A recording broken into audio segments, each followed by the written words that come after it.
Hello, Rebecca. And yeah, it is definitely cringe in that chat. There's lots of fighting and nonsense going on over there. And yeah, today is going to be wild, definitely, because we are approaching the very end. Although I do feel that the judge is dragging this out for a long time. I don't know exactly when it's going to really end. Uh, we're getting close to it. And I definitely can see that happening today. It'll be pretty wild indeed. And the people in the chat will fight a lot,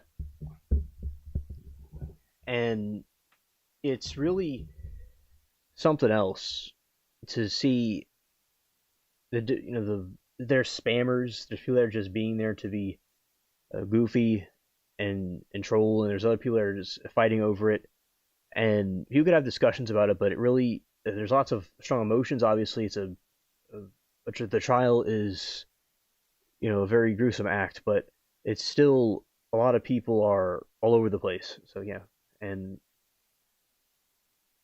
people all over the board that even are not in the trials are talking about this. This is, I'd say, as popular as the Depp trial when it was around. And flags are at half mast because of Dolly, and there's lots of people walking into the courthouse, and it's like a tidal wave. It's a tsunami of chatters. That's what it is.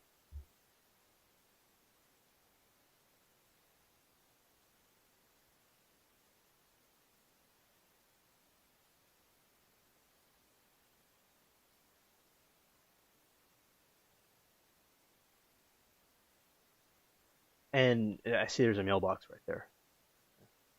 I will see if they do the closings today or if they do it another day. Not really, because they still have this witness, and some of these witnesses are some of them are something else. They're Some of them are robotic, some of them are laughing and smiling, others, are just regular. Some of them are not regular. It's quite an interesting group.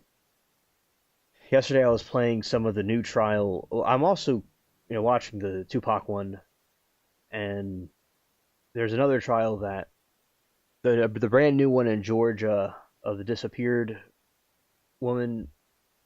That one's really crazy. It has to do with occultism and kinds of uh, people that are into some really dark fantasies.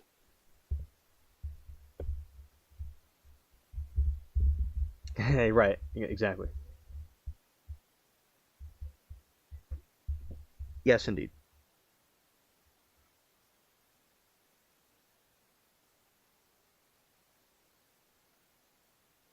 Bubbles is by me, and he's very active, and he's excited about the day. Well, the kangaroo court. We call him the General Kangaroo because of what he does. The How he likes to go and act messed up. Where I feel he takes a long time, and he likes to do a sidebar, and then he goes over to the other part where he takes a break and lunch, and it's something I've not seen often, if at all. He really is an expert at getting everyone to get out early. I feel the jurors in the Clancy trial are probably very irritated, but I don't know what they feel. But they've been through a lot, definitely.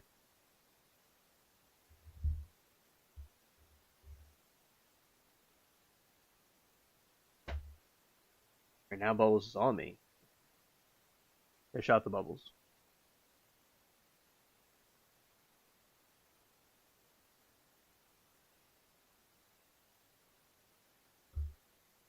Yeah, he is the trial cat. That's what he is.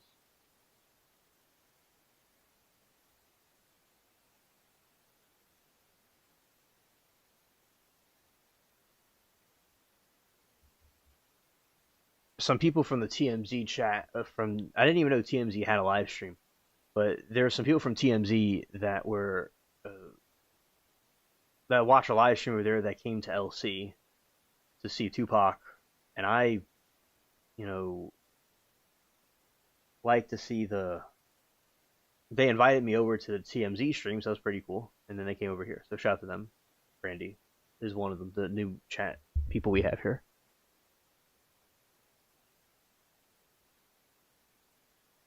Oh, I didn't know that. That's good that the he's doing a kangaroo checkup. It's good that he's doing that. In all seriousness, because I know that they're going through a lot. Yeah, he's definitely very nice to the jury. Make sure that everyone in the morning is not talking to anybody or doing anything like that. That's what he's concerned about, and then he proceeds to start his trial. Oh, okay.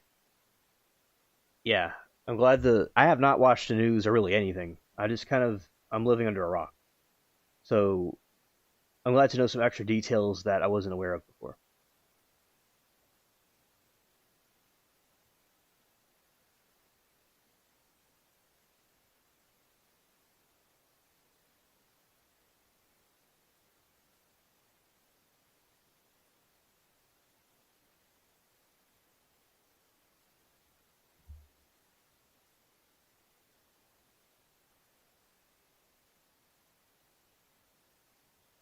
Okay.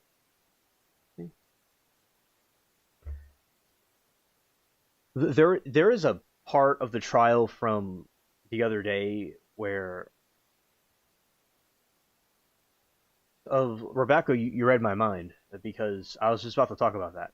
There is this woman who was the lady in green, and she was really disturbing.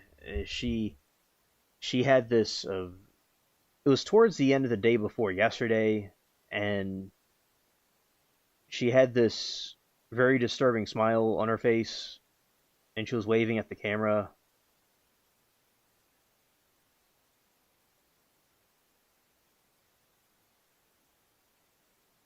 And it was a journalist, and yeah, she got fired.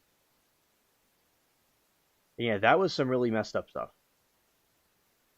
It's like towards the end she did it, and it's like chat, and everyone's like, "What on earth is that?" Yeah, you know, it was all over the place. We were talking about it.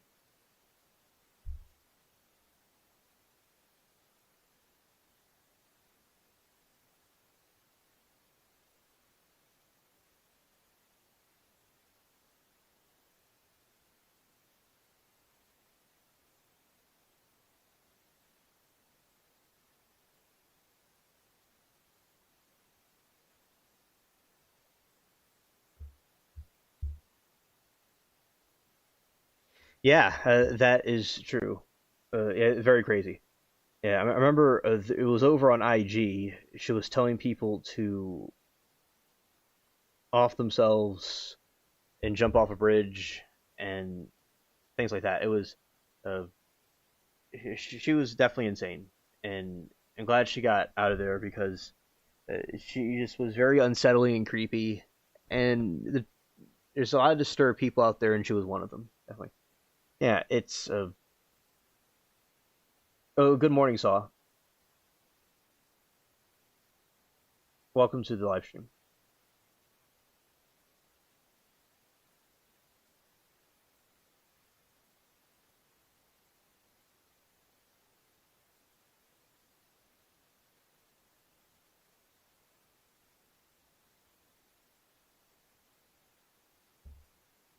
And yeah, the lady in green was something that is complete nightmare fuel.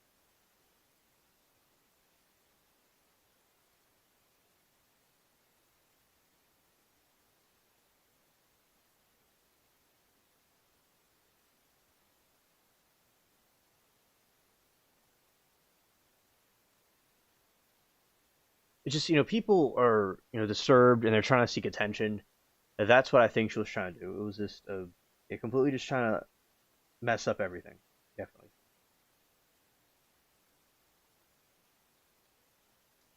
Yeah, definitely lots of people in line. Absolutely.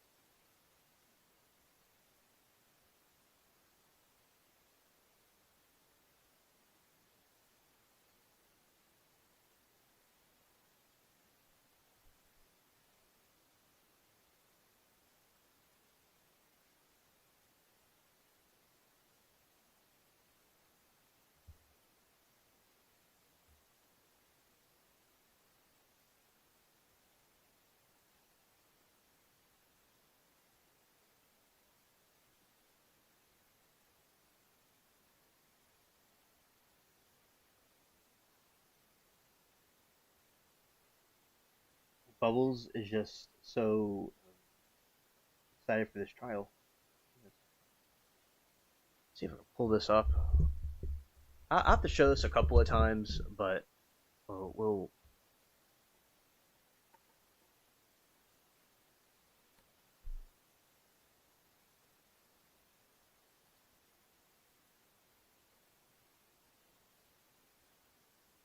Let's see.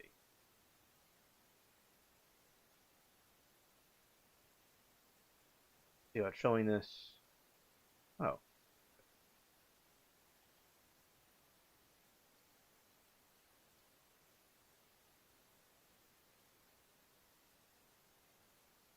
gonna show this clip right here. Let's switch to Windows. Oh, you have four. Awesome.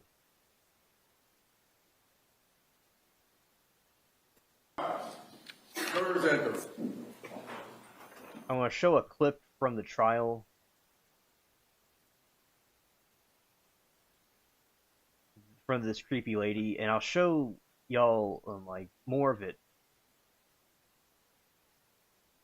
later also. How does it do it like this then? Okay. Alright. The trial's not even starting anyway. But shout out to the spaceship cats. Here we go.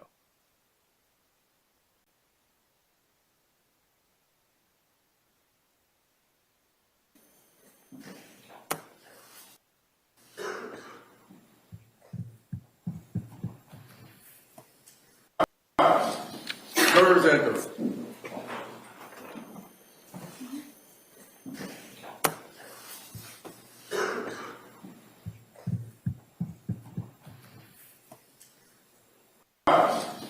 Jurors enter.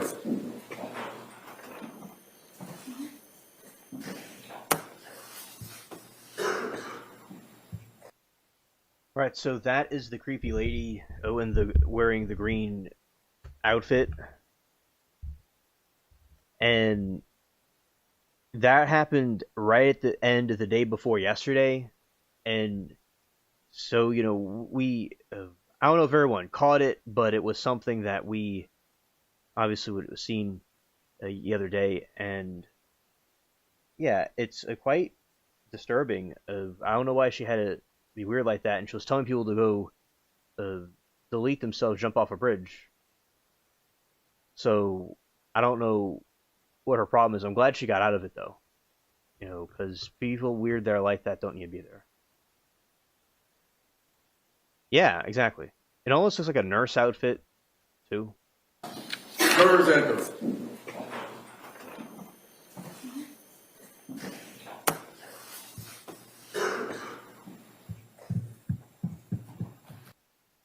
It's just weird.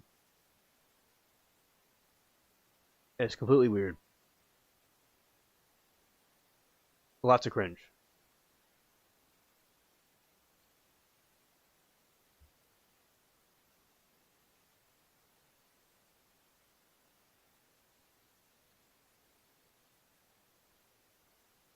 Right, and going over this way again. Let's see. Jurors enter.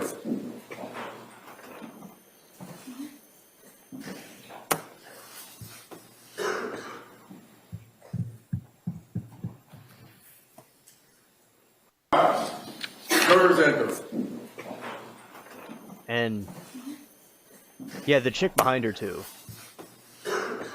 Well, a Saw girl of this has taken the internet by storm because so many people are thought it was disturbing, and they went all over social media and they attacked her, and she told people to jump off a bridge, and she got into a lot of fights, and like people thought it was disturbing the way she did it.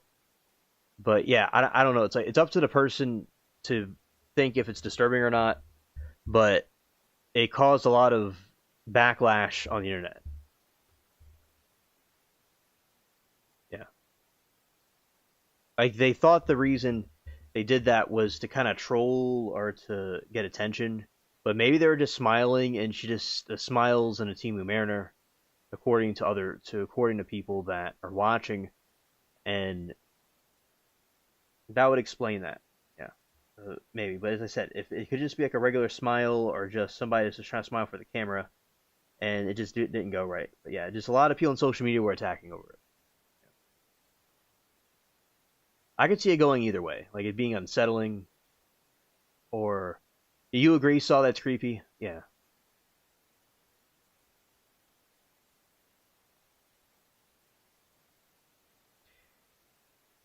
yeah. I thought it was creepy too.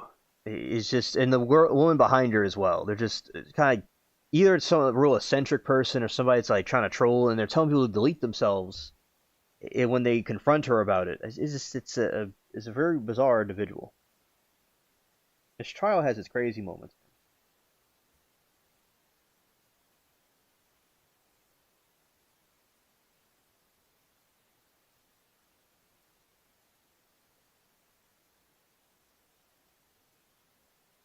I'll explain to y'all something. This line that you're seeing is probably a bunch of jurors. It's a line of people that are trying to do jury duty.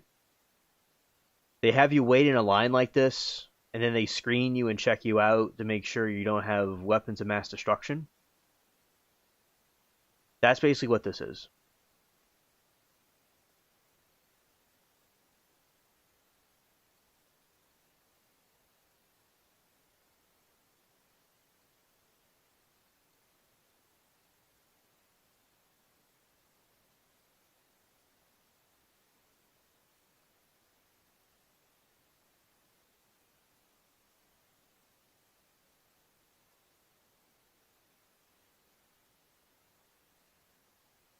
Yeah, and because they usually have like this a long line and people will wait, and also there's going to be media people because there's a famous trial going on now. There's people that are watching the Clancy trial. There's media. There's journalists also going in there as well.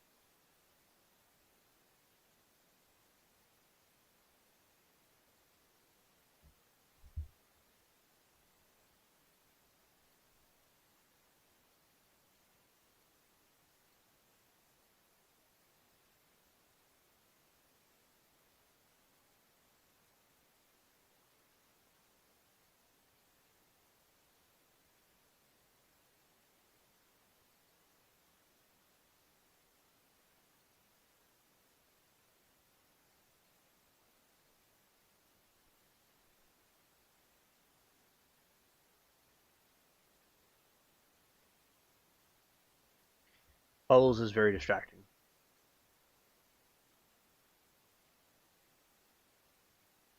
Anyway, yeah, the situation with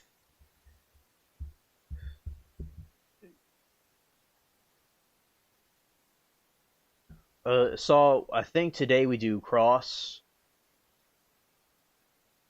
That's either the last witness or there's one more, but I think it's the last witness.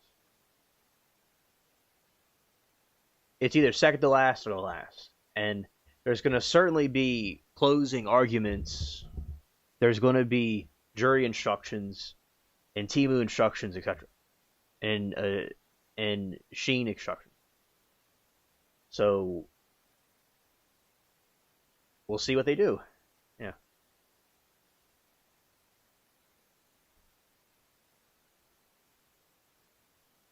Oh, okay. Thank you, Rebecca. Thank you, Rebecca. Yeah. So, chat. It's the last. I thought it was the last witness. So we have to do cross, and then they have to do jury instructions and other things, and then it'll be over.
Rebecca said, but he'll probably take forever because he talks slow.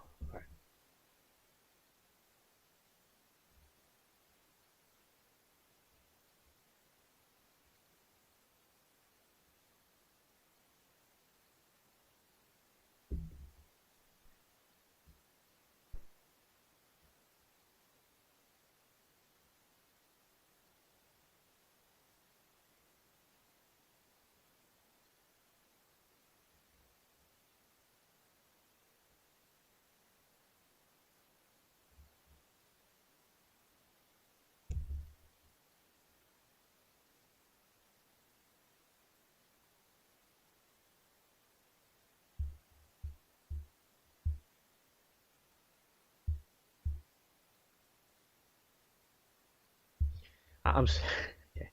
Um, Bubbles is eating his food right now,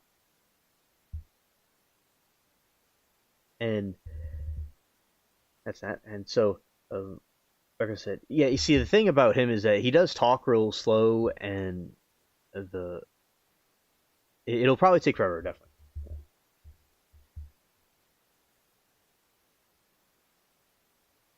And we'll see how both sides of when they do their closings how it'll go. But yeah, usually these are probably journalists, media people, and jurors, most likely. And you just kind of stand in a line, and you just kind of go in. That's how it works.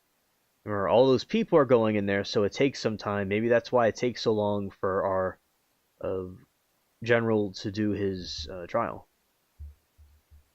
Over an hour from now, they're going to probably take.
They should be done by today, allegedly, but I have my doubts about how they take.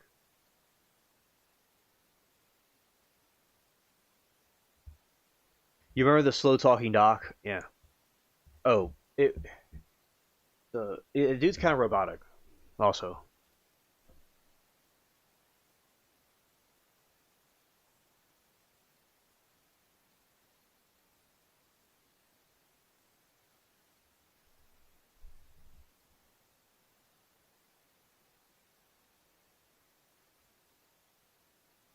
yeah, Bubbles agrees.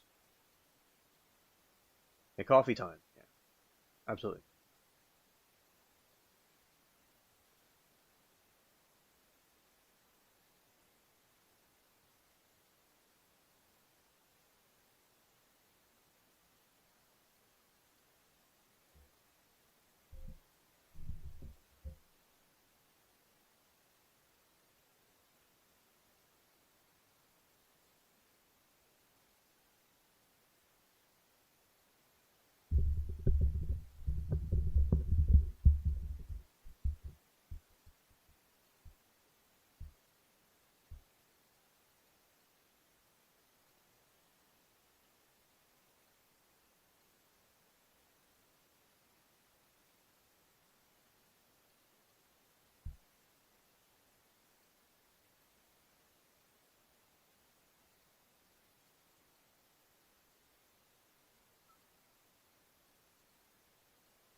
All right, and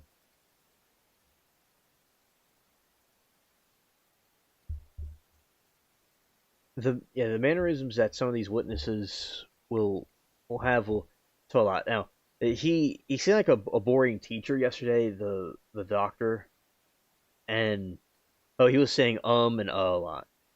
Um, uh, um, uh. He kept on doing that over and over.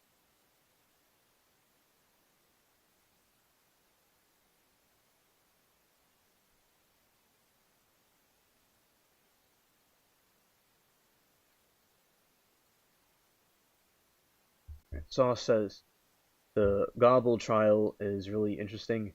Those creepy videos she made. Yikes. Oh, I get that. Yeah, I'll tell you Rebecca right now. And yeah, Saw Girl, that's a very interesting trial and it's very creepy. And we'll definitely be interested to see how that trial goes. Rebecca says you don't have to say if you don't want to, but whose side are you on? Okay. So yeah, all opinions are welcomed, and oh, we talk about it here all the time. So my opinion about it is that I think she she should put away for forever, but I think she should be put in the mental hospital. If she's put in prison, I understand why. It was a really horrid crime, and I don't want to downplay what she did and at all. But I do believe she had some sort of, if it's psychosis or some sort of psychiatric break of some kind, and she had postpartum depression most likely. And I just don't see any. They don't need a motive, but I don't see any reason why she would do something like this. I know some people are just evil and they do it anyway, and she could be really wicked. I mean, just people could just be evil and just or be very good at faking it. But no, I believe that women do can suffer from, if it's like one of the doctors. I call him Doctor. We call him Doctor Smack. He was didn't really believe in postpartum depression, but there's something there. I believe that it doesn't give anyone excuses to delete their kids or anything, but we need to bring awareness to try to solve this, to prevent this from happening more often, or again at all. And I believe there's, with, like, say there's alcoholics where they'll do crazy stuff with alcohol, and there's people that will drink alcohol and not have a problem. I think there could be a small percentage of people that could have a really bad reaction to something, and another reason with the psychosis thing, which I'm not a doctor or any kind of professional, but I think in the circumstance where you say people that were in Jim Jones's cult, I use as an example, or the Heaven's Gate cult, they were high functioning and aware enough to do regular things, but their mind was under a delusion. So people had this argument: if she had psychosis, she wouldn't have known what she was doing. But you could have a spectrum of awareness, and you could this Google backs this up, that she had a very high functioning awareness to the point where you can do all kinds of regular things, but your mind, or the programming of your mind, is hijacked by a delusion. She could have been schizophrenic or some sort of other disorder. I know I'm throwing schizophrenic around all the time, but she was bipolar and psychosis, just to be clear. Oh, you had, yeah, I believe it's something that ladies can get, and there's a percentage of them that can act on it. As I remember, there was a schizophrenic simulation. And in the schizophrenic simulation, there was this, the TV's going to talk to you. There's going to be the lamp's going to talk to you, and people hear voices. And even if it's what the other doctors are the team of doctors were saying about it being some sort of a, a thought from paranoia, or a thought from an impulse, it's kind of cleverly articulated, because the impulse is from the other thing. They're both linked together.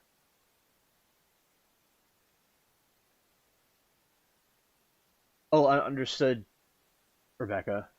And saw, yeah, there's something there. There's something that's going on that they y'all go through for some reason. It's the hormone fluctuations and depletions of emotions, and I do think statistically, usually, although there's exceptions to the rule, women can be more emotional than men are, or maybe more prone to, or have things than men might be, and then men might be more prone to other things that women aren't. I think they're both different, and women may be better at things, and men may be better at other things. But there's always exceptions to the rule. That I think both genders have their strengths and weaknesses, but not generalizing.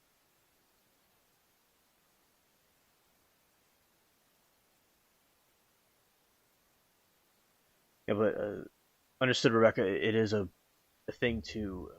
It's messed up when we'll go through that, and yeah, I think that Clancy had some really extreme uh, version of it, and she's had some bad predisposition to it. A lot of people walking in there. Look, as I always say when I was in jury duty, it's like people are going on a flight somewhere, like an airport.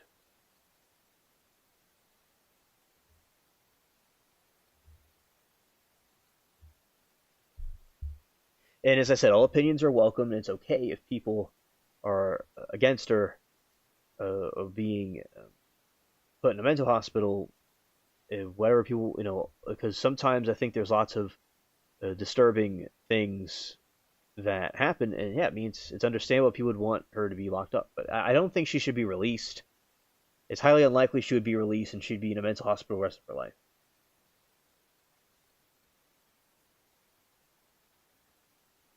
Well, saw, and that was a difficult time period you were in, because it wasn't like now. Although it doesn't seem like nowadays people are opened to people as mental health, women's mental health, or men. Like men, the thing with men is like men can't even talk about it, and if women talk about it, they're seen as crazy. So definitely, we have some things to improve as a society. And so I'm glad you survived it. I'm glad nothing crazy happened, and you went through it. But I'm sure it was lonely and difficult. I wonder what you were.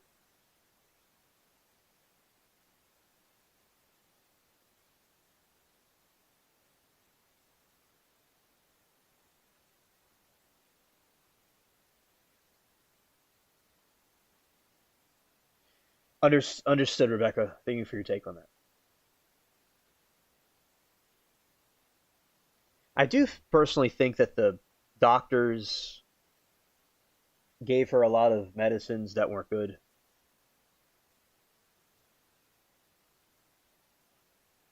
And understood, Rebecca. Thank you for your take on that. And yeah, I personally think that the doctors neglected or were negligent about her very much. They could have done it differently, and they seem like Tufts seems experienced. So yeah, I can definitely think that the doctors had a hand in messing with her head. You know, I definitely think that she needs to not come out if she's put in prison or jail, or if she's put in prison or she's put in a mental hospital. Yeah, because I would, because viewing it through the lens of like, I just feel everybody has a different breaking point, and everyone just has handles things differently, but it doesn't mean it's an excuse, nor should people get off the hook for doing murder to their kids, stuff like that.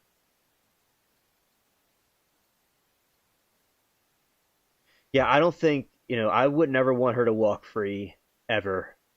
So if she goes in prison or whatever, I'm okay with whatever because this was a really horrid, evil thing. And yeah, I preferably a mental hospital, but never released. So basically, I'm if she goes to prison, I understand why. But I don't think they'll ever release her ever. If she did get admitted to the mental facility.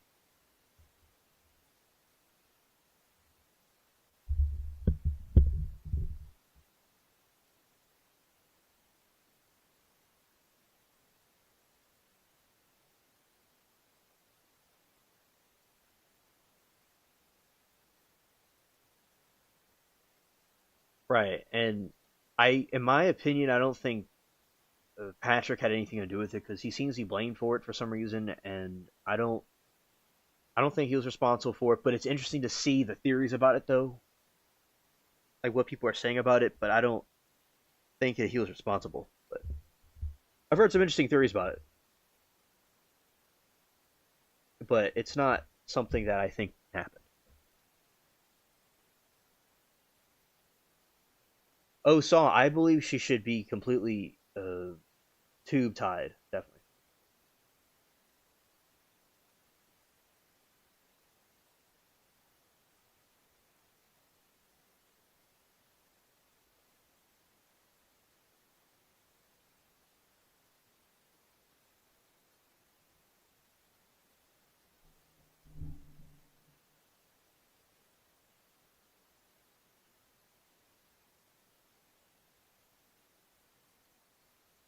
Because if she reproduced again, she will produce more of this nonsense.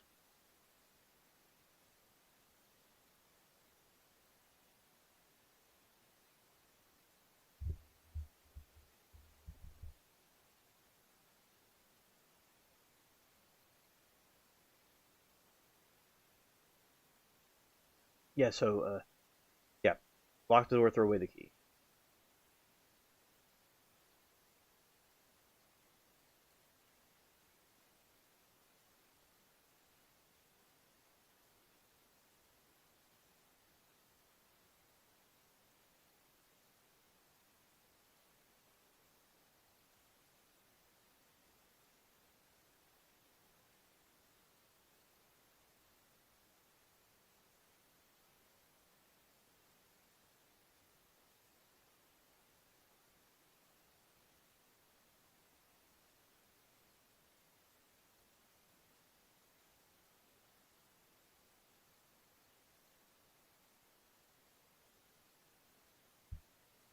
I've seen something where LC supporters have been hanging out of windows.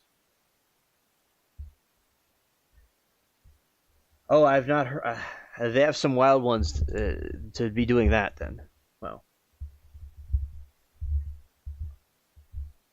definitely okay. Saul said it's weird he had different shoes and shirt on from CVS to 3V restaurant. That's weird, but I don't think he did anything but maybe ignore warnings. Yeah, I know there's some things that are kind of weird, but not anything too suspicious. Yeah, yeah, Rebecca, it is. I'd say both on both sides that are against her and for her have some fanatics on both sides, but definitely the hanging out of windows. It sounds like a circus, and they sound like kangaroos. A general kangaroo. Yeah. We call the judge General Kangaroo because he takes a long time in his kangaroo court.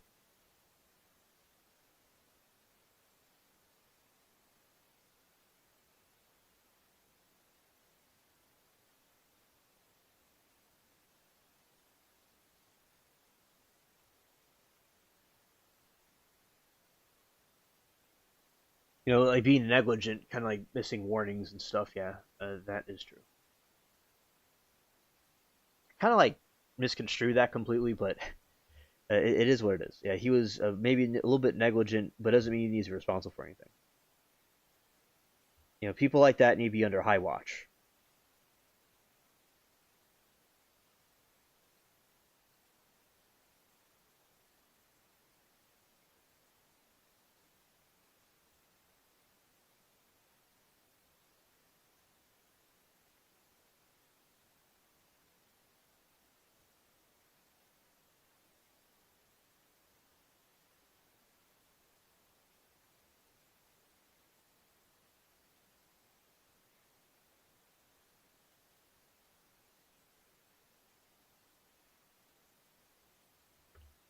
It looks like there is more.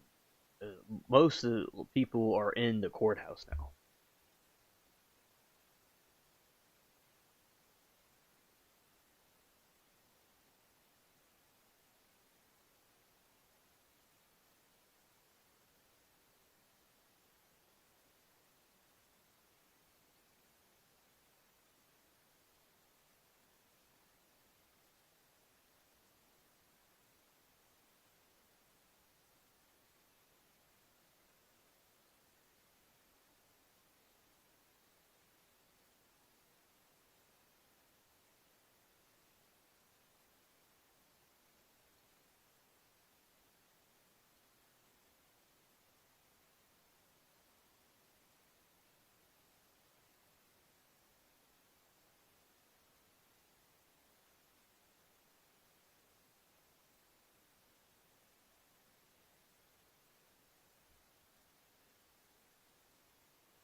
Red was yelling at a reporter yesterday after the trial.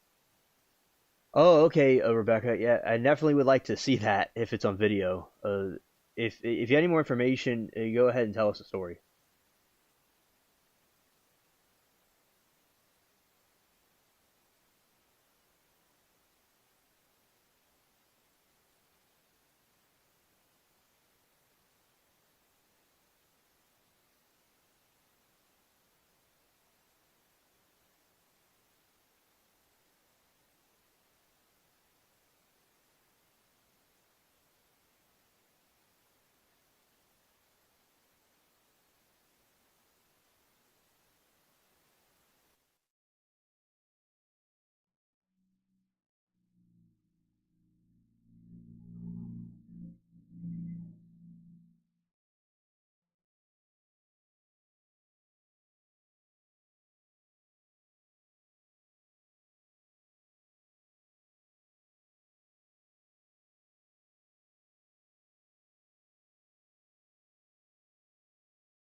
Red was walking to his car, and a guy reporter was asking about Kirk, and Red snapped on him, telling him to stay away from him because he was being biased.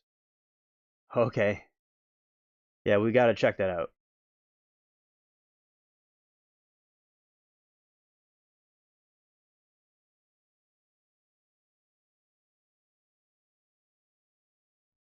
I definitely will react to that.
I am still here. Let's see. I was checking something. All right, so it looks like they're trying to. Since we're seeing this screen, they're going to be setting it up soon, I suppose. They have their seal.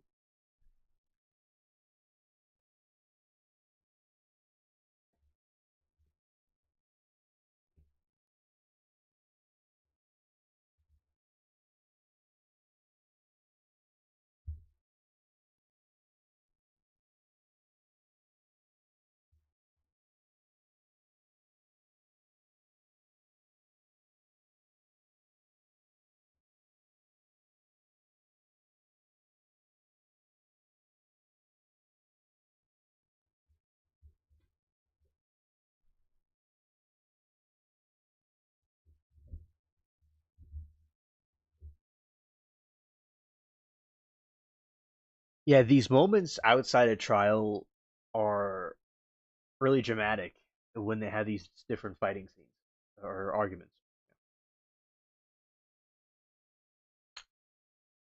And this trial certainly will be infamous. All right, Bubbles has returned. Hello, Bubbles. Nice to see you again.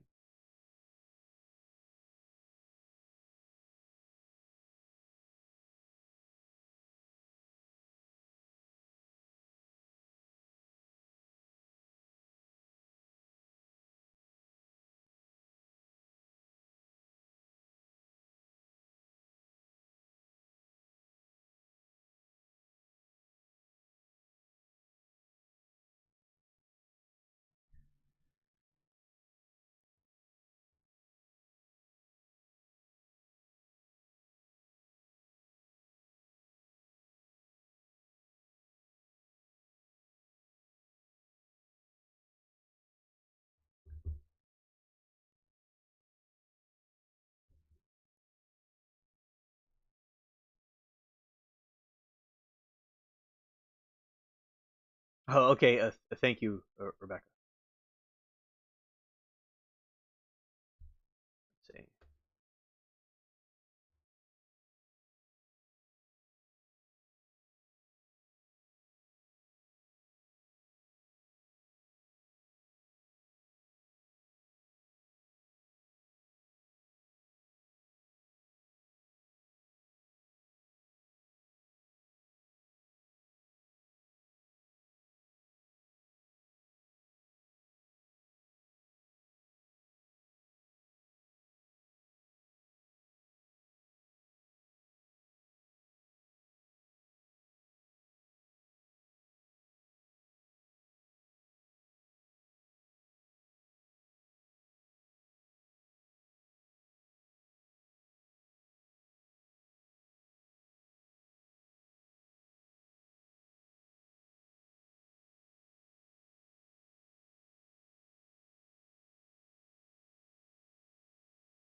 Thank you, Rebecca. That was really, that was really something.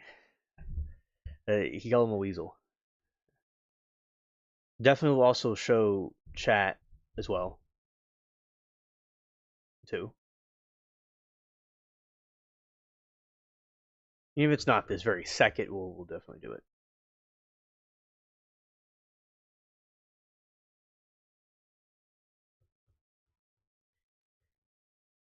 Yeah, he definitely gets very passionate, and he a lot of fighting occurs.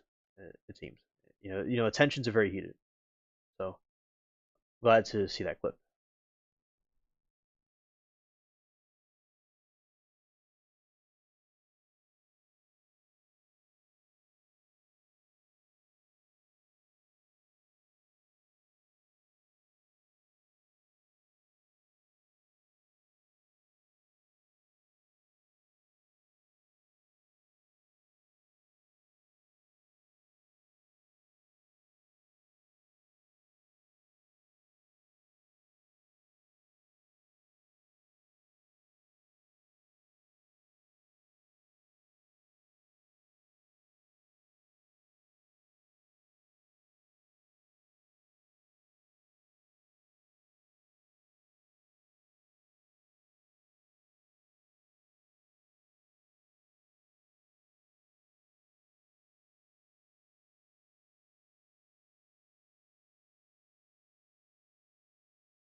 Okay, let's go here.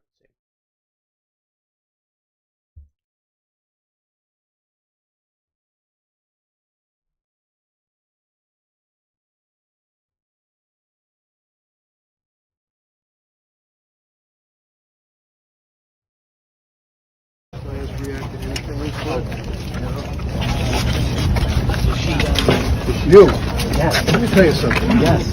I don't want to talk to you again. Why? Because you are a biased weasel. No, I don't okay? know. That's You ridiculous, Kevin. Ridiculous? Why? Yes. Go read what you say about my case. Go read about that guy with the bald head yesterday. That doctor you said that yesterday- the jury was eating it up. They love were. him. They were. You said Stay outside away he from was me. a nice Stay guy. away from me. Kevin, you said outside that Wrong he was a good guy. Wrong guy. Why? I was talking about somebody else. He was a good witness. Stay away from me. Kirk was a good witness, Kevin. You said it yourself.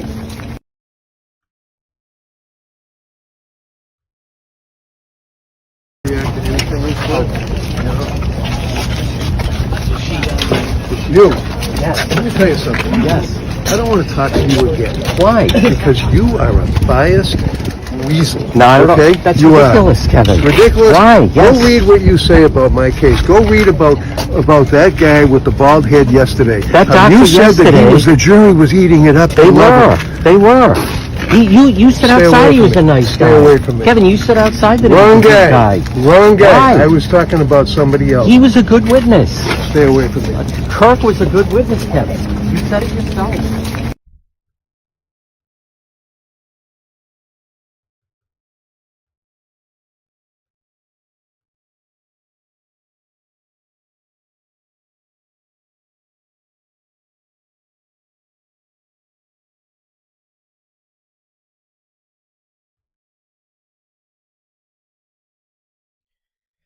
All right, so that was the clip. That was really wild. Yeah. Yeah. Yeah, he was talking about Dr. Smack. Yeah. Shout out to Rebecca, thanks for that clip. Yeah. It really was something.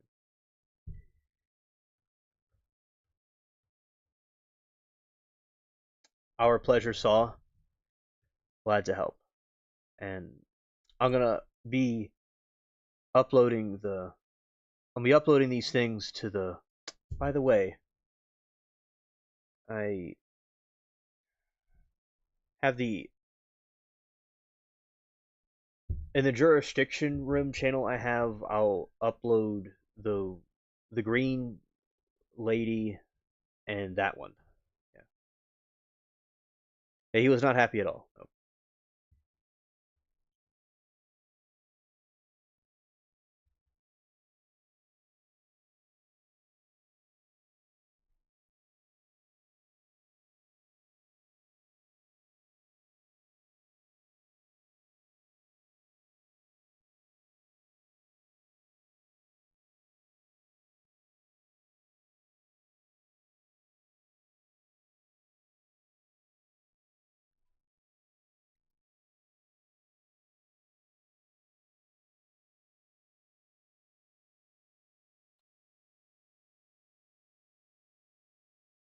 Yeah, he's very triggered.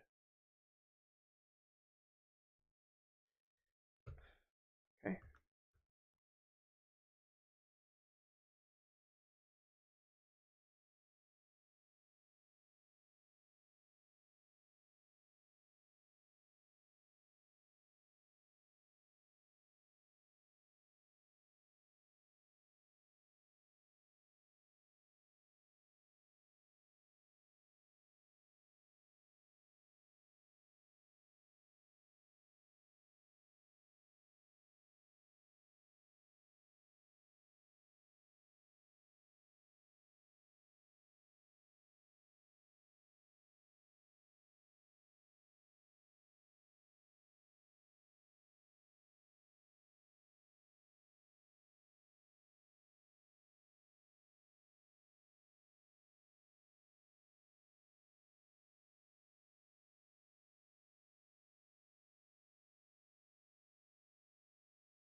Good morning, Owl.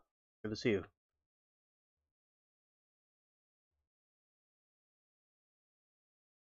Yeah, and famously, they are not on time. They like to take their time, usually about probably about 40 minutes from now. And it looks like Boles is the Zoomies now.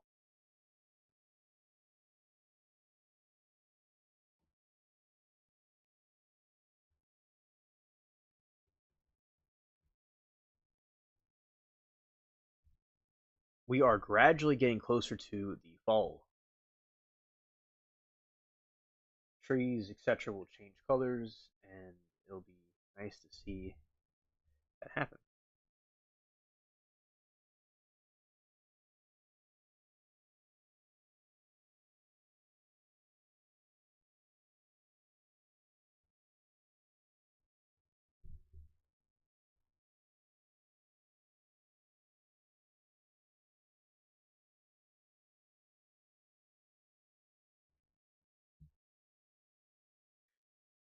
Owl, it apparently is supposed to be the last day of testimony. It's supposed to be, but we don't really know for certain.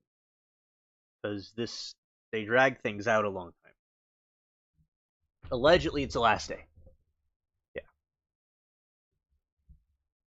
We're getting close to the end.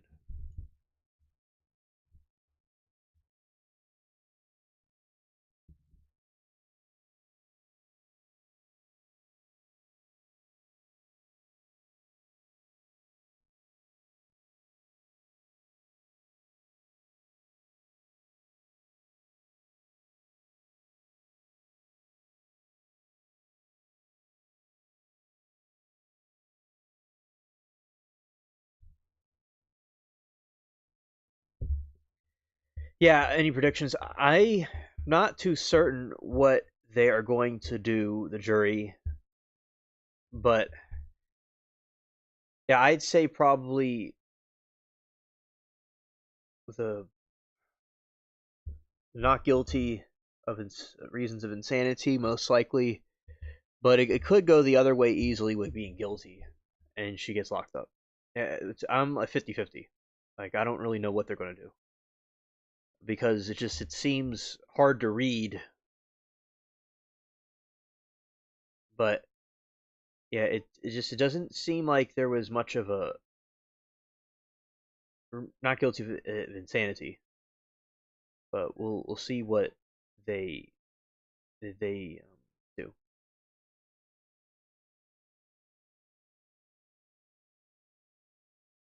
Sometimes I could predict it, but oftentimes, besides it being predicted, I predicted something and it goes the other way. So juries can be unpredictable, really. Point is, I think the defense did a good job presenting their case, and a lot of the prosecution witnesses seem to confirm what the defense is saying. But we will either way. It's going to be an emotional. It's going to be a lot of angry people either way. I hope she never hurts anybody again and just stays locked away somewhere.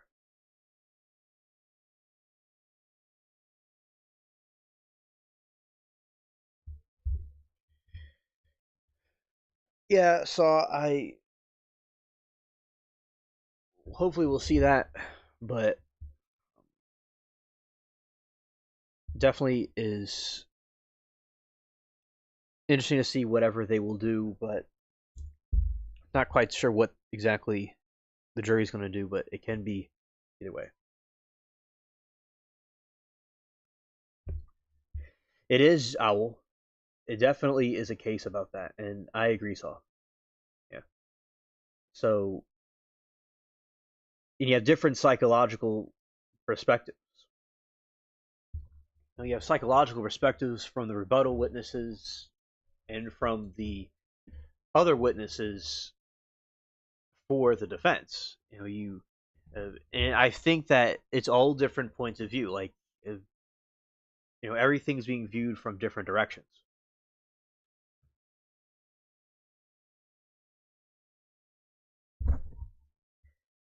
And that's pretty cool to see.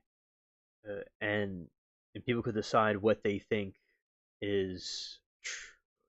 The jury can decide what they think. But yeah, definitely is across the board.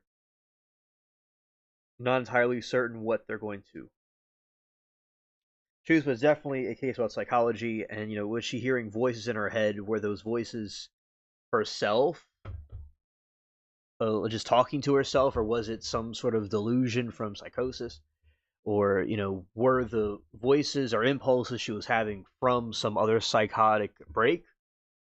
Who knows? So for absolute certainty, only God would know for sure. And we can only speculate what actually is going on. And hey, there are people that can fake disorders and do pretty good at acting. So I don't know. I said if she was acting, she should have gotten did a Grammy or did not a Grammy. She should have been in Hollywood. Yeah, and but I don't see that. I see it's more of a psychotic break. It doesn't mean someone should be locked up for it. Like for instance, Michael Myers from the movie Halloween. He was in a mental facility, in a mental hospital, but he was pretty darn bad, wasn't he? in the movie. So,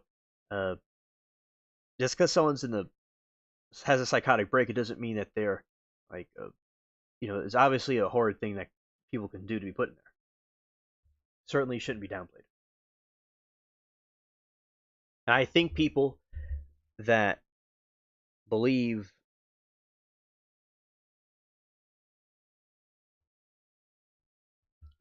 she should be put in a mental hospital should not be,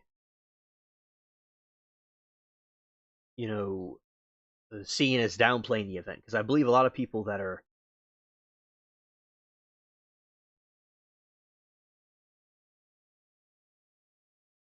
for her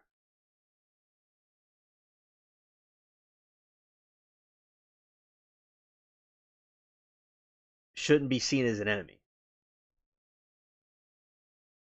Your Honor, before the court today, we have the matter of Commonwealth versus Lindsay Clancy. Ms. Clancy is present. She is represented by Attorney Kevin Runnington, and the Commonwealth is represented by Assistant District Attorney Jennifer Sprague and Assistant District Attorney Shannon Buckingham.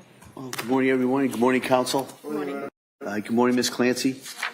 All right. Before we start, could I see everybody at sidebar?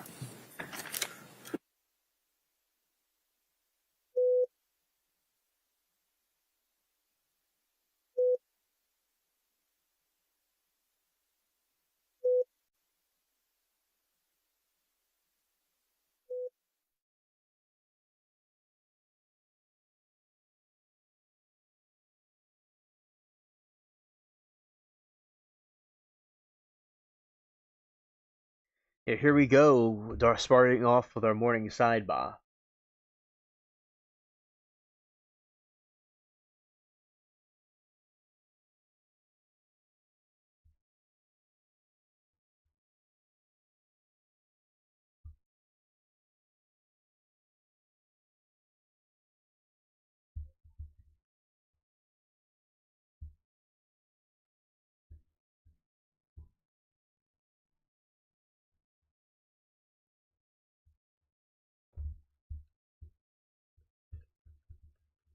But people that believe that she should be put in prison or shouldn't be seen as an enemy, and people that believe she should be put in a mental hospital shouldn't be seen as an enemy, because a lot of times they'll say they're downplaying it, but they're not. If anything, a mental facility is worse than being in a prison. So yeah, nobody's. I don't think either side's downplaying it. They have different, points of view. Like there's like a scientific interpretation of like a psychotic break, and there's people that may want I don't want to misrepresent people's opinions, but think that it just was so much of a horrid crime that there should be revenge. But and people maybe she was faking it, they think, or it was just too bad, to be put in a mental facility. Especially, you wouldn't want her hurting other people in a mental facility. But either side is okay. Either way, it's a terrible crime. So she did. All right, shout out to the puzzles.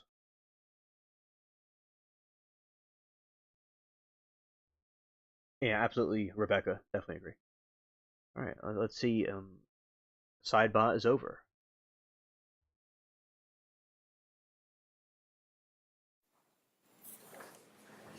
Court, all rise. Jurors entering.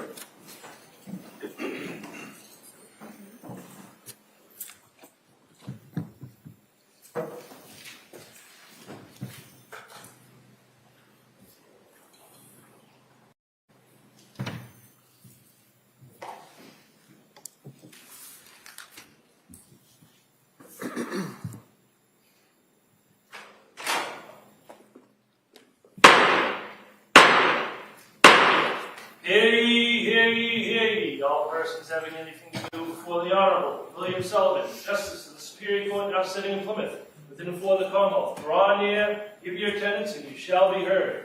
God save the Commonwealth of Massachusetts. This court is now in session. Please be seated. Good morning, Your Honor. May I proceed? Yes, please. Your Honor, before the court today, we have the continuation of the jury trial in the matter of Commonwealth versus Lindsay Clancy. Ms. Clancy is present. She is represented by Attorney Kevin Reddington. The Commonwealth is represented by Assistant District Attorney Jennifer Sprague and Assistant District Attorney Shannon Buckingham. All right. Well, thank you, Madam Clerk. Good morning, members of the jury. All right. It's nice to see everybody once more unto the breach, as they say. We're going to continue with this trial.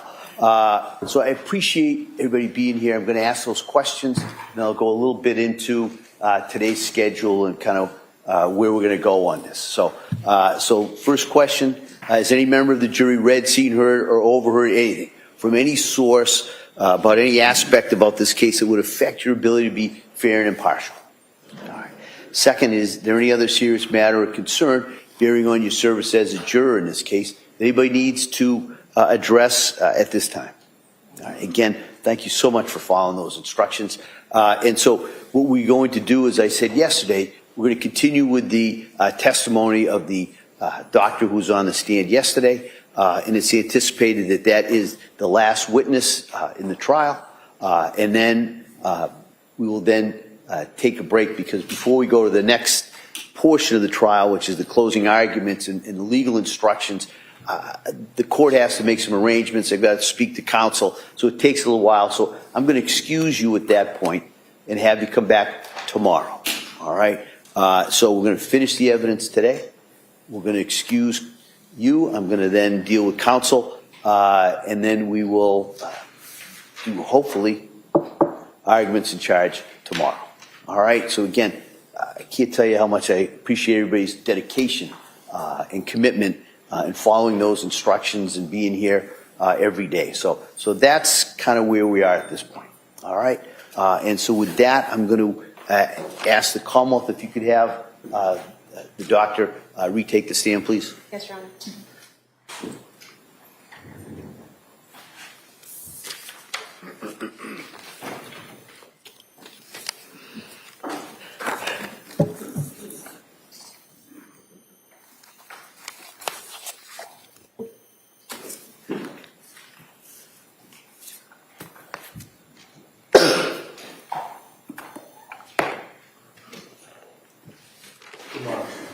Stop right there, raise your right hand to the front, please. Good morning. Do you solemnly swear that the testimony and the evidence you shall testify and that now coming between the Commonwealth and the defendant shall be the truth, the whole truth, and nothing but the truth, so help you God. Thank you, sir. You may be seated.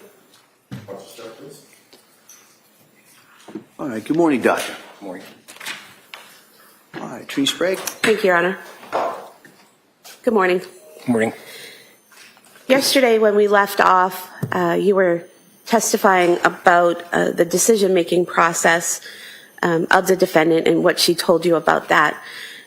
Going to what she told you about the voice and what it said to her, did the defendant tell you if that the voice told her where to kill the children? No. Did the voice tell her how to kill the children? No. Did the voice tell her what to use to kill the children? No. Did the voice tell her in what order to kill the children? No. Did the voice tell her where to try to kill herself? No. Did the voice tell her in what way to kill herself? No. The fact that the voice, according to the defendant, the voice didn't tell her any of those things, but instead just said, kill the kids so you can kill yourself. Is that significant in your evaluation in any way? Yes. How so? Well, in the small amount of time that Ms. Clancy had in the home without her husband, it was important in order to carry this out, as well as her suicide, to do this quickly, methodically, and the like. And so this is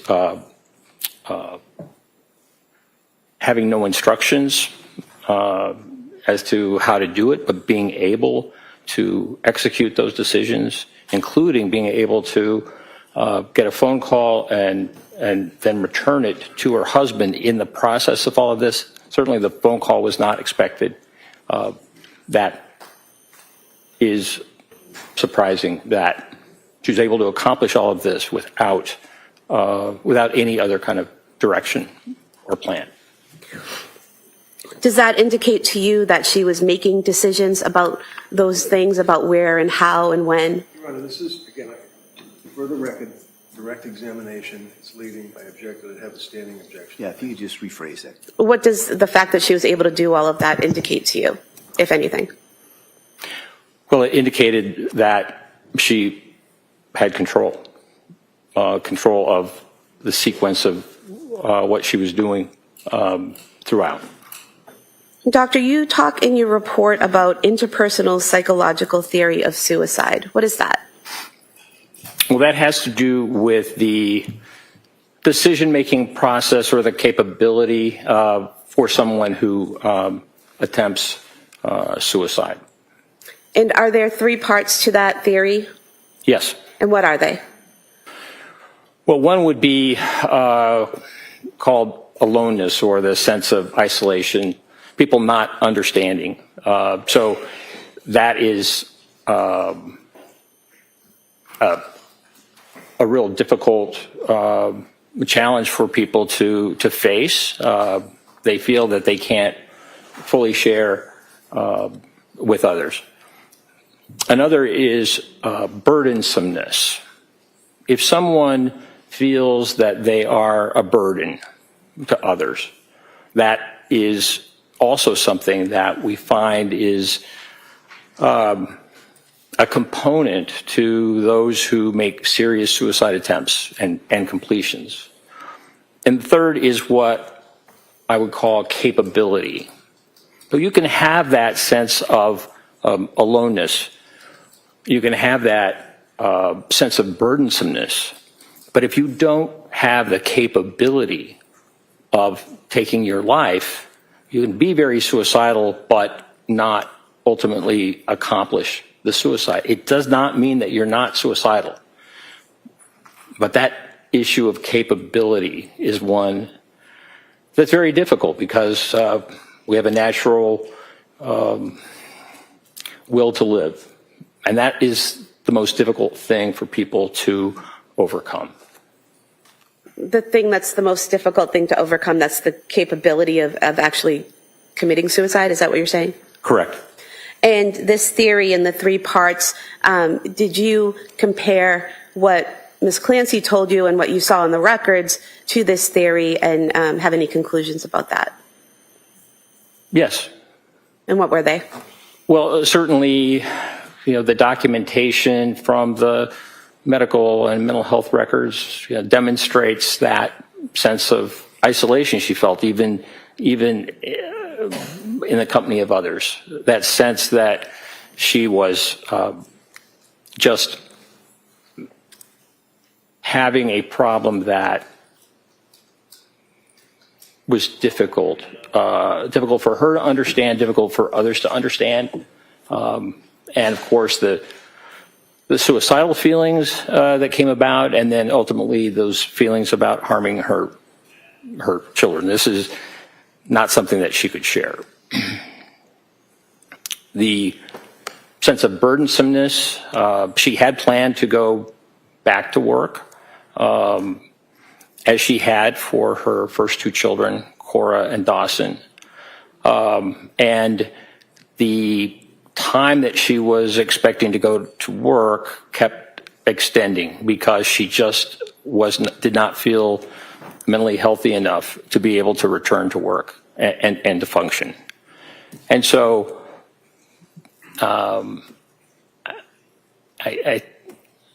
in some of the documentation where she filled out concerns and was asked about the kind of stressors in her life, she indicated that financial was one of the stressors that she was encountering. So to believe that her brain had been damaged, that she was not able to do what she loved, which was labor and delivery nursing, but also not in a position to help support the family, really was a would be a burden for anyone, and certainly that sense of burdensomeness was something that I believe she was experiencing. And then the last component, capability, I truly believe that her suicide attempt was very, very serious, which is why she employed 3 different methods. The fact that the use of the knife and the lacerations were not deep doesn't mean that she wasn't intending to kill herself with a knife, but oftentimes that, as I mentioned, is the most difficult thing. So I think the employment of the 3 different avenues, locking the door, and also not being dressed for the cold, indicate to me that this attempt was very, very serious, despite the fact that the use of the knife was not successful in cutting her arms, cutting her neck. And so, doctor, in terms of the cutting on the arms and the neck not being sufficient to cause death, is that what you're referring to? Is that as someone faces difficulty or an inability to be capable of actually following through to commit suicide? Correct. So in this case, it's your opinion that she was trying to commit suicide but struggling with that 3rd capability issue? Correct. Now, you testified yesterday about the intrusive thoughts that Ms. Clancy was having about harming herself in the fall leading up through December into January. And those thoughts at times, would it be accurate to state that Ms. Clancy reported at times that taking Ativan helped with those thoughts? Yes. And was there anything significant in your review of the case in terms of her reporting that Ativan helped her with those thoughts? Yes. How so? So Ativan is lorazepam, a benzodiazepine. This is a medication that is very helpful for treating anxiety. It also can help relax people, help them sleep, which was very helpful to Ms. Clancy. And she stated that when she had the intrusive thoughts, taking the Ativan resolved those thoughts. And I think that's significant because it's not a medication. Ativan, lorazepam, is not an antipsychotic medication. It's not meant to treat psychosis. It make people feel more calm, and sometimes it's used for people who are having significant symptoms. But in terms of actually treating psychosis, making a voice go away, it's just not designed to do that. And doctor, did the fact that the intrusive thoughts went away when taking the Ativan, according to Ms. Clancy, give you further evidence that it was in fact internal thoughts and not an external voice? Yes.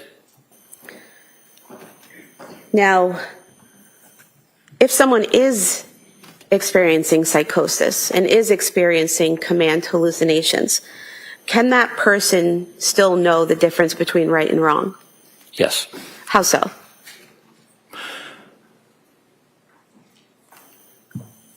Well, hallucinations, even command hallucinations, when they occur, do not propel an individual to automatically obey them. And in fact, many people will engage in behaviors to stop the actions that the voice is claiming.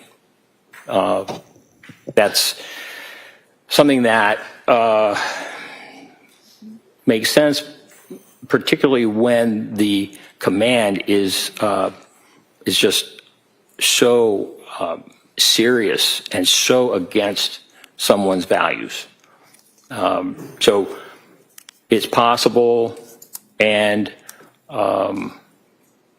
common for people to engage in behaviors to avoid doing what a command hallucination is saying. And doctor, is it possible for someone who is experiencing psychosis and command hallucinations to conform their behavior to the law? Yes. And how so? Is it basically what you were just telling us? Yes. If someone is having a command hallucination to do something out in public, but there is a police officer nearby, it certainly is possible for that person to choose not to engage in that behavior because of the consequences. Even though a voice might be saying this, there's other decision-making going on based upon the environment. Now, doctor, in your evaluation of Lindsay Clancy, did you come to an opinion to a reasonable degree of medical certainty as to whether or not she was suffering from a mental disease or defect on January 24th, 2023? Yes. And what was that opinion? I believe that Ms. Clancy was suffering from a mental disease or defect, and I felt that based upon the presentation, a bipolar 2 diagnosis seemed to make the most sense given the symptoms of insomnia that she had that were precipitated by the Zoloft. And this was just very, very significant. And while it didn't fulfill all the criteria, or many of the criteria, if she were a patient of mine, I would diagnose her as bipolar 2, because I would want to make sure that any doctor who saw her afterwards would be very wary of using an SSRI antidepressant in treating her. And doctor, you mentioned the drug effects, Zoloft had an effect, and SSRIs might have an effect. Is there a difference when you're treating someone and they're taking medications between being over-medicated and having an adverse reaction to medication? Yes. And what is the difference? Well, when we think about side effects, that is an example of a medication having a response. Now, sometimes we have side effects when we're not necessarily over-medicated, but we put up with those side effects. When there is too much medication, certainly we can experience those side effects. For example, over-sedation, or there are some medications that can cause stimulation, so people are not able to sleep. An adverse reaction is much more serious. An adverse reaction could be, for example, an allergic reaction that could cause death, or some type of reaction that you don't see in most people but has been reported. So there is a difference between side effects, no matter how difficult they are, and what we would call adverse effects, which can be extremely serious. And in your review of the records of the medications that the defendant was prescribed from September through December, did you see any evidence of her having adverse effects from the medication?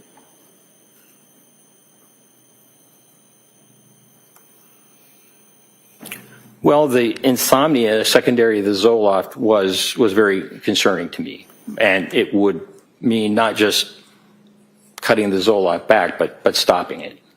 I would say that the Zoloft was in precipitating insomnia. I mean, she reported 48 hours straight of not being able to sleep, that was an adverse effect.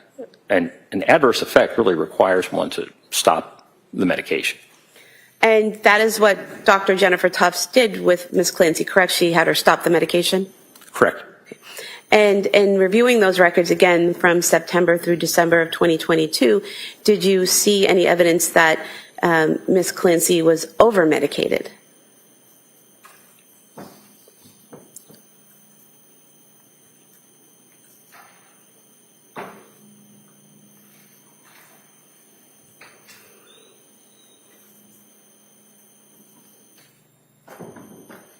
She experienced some significant side effects from some of her medications.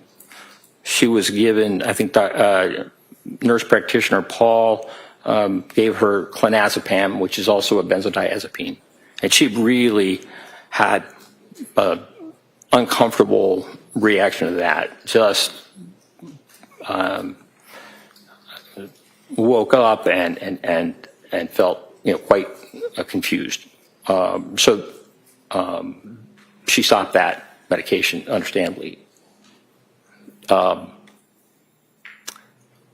Seroquel is a medication, quetiapine, that at high doses can cause some significant side effects. At lower doses, it generally helps treat insomnia. At higher doses, it can have more significant effects. And in terms of just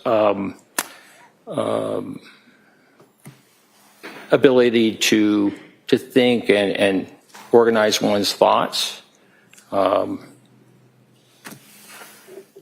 However, Ms. Clancy, in December of 2022,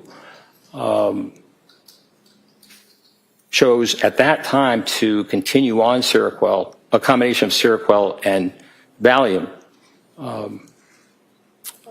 Nurse practitioner Jolee had suggested another medication, olanzapine, Zyprexa, which she's taking now.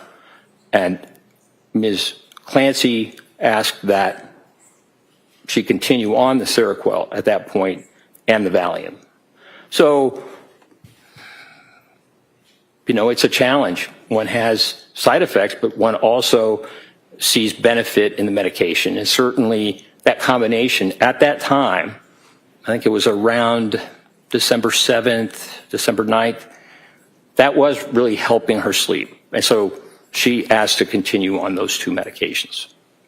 So I guess when I ask about over-medication and you talk about the side effects of the medication, there seems to be a disconnect between maybe what a lay person calls over-medicated versus what the medical definition of that is. So is what you're saying that being over-medicated medically means having side effects to the medication? Well, no, not necessarily. So what does over-medicated mean to you in your profession? Well, if someone were to prescribe a medication that was beyond the limit that safely can be prescribed, for example, it's possible to be toxic on, say, lithium, which is a medication that she took for a while she was at Tewksbury.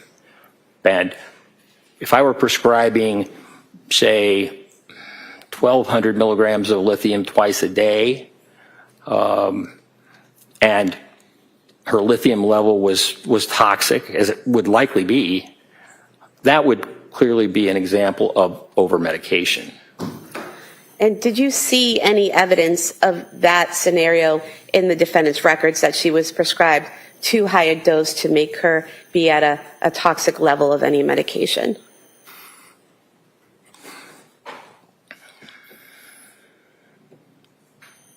I think those who were prescribing for her were responding to the symptoms that she was bringing. There was a kind of a rapid increase in the dose of Seroquel, and that higher dose of Seroquel was She did not, I believe she was ultimately prescribed at 400 milligrams, and she ever ended up taking that. But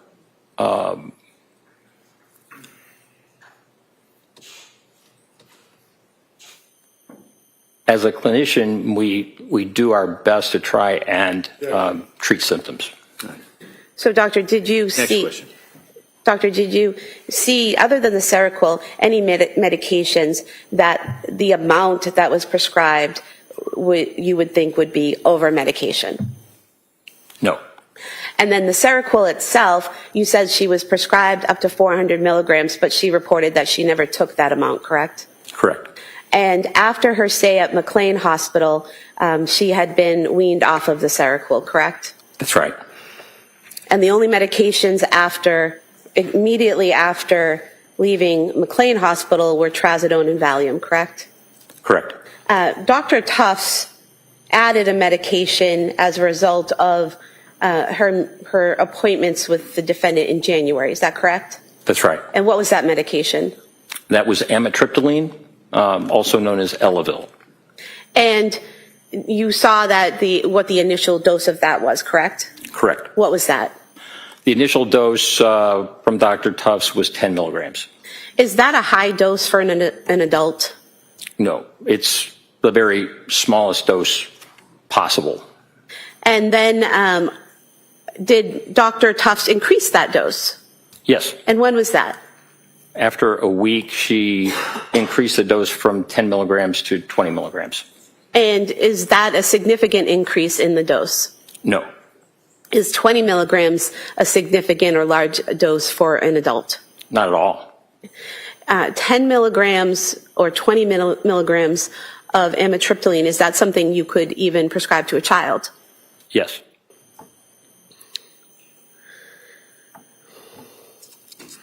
Now, doctor, based on your review of all of the records and your meetings with Ms. Clancy and your collateral interviews, did you form an opinion to a reasonable degree of medical certainty as to whether or not Lindsay Clancy on January 24th, 2023 could appreciate the difference between right and wrong? Yes.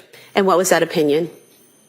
My opinion is that she did have the capacity to appreciate right from wrong. And what do you base that on? Well, on a number of things. Ms. Clancy had just met with her psychiatrist, Dr. Tufts, the day before. And in that discussion with Dr. Tufts, as documented, she denied suicidal ideation, and she also denied thoughts of harm to others. And also there was an ongoing conversation regarding future possible treatments, esketamine or TMS, which I spoke about yesterday, that could be employed to help her. Also, with regard to the appreciation between right and wrong, the planning involved prior to the strangling of her children, I thought was significant. The searches for distance of 3V, the searches of CVS, all done prior to her sending fairly late in the afternoon a text asking her husband if he didn't mind takeout from 3B and then adding on. So that planning, that preparatory planning, I thought was significant. The avoidance of witnesses. You know, a witness during a time when one is committing a crime can intervene, not just report, but also intervene. And so the fact that this was done without any witness present during a time where she had asked the potential witness to go on a longer errand, also I thought was significant. Concealment is another thing that I think indicated an understanding of right and wrong. I mean, the children were strangled all in the basement, and according to Mr. Clancy, the door to his office had been closed when he arrived to the basement. Timing was really, really significant in this. There was a window of time that Ms. Clancy was aware of in which she would need to kill her 3 children as well as to kill herself, which she expected would happen. She was conscious of time and told me that she had mapped out the distance, et cetera, because she didn't want her husband to be gone too long.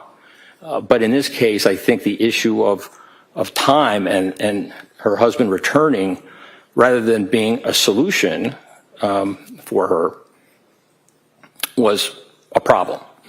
And so to accomplish all of this in the course of that amount of time that Mr. Clancy was gone, I thought was significant, really showed an awareness of time.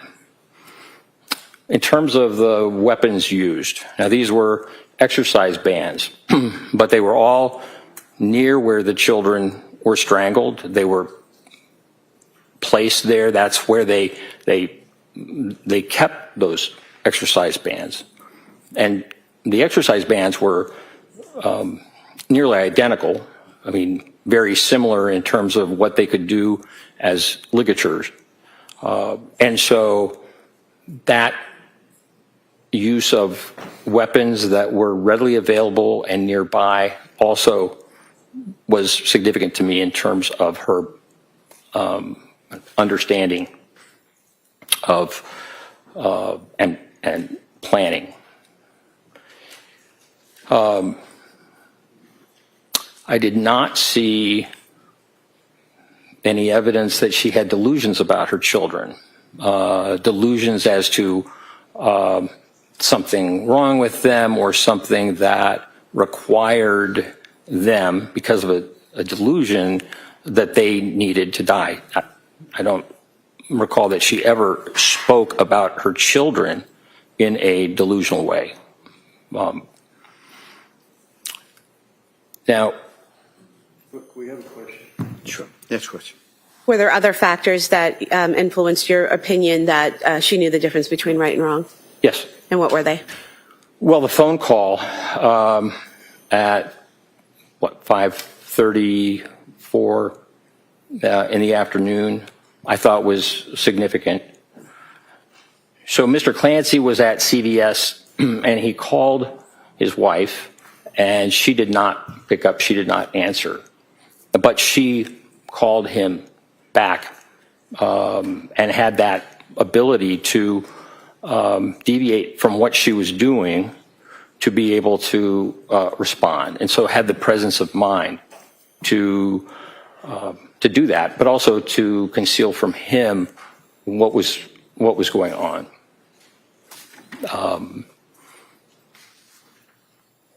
Locking the door is another example. I mean, certainly Ms. Clancy was aware of time and the limited amount of time to accomplish this, but by locking the door, it kept her husband from being able to enter the bedroom and therefore being able to see what had happened. So delayed that time.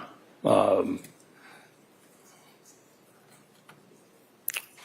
arrival, her husband asked her what happened, and she did not confess. She did not tell him what had happened other than, I tried to kill myself. She also did not report auditory hallucinations, but rather said that the children were in the basement. It's my belief that she expected to die, and that by the time Mr. Clancy arrived, she would have successfully been able to take her life. And sir, did you form an opinion to a reasonable degree of medical certainty as to whether or not Lindsay Clancy on January 24th, 2023 had the ability to conform her behavior to the requirements of the law? Yes. And what is that opinion? Well, if we look at that day, we know that in the morning she took Cora to a pediatrician's appointment. And all physicians receive training in psychiatry, no matter what specialty they go in. That's part of medical school. And so, like other doctors who had seen her who were not psychiatrists at appointments and whatever, the pediatrician also did not notice any unusual things about her. She did not, she was able to conform, right, to the type of behavior that a concerned mother would engage in. She was able to drive to the pediatrician's office and then back. And the day was really one of significant control. The activities that she engaged in that day, spending time with her children with Play-Doh, taking them outside to build a snowman, sending photographs of the children to her mother, to her husband on Instagram, fixing lunch, and also fixing dinner for the children. So the activities of that day were controlled, as were the activities in terms of the planning that we already mentioned. So throughout the day, I mean, she was methodical and quite controlled and organized, even in that space of time that was short. There was a lot to do in terms of killing her children and also killing herself. And I would say that the last point with regard to conforming to the law is that when she received the phone call from her husband, she did not report to him that she was in distress, that she was having hallucinations, that she needed help. So with that phone,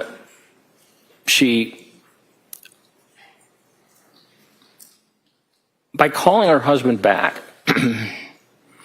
and reassuring him by the fact that, yes, she knew the medication, whatever, that helped guarantee that he would continue on the errands. Had she not called him back, it would likely, or it certainly was possible that he would be concerned enough that he would return home. And so I think the phone figures in just in terms of her awareness and conforming her behavior such that the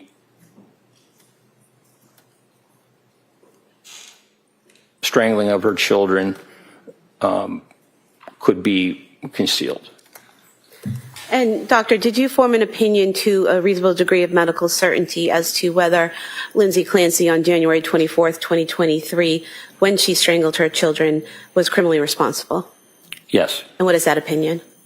Yes. It is my opinion within a reasonable degree of medical certainty that Ms. Clancy was criminally responsible. Move to submit Dr. Satoff's CV as an exhibit. Any objection, counsel? All right, that may be admitted.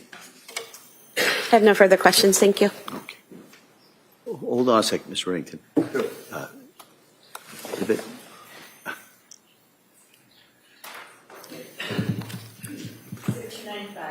Thank you.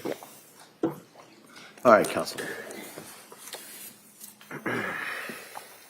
Morning. Good morning.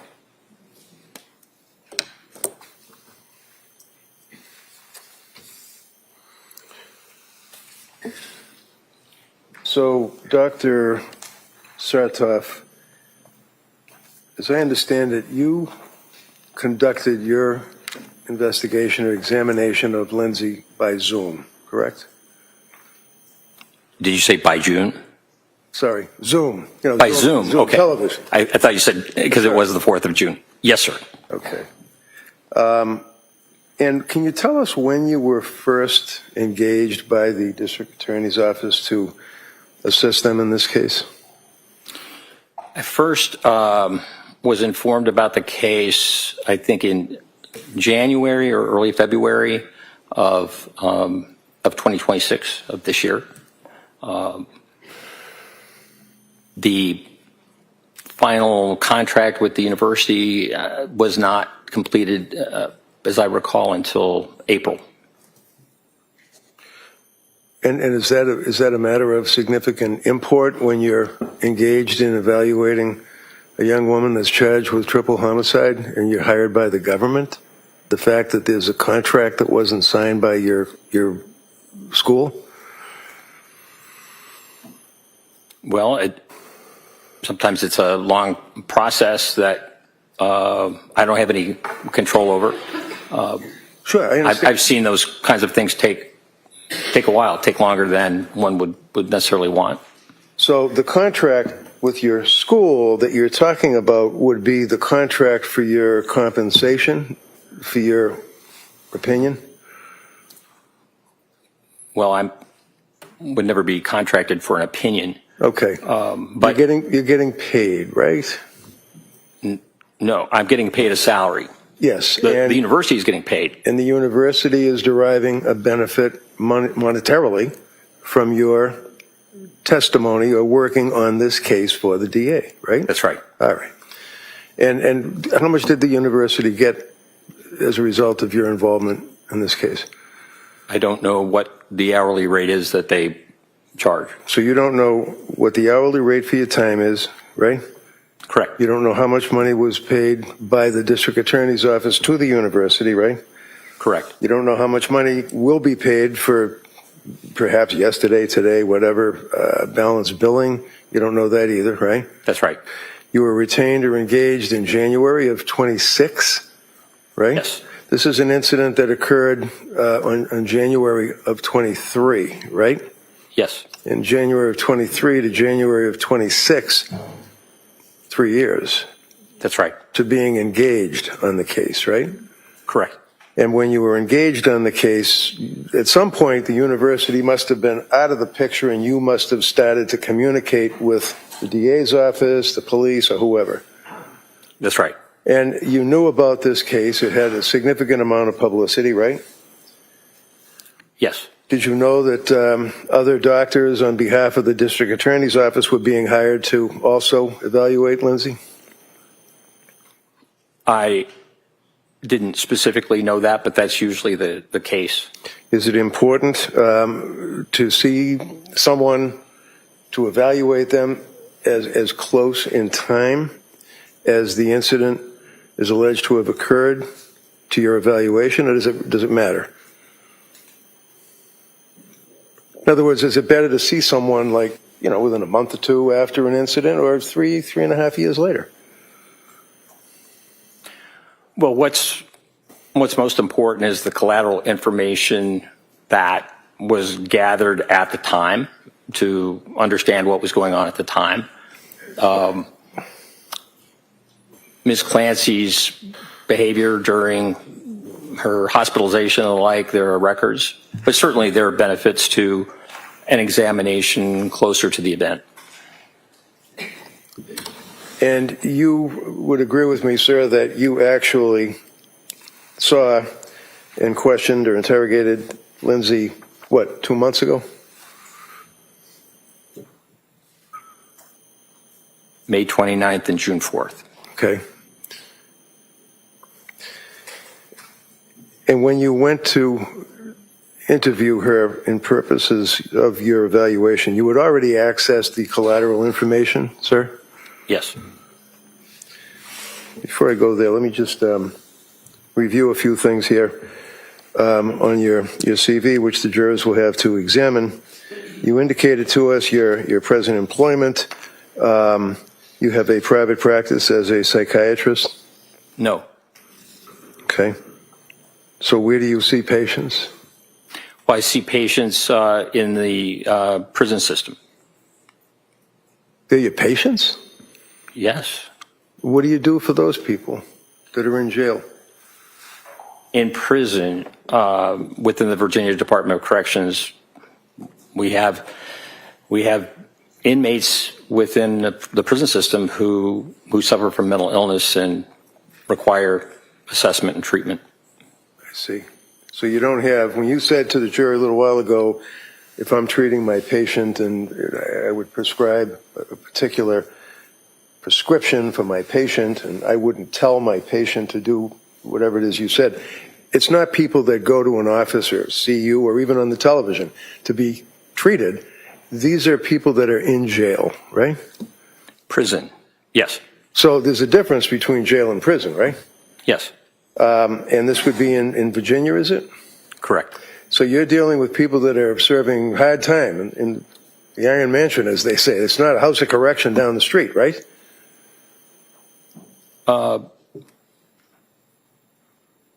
I see patients who have different varying sentences. Some have life sentences. Some are scheduled for release, in the coming month. So that really varies. And you work on behalf of the state to evaluate prisoners to determine whether or not they are fit, if you will, to be released into society, right?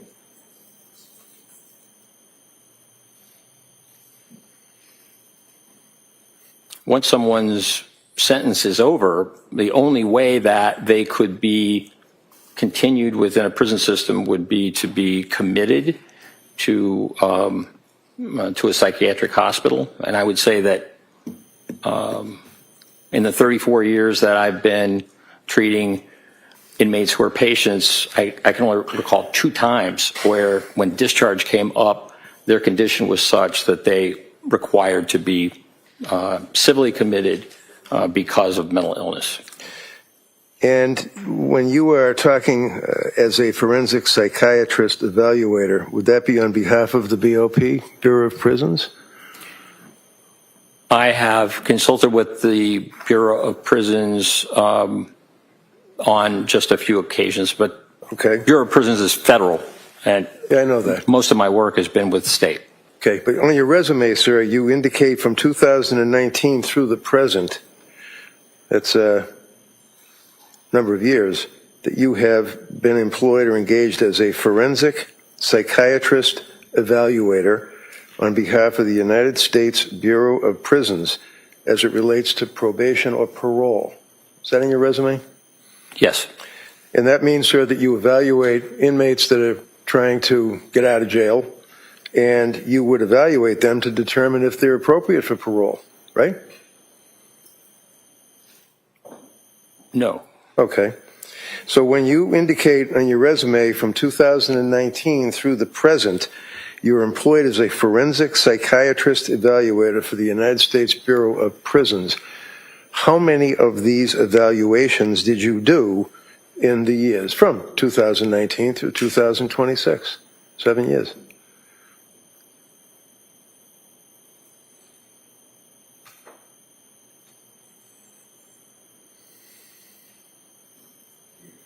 I think I've done 2 or 3. 2 or 3. Yes. Okay. 2016 through 2022, you're engaged as a consultant psychiatrist for the Elson Student Health Center. What is that? That's the Student Health Center at the University of Virginia. So that serves students who are at the university. And like what? I mean, do you evaluate them? Do you treat them? Do you analyze them? What do you do for college students? My work with the university and the health center really had to do with students who were having difficulty and had left the university and were interested in getting back. And so I was part of a 3-person panel to evaluate the students to see whether or not it would be appropriate to bring them back to the university. And what, were they like thrown out of the university, or they were disciplined or something? Why would you bring them back? What does that mean? Well, if there was an event that caused concern, potentially was a threat, for example, then just for the student safety and the safety of all, they would leave the university in order to get the type of care that they needed. And then if they wanted to come back, then I was part of a panel that would evaluate these students and make a determination about whether it was safe So these for are them your to come students. back. I'm sorry, I cut you off. Go ahead. Yeah. No, that's all right. Okay, these are students, right? Correct. In college, right? That's right. That have been thrown out or disciplined or suspended or something, and they're trying to get back into school, right? That's right. And when the parents of the students come, they retain you to advocate on their behalf? No. No, you work for the school, right? Correct. You evaluate them and then back the school up so that these kids can't get back into the school, right? Can you ask that question again? No, that's all right.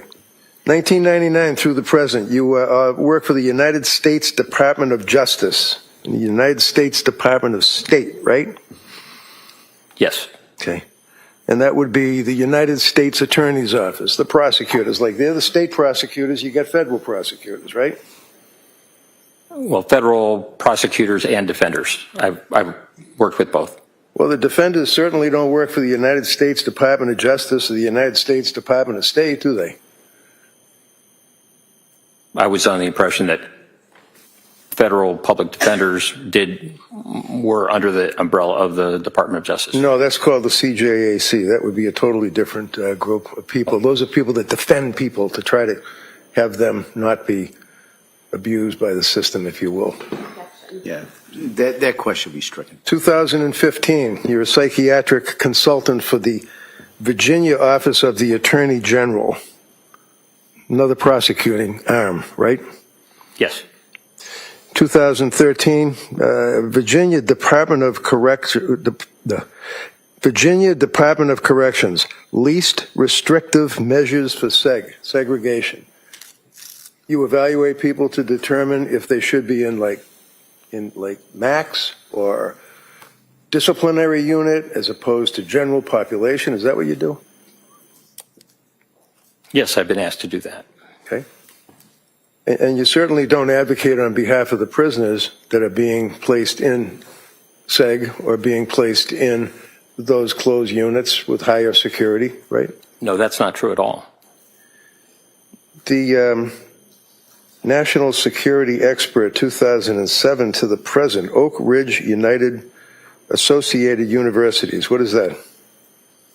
Yes, that is a group that does research with the Behavioral Analysis Unit and the National Center for Analysis of Violent Crime, and I have done work with them. Okay. Critical Incident Analysis Group, CIAG, University of Virginia. Yes. Okay. Behavioral Analysis Unit, as you told us yesterday, for the FBI at Quantico, right? That's right. Psychiatric consultant to the Virginia Department of Corrections, medium, maximum, and supermax facilities, right? Yes. Continuing on with your experience, sir, as a witness in this case, you'd agree with me that you were involved as a psychiatric consultant with the Macro Task Force on-site consultation for the Australian Police Service. Yes. Former Soviet Union project, Republic of Georgia, TBILISI, Georgia.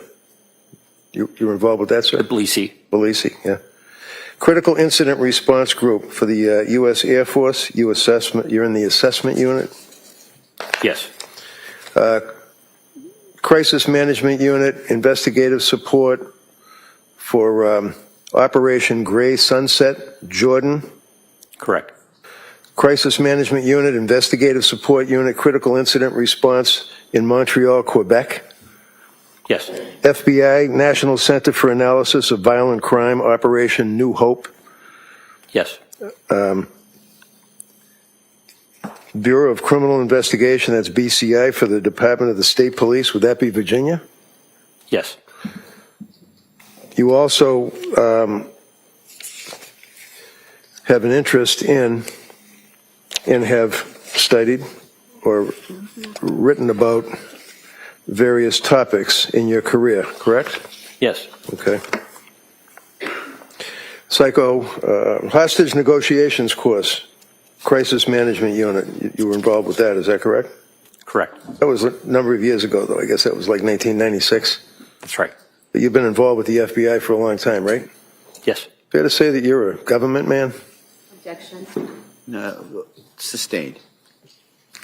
Hostage negotiation course. How about Virginia Department of State Police? You involved with them as well, sir? Yes? Yes. Advisory positions. You deal with Islam in prison is one of your interests, right? That was a TV program or something? Correct. Talk about National Institute for Justice,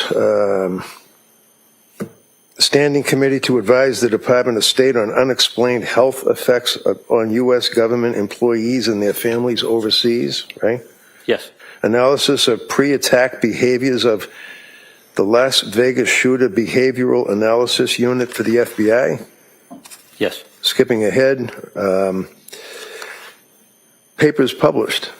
Now, when a doctor or a psychiatrist, or even any doctor really, I guess, publishes a paper that's of interest to other doctors or people, that's called a learned treatise, right? Peer review? Yes. Okay. Can you tell me, what is peer review? What does that mean when you're dealing with a person's focus and interest in writing about what they're focused on? So a peer review journal is one in which once an article is submitted, a paper for publication, that goes to qualified people within the same field who review it and make determinations about the quality and whether or not it should be published. Oftentimes, there will be some edits or suggested edits from those who have expertise. It's a blind process. So if I submit a paper and it's peer reviewed, I don't know necessarily at all who is reviewing it, but it's a way to ensure quality of articles that are published. And that's just an important standard. So it's kind of a rigorous standard to make sure that what you're writing about is reliable and would be helpful to others that are interested in it, right? Correct. Okay. So, for example, also it depends on where you're publishing it. You can put something in the National Enquirer, or you could put it in International Psychiatric something or other, right? Which would be a better publication. I don't think the Enquirer is peer reviewed, but. So you certainly would agree with me that the International Journal of Law and Psychiatry is a respected source for learned treatises, right? Yes. And you would agree with me, sir, that you've been in here telling this jury all about Lindsay and how she didn't hear voices or did hear voices or exaggerated and lied. Have you written any articles at all on the concept of auditory hallucinations? No. Have you read any of them?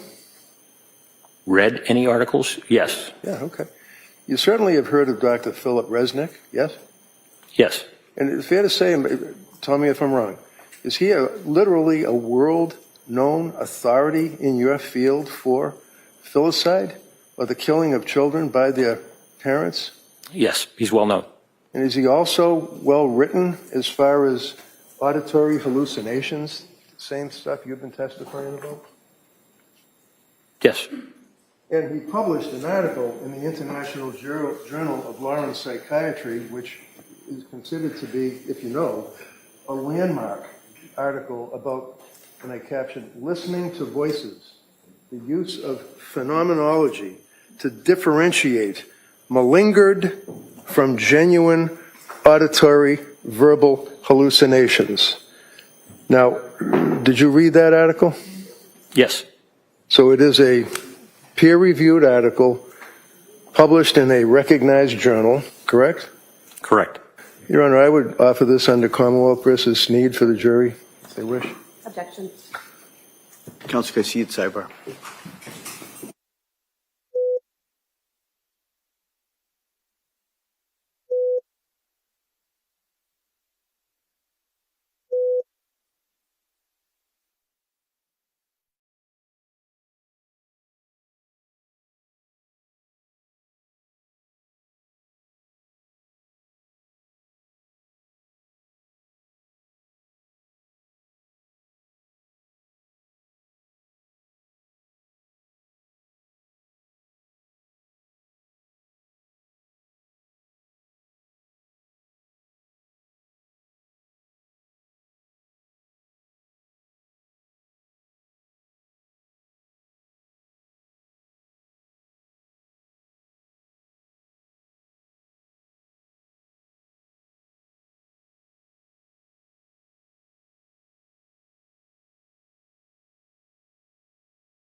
All right, so right now we are in sidebar.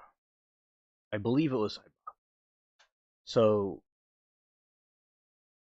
it'll be, yeah, they definitely like to take their breaks.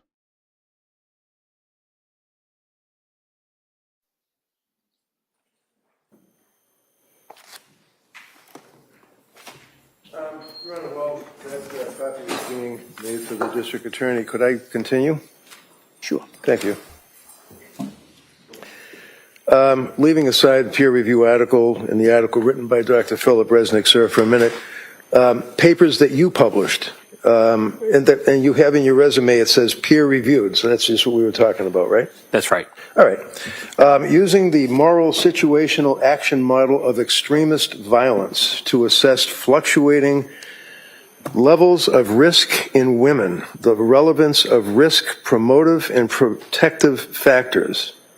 What does that mean, levels of risk in women with extremist violence?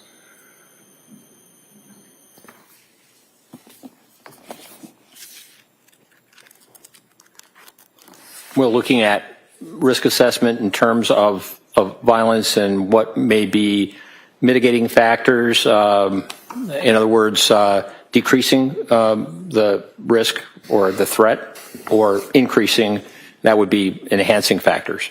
But this is looking at a group in terms of research. And it's research about women that are involved with extremist violence? Yes. Okay. Assessing, strike that. Using the moral situational action violence risk model for assessing women involved in extremist violence and empirical study. Is that a similar article? Yes. Operationalizing theory, a moral situational action model for extremist violence. That would include guys plus women, I guess, right? I'm sorry. That would include men plus women, I guess, right? Because it doesn't say women. Suicide, terrorism, performance, violence as a public plunge. You wrote that, right? Correct. It's another interest. Crisis leadership and military community resilience. You wrote that, right? Correct. Painting by numbers, capturing the pathology of socio-political conflict, dealing with depression amongst Palestinians. You wrote that, right? Correct. Psychological challenges of bioterror. You wrote that, right? Correct. Trauma and intergenerations transmissions in Kuwait. You wrote that, right? Yes. Recognizing borderline personality disorder in the family practice setting. You wrote that, right? That's right. Mortality among elderly patients discharged from a state hospital. It's one of your interests, right? That's right. Postpartum psychosis induced by bromocriptine. That's the one that you told the jury about originally, that you published 40 years ago, right? Yes. Okay. Morality and the radicalization of women. What is that? What was that all about? Could I be refreshed with that? I'm Sure. It's just, I mean, you can look at your resume if you wish. I'm just going through it. It's under B, books and chapters. This one is the first one, and it deals with radicalization of women. A handbook, I guess, for terrorism studies. You remember that? It's only 4 years ago. Yes. Okay. Application of big data for national security, a practitioner's guide. You wrote that, right? Correct. I was one of 4 editors. Crisis Guide of Psychoactive Drugs and Poisons for the Crisis Negotiation Unit. You wrote that, right? That's right. International Handbook of Threat Assessment, right? Yes. Protection of Children During Armed Political Conflicts, a Multidisciplinary Perspective, right? Yes. The Negotiator's Guide, like when somebody's locked in a building and they're threatening to kill people or something. The Negotiator's Guide to Psychoactive Drugs, 2nd edition. You wrote a chapter on that, right? That's right. The Negotiator's Guide. And it goes on and on with the negotiators and things like that. Terrorism negotiators, right? It's fair to say that's your focus? Correct. Well, Okay. Well, I know you can talk about postpartum, but I mean, I'm asking you if your resume that you prepared, I imagine, well before you were hired by this DA's office, sets forth your interest, right? yes. Okay. The characterization of negotiation as trying to stop killers is not accurate. I'm probably wrong. Comprehensive. I apologize. You see it on TV, the negotiators, and they're trying to help people that are being kidnapped On a bridge, in crisis, yeah, something like okay. that. So, just a few more, Doctor. Panels and symposia. You'd agree with, let's see, national security implicate. I just want to run through a quick attachment theory, mental wellness as it relates to threat management, threat assessments, corrections, psychiatry presentations, substance abuse and misuse in prisons, perspective on providing medical support during conflict and chaos, targeted violence in the media, lessons from history, the profile of poisons, understanding the female extremist, crisis operations, leadership, how to fool doctors by injecting chemicals into muscle to obtain opioids, a prison inmate comes clean. Did I read all those topics correctly, sir? correct. Invited lectures, talk about extremism, terrorism, the future of policing, children in long-term abductions, how to prevent terrorism, mass shooters, U.S. prisoners, religious rights, religious radicalization, terrorism and the unknown enemy. Basically, that's what your focus is, sir, correct? No. And that's coupled with your experience of the 2 people or so that you recall dealing with in your, it's not a practice, but working for the Bureau of Prisons or the state for Virginia, the people that are in jail. That is the sum total, to be respected, of Dr. Sadoff, correct? I mean, you treated 2 people. You've written a lot about terrorism and other issues that we went through. That's not at all correct Oh. characterization. Oh, I'm sorry. Because I read your resume right? Yes. Okay. And I related what you indicated to the jury, your experience when I asked you about patients or treating people. I said that right? I've been treating patients, and I continue to for the last 40 years. Now, in all of your experience, sir, have you ever treated a woman suffering from postpartum psychosis? Yes. When?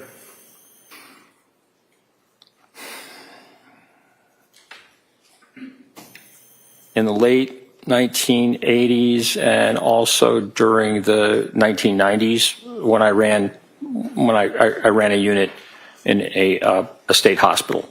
So this would be women, 1980s, about 30 years ago or 20 years ago, depending on which one, in a prison that you were... No. Oh, it wasn't.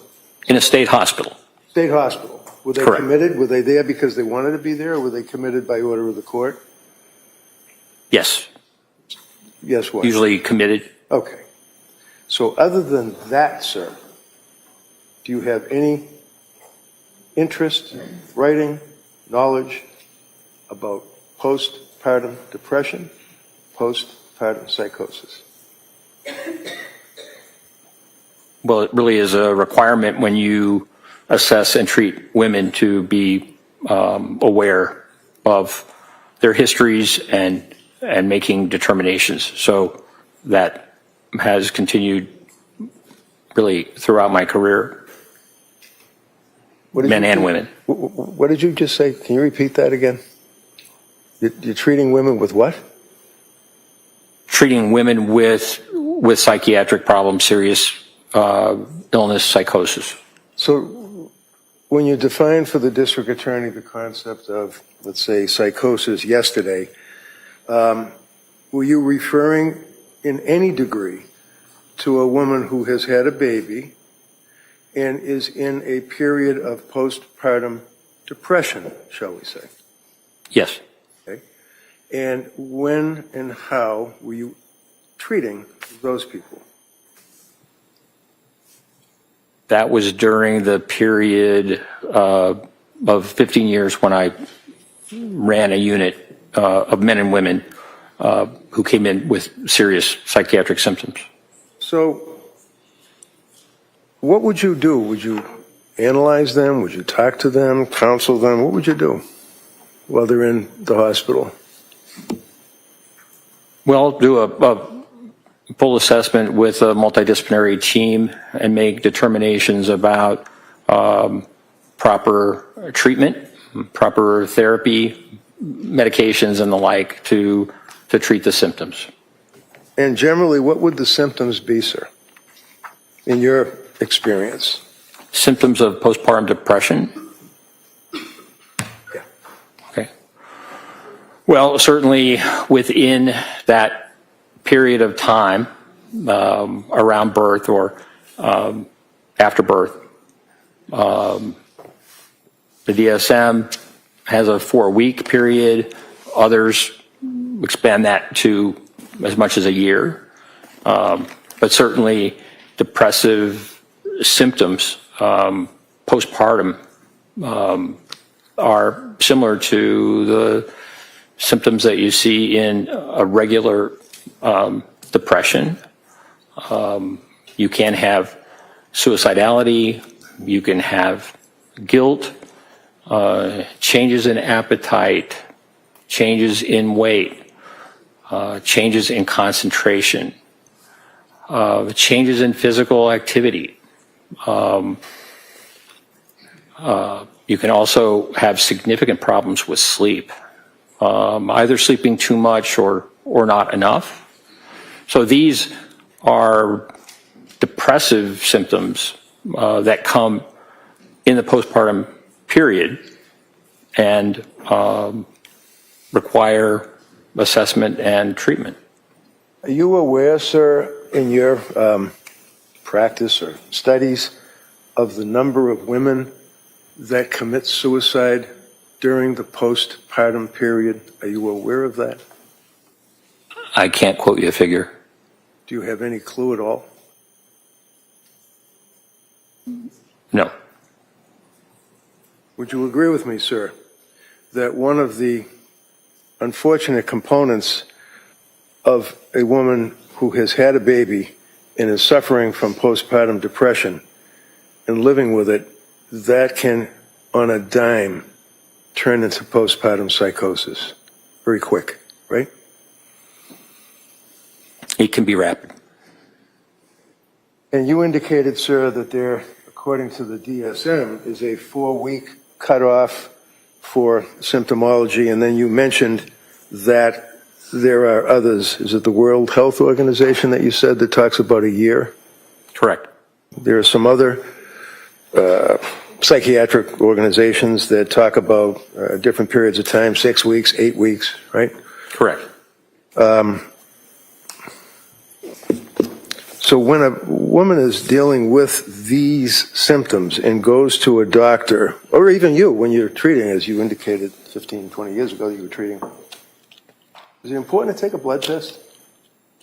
I'm sorry, can you repeat that? I'm sorry, my bad. Is it important to take a blood test? Is it important to take a blood test? Yeah, you just went through the whole thing about we're going to have the team and they're going to evaluate and we're going to prescribe. I'm just asking, is it important to take a blood test of the patient? It can be. Based on what? Based on the presenting symptoms, based on the history, based on medical history. For example, if someone has recently been in a hospital and been treated, there may not be a necessity for drawing blood again, depending on the types of symptoms that you encounter. It's not a standard that everyone who presents to a psychiatrist requires blood tests. So if you're a psychiatrist who's been practicing private practice for about, I don't know, a month, maybe 2, and is prescribing antipsychotic medications, selective serotonin reuptake inhibitor medications, benzodiazepine medications to a young woman who is complaining of what the young woman perceives to be difficulties postpartum. Is it important to take a blood test to find out what, if any, prescription drugs they have on board in their system? To check and find out, did you say what drugs are on board? Yeah, I mean, you're treating this patient, right? And they're coming off hypothetically with you, but they're coming off the street to see a psychiatrist for help, right? Yes. And if they're already been prescribed drug after drug after drug by a particular doctor with her 2 months of robust experience, is it a fair statement that you should take a blood test of that person?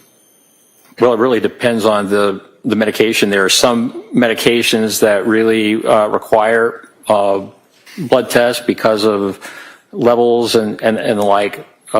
Many psychotropic medications are not there's not an easy test for the amount of medication in the system. So it depends on the circumstances, and it depends on the medication. I mean, for example, lithium or carbamazepine or valproic acid, those are all mood stabilizers. Certainly, taking a blood test would be very important. So it depends. Depends. Can I just ask you to spell those 2 drugs that you just pronounced for the stenographer, please? Carbamazepine. Yeah. Carbamazepine.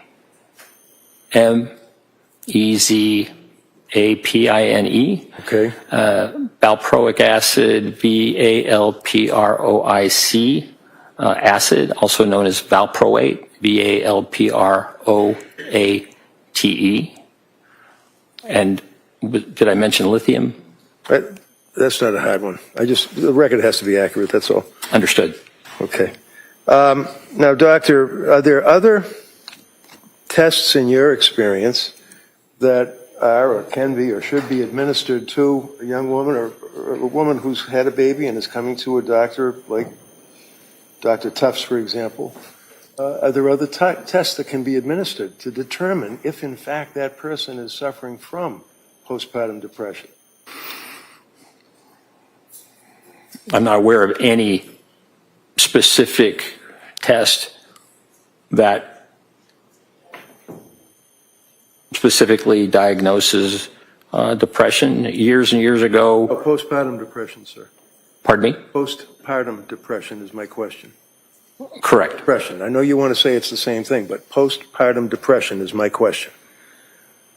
And you're asking if there's a blood test for postpartum I'm depression? asking if there's any tests at all that a psychiatrist can or should administer to the patient coming to them for help. Well, there's the Edinburgh scale, which is a self-report that patients fill out for who are postpartum. You looked that up last night? No. Well, you knew about the Edinburgh scale? Yes. You administer the Edinburgh scale? Pardon me? Have you administered the Edinburgh scale? No. It's a self-report, usually given by nurses. Nurses, okay. In any event, it's a scale that is a useful tool to determine the level or degree of depression that a person may be expressing that is suffering from postpartum depression, correct? That's right. And do you know what the numbers are on the scale? Like, is it 1 to 23, or is it 1 to 50, or do you know what it is? It's a 30-point scale. And when you say So 1 to 30, as I understand it. And when you say a self-report, the patient would then advise what symptomology they're suffering at that particular point in time, right? Correct. And then the doctor would then determine whether or not there is a risk or an extreme risk or a deadly risk of this person committing suicide, harming someone else, whether it's a baby or anybody else, and determine what the level of their postpartum depression is, right? Yes, it can help. And did Dr. Tufts administer Edinburgh test to this young woman? I know that Ms. Clancy, there were a number of Edinburgh tests that were given to her, so that there are some scores in her record. I can't recall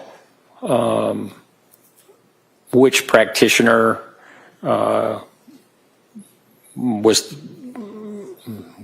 gave her the Edinburgh test, but I do recall that there are a number of scores within her medical record.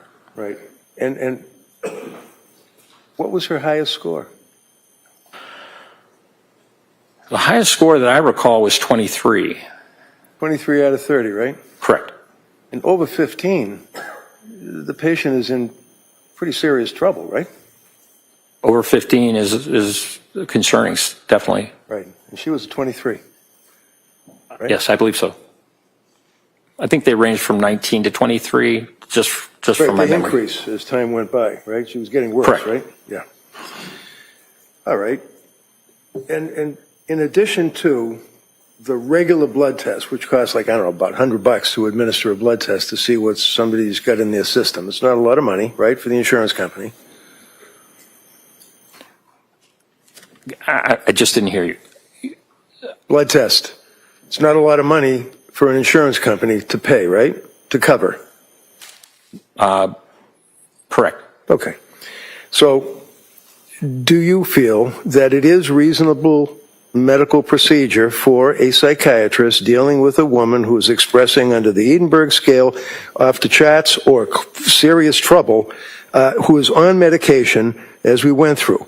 The antipsychotic drugs, the SSRI drugs, the amitriptylines at the end of the period of treatment with these people, the benzodiazepines. It's helpful to take a blood test, right? It can be. And is that, in your opinion, sir, to a reasonable degree of medical certainty, a step that should be taken by a competent doctor? That taking blood tests can be appropriate, yes. And then there's an additional blood test that you can use when you're dealing with a woman who's suffering from postpartum depression or coming to the doctor for help and they have significant narcotics or prescription drugs in their system, and that would be an enzyme test, right?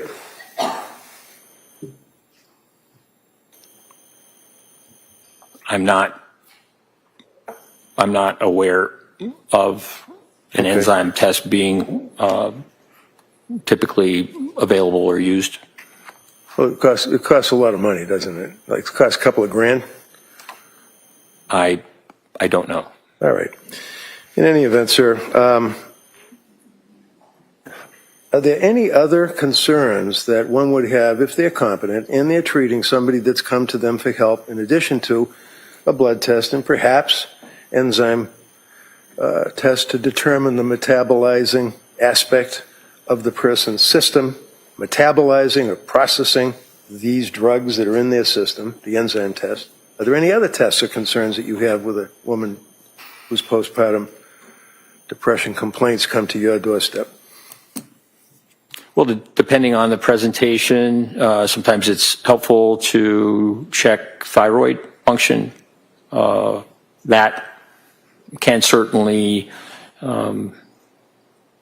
be a cause of psychiatric symptoms. Did they do a thyroid test on Lindsay? No. That's not a lot of money that the insurance company would complain about, right? Correct.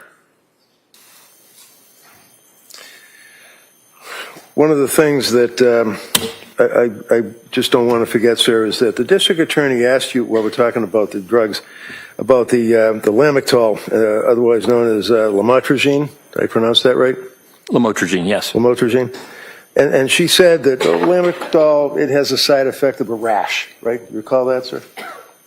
I think I said serious rash. No, I think she said rash. You may, it's up to the jury what their recollection is, but you may have said serious rash, but we both agree. It's a serious rash, right? Yes. In fact, it can be fatal, right? In very rare occasions, yes. It can be fatal, right? Yes, in very rare occasions. Well, if one person out of 1,000 gets Stevens-Johnson syndrome or prurigo nodularis as a result of taking that medication, that's something that we should not tolerate as doctors, right? Risks and benefits are something that every physician, every prescriber needs to think about. So you've heard of, as it relates to Lamictal as a prescription drug, what's called 10. You've heard of that, right? As a side effect? Yes. And that means what?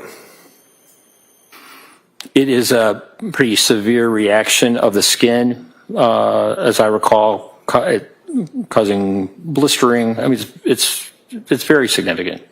So if you have a young woman who is a nurse, an RN, who worked for 7 years in a very prestigious hospital's labor and delivery unit, who was so nervous about drugs that were being prescribed to her that she would at night sit in her kitchen on her phone and Google all sorts of side effects of narcotics, the drugs, the Seroquel, lamotrigine, all of these drugs. Is it an unreasonable decision for her to say, I don't want to take that drug, in your opinion?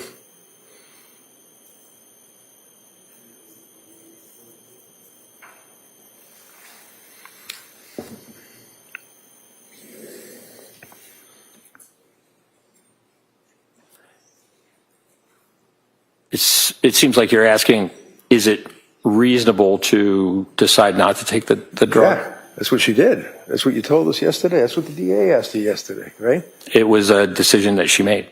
And in your opinion, sir, after we just went through all of this with the TENS, with the toxic epidural necrolysis and all the rest of that, and she's a nurse, and she's looking up these drugs that she's being prescribed and says, I don't wish to take that drug, in your opinion, to a reasonable degree of psychiatric certainty based on your experience, is that a reasonable decision for her to say, I don't want to take it? The benefits of that drug are profound, and millions of Americans take that medication and find it to be very important for them. Doctor, you're an intelligent man, you're a doctor, you've got a lot of experience dealing with the prison system, we've already gone over all of that. You understand my question, don't you? Yes. Is that a reasonable decision for Lindsay to make to say, I don't wish to take that drug? Based on all the side effects, whether or not it's rare that people die, whether or not it's rare that they break out on their skin with these permanent lesions and bleeding pustules, is it reasonable for her to say, I don't want to take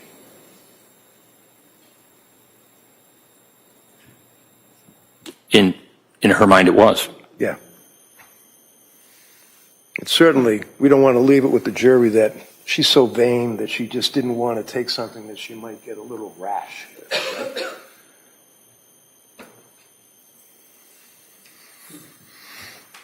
In any event. Now,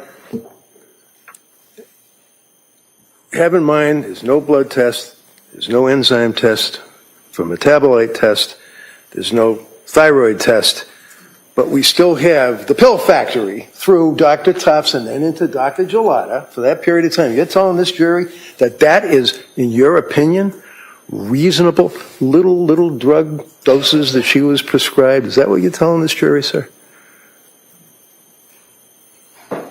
That it was reasonable to prescribe? Yeah, the drugs, one right after the other, and then stopping the SSRI, not weaning off, stopping it flat out. Is that reasonable? Objection. Sustained, just as to form. Is it reasonable, sir, in your opinion, to tell someone who's on an SSRI, such as Zoloft or Prozac, just stop it and we'll put you on something else, or should you wean it off? In the case of the Zoloft and the severe insomnia, it, in my view, it was reasonable to stop it. And then prescribe new drugs? Well, insomnia was a significant problem, so as I recall, Ativan and Benadryl were prescribed to assist her with those symptoms. Now, if somebody, is nervous because they have an exam coming up, or they just can't sleep because maybe they're worried about their job, there's a big difference between that and serious insomnia. Is that true? Yes. And Lindsay was suffering very serious insomnia, according to the medical records and her statements to her providers, right? That's right.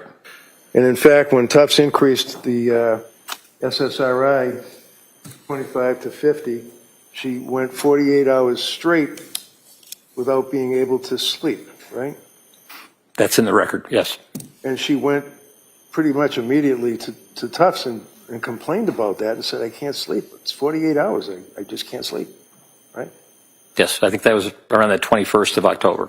And in your experience with dealing with terrorism and terrorist threats and things like that, would you agree with me that sleep deprivation is used as a torture? It can be, yes. And in fact, the side effects, if you will, of a person who's suffering from serious insomnia can actually lead to psychosis, can it not?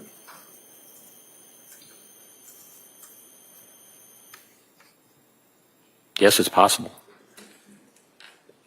You're aware that while she's living in her house with her husband, Pat, and their 3 kids, that by all accounts, she was a happy mother, wife, friend, daughter, all of the above, right?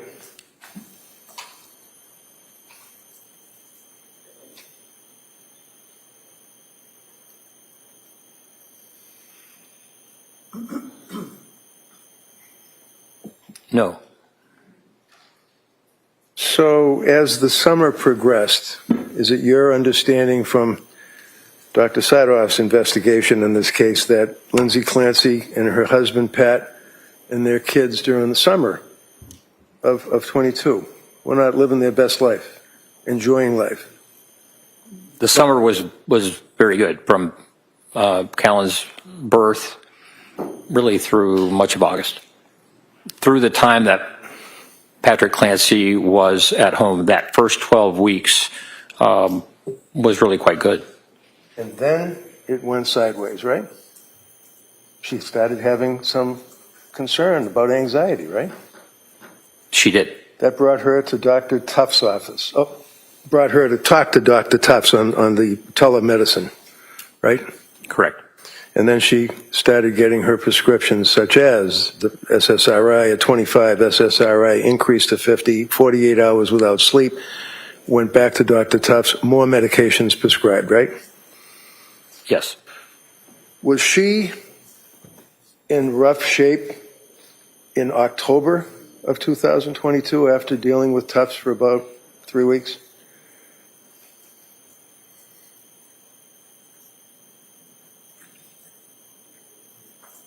She was certainly having difficulty, although the Benadryl and the Ativan were very helpful for sleep. Okay. I'm just going to grab this item here. I'm just going to kind of hold it. In your investigation, and look, you did look at the text messages and all the stuff that was on Lindsay's phone. Right? Yes. Her life was pretty much turned inside out, right? I mean, government got access to every text message she sent, right? Yes. Every email that she sent, right? Yes. Every memo that she wrote on her phone or on her computer or whatever, right? Yes. Every journal entry that she ever wrote during this period of time, we have it all, don't we? Yes. And in October 20th, sir, did you see this text where she texted her mother and said, "Mom, will you please come up and stay with me a bit? I'm really sick. Something's wrong. I had horrible insomnia all night. I just don't know how I'm going to get through the day. I started to take medicine the doctor prescribed for anxiety, and I think it's made things worse. It's just really scary. And I don't..." Did you see that? Yes. So she wasn't doing well in October, was she? Correct. And continued to see Tufts, right? Yes. Gelada, right? Nurse practitioner Paul and then Gelada, yes. Okay. Now, in your investigation of the medical records, would you agree with me that Lindsay was not running around from doctor to doctor to try to physician shop, to try to get drugs so that she could get high or use the drugs? That's not what she was doing, was it?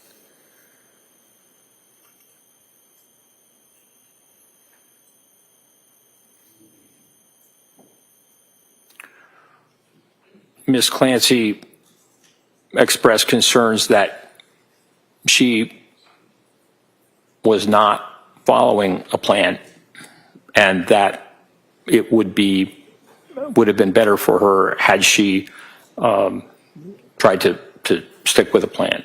Is that one sentence in all of the medical records where it makes reference to the fact that she said something like, I should have stuck with the plan? Is that what you're referring to? Yes. Okay. My question, sir, was Dr. Tufts, Dr. Paul, Dr. Gelada.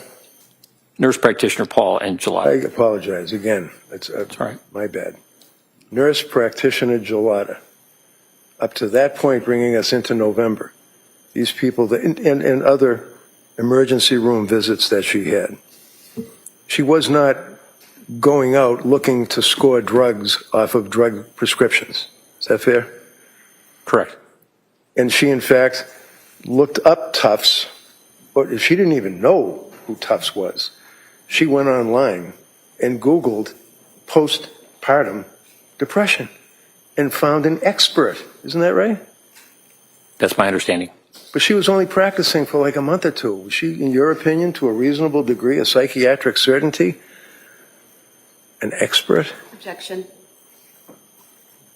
Overruled.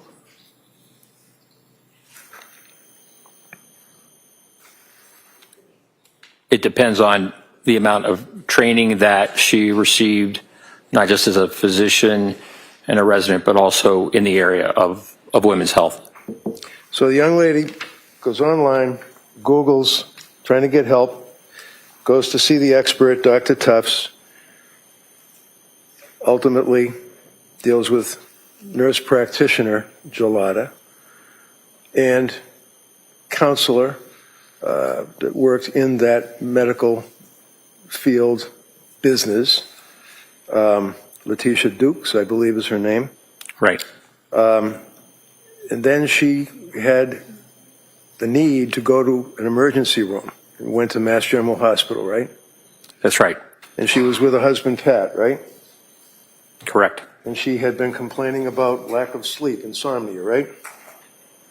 Yes, as I understand. She had been complaining about inability to emote, feeling hollow, not myself, right? Correct. And a number of other complaints that were brought to the fore. And the hospital made a recommendation that she go to McLean Hospital, which is a locked ward mental institution in Massachusetts, and she chose not to do that, correct? That's right. So then what she did is went back to her home and immediately hooked up again, if you will, with Tufts, right? That's right. In December, one of the people at the South Shore perinatal unit advised her to go to a hospital that specializes in postpartum women. That would be Women and Infants Hospital in Rhode Island, right? That's right. And she went there like the next day, right after they called, right? Yes, I think they fit her in pretty quickly. Was it maybe the 20th of December? And her husband dropped her off for that day program, right? That's right. And she participated with the coloring, with the conferences, or with the discussions, and evaluations with the doctor, right? Yes. For about 8 hours. It was about an 8-hour day, right? Something like that. And on that day, in December 20th, she was turned away, basically, right?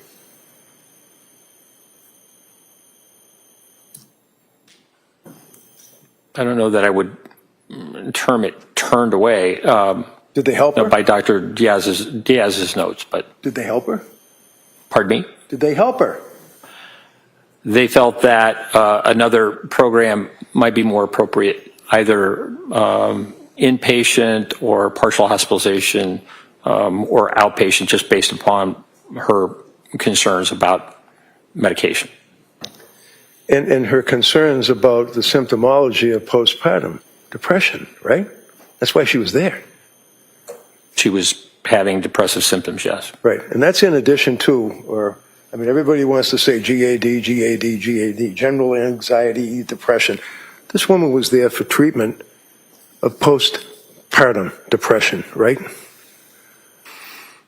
She was there for treatment of depression. I was under the impression that most of the women who were in that program were much closer to had given birth to their children. And so in that respect, it was not the group that they served were much closer to that postpartum period, as I understand.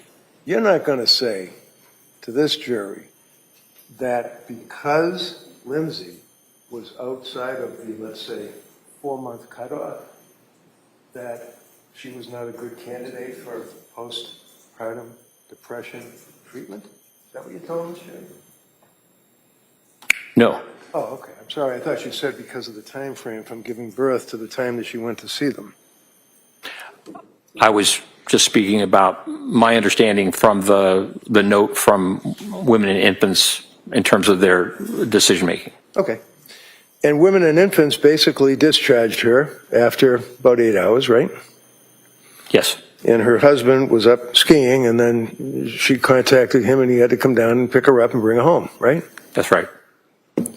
And the reason that she was discharged from Infants Hospital in Rhode Island included a statement, RO, rule out issues regarding prescription medications, correct? Yes, that's my recollection. And she indicated that she was going to go right back to Tufts, right? Yes. And she did, didn't she? Yes, as I understand. And would you agree, sir, that every time a doctor said to Lindsay to do something, whether it was to make an appointment somewhere, whether it was to take another drug, any advice that she was on it immediately. Is that fair?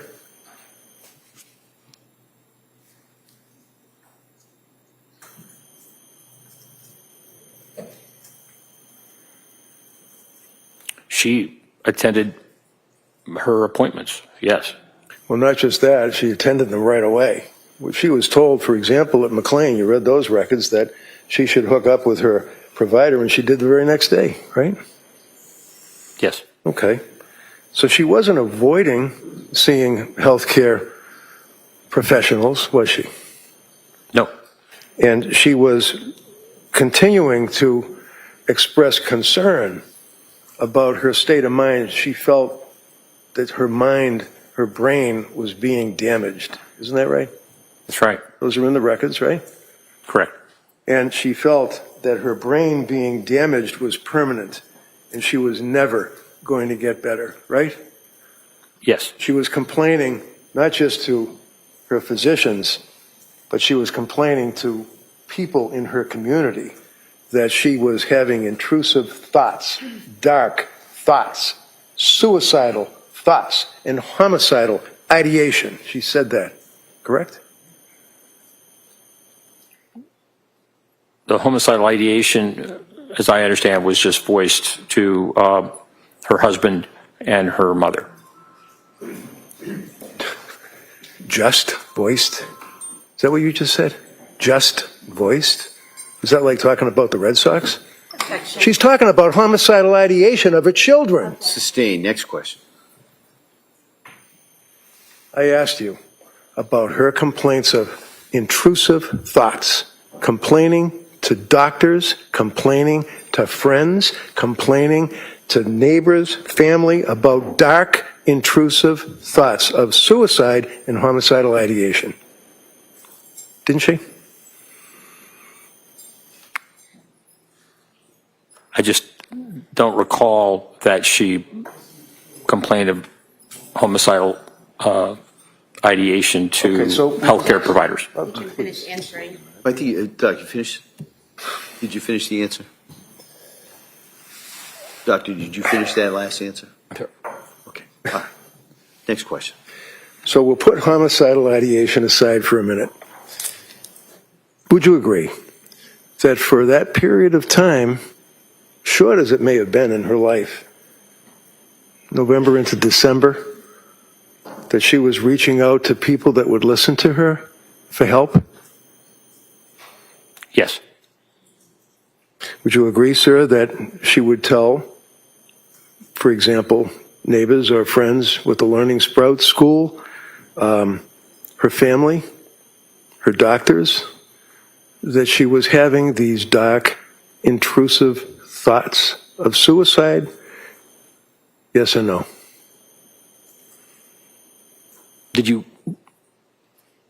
you ask whether or not she was telling her children's teachers at Learning Sprouts? Anyone that she would come in contact with at Learning Sprouts, whether it's another mother, whether it's a friend, whether it's a teacher, whether it's an administrator, whether it's somebody that just watches the kids in the playground, did she tell anyone that she had dark, intrusive thoughts to your investigation? Those people that you named, I wasn't aware that she informed them about that.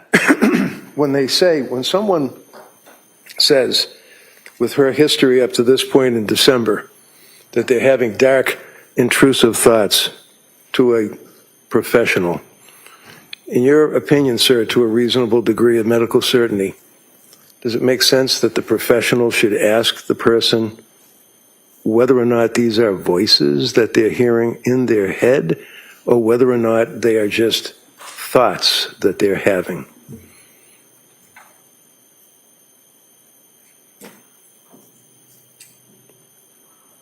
Certainly exploring that is important.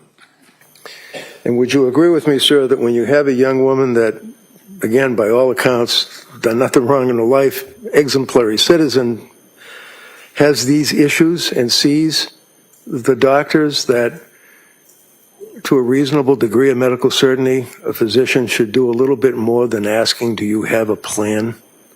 I mean, is that accepted practice just to say, do you have a plan? And if they say no, you're okay. I wasn't aware that that was the only question. Okay.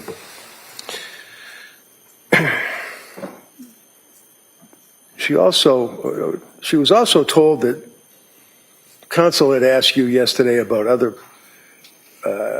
recommendations that were given to her by women and infants, and that you said that she did not follow through on that, but she did see Dr. Tufts pretty much the next day, right? That's my understanding, yes. Okay, and she said that she was going to go see Dr. Tufts the next day, right? Yes. And just to mention, before I forget it, the Lamictal, I think you mentioned to the jury that she had a prescription for Lamictal that she was able to fill, right? Correct. But she didn't take it, right? That's right. And then Tufts told her that she was going to, she meaning Tufts, was going to give her a script for Lamictal, and she said, no, I already have one, right? It was Nurse Gelada. Okay, sorry. She had gotten the prescription and filled it from Dr. Tufts. And Nurse Gelada, when asked about the Lamictal, was very favorable about it and said, yes, that's great. That would be great. Sir, I know. You want to tell me that it's a wonderful drug. Did she tell nurse practitioner Gelada, I already have a script, I don't need it? Yes.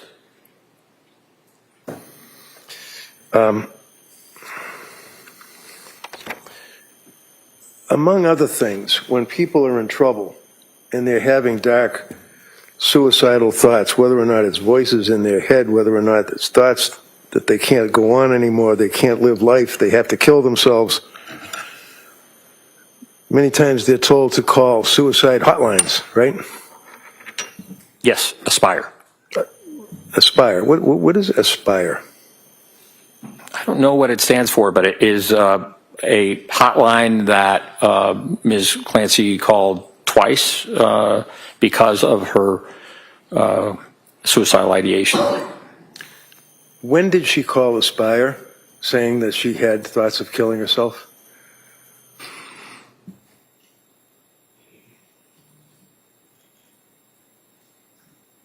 I can't recall specifically. But she did call them not once but twice and told them.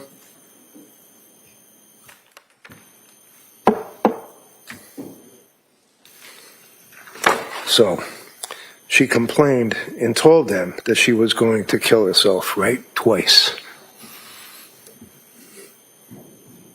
Right? She spoke to them about suicidality.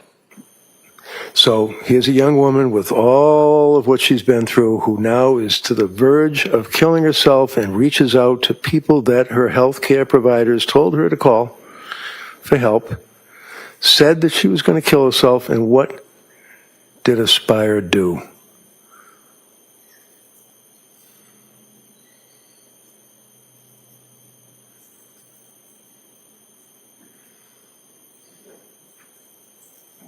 As I understand, they redirected her to her provider. They did not make a decision to hospitalize or to recommend hospitalization. They didn't make a decision to do anything. Objection. Yeah, so you could form that as a question, please. Did you read the records dealing with Aspire? Did they do anything other than tell her, no, you're not someone that we can help?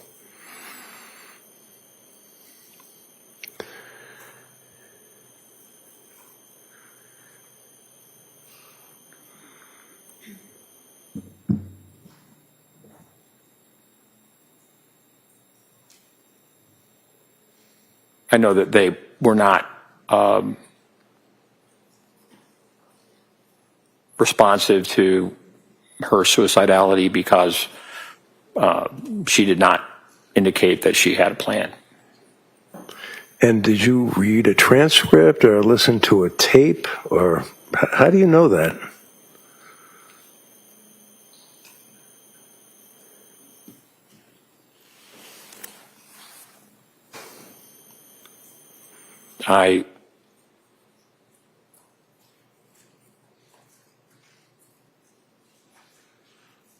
I recall it someplace in the documents, it being referred to, but I can't tell you exactly where.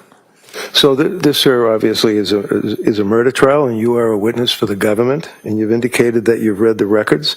You just told this jury that in the conversation that she had with the people from Aspire that she expressed suicidal ideation and was asked if she had a plan. Where are you getting that from?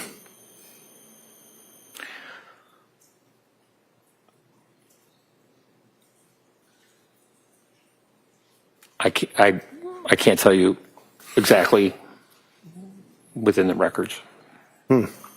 How about the second time she called Aspire? Why would she call Aspire again if they wouldn't help her the first time? In your opinion as a psychiatrist? Looking for help? Continuing to seek help. And yet again, she didn't get any, did she? That's my understanding. To a reasonable degree of psychiatric certainty with treating the patients to the extent that you've told this jury that you have, what kind of a devastating effect would that have on a person who's ready to kill themselves that's called Aspire hotline twice and has been turned away? Objection. Overruled. It could have a very serious effect. And after being discharged from Women and Infants Hospital and reaching out to Aspire, you'd agree with me that one of the concerns that the doctor at Women's Hospital in Rhode Island had is the medication that she had been prescribed by top-end nurse practitioner Gelada, right? Correct. And that's one of the reasons that they could not treat her. It wasn't just that, no, we don't think that you're postpartum depressed. We just think that there's a complicated overlay involving the medications that you've been prescribed, right? Yes. And these medications obviously included selective serotonin reuptake inhibitors, right? Yes. Prozac and Zoloft. Right. And one of the things that a doctor would be concerned about, especially with a woman who's had a baby and has stopped breastfeeding the baby, is the effect that that may have on the woman, physically, mentally, emotionally, when they stop breastfeeding a baby, right? Yes. And you've heard of gamma-aminobutyric acid, otherwise known as GABA, right? Yes. And can you tell us, please, what that is, sir? I'm sorry. Can you tell us, please, what that is, sir? What is GABA? I believe that you're referring to Lyrica. No, I'm asking about the actual acid in the person's system, their blood, that is gamma-aminobutyric acid. It's got nothing to do with lamictal. It's got nothing to do with Seroquel. It's got nothing to do with the drug industry. This is in the body. When a woman stops lactating, a woman stops breastfeeding. Yes. There is a physical effect on the person, the body, right? Yes. What is that effect?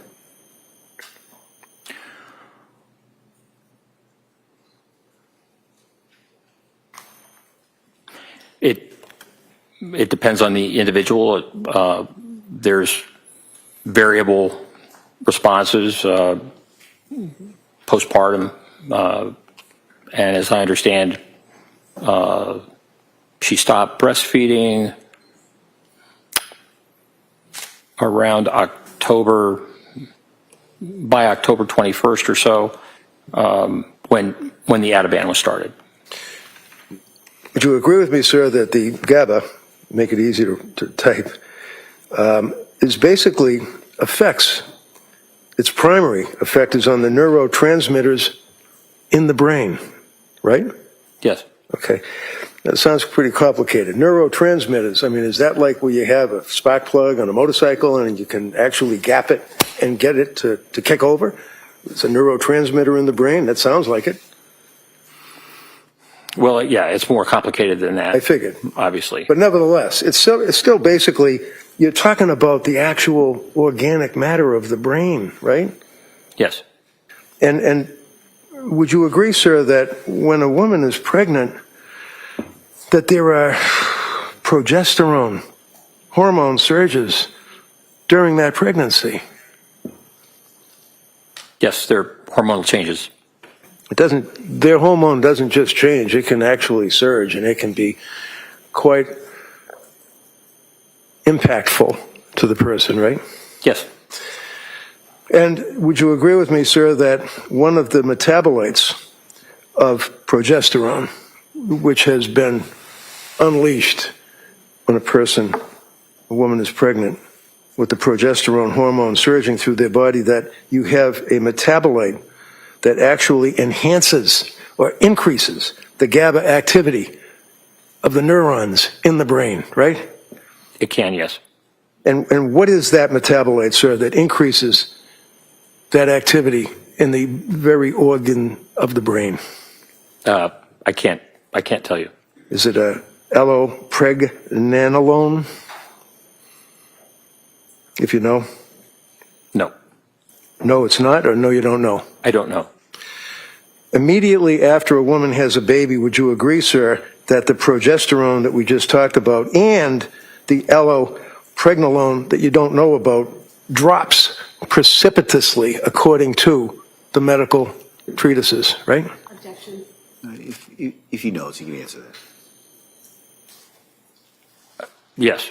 And what does that mean, sir? Tell me, when it says that the progesterone and the allopregnanolone in the body drops precipitously. What does that mean, precipitously? That means rapidly.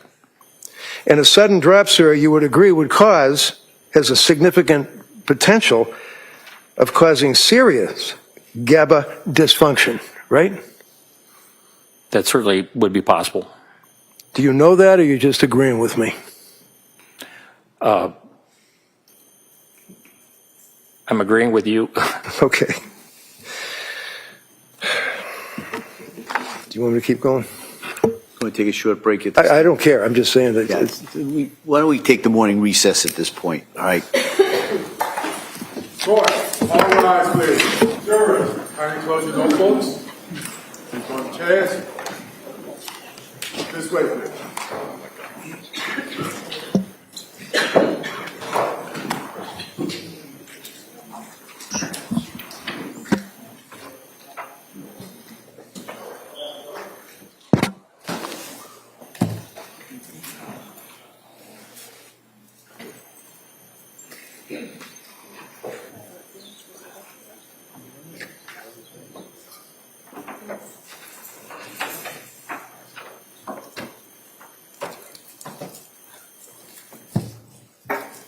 Jurors have exited the courtrooms. All right, Counsel, can I see you at sidebar just briefly? Doctor.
All right, and yeah, we have right here a.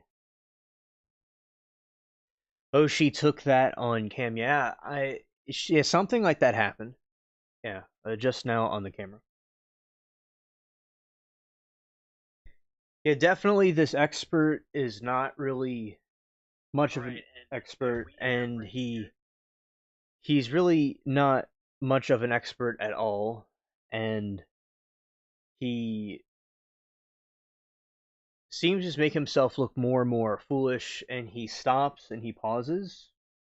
Oh, good morning, Grace, and everybody else. Yeah, it's really messed up to see the way this guy he makes himself look more and more like uh, uncoordinated, like he's in a deer in headlights.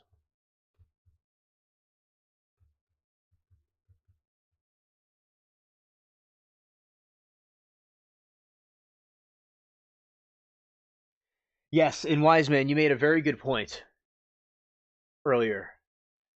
I like your commentary about this. You know, completely is the grounds for a mistrial. Indeed,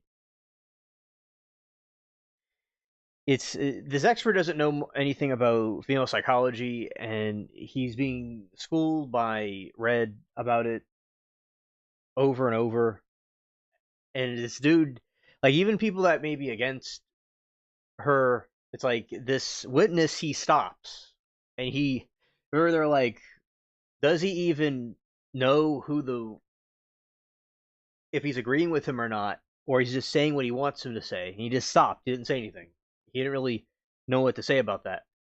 So yeah, it's certainly a lot of foolishness going on with this witness, and now they're on their morning break, which they usually take about an hour, 20 minutes, or 30 minutes, or 40 minutes. They take some crazy amount of time.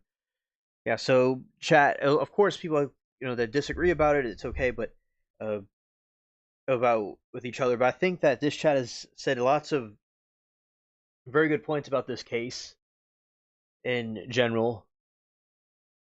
It's very clear there's something off about these government witnesses from the Commonwealth. It's a quite cliche indeed. So he doesn't really know about anything about female psychology. He seems to buffer and stop in his tracks.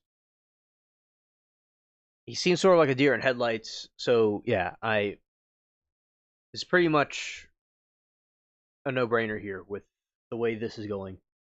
It's not going the way the prosecution planned it, and the prosecution needed all these different doctors to discredit one expert. So, yeah, the actions of this trial are very comedic.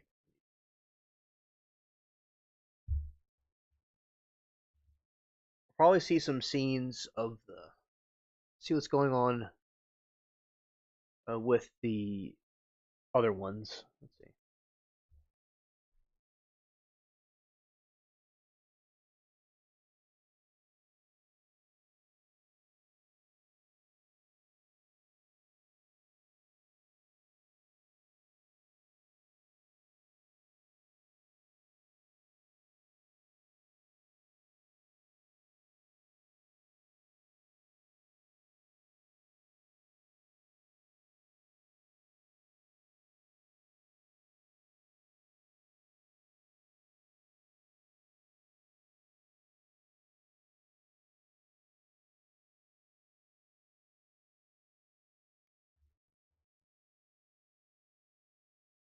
Wiseman, Wiseman said there are many tactics. There's many tactics to consider, but the most important points to take into regard are those which enter into commerce and financial interest and penalty points at heard. Yeah, that trail, follow the money as they say, definitely will show what's the true origins, the genesis of these things.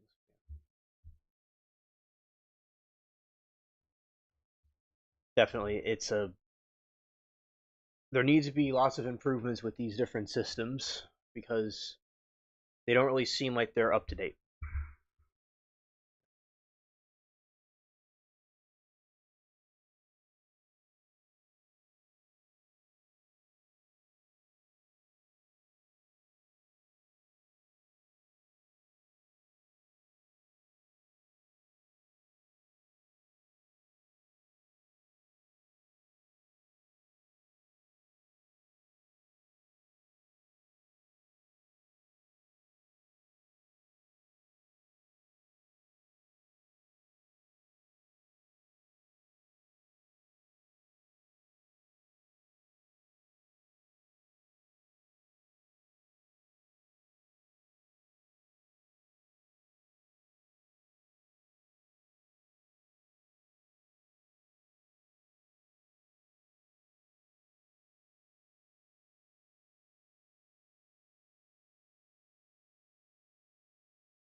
Right, and Wiseman also says, regards to who's at fault or not, the ebbing stick justice scale will teeter on a substance on conditions are heard towards. Right, exactly. And that's how the scales of justice work. And when people are not blinded by emotions and other things that could cloud them, that's what the scales of justice will be clear in sight. Yeah.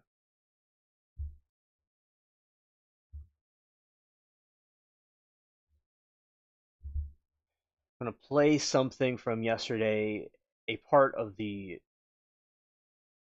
We've been watching different parts of different trials, and while they're on break, we'll watch a scene from the Tupac trial that we didn't see yesterday.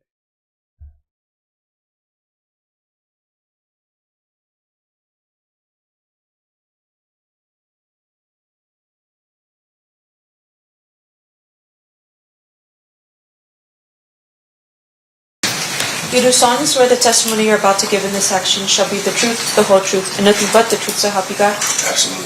You may be seated.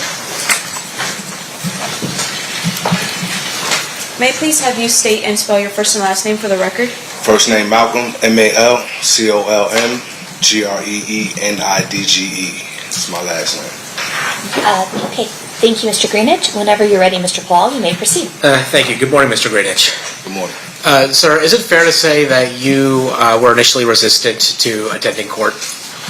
That is fair. And in fact, we had to get a compelling order to get you to come here. Mm-hmm. Is that a yes? Yes. And so you're here because a court in California ordered you to come here. Yes. Okay. I want to ask you about somebody by the name of Tupac Shakur. Did you know Mr. Shakur? I did. How did you know him? He was a childhood friend, a family member, big brother, mentor. The list goes on and on. Is it? Right, Wiseman has a very good point. Expert witness is not a tool or fool. So, as prosecuting attorney, it's best to keep the tool for what it does, but use it for another task. This is where the weaknesses are sourced and propagated from. Oh, okay. Thank you for your take on that. Yeah, very good point. Yeah. A lot of times the behavior that's shown is actually the sign of things not really working out and of desperation.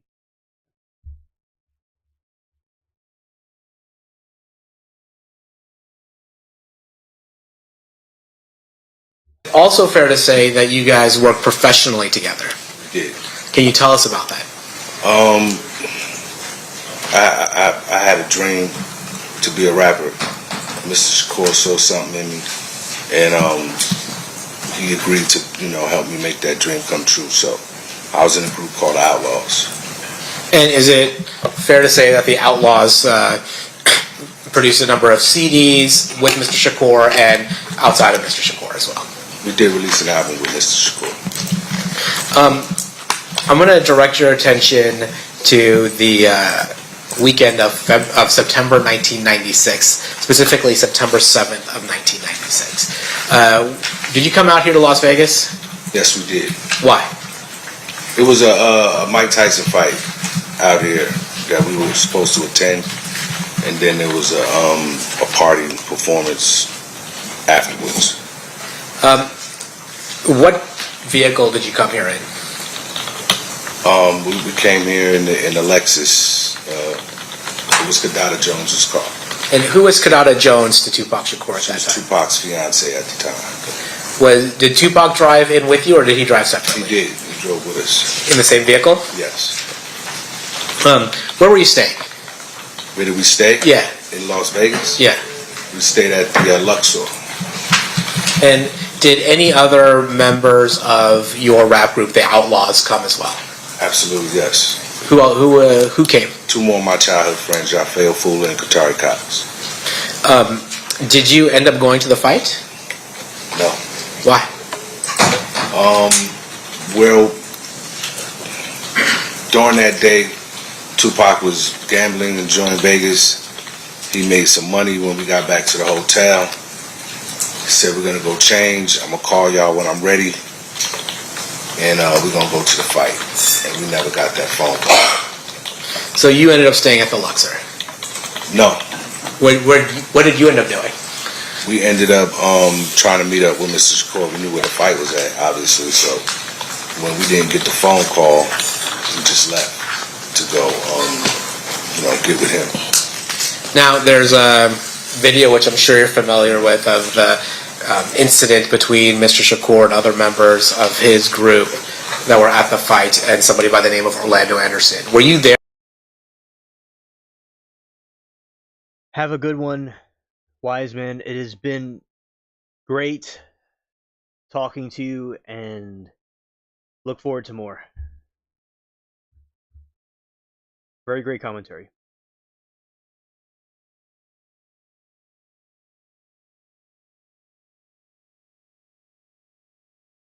There during any of that? No. Did you at some point leave the MGM and go back to the Luxor? Yes, I would.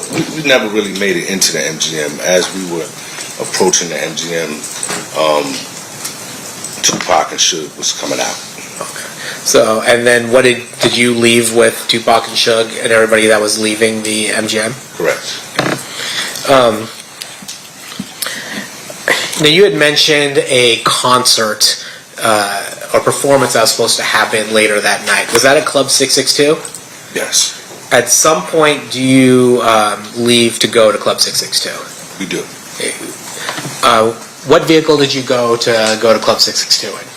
The same car I drove to Vegas in. And that was that Lexus? Correct. Was Tupac in the car with you then? No. What car was Tupac in? Tupac was riding in the car with Suge Knight. And who was Suge Knight to you? How did you know who Suge was? He was the CEO of the label that Tupac Shakur was signed to. And was that Death Row Records? Correct. Was there? Were you aware of there being more than two cars? Were there a number of cars headed towards Club 662? There was a caravan of cars. How many? I don't know. And position-wise, where were you relative to Mr. Shakur and Mr. Knight's car? Right behind him. Now, I'm going to take you to the shooting. While you're stopped at the lights on Flamingo and Koval, does something happen? Yes. Do you notice a vehicle pull up next to Mr. Shakur or Mr. Knight's vehicle? But yeah. Can you tell us what you see? We were at a light. Mr. Shakur and Suge Knight was talking to some young ladies. We couldn't hear what they was talking about. When those young ladies pulled off, another car pulled up and started shooting at Mr. Shakur and Mr. Knight. And do you recall what kind of car that was? It was a light-colored white Cadillac. And do you recall, was it a two-door or four-door? It was a four-door. And when you saw the shooting, did somebody get out of the car and start shooting, or were they shooting from inside the vehicle? The shots came from inside the vehicle. And was it from the front or back seat? It was from the back seat. Okay. And did you see the arm or the gun or anything like that? The arm and the gun attached to that arm. And were you able to make an assessment of whether the person whose arm was out was white, Asian, Hispanic, or African American? In terms From my vantage point, they appeared to be African American. What's your reaction when you see the shots? I'm horrified. And I'm sorry, I don't think I asked this question. Who was in the Lexus with you at that point? Security, Frank Alexander, Yafael Fula, and Katari Cox. So, two of the fellow members of the Outlaws, and then a security guard named Frank Alexander. Right. What do you guys do in the immediate aftermath of the shooting? We started to get out of the car to go check on Tupac. And Yeah, that's what we did. Do all of you make it to Mr. Shakur, Mr. Knight's car? No. Does anybody make it to Mr. Shakur, Mr. Knight's car? What happens? Shook pulled off, made a U-turn. Do you guys follow them, or do you drive off someplace else? No, we followed them. And that's why do you guys have to make a U-turn to follow them? Does Mr. Knight's car stop ultimately at an intersection? It does. What happened? Are you following him to that intersection? We were. What happens when you stop at that intersection? We get out of the car to go check on Tupac. And are you able to make it to Tupac's vehicle? Why not? When we approached the car, Mr. Shakur said to me, get on the ground, they're going to shoot you. And when I turned around, there was a shotgun in my face. And who was holding the shotgun? Police officer. So what do you do? I got on the ground. Okay. Were you able to observe any of the injuries to Mr. Shakur at that time? I could not see the injuries to Mr. Shakur. Were you able to see any of the injuries to Mr. Knight? His head appeared to be bleeding. And how is it that you were able to see Mr. Knight's injuries? Because he was out of the car asking for help for Tupac. So then you're at basically the wrong end of a shotgun from a police officer and on the ground. How long are you in that situation for? It seemed like forever. Are you able to observe the events that are going around you? I can hear. And what do you see? Does medical ultimately arrive to help Mr. Shakur, Mr. Knight? And are they transported away from the scene? Right. And then at some point, are you asked by police officers to give a statement? I am. And do you give a statement? I do. Okay. And do you, it's fair to say, or is it fair to say, that you weren't able to see the faces of the people in the Cadillac? That's correct. And so you couldn't identify who was there, who was in the car? Silhouettes. Okay. I'm gonna, Your Honor, may I approach? You may. I'm gonna show you what's been previously admitted as grand jury exhibit number 150. Do you recognize any of the folks in this picture? I recognize two of them. Okay, and there's a mouse there right next to you. Don't click on it, but if you can drag it to the people you recognize and tell us who they are. That's me. That's Katari Cox. And Katari Cox was one of the other artists who was part of your... Correct.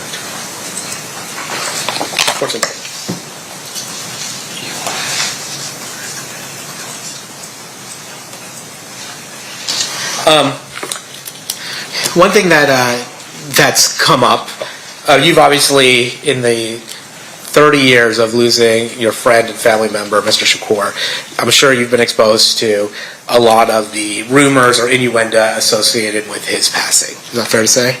I've heard it all. Okay.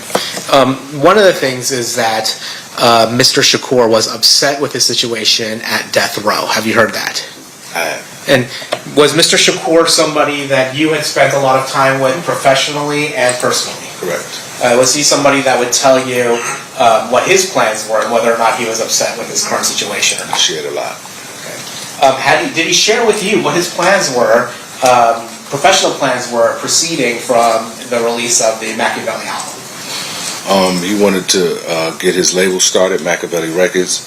He wanted to put out the Outlaws album that we was working on. It was supposed to be distributed by Death Row Records. And he was in talks with Quincy Jones to do some business with Quincy. So Mr. Shakur's plan was to imprint his own record company, but have it distributed by Death Row Records. That's what he told us. Seal pass witness. Cross-examination, Mr. Simt. Mr. Greenwich, thank you for being here today. Just with regards to the last thing the state had asked you, the work that Mr. Shakur was going to do with Quincy Jones, did that involve Death Row Records? No. So it was work that he was going to do on his own, like maybe movies and a few other things with Quincy Jones? Mm-hmm. Is that a yes? Yes. Okay, and that's only just for the record. Now, in terms of the Death Row label, do you know whatever happened with that label? The business itself? I think it's still going to this day. And in terms of the label, do you know who's currently on it? Do I know who's currently on it? Yes, sir. I do. Yeah, at the time of when Tupac was killed, who was on the label at that particular point? It was a lot of artists. Well, give us the ones that you... Snoop Dogg, the Dog Pound, Lady of Rage, Tupac, MC Hammer. So, for instance, with Snoop Dogg, did he at some point, is he still currently on the label as far as you know? Is he currently on the label? Yes, sir. I'm not sure what label Snoop Dogg is on. Okay. And I'm sure MC Hammer hasn't made any albums lately, right? That I cannot say yes or no to either. I don't pay that much attention. Now, so your testimony here today is that you drove into town with Tupac, Tupac's fiance, and somebody else in a Lexus. Is that a yes? That's correct. And that would have been, what day was that exactly? The day of the fight, the day before? That was the day of the fight. So, so you arrived into Las Vegas with the morning of Saturday? The fight's on Saturday? It was late afternoon. Okay. And the intention was that you all, including Mr. Shakur, would be staying at the Luxor? That's correct. Now, you're not at the fight, and at some point you're notified by somebody that you're going to get picked up by people to leave the Luxor. Is that how it worked? No. Okay, can you please explain that for me again, please? We just left the hotel once we knew Mr. Shakur had left. I see. And so you left the hotel, meaning you left in the Lexus? No. What, left on foot. You left on foot. Now, when you left on foot from the Luxor, was that after the fight? I don't know if the fight was over or not. We don't know if the fight is over or not. We're just on our way and to meet with Mr. Shakur. Okay, and where did you go to meet with Mr. Shakur? At the MGM, where the fight was. Okay, and did you arrive at the MGM at some point? Yes, we did. Did you meet up with Mr. Shakur at the MGM? Mr. Shakur and Mr. Knight were coming out as we were going in. Okay. And when you say coming out, we're talking about coming out of the property itself? Correct. So, and when that happened, what did you do next? We turned around and started going back the other way, back to the Luxor. All right, so you all returned back to the Luxor? Correct. And was there a plan at that particular point to do anything? Get dressed. And what was the purpose of getting dressed? Mr. Shakur had a performance to do that night. I see. And do you know where the performance was? It was at Club 662. Okay. And do you know where the location of Club 662 is? I do not. All right. So everyone got dressed in their separate rooms? Yes? Correct. And then you came back down and you were picked up by somebody, or did you just drive your own vehicle? We were in a Lexus that was belonging to Kadada Jones. Tupac Shakur and Suge was in Suge's car. All right. And you said there was a caravan of vehicles. I think the question was asked, do you know how many vehicles was in that caravan that came through the Luxor? I do not. All right. But in terms of where you were in relation to Suge's vehicle, how many vehicles back were you from Suge's vehicle? We were directly behind him. I see. And then when you leave the Luxor, where did you go next? We went to go head to Club 662. That was what I was told where we were going. Okay. But did you eventually end up over at Suge's residence? Suge's residence? Okay. So even though you said, okay, we're going to go to Club 662, ultimately, you actually went to Suge's residence first? Correct. All right. And do you know what the reason was for that? No. But, and fair to say, since you've been to his residence, it's a gated community? I don't remember how we got in. I don't remember if it was gated or not. Okay. But you were there at Suge's residence, and at some point the caravan leaves Suge's residence and then starts heading towards 662. Correct. All right. Now, on the moment of the shooting, your testimony is you saw what you believe to be a white, was it a white Cadillac? Correct. Now, do you recall giving a statement to police officers that same morning or so that you thought it was either going to be a white or cream-colored Cadillac? You didn't know for sure? I don't remember what my statement was 30 years ago. So would a review of your statement help refresh your recollection as to what you told the detective that night? If you have that available.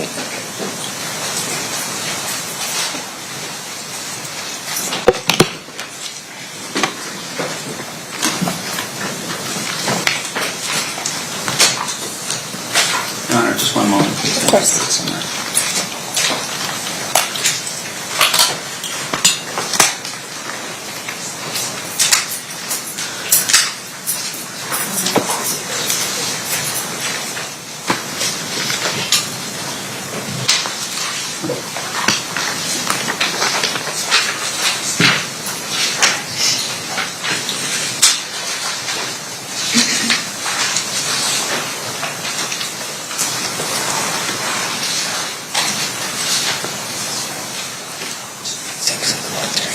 May I approach, Your Honor? You may.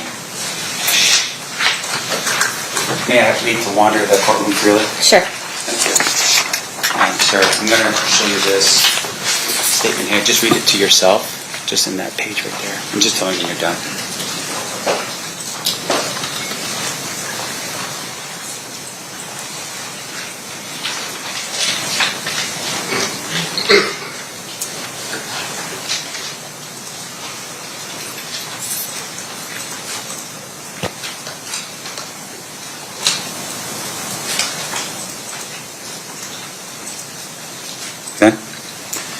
Does that help refresh your recollection as what you told police officers that night? Yeah, it's similar to what I just said earlier. Yeah.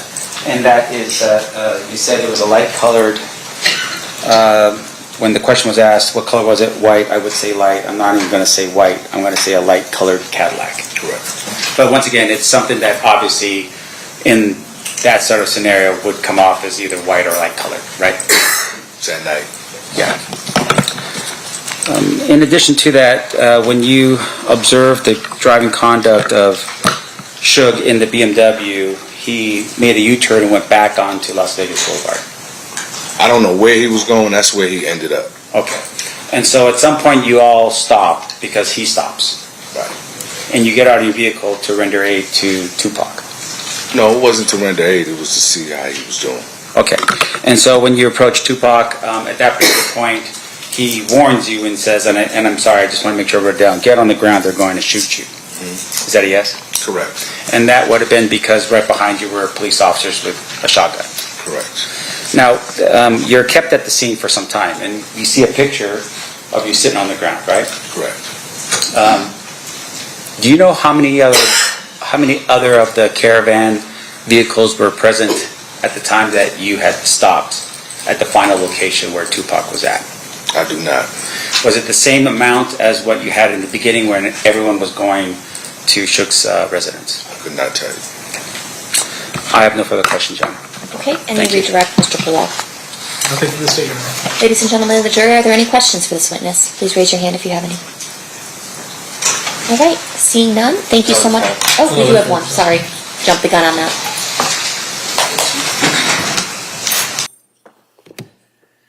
This court is back in session. You may be seated.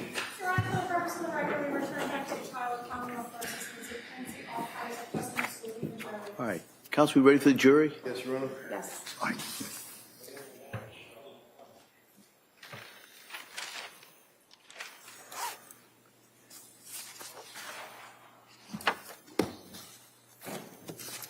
Court, all rise. Jurors entering.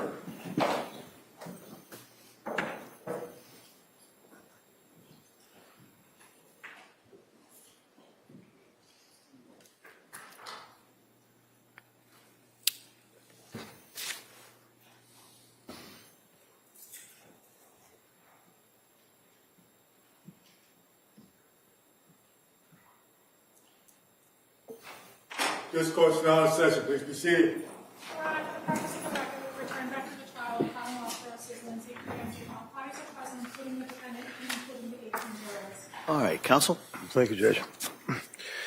Sir, when we left off, I believe the question was that, and you agreed, the sudden drop can cause significant GABA dysfunction. Recall that question where we broke off talking about the gamma?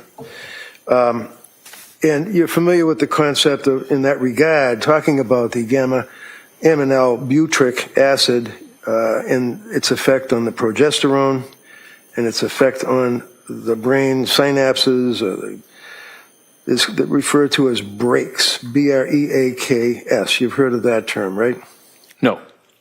You aware, sir, that when you get to the point where you have that precipitous drop in the progesterone and the allopregnanolone dropping precipitously, that in fact it constitutes and causes significant neurotransmitter malfunction, referred to as broken brakes?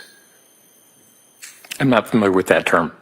Can you tell me what a neurotransmitter in the brain is? You're asking what is a neurotransmitter? Sure. I don't know. Neurotransmitters function in the brain and have responsibility for not only aspects of mood, but also psychosis. Dopamine is a neurotransmitter that is significant in terms of psychosis when it's too high. We need it. And the neurotransmitters function in a number of different ways, number of different pathways. When we think about psychiatry, we really think about the mesolimbic pathway and not just dopamine, but also serotonin, norepinephrine. And so depending on the disorder, there are different medications that can be helpful in treating those disorders. So really, from the standpoint of psychiatric illness and brain dysfunction, medication can be very helpful in regulating the neurotransmitters and difficulties. Have you heard of the broken brakes hypothesis as it relates to the impact of the precipitous drop of progesterone in the enhancement of the GABA activity? Have you heard of that concept? No. Would you agree, sir, that when a woman is in that position of the precipitous drop of the progesterone after ceasing the breastfeeding activity, the enhancement with the GABA... You mean prolactin? Prolactin. The enhancement of the GABA activity, that would be a dysfunction in the brain, right? Certainly, mood symptoms can be significant. Would you agree, sir, that the dysfunction in the brain caused by those two items is consistent with intrusive and hard to control thoughts and highly impulsive, uncontrollable behavior? Would you agree with that? I would say it's possible.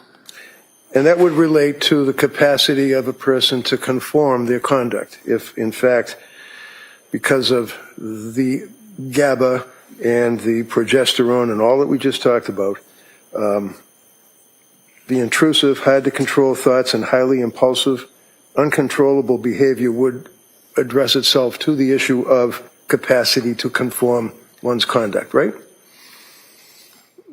No. It depends on the timing. If you're talking... Is the answer no? At 8 months? Yeah, hold on. You got to let doctor finish. Did you finish that answer? Yes. Okay. All right, go ahead. Next question. So,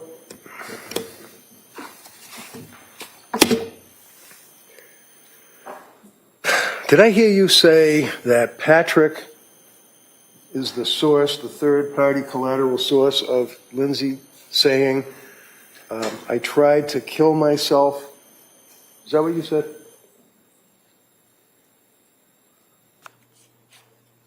Let me rephrase it for you. I mean, did you tell the jury about an hour ago or so that When her husband found her on the ground? Yeah. Yes, or something to that effect. Something to that effect, okay. And did you listen to the 911 tape when Patrick was actually speaking with Lindsay as she's laying prostrate in the snow on the ground with the broken neck and the slashes and the slits? Yes, I did. Did you hear her response to Patrick's comment, "What did you do?" No.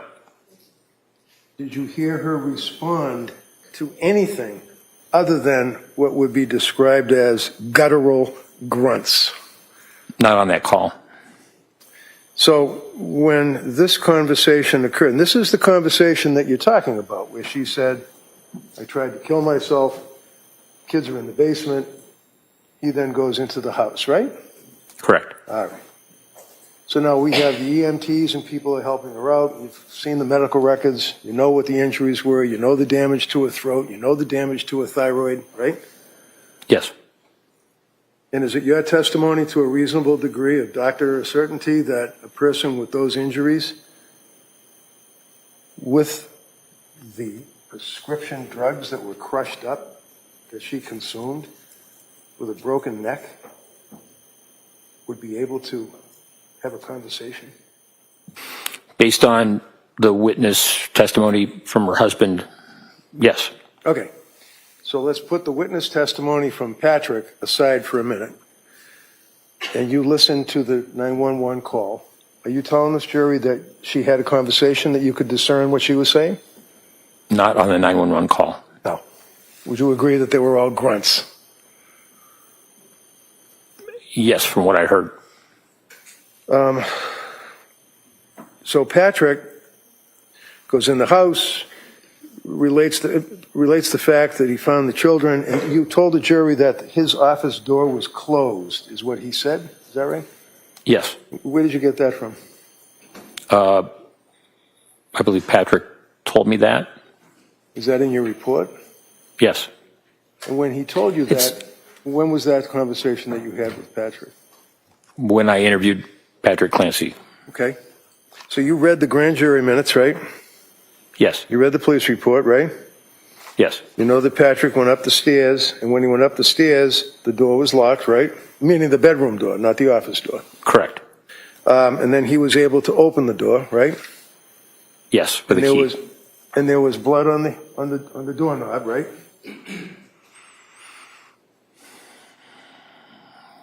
There was blood in the room on the Describe the room on the floor. Certainly, you already talked. We'll talk about that. But there's blood on the doorknob, right?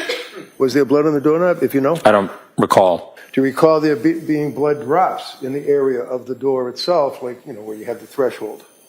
But what appeared to be blood, because nobody tested it, we don't know what it is, but it appeared to be blood. I don't recall the specific. I know that there was blood that was observed. Okay. And you would agree that there was a lot of blood drops, drips on the mirror, drops on the floor, drops on the nightstand, right? That's my recollection. And you looked at the photographs in your investigation and looked at the testimony, third-party collaterals, as you testified yesterday, right? Yes. And you told the jurors that one of the things that was of interest to you is the fact that there was a glass or a wine mug or something that had crushed narcotics or I think you used the word antipsychotic drugs crushed up inside that cup. Do you remember that?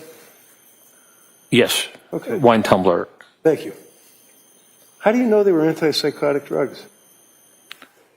I don't recall saying that they were antipsychotic drugs. Oh, did you say they were drugs?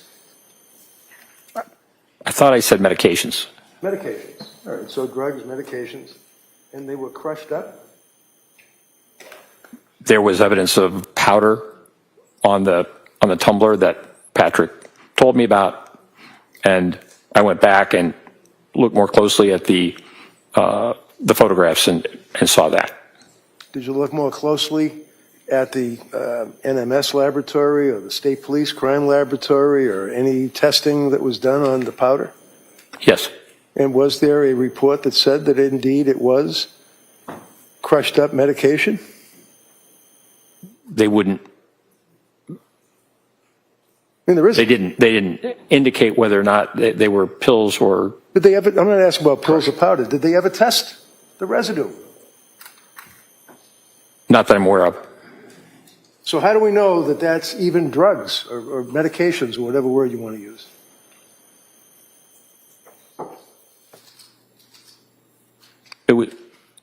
It was Patrick Clancy's observation. So basically, when you're testifying, sir, and you're waxing on about all of the facts of the case that you took into consideration prior to your opinion for the DA in this case, you're getting a lot of it from Patrick, is that right?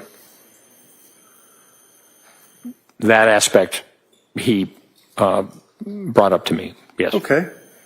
So the crushing of the pills, was there a pill crusher found in the bedroom? Not that I'm aware of. Was there any residue found anywhere in the bedroom? Not that I'm aware of. So if someone's in a psychotic state and they're going to kill themselves and they're taking the pills, yesterday you said the fistful of pills, and then the DA said, after a painful questioning, that they were crushed, and you agreed that they were crushed, wouldn't there be a residue? A residue? Yeah, you know what a residue is, right? Yes. Was there a residue on the table, on the nightstand, anywhere? Not that I saw. So there's no pill crusher, right? Not that I saw. There's no investigation by the police to determine what was in that powder, right? Not that I'm aware of. There's no indication that there's any residue on or in the actual nightstand next to the bed, right? Not that I'm aware of. Does it seem appropriate, sir, that a person would be in a psychotic state after slashing their wrist and slicing their throat and ready to propel themselves out a window would neatly put the bottles into the drawer of the nightstand? Or would they just scatter them around the bedroom floor, not caring?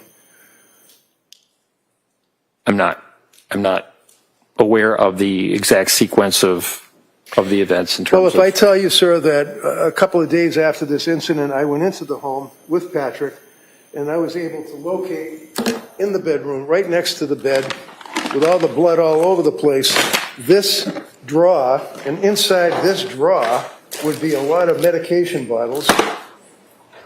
Does that refresh your memory on your investigation as to what happened to the bottles? They're all empty.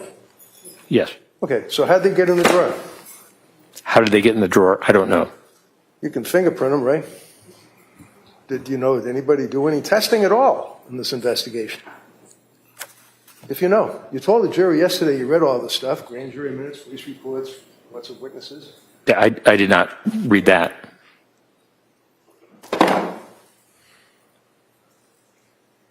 Is it your understanding, sir, that a person can be in a state of psychosis and I guess misremember something? Yes. Or have a false memory? It's possible. Did Lindsay tell you that she slashed the screen with the big turkey knife? I'm sorry, can you repeat that? Yeah, did she tell you that she slashed the screen with the knife before she went out the window? Yes, that's what she told me. But the screen wasn't slashed, was it? Do you think she was malingering and lying to you at that point, sir, when she told you that? No. Because one of the things you told this jury is that what stood out to you is, I think you made reference to the fact that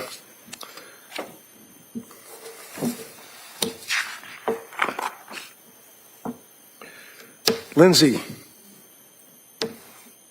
betrayed her family by misleading her family. Remember saying that to this jury yesterday, sir? Portrayed? Betrayed is what you said. No, I said portrayed. So Lindsay portrayed and misled her family, is what you said to the jury? Yes. How'd she mislead her family?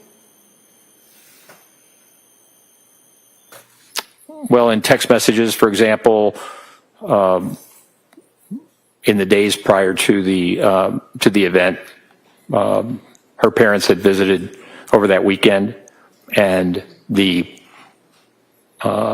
communications that she was providing did not give a sense of her state of mind regarding suicidality. Are you kidding me? They stayed up in their house to help them. Sustained. They stayed at the house, didn't they? Yes. Why did they stay at the house? I'm sorry. Why did they stay at the house? They were visiting. They were staying at the house. They weren't just visiting. Objection. Overall. Sleep over? As I understand. Okay, as you understand. How long did they stay at the house and sleep over? I think they came up for that weekend. They weren't there constantly. No. They came back and forth. Back and forth. Well, they stayed about 4 days, 3 nights. They stayed continuously and stayed at the Clancy home. You knew that from your investigation, right? Yes, that's my recollection. Answer's yes, right? Yes. Okay. So they're staying at the same time you're telling this jury that she's sending text messages basically saying, I'm okay, I guess. Is that right? Following their departure, there were the photographs that Lindsay Clancy sent to her mother. She didn't send her mother photographs showing that she was smiling or happy with her family, did she? I think there was a photograph of her and the children by the snowman. No. Is that a bad thing to do that and send a picture of you with your kids making a snowman to your parents? No. Is that something, in your opinion, Dr. Sadoff's opinion for the district attorney, that a person who is involved with postpartum psychosis, postpartum depression, wouldn't take a picture of the snowman and their kids, send it to their mother?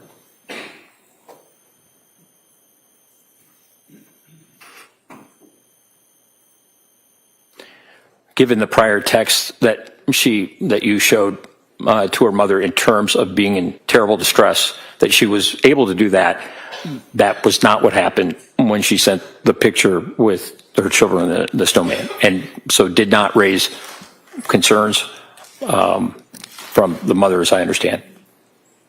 Did you talk to the mother? Pardon me? Did you talk to the mother? No, I tried to. Did you review police reports or statements? You tried to? How'd you do that? Would you do? Call her up and say, I want to talk to you? No. Did the district attorney call him up? I asked Ms. Clancy who would be good for me to speak with, and she said her husband and her family. Okay. So based on that, what did you do? I contacted the district attorney, and I... Which one? Which one of these two? Ms. Sprague. Ms. Sprague. Okay. You spoke to Jen Sprague, and what did you say to her? Sprague. What is it? Attorney Sprague. You spoke to Jen Sprague, and what did she tell you? Attorney Sprague. She told me that she would reach out and attempt to see if I could interview Mr. Clancy and Ms. Clancy's family. Okay. So did you do that? Did you reach out to her mother? Did I reach out? Yeah. No. Okay. Did someone tell you that she wouldn't speak to you? Yes. And when was this, sir? About 2 months ago?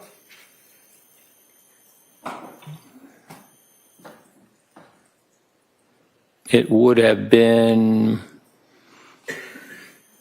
probably June 5th. This is August, right? Pardon me. This is August. We're in August right now, right? Yes. You called to speak to the mother in June, right? Yes? Come on. Yes. Okay.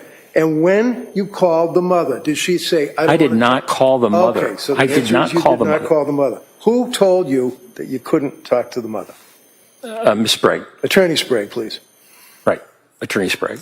Now, when Attorney Sprague called you and said you cannot talk to the mother, did it ever occur to you to reach out to me? You're being objective and all. No. Did you know, sir, that Lindsay had signed repeatedly every and any HIPAA form that was needed by the DA or the cops to get access to every single medical record that she had, probably going back to when she was in grammar school. Did you know that?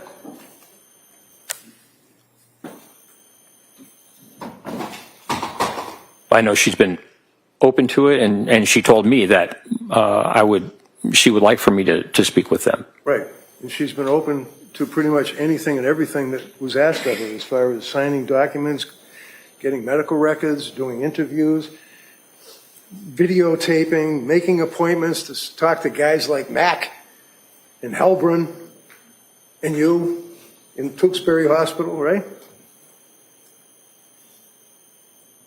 I'm sorry, can you repeat the question? All of your investigation, sir, led up to the fact that you were going to meet with Lindsay 2 months ago, 2 months prior to our beginning this 5-week triple murder trial. Is that fair? That's true. And you told this jury that you wanted to establish a rapport with this kid? Yes. Do you think for 1 minute, when you're trying to put her in jail for her life, that she wants to talk to you and have a rapport? Sustained. Next question. Did you establish a rapport? I believe so. She was cooperative? Yes. She was polite? Yes. She was pleasant? Yes. And I asked her at the end if there was any question that I had asked that made her feel uncomfortable, and she responded in a positive way. Okay. One of the things that you told the jury is that you felt that she was malingering, or basically lying. I guess you were telling the jury, in your opinion, that she was making stuff up to make herself look like she's crazy when she killed the children. Is that what you told the jury? I didn't use those words. No. You're a little more finesse than I was. But nevertheless, sir, you're talking about malingering, right?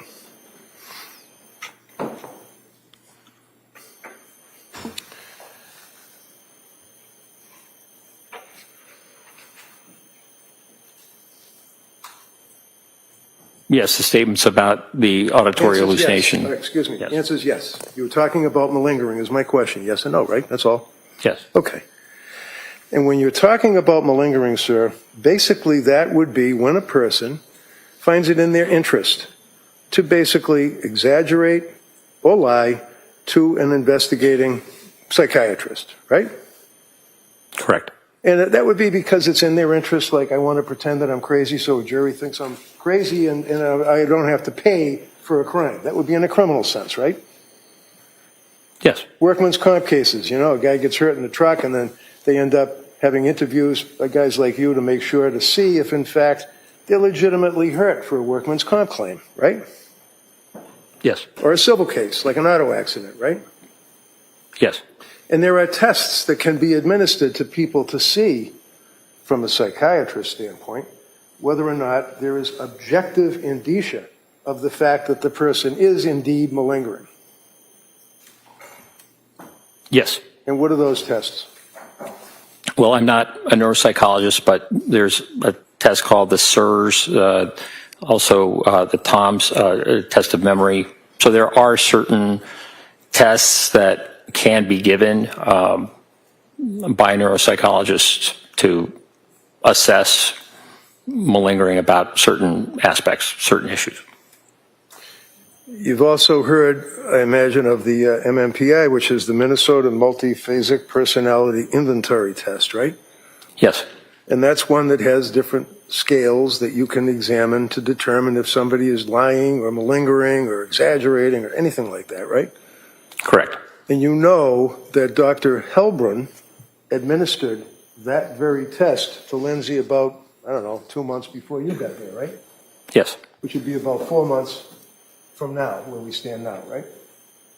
Something like that. And would you agree, sir, that even though it would have been perhaps better to actually meet with Lindsay within the first 6 months after the incident, or a year even, or maybe even 2 years, but nevertheless, it still has reliability and validity, does it not, when it's administered to her? The MMPI does, yes. Okay. And you know, sir, that she, in fact, had no impact on the scales at all, with the exception of likelihood of suicide.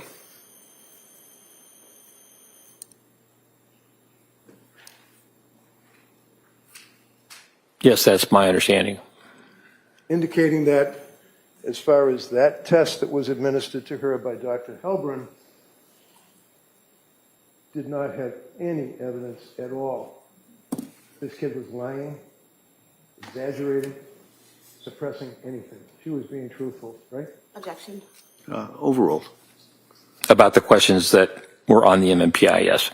And those questions, sir, pertain to personality traits, they pertain to her recollection, they pertain to all of the investigation that Helbron was conducting, right?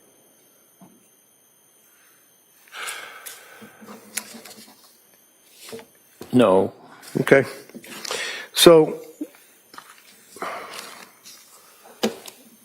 when the tests were administered and the results were provided, would you agree with me, yes or no, that specifically the test indicated that she was not malingering? Yes. Okay. You mentioned one of the other things that you were concerned. Oh, by the way, would you agree with me that Dr. Philip Resnick, as you indicated, is like a world-renowned person on filicide, or the killing of your children? He's also a person that is in the forefront pretty much worldwide on malingering, right?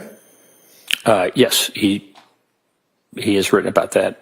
He's done more than write about it. He's basically given hundreds of lectures and many, many, many learned treatises all about people that lie to psychiatrists to try to get away with something, right?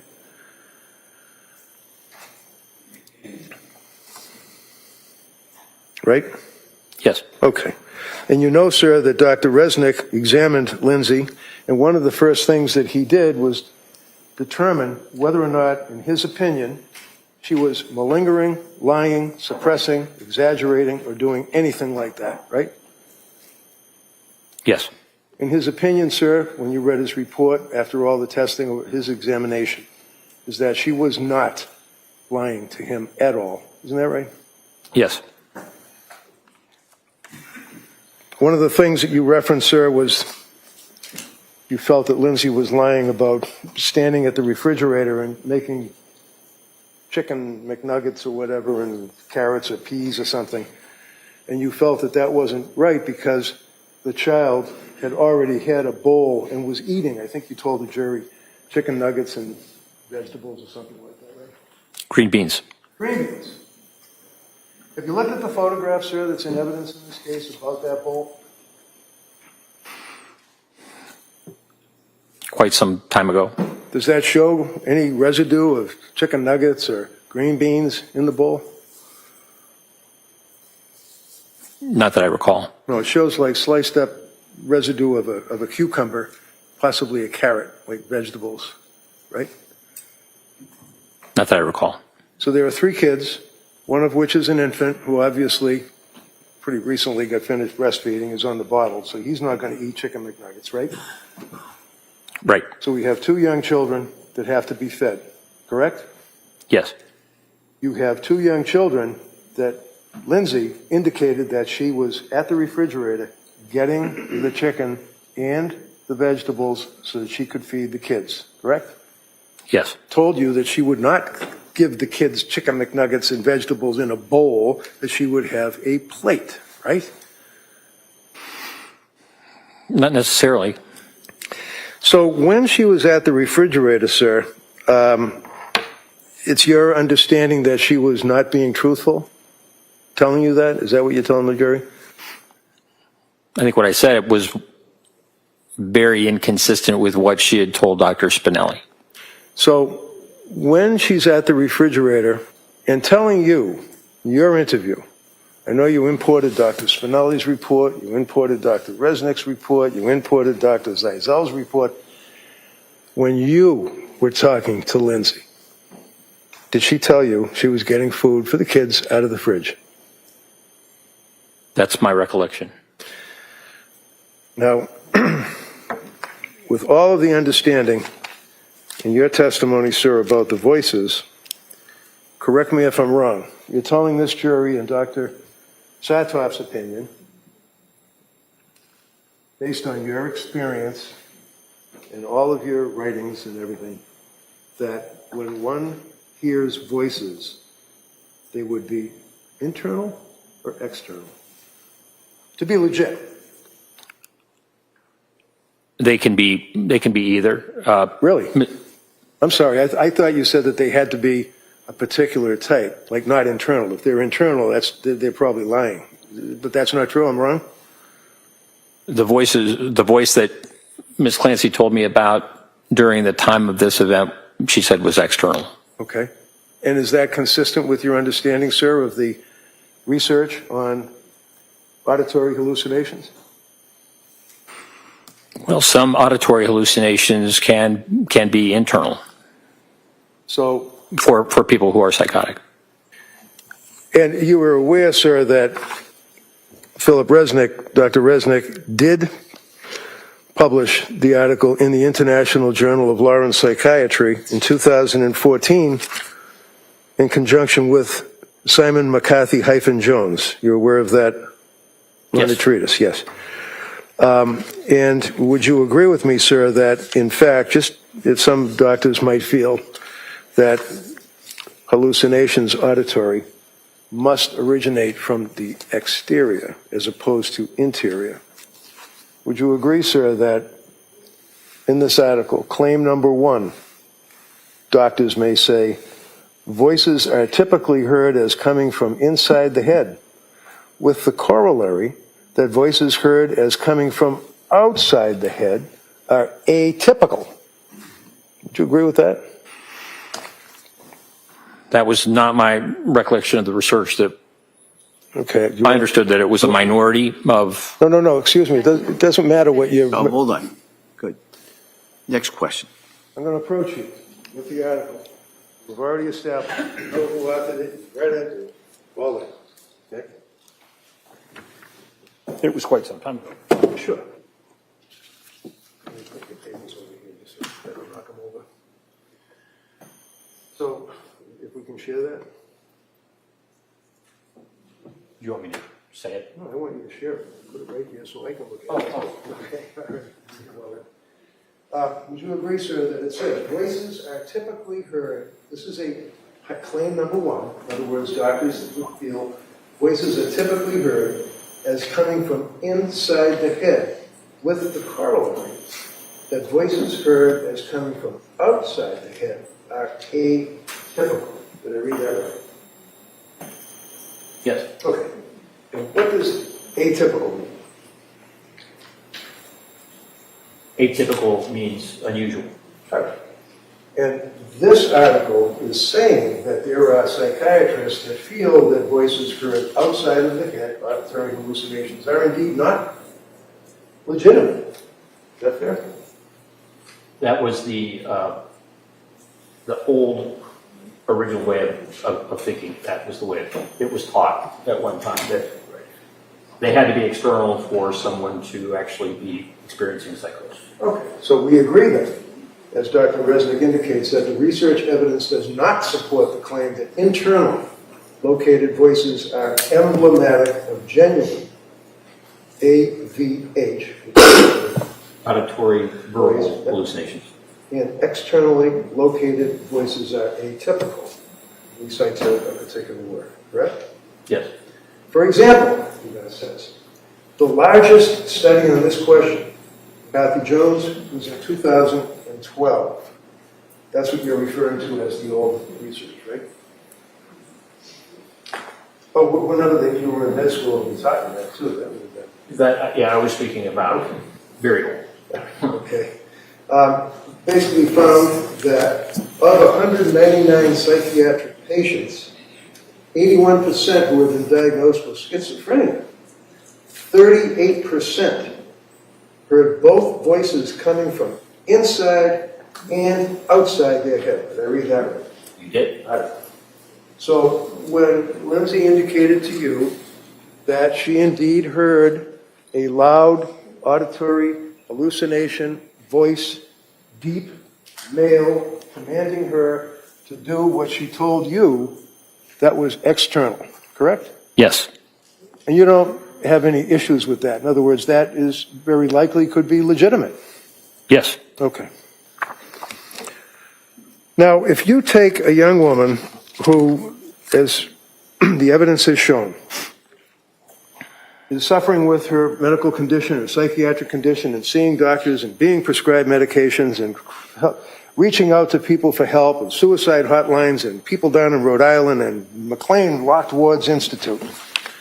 If I hold an opening statement, sir, would you agree that in her efforts to maintain control, she, meaning Lindsay, withheld... Form of the question? Yeah, if we could approach. Sure.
Would you agree, sir, based on your investigation, police reports, statements of witnesses, grand jury, photographs, videos, interviews of Lindsay, review of witness statements, all of that you told us yesterday that you reviewed, that in fact on January 24th of 2023, Lindsay made a calculated decision. She was a woman who no longer liked the life she thought she wanted. It was getting harder and harder for her to control, and when she saw the opportunity to escape, she made the selfish choice to take it, and to take Cora, Dawson, and Callan first, before attempting to take her own life. Continuing on, sir, she chose to manipulate her providers, seek out a quick and easy fix when she was feeling depressed and anxious, and when she didn't get what she expected, she chose the alternate route. She would seek a different doctor. She would change medications after days. She disengaged from treatment that she didn't like the plan, and after only 4 months in treatment, she made a choice, a deliberate and intentional decision that she did not want to try anymore. And because no one could take care of her kids the way she wanted them to, she had to take them with her too. Would you agree that the evidence, in your opinion, supports that contention, sir?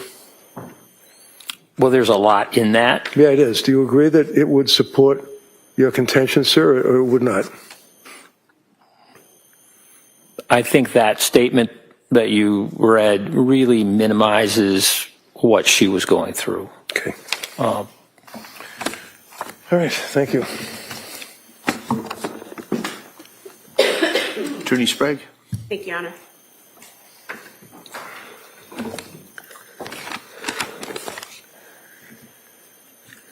Sir, you were asked during cross-examination about your work as a forensic psychiatrist for the Bureau of Prisons and for the prisons in Virginia.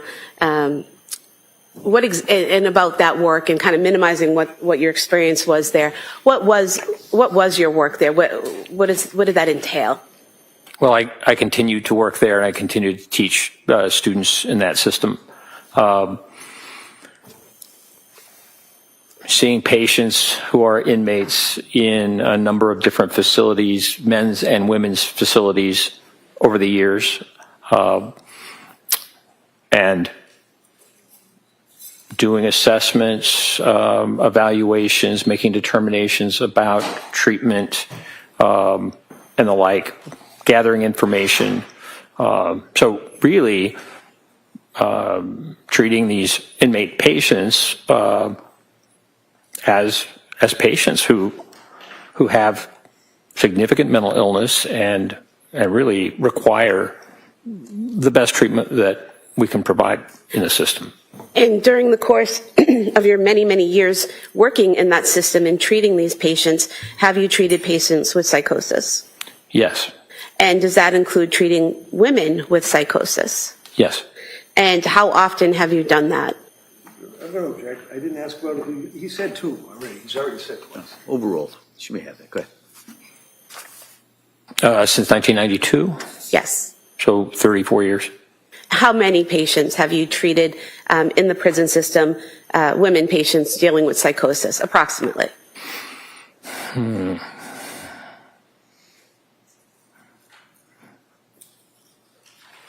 Several hundred. And are there certain common signs or symptoms that these women display who have psychosis?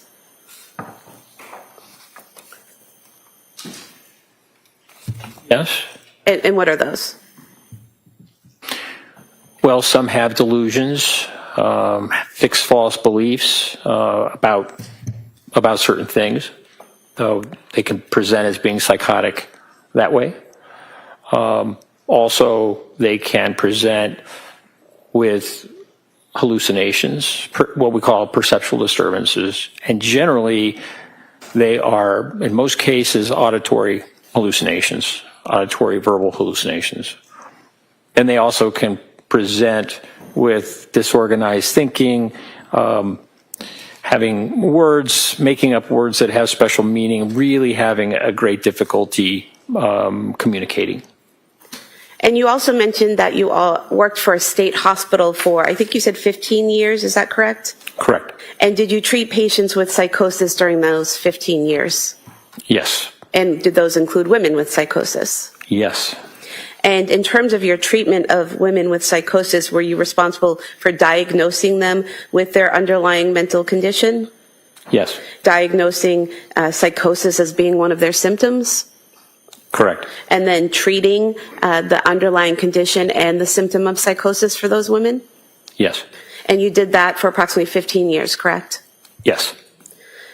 And you mentioned two specific patients, females that you dealt with postpartum depression or postpartum psychosis. Do you recall that?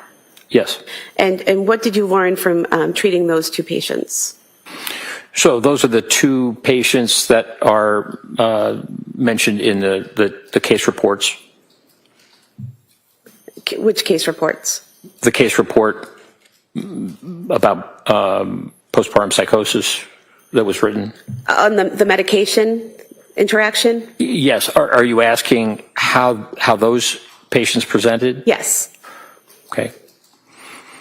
There were, as I recall, it's been a while since I looked at the paper, but one was an 18-year-old woman who had delivered her child and had decided not to take, or that she did not want to breastfeed. And so in those days, this medication, bromocriptine, also called Parladel, was given.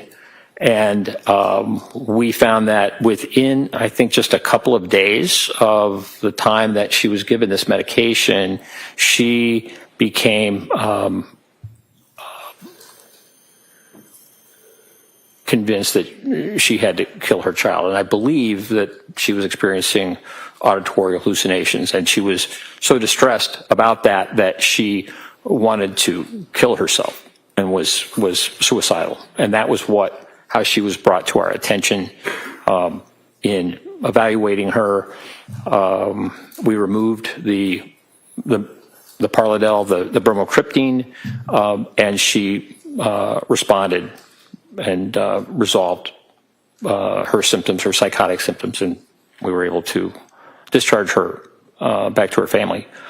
The other case, I believe, was another female, a bit older, maybe mid-20s, and she was also given this medication and also became psychotic.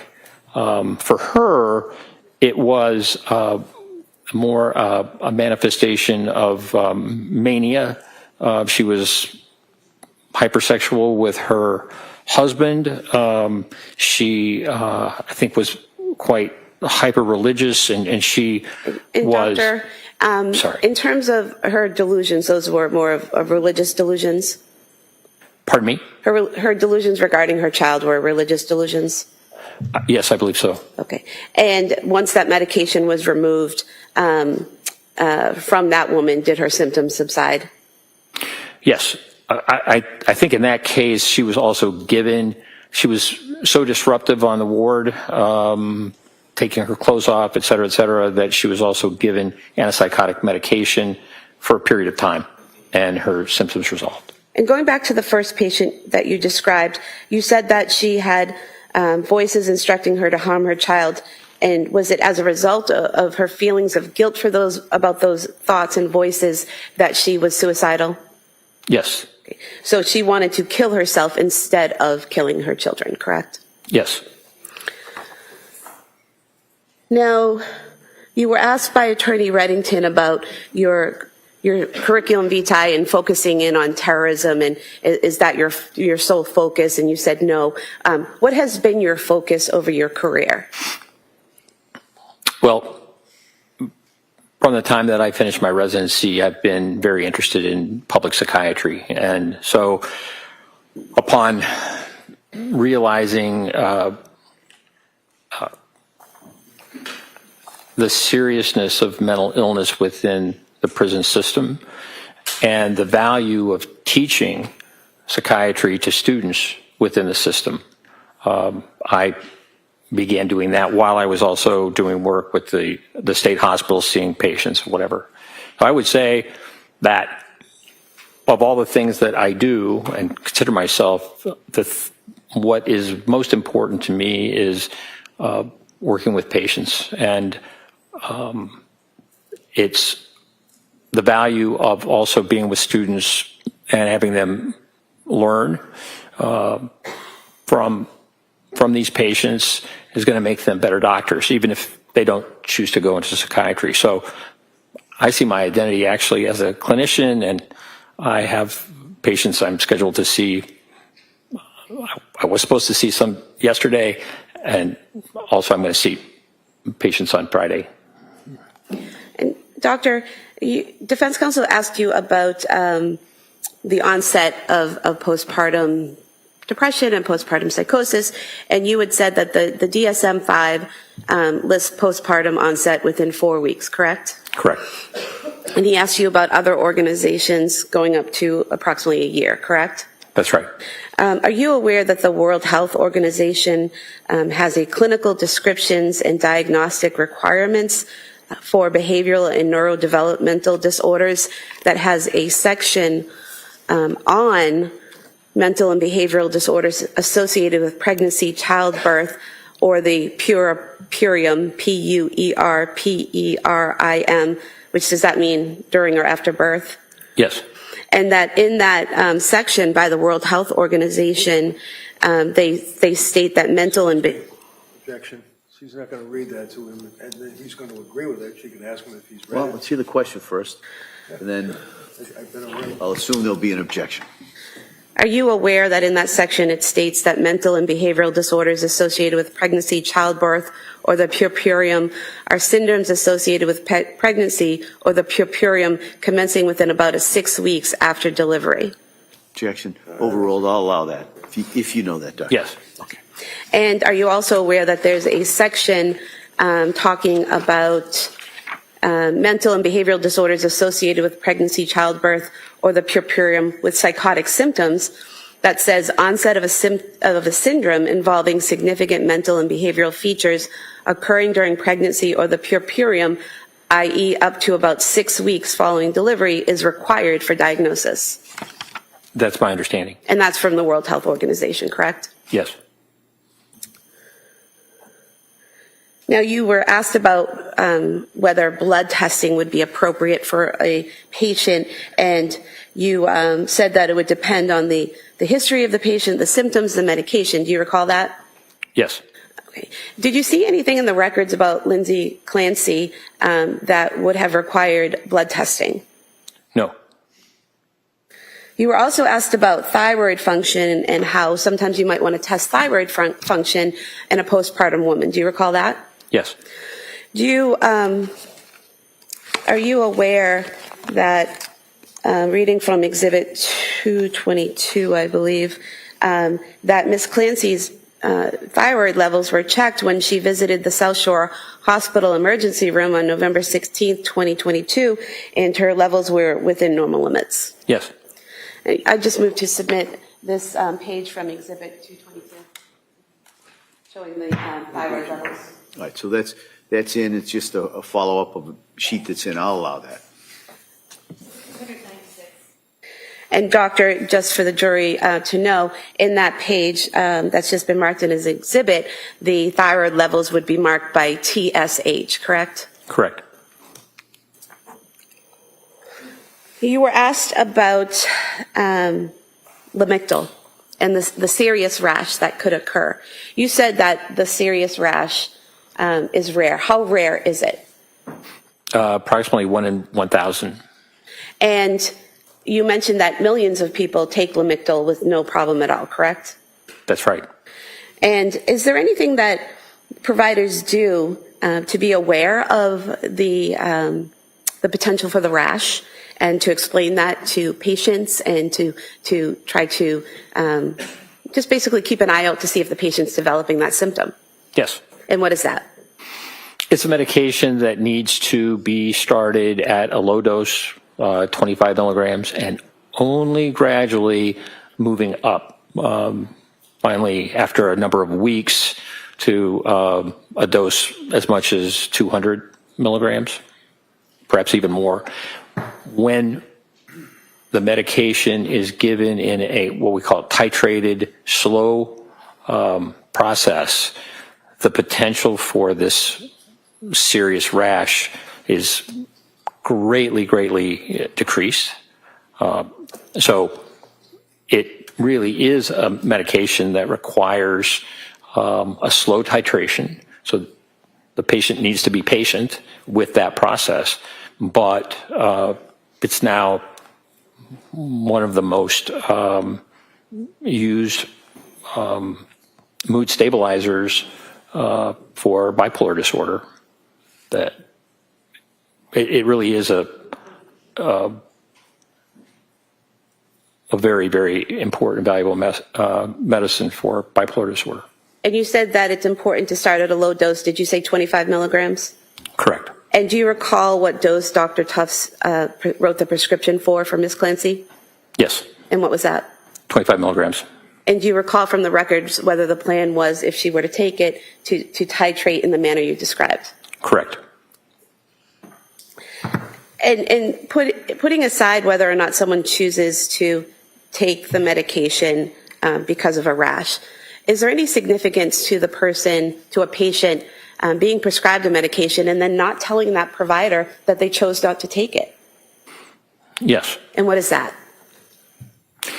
Well, it really limits the provider in making other decisions. If a decision is made that a patient is not going to take a certain category of medication, it's helpful to let that provider know and say, I've decided against it. What are some other alternatives? Doctor, you were asked about lack of sleep potentially causing psychosis, correct? Correct. And sleep was definitely an issue for Ms. Clancy in the fall leading into December of 2022, correct? Yes. And looking back to the McLean records, would it be accurate to state that her sleep got progressively better while at McLean? Yes. And then directing your memory to the text messages that Ms. Clancy had with her mother from January 7th through January 22nd of 2023, would it be accurate to state that she told her mother she was sleeping better during that time? Yes. Defense counsel asked you if by all the evidence and witnesses that the defendant was a happy wife, mother, daughter, all of that, and you said no. What were you referring to when you said no? Well, I was thinking about the paper that she filled out on September 12th of 2022, in which she expressed some of the concerns that she had, significant anxiety, but also, as I recall, insomnia was a concern of hers. And it was followed up with Jennifer McAllister, who worked with Dr. Tufts.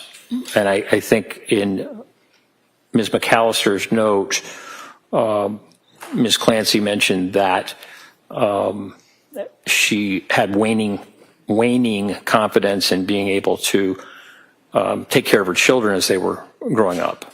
And that, I think in a note of Dr. Tufts noted that she said that she found that Callan needed more attention, and that as the kids were growing older, that she was finding them more challenging. Did she give any information did Ms. Clancy give any information about why it was more challenging as the kids got older? I'm going to object. This is pretty far afield. Yeah, sustained. It goes beyond cross.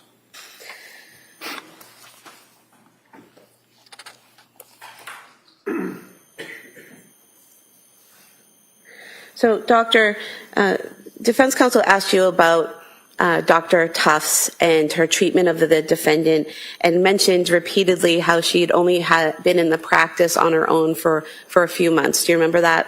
Yes. In reviewing Dr. Tufts' treatment of the defendant and the medications she prescribed and the methods she used in prescribing those medications, did you have any issues or concerns about the approach she took or what she prescribed? No. And what were your thoughts about her approach to treating this defendant?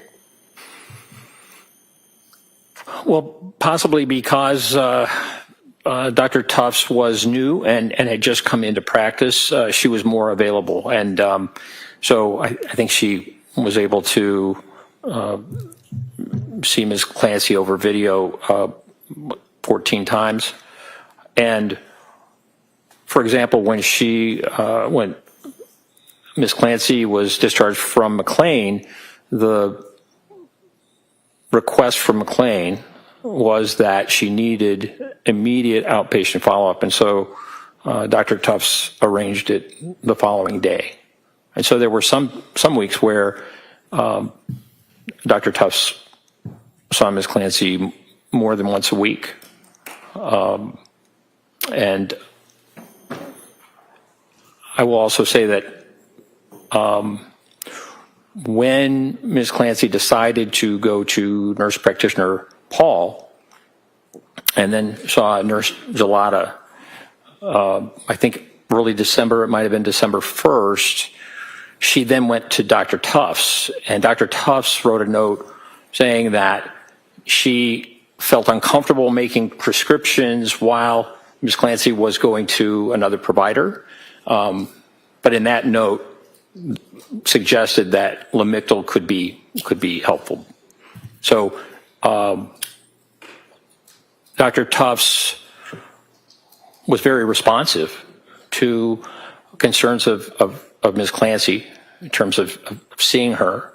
Was seeing her weekly and saw her on the 23rd of January, and then had another appointment the next week and had talked about future treatments, possible treatments, esketamine, as well as TMS. So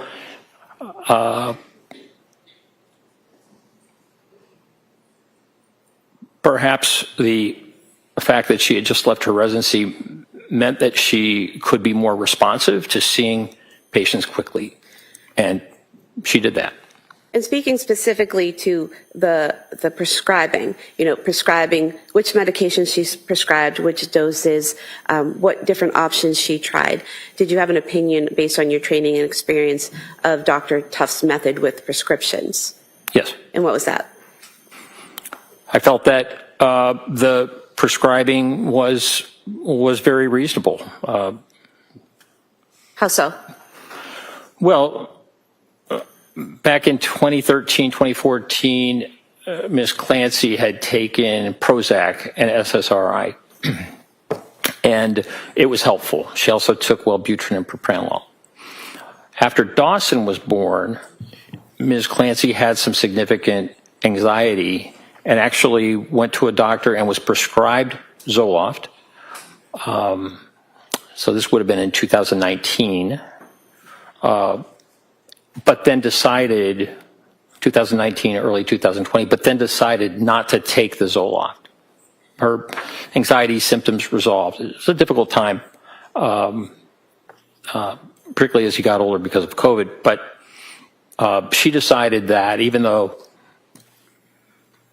she had the prescription of Zoloft, she decided not to take it.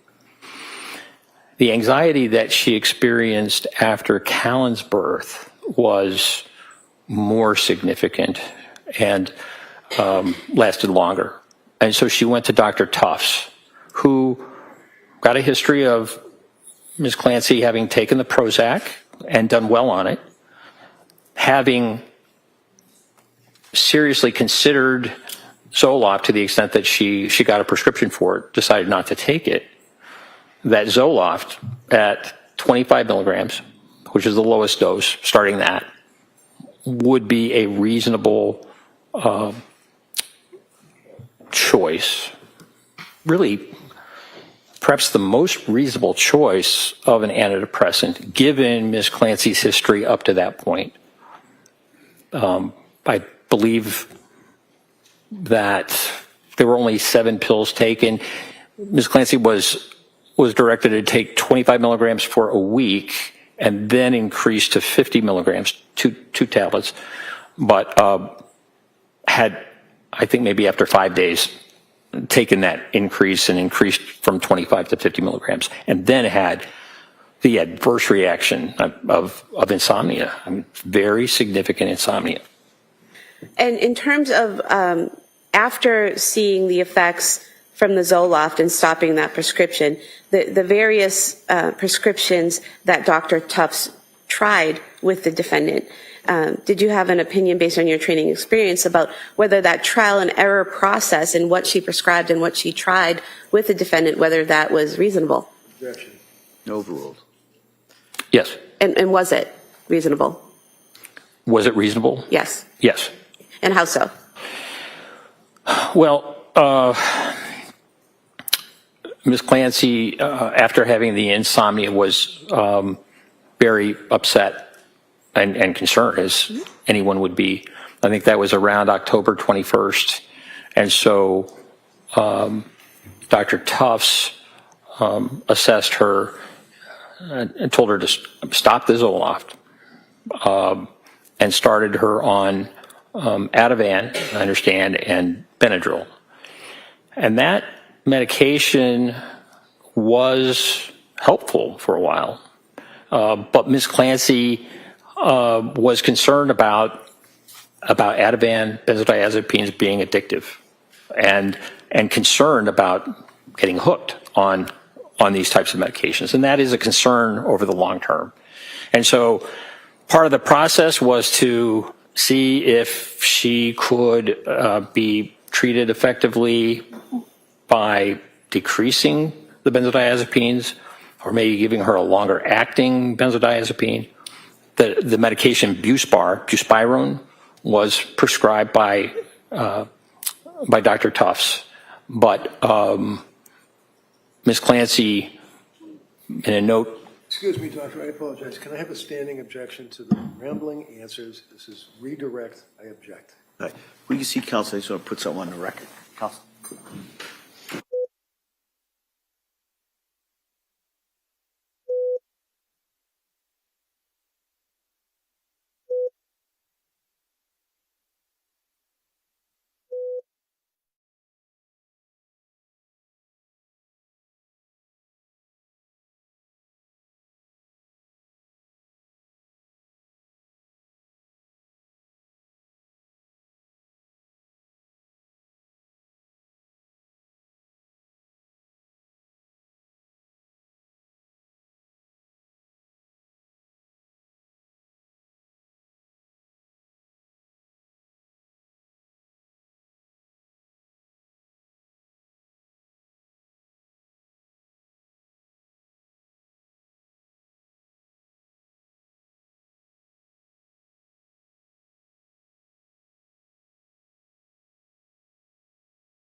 And so, Doctor, if you could continue your answer. Just for a second, so members of the jury, we're going to go a little past the 1 o'clock, the usual time of the break here for certain scheduling reasons, okay?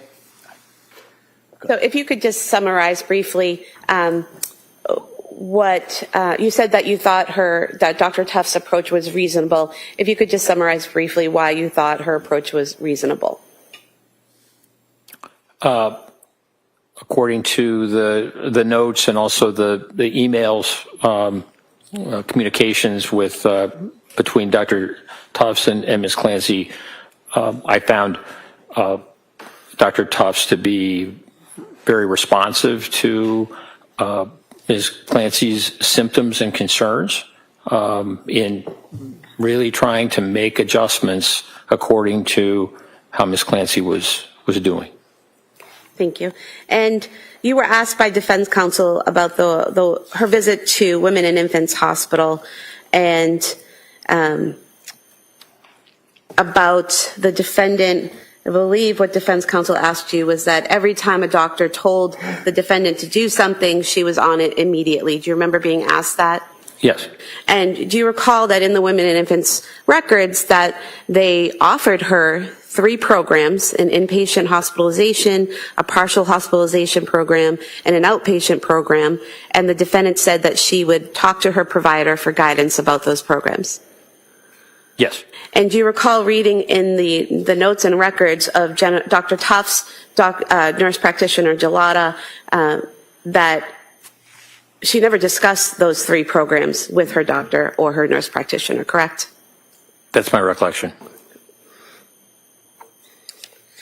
Now, in terms of the calls to Aspire, to the hotline for the suicide hotline, you were asked about where in the records you saw that, and I would just like to approach also from Exhibit 222, the note from December 8th, 2022 of Letitia Dukes. And if you could just review this note here and then look up when you're finished.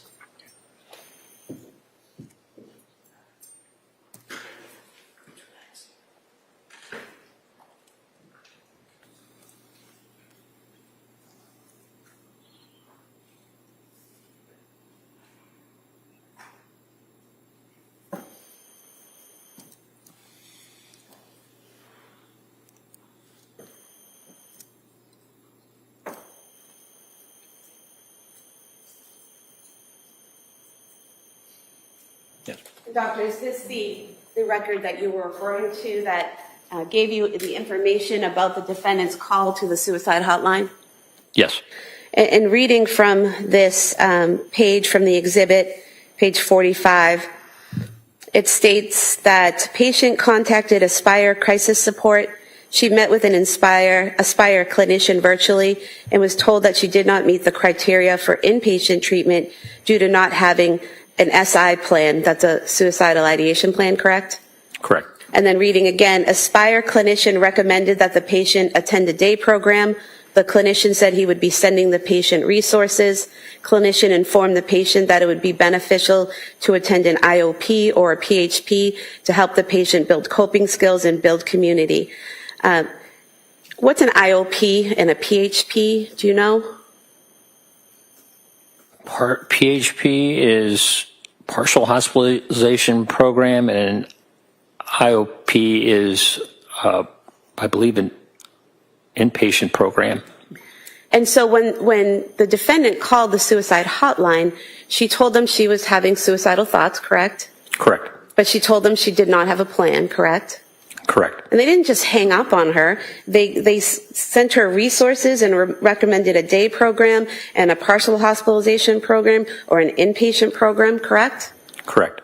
Move to submit these 2 pages, 45 and 46, as the next exhibit. They're apart from Exhibit 222. All right, subject to the same objection, I'm going to, that may be admitted. 197.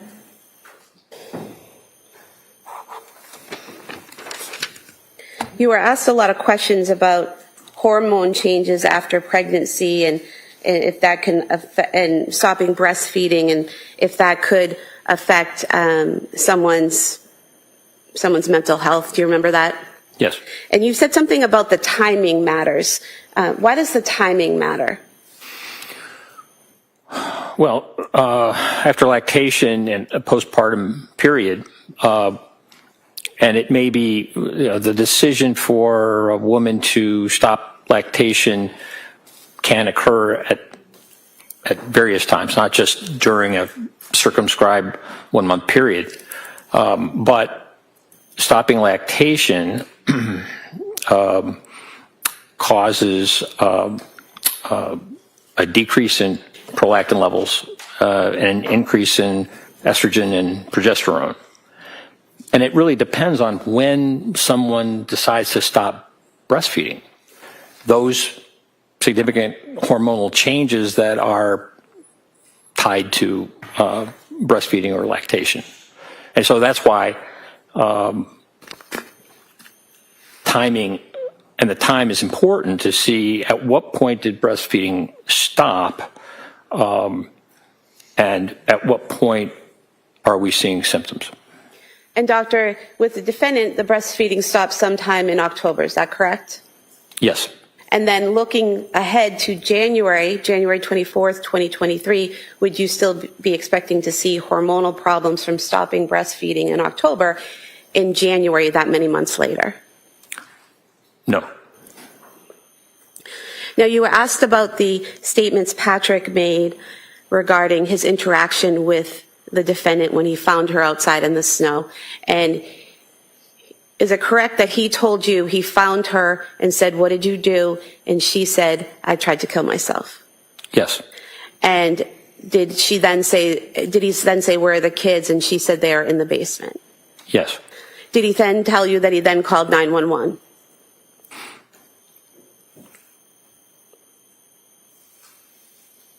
I don't recall exactly when he told me that he called 911. What I recall is his statement about what she said to him. And that was her statements to him when he immediately found her on the ground? Correct. Okay. And you're aware that at some point he made a 911 call, correct? Yes. And during that 911 call that you listened to, you didn't hear the defendant saying any words at that point, correct? I did not. And as a physician, are you aware that someone who's been injured can deteriorate over time? Yes, particularly after an overdose. And can they be speaking in one moment and then unable to speak moments later? Yes. Now, you were also asked about the crushed up pills and whether there was any residue on the nightstand or anywhere in the house that the police saw, correct? Yes. And there was no residue in the photos, correct? Not that I saw. But you don't know when she crushed up the pills, do you? I don't. If she had crushed them up earlier in the day, there wouldn't necessarily be residue, correct? Correct. If she had crushed them up days before and put the empty bottles in a drawer, there wouldn't necessarily be residue, correct? It's sustained. Yes.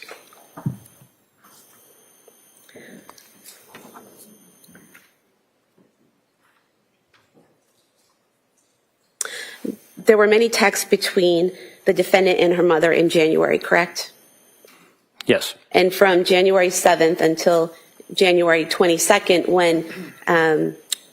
when Ms. Clancy's mother and father visited her at her home, the text messages clearly indicated that they were in two separate locations, correct? Yes. And in those text messages, the defendant repeatedly told her mother that she was doing a little bit better, sleeping's a little bit better, correct? Yes.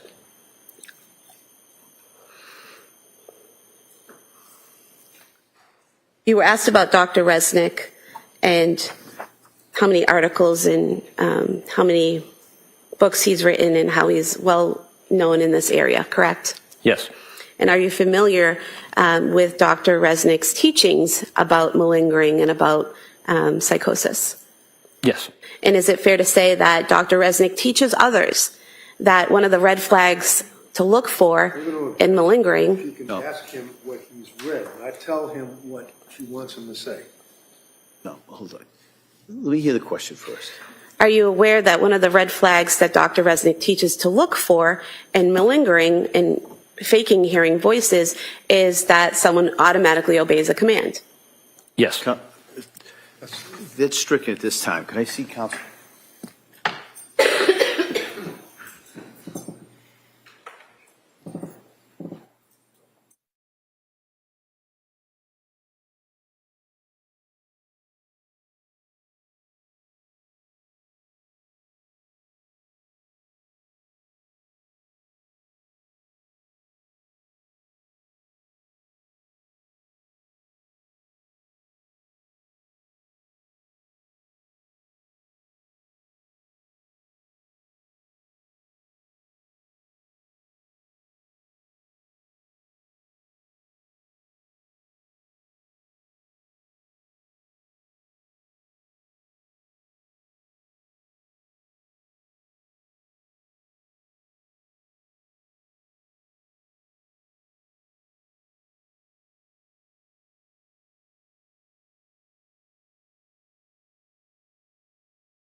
Members of the jury, that last answer, I think, as I said, was stricken.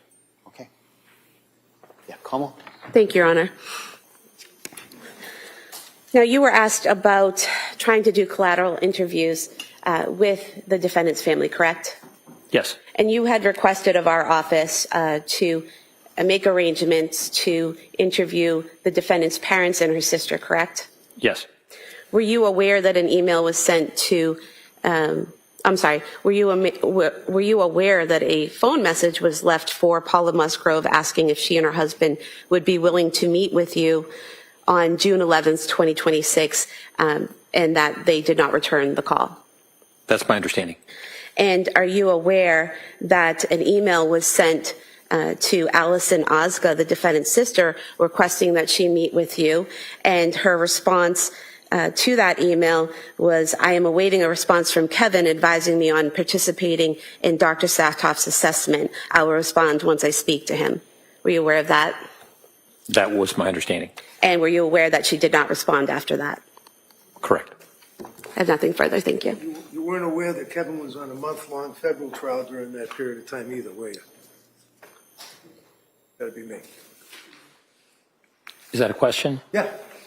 Can you repeat it? You could say, maybe get a little closer to the microphone. I had problems. Aware, sir, that during the time that Ozga, her sister, said she's waiting to hear from Kevin, and I'm the Kevin, that I was on trial on a month-long federal case out of my office. You didn't know that, did you?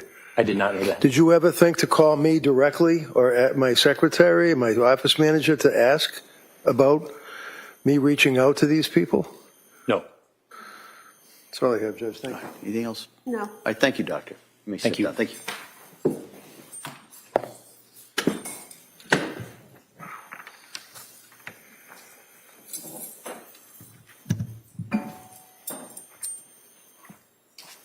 All right, Attorney Sprague? Commonwealth rests. All right.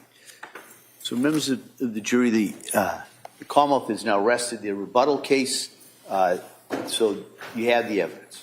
All right, and so at this point, what I'm going to do is excuse you till tomorrow morning, all right? And tomorrow morning, you should be ready. We're going to have closing arguments and the legal instructions in the morning, and then the jury will begin deliberating. All right, so that's tomorrow. So I would suggest you go home, rest up, and be ready for tomorrow. And so you now have heard all the evidence. For the first time I can say that. You've heard all the evidence. But you haven't heard the arguments from the attorneys. You haven't even heard, like I said before, the law that you're to apply. So you still have to keep an open mind. All right? So those instructions that I gave you for the last 4 or 5 weeks, they're doubled down today. All right? Don't read anything. Don't talk about this. Don't watch anything. Don't discuss this with anyone. And keep an open mind. All right? Come this far with that open mind. Bring it with you tomorrow. All right? And so get a good night's sleep. I look forward to seeing you tomorrow, and we will get as soon as we can. Sometimes there's a little delay when we get to this next section, so we'll try and get you out here as soon as we can tomorrow morning. But if there's a little bit of a delay, as you probably already know, it's probably on me, right? But we'll try and get you out here as soon as we can, get you right back into this. So again, thank you so much for all your work, all your commitment, all your dedication, and I look forward to seeing you tomorrow. Okay. Court, all rise, please. Jurors, no person on the chair.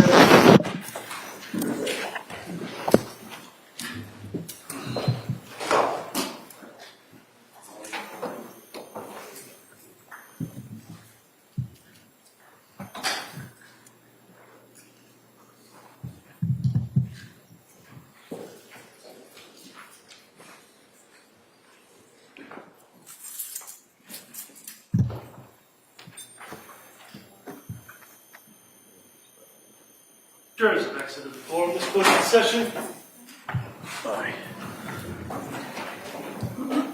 All right. What I thought we'd do is maybe I'll hear from the defendant in regards to any motions at this point. Then we can take a break, probably till about 2:30. Come back to the charge conference. Before you leave, I have that draft so you could impose on your lunch hour. You could be looking at my instructions. With that, Mr. Reddington. Yes, Your Honor. I know it's not crafted by learned hand, but nevertheless, I did file a motion for required finding that I have to renew. So I'm renewing it and waive argument. Okay. We'd object to the motion. All right. The motion at this point is denied. All right. And so we will be in recess till 2:30. And if counsel can just wait, and I'll get those copies. I should have brought them out with me. They're in my lobby. And then we'll be in recess. All right. All right. Thank you, everyone. Court, all rise.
on record in State versus Davis, C-377-407. Anything we need to address before bringing in the jury? State?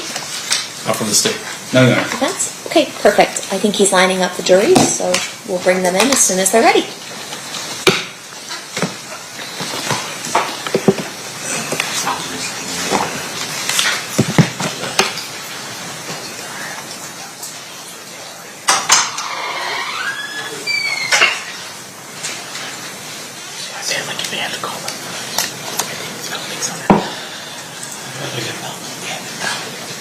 Saul.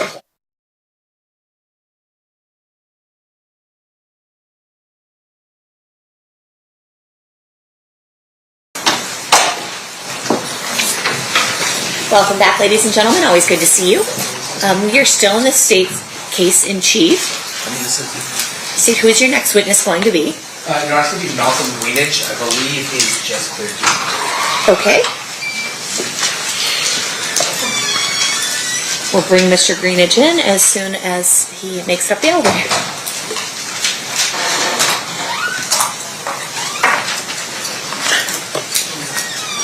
There we go.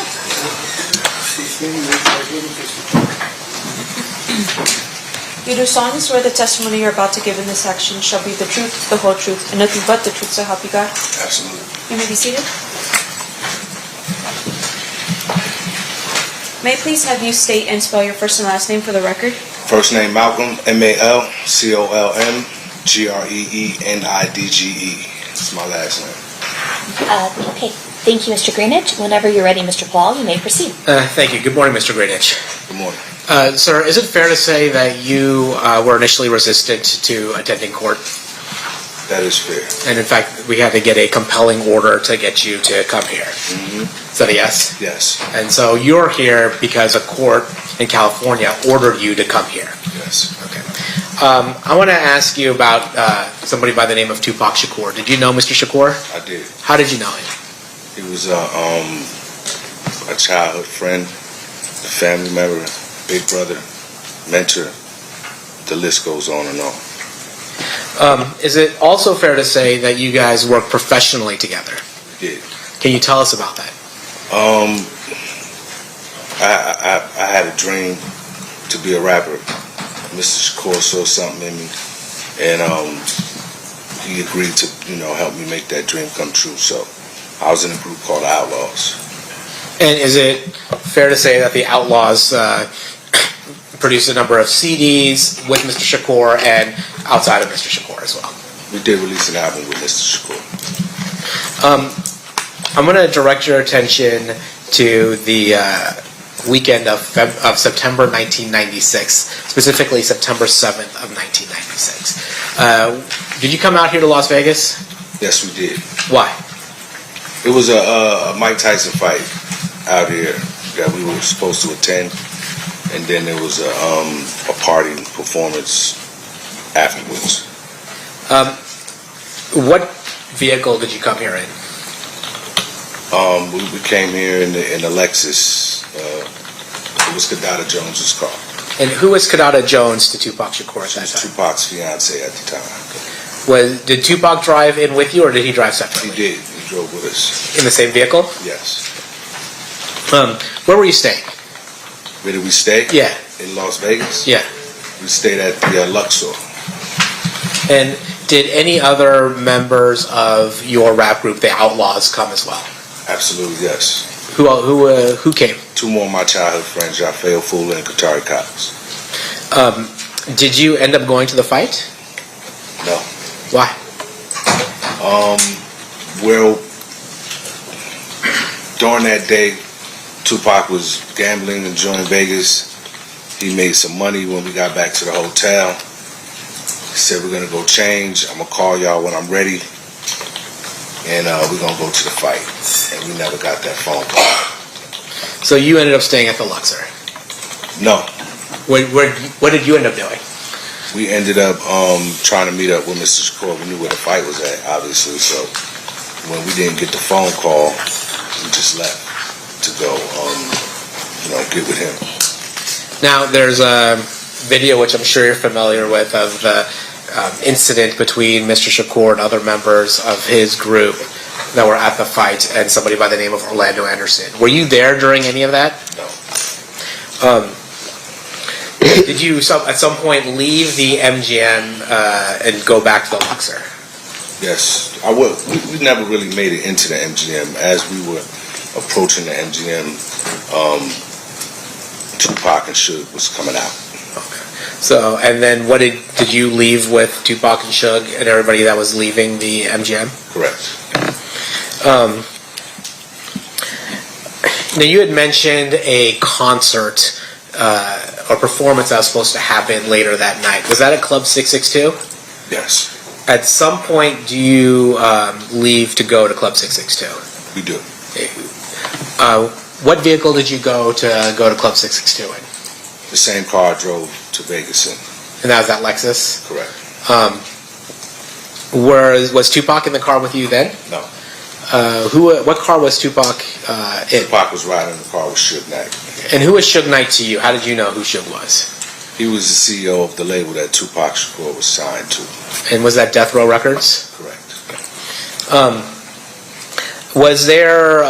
Were you aware of there being more than two cars? Were there a number of cars headed towards Club 662? There was a caravan of cars. How many? I don't know. And position-wise, where were you relative to Mr. Shakur and Mr. Knight's car? Right behind him. Now I'm going to take you to the shooting. While you're stopped at the lights on Flamingo and Koval, does something happen? Yes. Do you notice a vehicle pull up next to Mr. Shakur, Mr. Knight's vehicle? But yeah. Can you tell us what you see? We were at a light. Mr. Shakur and Suge Knight was talking to some young ladies. We couldn't hear what they was talking about. When those young ladies pulled off, another car pulled up and started shooting at Mr. Shakur and Mr. Knight. And do you recall what kind of car that was? It was a light-colored white Cadillac. And do you recall, was it a two-door or four-door? It was a four-door. And when you saw the shooting, did somebody get out of the car and start shooting, or were they shooting from inside the vehicle? The shots came from inside the vehicle. And was it from the front or back seat? It was from the back seat. Okay. And did you see the arm or the gun or anything like that? The arm and the gun attached to that arm. And were you able to make an assessment of whether the person whose arm was out was white, Asian, Hispanic, or African American? From my vantage point, they appeared to be African American. What's your reaction when you see the shots? I'm horrified. I'm sorry, I don't think I asked this question. Who was in the Lexus with you at that point? Security, Frank Alexander, Yafael Fula, and Katari Cox. So, two of the fellow members of the Outlaws, and then a security guard named Frank Alexander. Right. What do you guys do in the immediate aftermath of the shooting? We started to get out of the car to go check on Tupac. And, that's what we did. Do all of you make it to Mr. Shakur, Mr. Knight's car? No. Does anybody make it to Mr. Shakur, Mr. Knight's car? What happens? Suge pulled off, made a U-turn. Do you guys follow them, or do you drive off someplace else? No, we followed them. And that's why do you guys have to make a U-turn to follow them? Does Mr. Knight's car stop ultimately at an intersection? It does. What happened? Are you following him to that intersection? We were. What happens when you stop at that intersection? We get out of the car to go check on Tupac. And are you able to make it to Tupac's vehicle? No. Why not? When we approached the car, Mr. Shakur said to me, get on the ground, they're going to shoot you. And when I turned around, there was a shotgun in my face. And who was holding the shotgun? Police officer. So what do you do? I got on the ground. Were you able to observe any of the injuries to Mr. Shakur at that time? I could not see the injuries to Mr. Shakur. Were you able to see any of the injuries to Mr. Knight? His head appeared to be bleeding. And how is it that you were able to see Mr. Knight's injuries? Because he was out of the car asking for help for Tupac. So then you're at basically the wrong end of a shotgun from a police officer and on the ground. How long are you in that situation for? It seemed like forever. Are you able to observe the events that are going around you? I can hear. And what do you see? Does medical ultimately arrive to help Mr. Shakur, Mr. Knight? And are they transported away from the scene? Correct.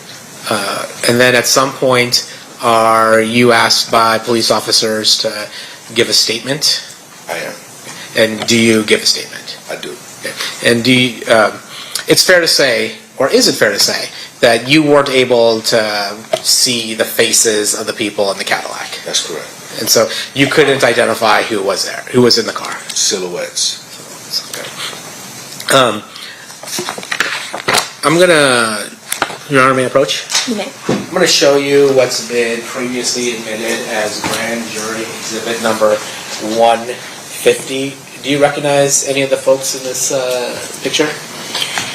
I recognize two of them. Okay, and there's a mouse there right next to you. Don't click on it, but if you can drag it to the people you recognize and tell us who they are. That's me. That's Katari Cox. And Katari Cox is one of the other artists who was part of your... Correct. What's her name?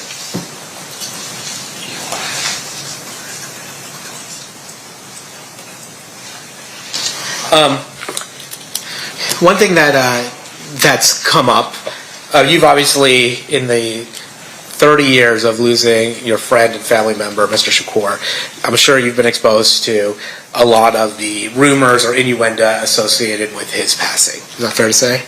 I've heard it all. Okay. One of the things is that Mr. Shakur was upset with his situation at death row. Have you heard that?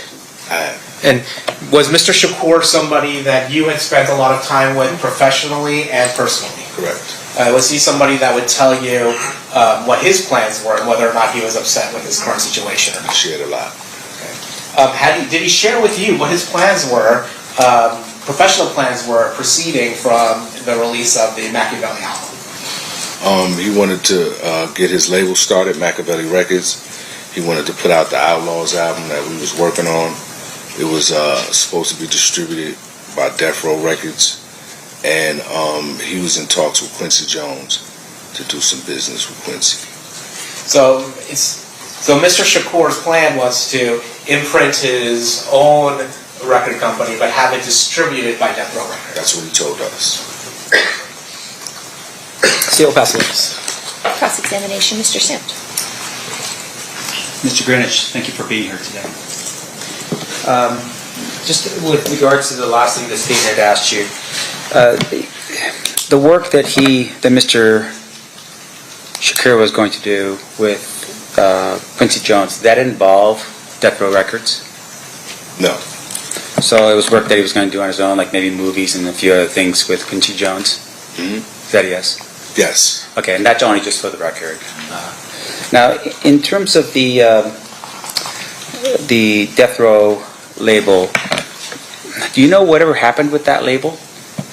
The business itself? I think it's still going to this day. And in terms of the label, do you know who's currently on it? Do I know who's currently on it? Yes, sir. I do. Yeah, at the time of when Tupac was killed, who was on the label at that particular point? It was a lot of artists. Well, give us the ones that you... Snoop Dogg, The Dog Pound, Lady of Rage, Tupac, MC Hammer.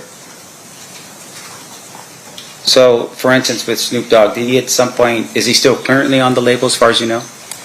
Is he currently on the label? Yes, sir. I'm not sure what label Snoop Dogg is on. Okay. And I'm sure MC Hammer hasn't made any albums lately, right? That I cannot say yes or no to it either. I don't pay that much attention.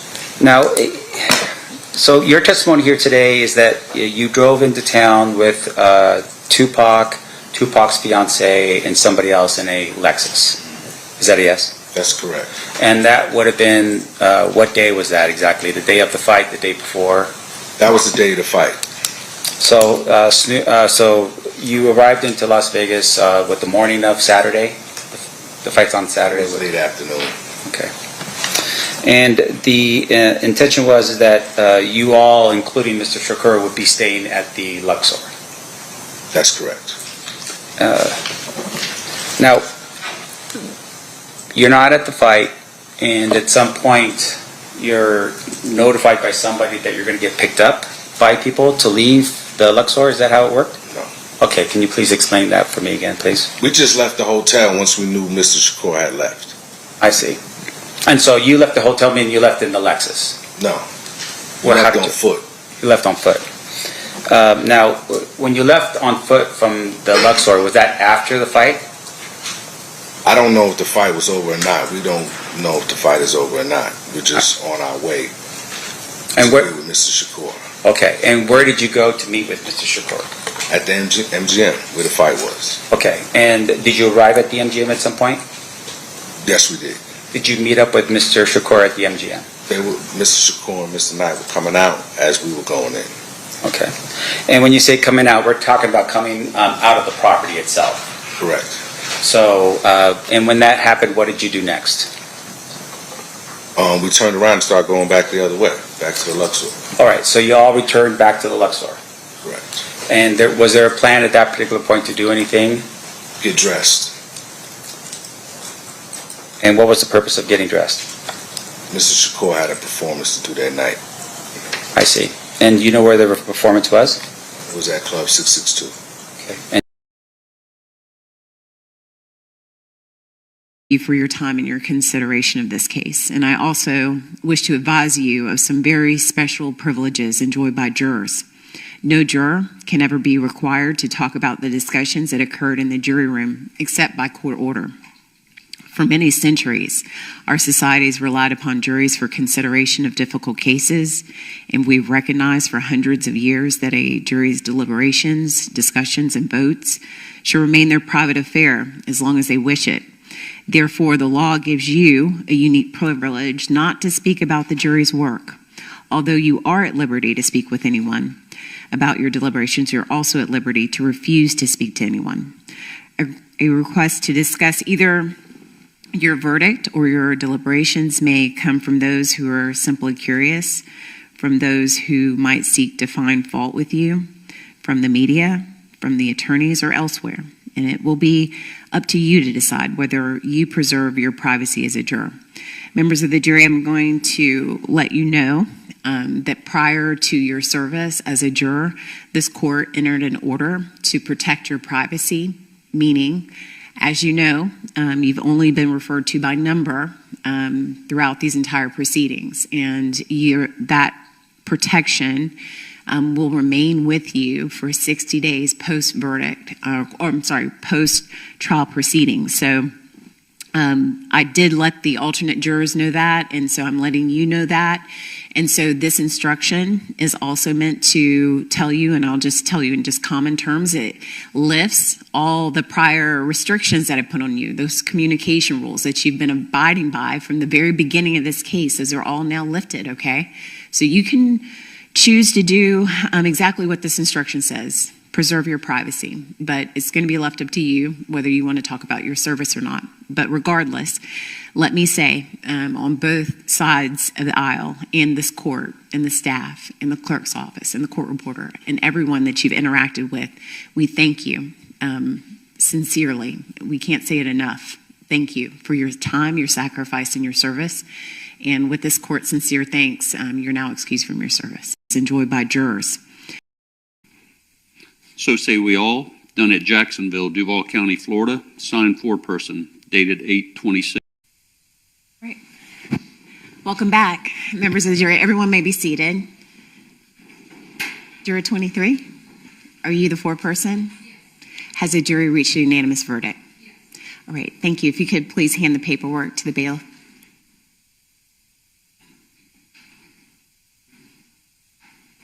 Thank you.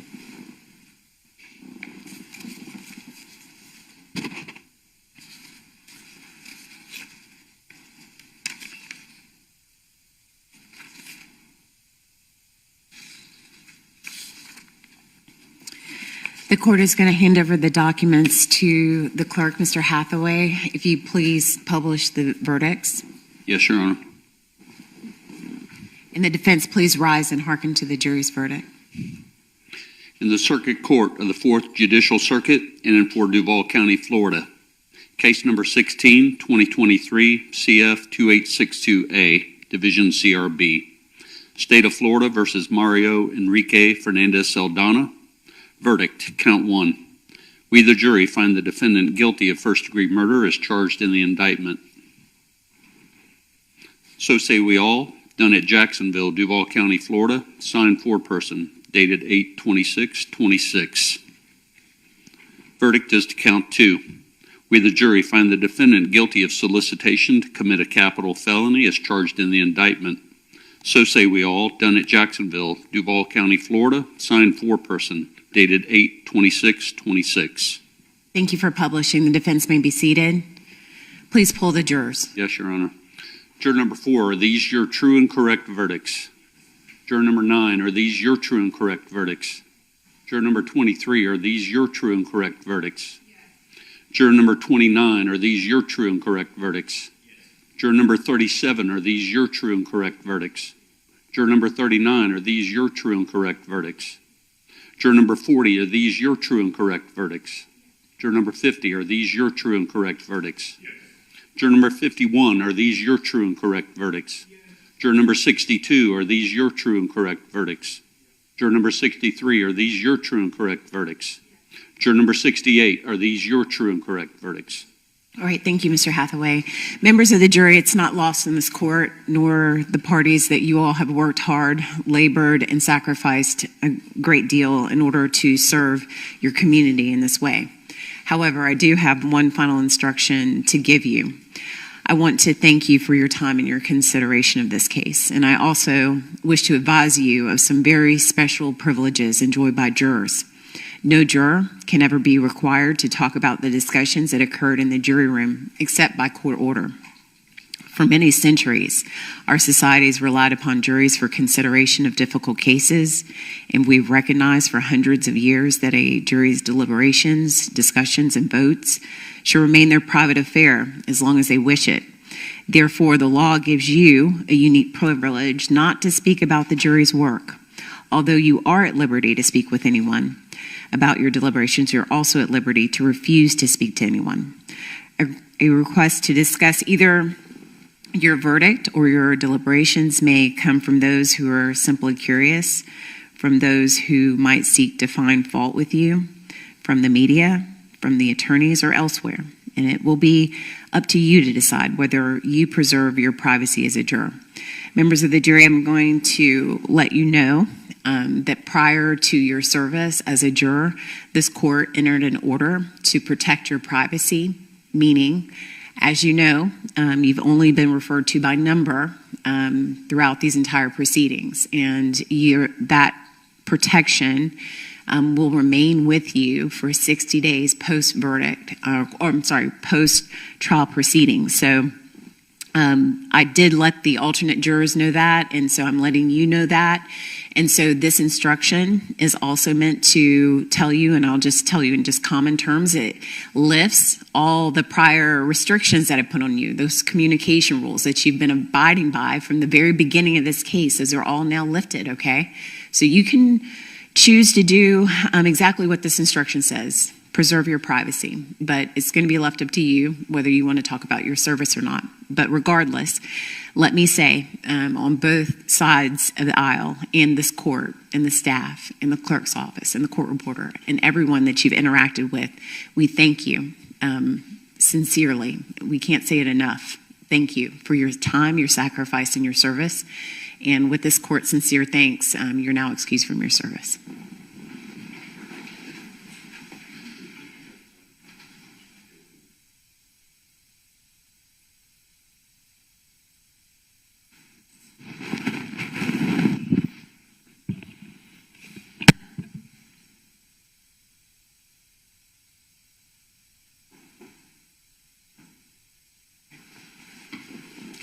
right, thank you. Please let the record reflect the jury's left the courtroom. Everyone may be seated. All right. Mr. Fernandez, having been found guilty by a jury of his peers as to murder in the first degree and also solicitation to commit a capital felony, he is entitled to a pre-sentence investigation report. I would order that. Is that the request? He is entitled, Your Honor. Right, I'm asking. He can waive it if he wants.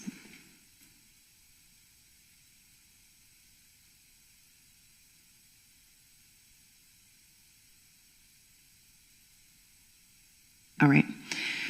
I can pass this matter over for sentencing purposes to schedule October 5th.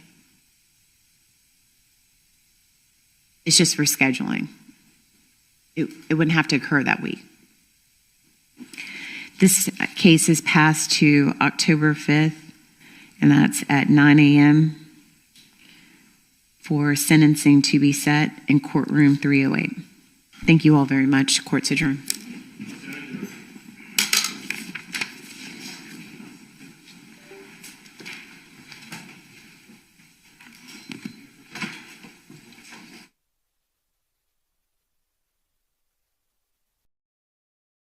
And do you know where the location of Club 62 is? I do not. All right. So everyone got dressed in their separate rooms, yes? Correct.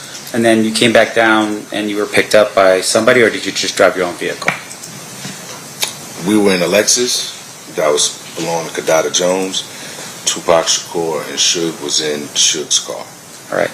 And you said there was a caravan of vehicles. I think the question was asked, do you know how many vehicles was in that caravan that came through the Lexus? I do not. All right. But in terms of where you were in relation to Suge's vehicle, how many vehicles back were you from Suge's vehicle? We were directly behind him. I see. And then when you leave the Luxor, where did you go next? We went to go head to Club 662. That was what I was told where we were going. Okay. But did you eventually end up over at Suge's residence? Suge's residence? Okay. So even though you said, okay, we're going to go to Club 62, ultimately, you actually went to Suge's residence first? Correct. All right. And do you know what the reason was for that detour? But, and fair to say, since you've been to his residence, it's a gated community? I don't remember how we got in. I don't remember if it was gated or not. Okay. But you were there at Suge's residence, and at some point the caravan leaves Suge's residence and then starts heading towards 662? Correct. All right. Now, on the moment of the shooting, your testimony is you saw what you believe to be a white, was it a white Cadillac? Correct. Now, do you recall giving a statement to police officers that same morning or so that you thought it was either going to be a white or cream-colored Cadillac? You didn't know for sure? I don't remember what my statement was 30 years ago. So would a review of your statement help refresh your recollection as to what you told the detective that night? If you have that available.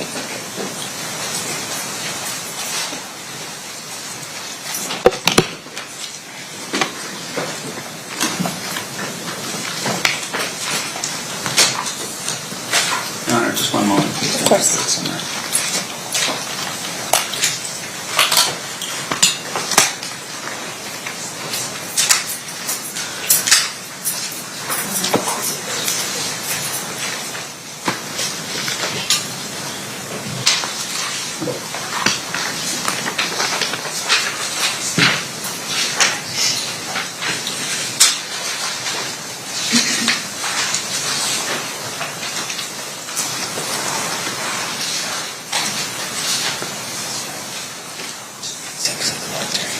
May I approach, Your Honor? You may.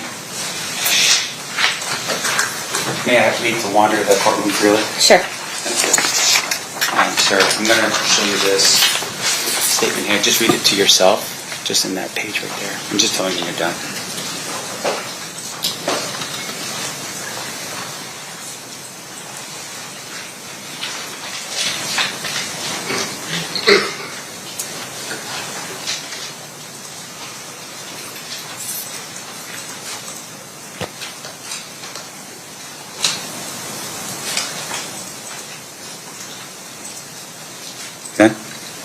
Does that help refresh your recollections what you told police officers that night? Yeah, it's similar to what I just said earlier. Yeah.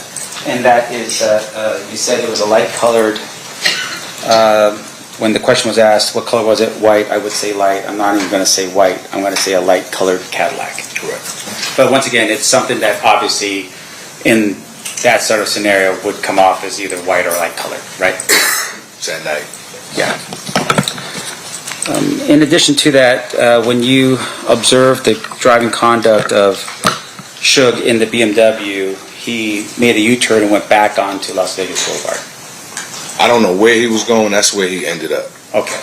And so at some point you all stopped because he stops. Right. And you get out of your vehicle to render aid to Tupac. No, it wasn't to render aid. It was to see how he was doing. Okay. And so when you approach Tupac, at that particular point, he warns you and says, and I'm sorry, I just want to make sure we're down, get on the ground, they're going to shoot you. Mm-hmm. Is that a yes? Correct. And that would have been because right behind you were police officers with a shotgun. Correct. Now, you're kept at the scene for some time, and you see a picture of you sitting on the ground, right? Correct. Do you know how many other of the caravan vehicles were present at the time that you had stopped at the final location where Tupac was at? I do not. Was it the same amount as what you had in the beginning when everyone was going to Shook's residence? I could not tell you. I have no further questions, John. Okay, and you redirect Mr. Bilal. Nothing for the state, Your Honor. Ladies and gentlemen of the jury, are there any questions for this witness? Please raise your hand if you have any. All right, seeing none, thank you so much. Oh, we do have one, sorry. Jumped the gun on that.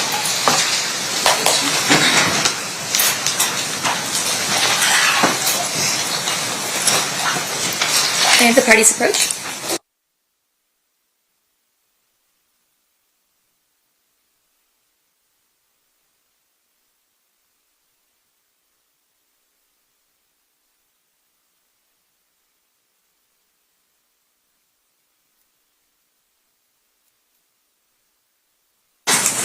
All right, Mr. Greenwich, I have a question from one of our jurors for you. Were shots ever fired from your crew toward the attackers? Not that I know of. Okay. Any follow-up based on that state? Nothing for the state. Defense. Your Honor, just for clarification, sir, when we say crew, I'm going to ask you just in general, any of the vehicles in the caravan, do you know if any of those vehicles shot at the vehicle that was the light-colored or white? I do not know. Okay, thank you. No further questions, Your Honor. Okay, now you're free to go. Thank you so much for being with us, Mr. Greenwich. All right. Steve, who's your next witness? Jeff Scott.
You do solemnly swear the testimony you're about to give in this section shall be the truth, the whole truth, and nothing but the truth, so help you God? I do. You may be seated.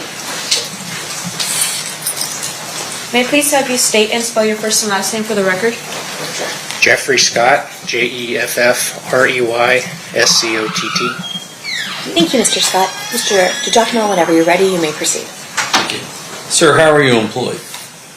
I'm a senior crime scene analyst with the Las Vegas Metropolitan Police Department. What does that mean you do for a living?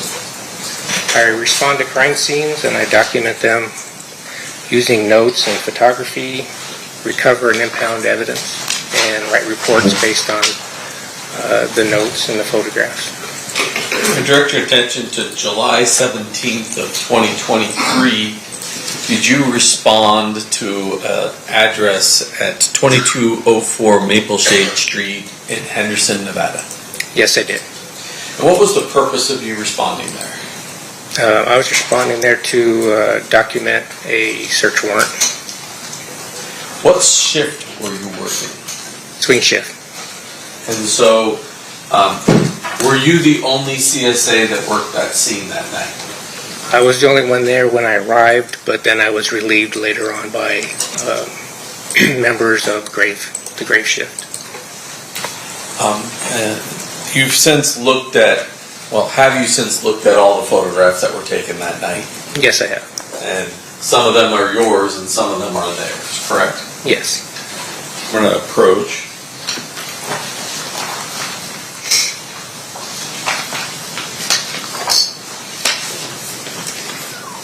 You can also wander the courtroom freely, Mr. DiGiacomo. Thank you. First set I'm going to show you is state's proposed 193 through 107.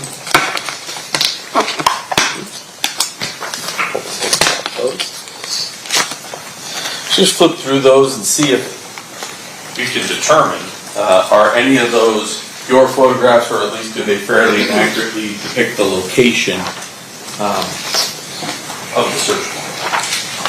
Mr. DiGiacomo, can you clarify for us which numbers you're introducing? You had said 193 to 107.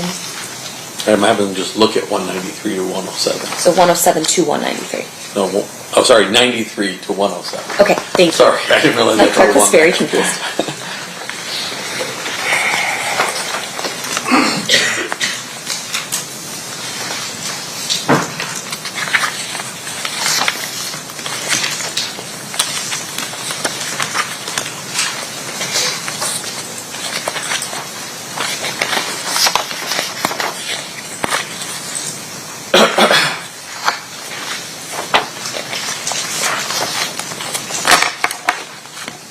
Most of these are clearly not mine, not the photographs that I took, but a couple of them might be. It's hard to tell. Okay. Let me ask you this. Is that what the front of the residence looked like? Yes. And so it accurately reflects what the front of the residence looks like? Yes. Move to admit 93, Judge. Any objection, Mr. Sant? No, Your Honor. That'll be admitted. And then the only really other question that I have for you as that relates to 95, do you know if that's yours or the CSA that followed after you? That's hard to tell. Okay. I probably took a similar photograph. Okay. And same as 94. That one I'm pretty sure is not mine. Okay. So I'm just going to move to admit 93 and 95. Well, 93 is in. Move 95 in. Any objection to 95?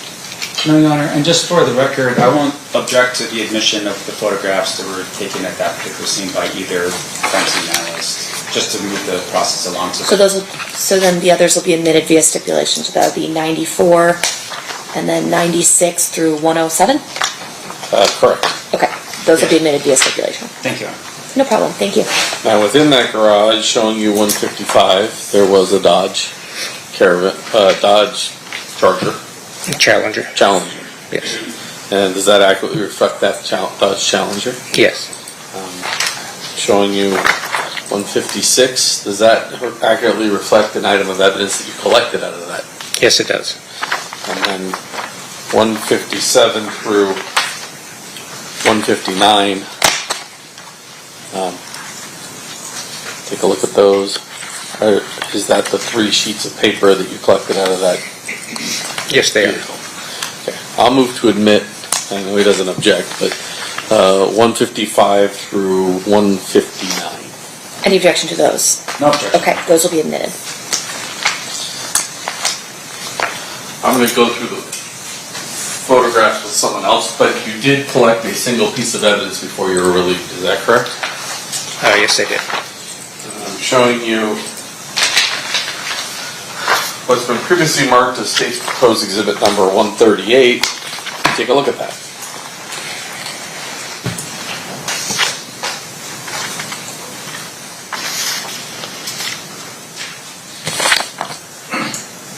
Yes, this is the package in which I impounded those pieces of paper. And then we've had some discussions of packaging, so I'm not going to go through all that, but that's your seal on the back? Yes, it is. And with the exception of the slice that the defense, the clerk, and I put in this, it's in substantially the same or similar condition as when you impounded it. There's an additional date, and I think, yeah, it looks like somebody maybe cut the top and then resealed it. And if I were to tell you that was on 4/23/26, does that look accurate to you? Yes. If you open this, you'd expect to find those 3 pieces of paper you photographed, right? I would. Showing you what's marked as 138A. Are those 3 pieces of paper? Yes. Move to admit 138 and 138A. No objection, Your Honor. So admitted. Thank you.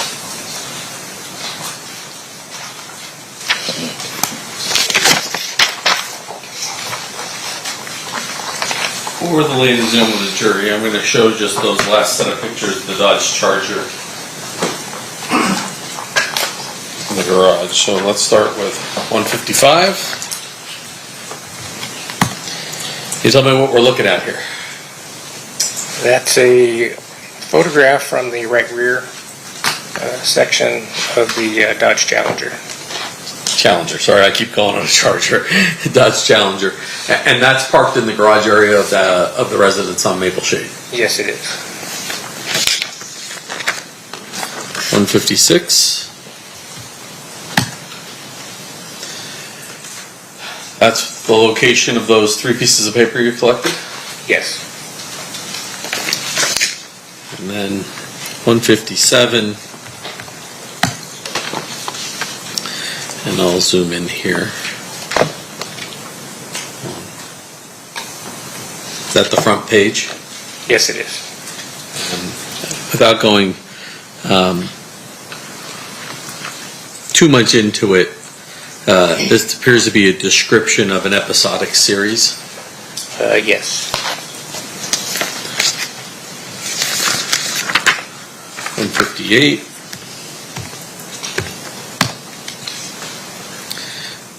Oops.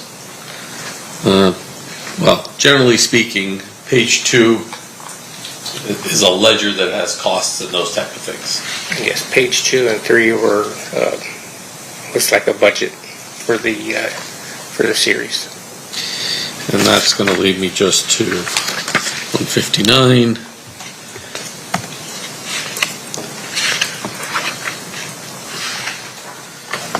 Appears the total budget was slightly under $1 million. That's correct. Thank you, Judge. I have no more questions. I pass the witness. All right, cross-examination by you, Mr. Sir. Thank you. Sir, just real quick, I heard the word. What's episodic? What does that mean? Episodic? Yeah. To me, it means occurring occasionally or regularly. And that's what you saw in that first piece of paper, right? Yes. And your testimony here today really is that you located that piece of paper and you captured it as part of your experience and training as a crime scene analyst. The detectives executing the search warrant located it and then had me come photograph it, and then I impounded it. Okay, and just for the jury so they understand what your role is typically in a search warrant is that you're summoned to the scene to conduct your, an investigation or at least a search of an area based upon what the detective or primary officer tells you is the intent of the search, but you also do your own search as well. Fair?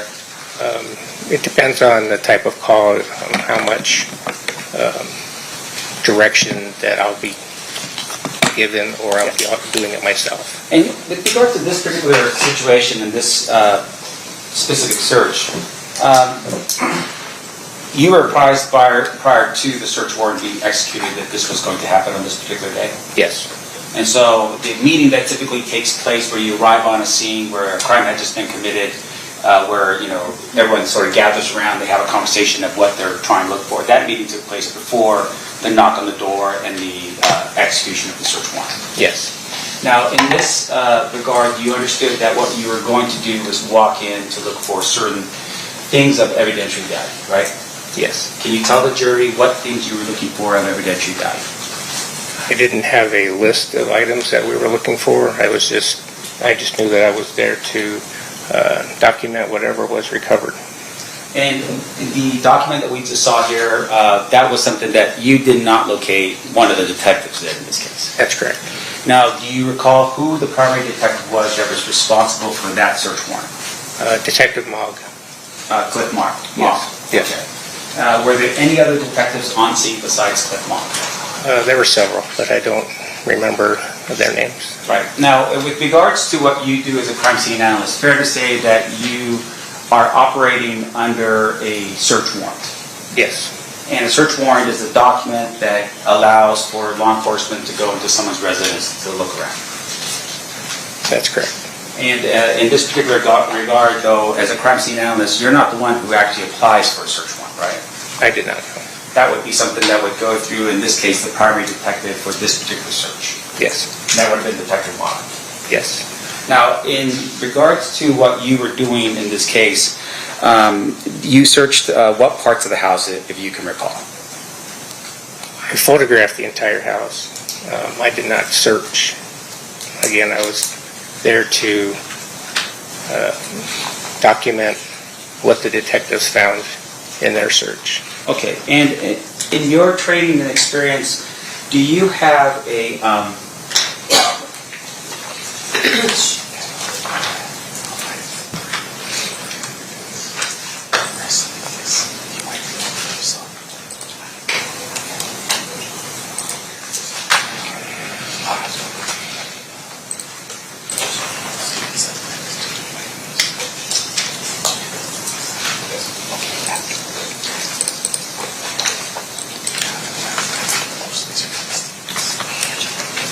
Now, sir, your work on this case, when you say you photographed the house, that was prior to the search of each particular room and area, right? It was after the officers had cleared the residence, and then I came in and I took all my photographs. And then the detectives executed the search warrant and they searched, and then I did follow-up photographs based on what they found. You did follow-up photographs? Yes. Now, and once again, for the jury, since we weren't there, the photographs you take at the beginning is each room as you find it. Yes. And then the photographs that are taken after the search is each room as you find it as well? I didn't photograph the entire house again. I photographed the items that the detectives located, wanted me to photograph, and then some items I impounded and some items I did not. Gotcha. And in terms of your photography, was there another crime scene analyst that arrived on scene that took additional pictures outside of the ones that you did? Yes. Do you know who that was? There were 3 members from Graveyard.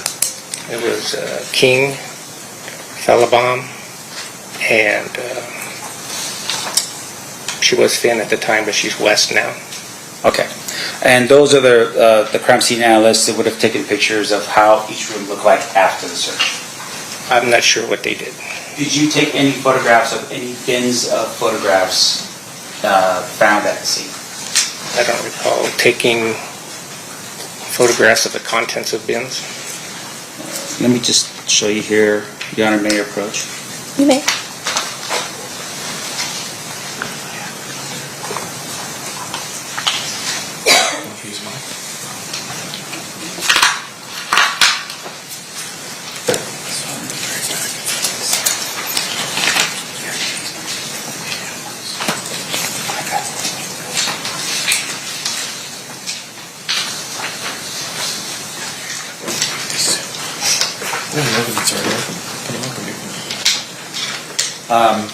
Your Honor, just for the record, it's already been admitted as evidence, and this is State's Exhibit. Thank you. State's Exhibit number 100. If I could just publish that for the jury. You may. I'm sorry. We're going to start with 99 first. So this is State's Exhibit number 99. Do you recall taking this particular photograph? No, I do not. Okay, that would have been another crime scene analyst. Probably. All right. And then I'm not going to show you the next one. I'm assuming it's the same thing. Outside of the photographs that we mentioned here, what else did you do in the course and scope of your duties as a crime scene analyst on this particular night? That was it. I photographed the scene. I took notes. I recovered the one item, which was the 3 pieces of paper, and that was it. All right, thank you. I have no further questions of the witness, Your Honor. Okay. Any redirect, Mr. DiGiacomo? Not from the state. Okay. Ladies and gentlemen of the jury, any questions for this witness? Okay.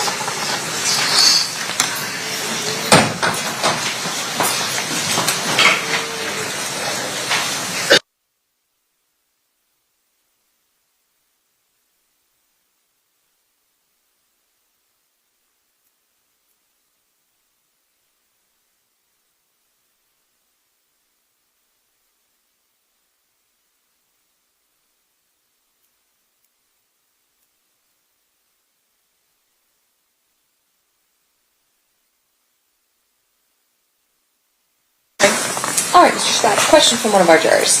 What piece of evidence were you expecting to find in a location that was different from 30 years ago? Why would you expect it to be intact 30 years later?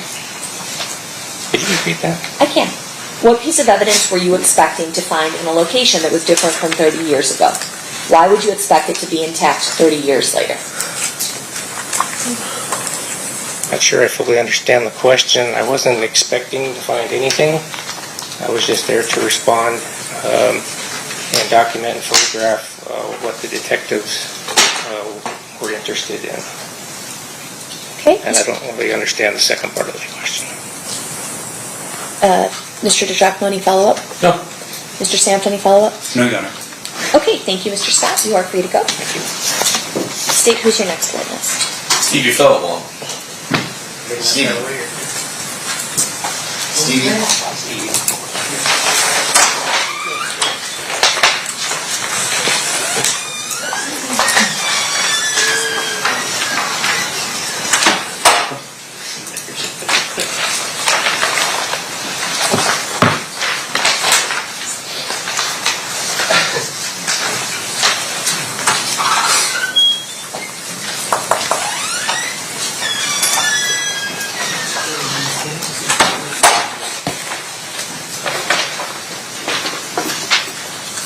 You do solemnly swear the testimony you're about to give in this action shall be the truth, the whole truth, and nothing but the truth, so help you God? Yes, ma'am. You may be seated.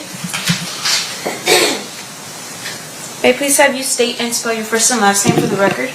First name is Stevie, S-T-E-A-V-I-E. Last name is Felabom, F-E-L-A-B-O-M. Ma'am, how are you employed? As a senior crime scene analyst with LVMPD. We just heard from Jeff Scott. Do you have similar qualifications and backgrounds as Mr. Scott? Yes, sir. Were you the relief crime scene analyst that responded to 2204 Maple Shade Street in Henderson? Yes, sir. And did you document with your own photographs, but also reviewed all of the photographs taken at that crime scene prior to your testimony here today? Yes. I'm going to go through some of those photographs here and start with 93. What are we looking at? The Las Vegas Medical. Talking about Mr. Knight being kept in jail. Yes, sir.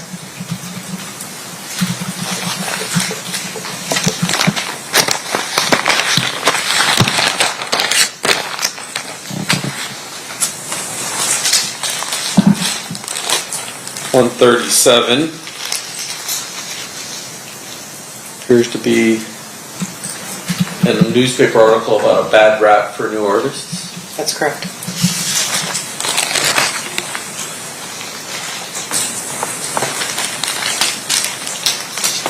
$137B, an article about Mr. Shakur being in a fight with the MGM. Yes, sir.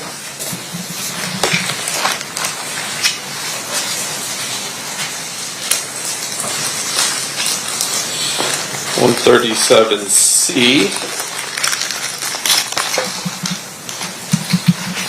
an article about a death row exec didn't leave, and this is from September 14th of 19. For instance, the 9 Anyone in the jury have to use the restroom? from 2003. So what you learned from Nyman is when you entered the cartridge in 2003, it matched the cartridge you entered in 2023. That's correct. But nationwide, it did not match any other cartridge case that had been previously entered into NIBID. No, it did not. Yeah, pass. Anything? Sorry, cross-examination, Mr. Smith.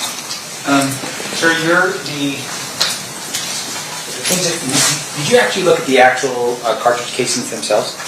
Yes, I looked all 7 side by side, and I screened them and then grouped them into one grouping, which represents one firearm. All right. And as far as you recall or understand that the cartridge casings were located at one scene, not multiple scenes.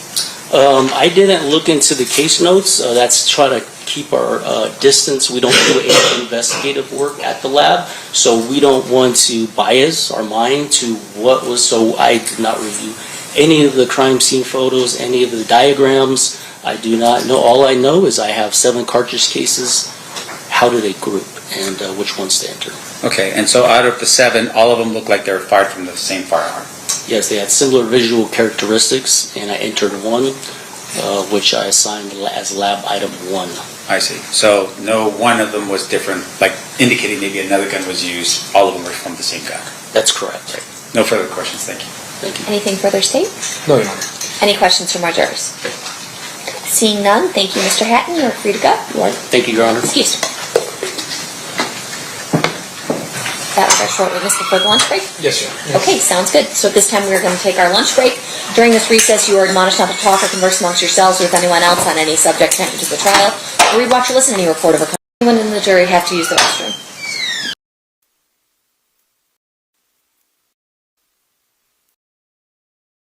In 2007. Also worked as an IBIN technician within the firearms unit of the forensic laboratory at the Metro Forensic Lab for 7 years, from 2018 until 2025. Can you tell us what NIBIN is? Yes, NIBIN stands for the National Integrated Ballistic Information Network.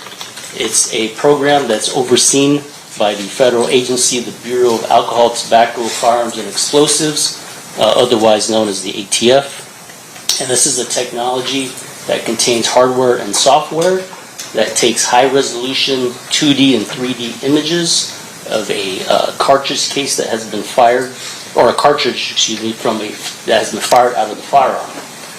It looks specifically at the head stamp area, and I also brought a model with me of a cartridge if the court will allow me to use this, and I could also pass this around to the jury so you can get a closer look and see exactly and understand what NIBIN is looking at. Mr. Hatton, you're getting a little ahead of me, but let's go. No, it's fine.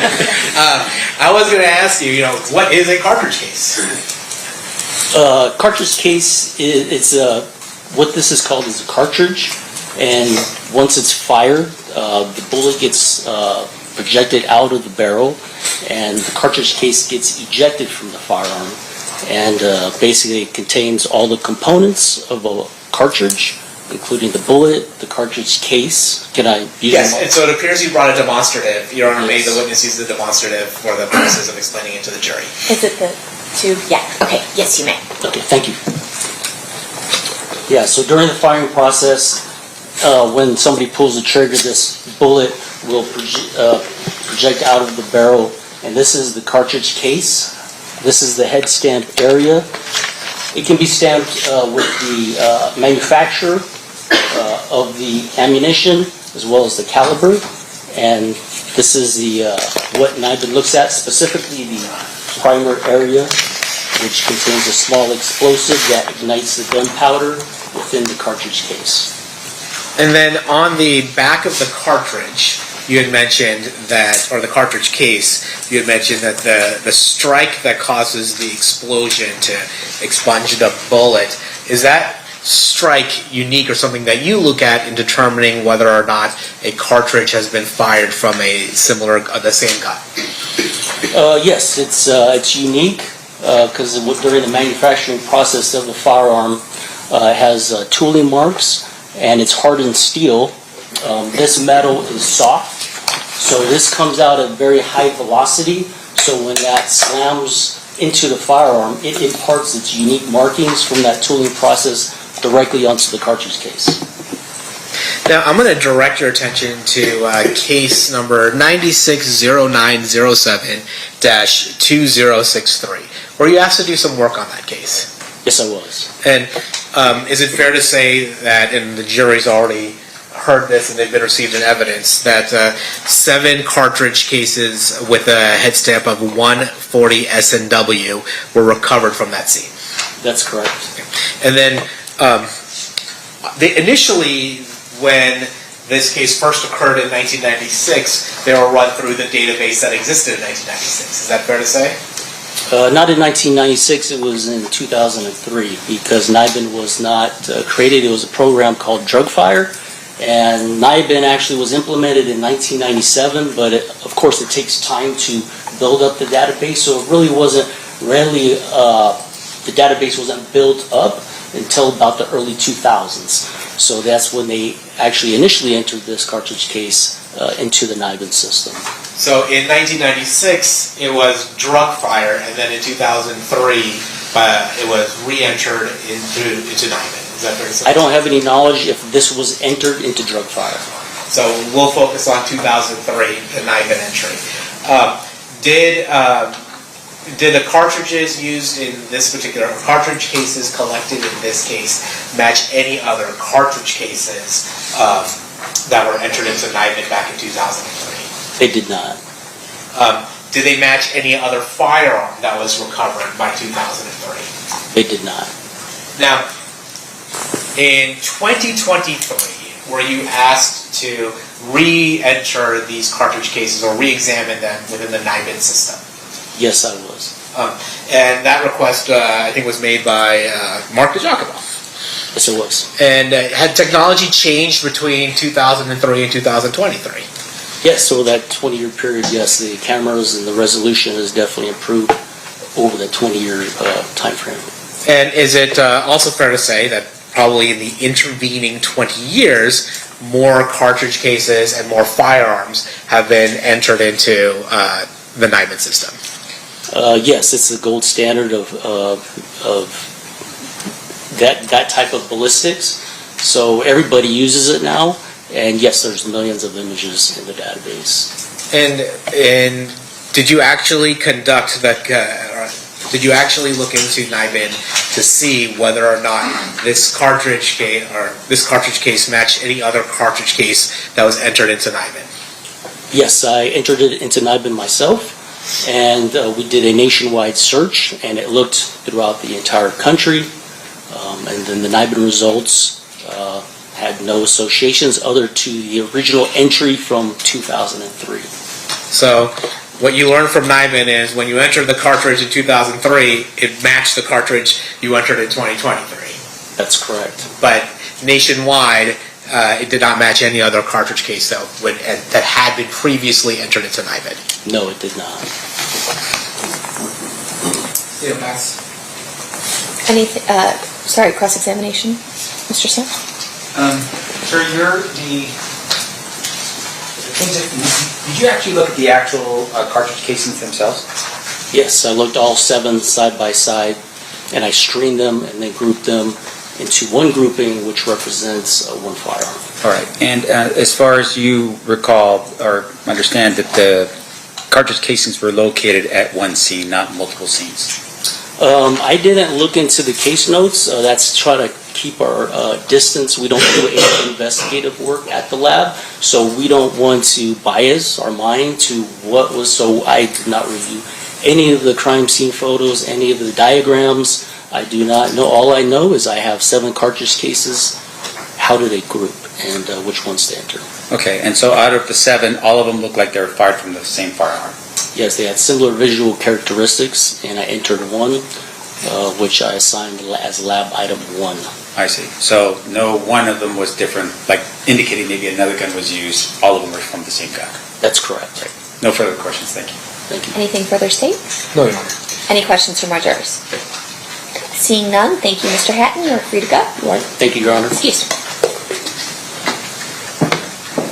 That was our a short witness before the lunch break? Yes, Your Honor. Okay, sounds good. So at this time, we're going to take our lunch break. During this recess, you are admonished not to talk or converse amongst yourselves or with anyone else on any subject connected to the trial, or read, watch, or listen to any report or commentary on the trial of any person connected with this case by any medium of information, including without limitation, newspaper, television, internet, and radio, or form or express any opinion on any subject connected with the trial until the case is submitted to you. I'll have you guys back here at 1 p.m. for further testimony. Please rise for the jury.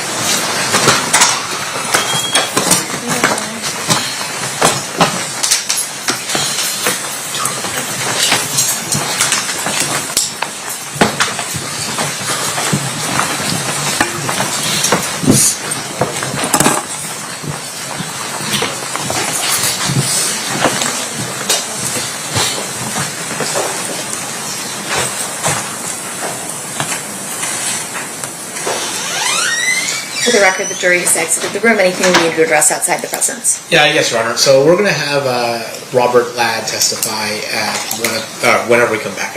Okay, you can all be seated. And there was this outstanding issue during our gang motion about the term shot caller. Now, in the interim, we found that Mr. Davis refers to himself as the shot caller in the book. I don't know that was pointed out. I had not realized that at the time of that motion, so I certainly failed to point that out. But at this point, the state's going to be asking that we allow Mr. Ladd to use that term. When I pre-trialed him last night, I told him he is not allowed to use it unless the court gives a go-ahead, so he's aware of that prohibition.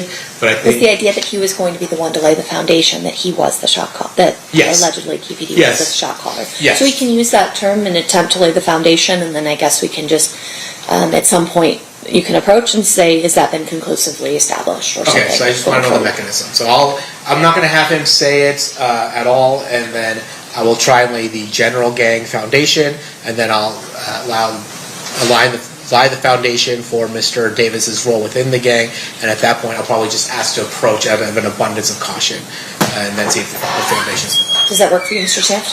It does, Your Honor. I do have one further housekeeping matter for kind of the shot caller issue. Yes. Okay. The other issue is that we're asking the court to see if we could just exclude putting on the record or publishing to everybody the addresses of my clients in terms of where his family still lives today in Compton. So if we're going to talk about a location, that would just use maybe the street name, something like that, to differentiate between the two. I think that's appropriate. For the not to give the exact address. So can we? You can say like the 3600 block, maybe. Can we? I think it's a little complicated because there's a 1405 and a 4. There's two houses on the same block, and so I think if Mr. Sam doesn't object to us just saying that on the search warrants it's listed as Mr. Davis's house without giving the actual address, or Mr. Anderson's or Miss Anderson's house without giving the actual address, I'm happy to do that. Like, I'm not trying to cause any problems. It's just that I don't want the vagary used against us. Sure. Would that compromise work for your purposes? Yes, Your Honor, because I think that's all we're asking, is just we just refer to who the house is. The exhibits themselves that will be admitted list the actual address, but we won't display those portions of the exhibits publicly, if that helps. Okay. Thank you. Yes. Sounds good. Okay. Anything else on that theme, Mr. Samft? No, Your Honor. Okay. Anything else we need to address in general? Hearing nothing, we'll be in recess. Thanks, guys. When are we coming back to 1 o'clock.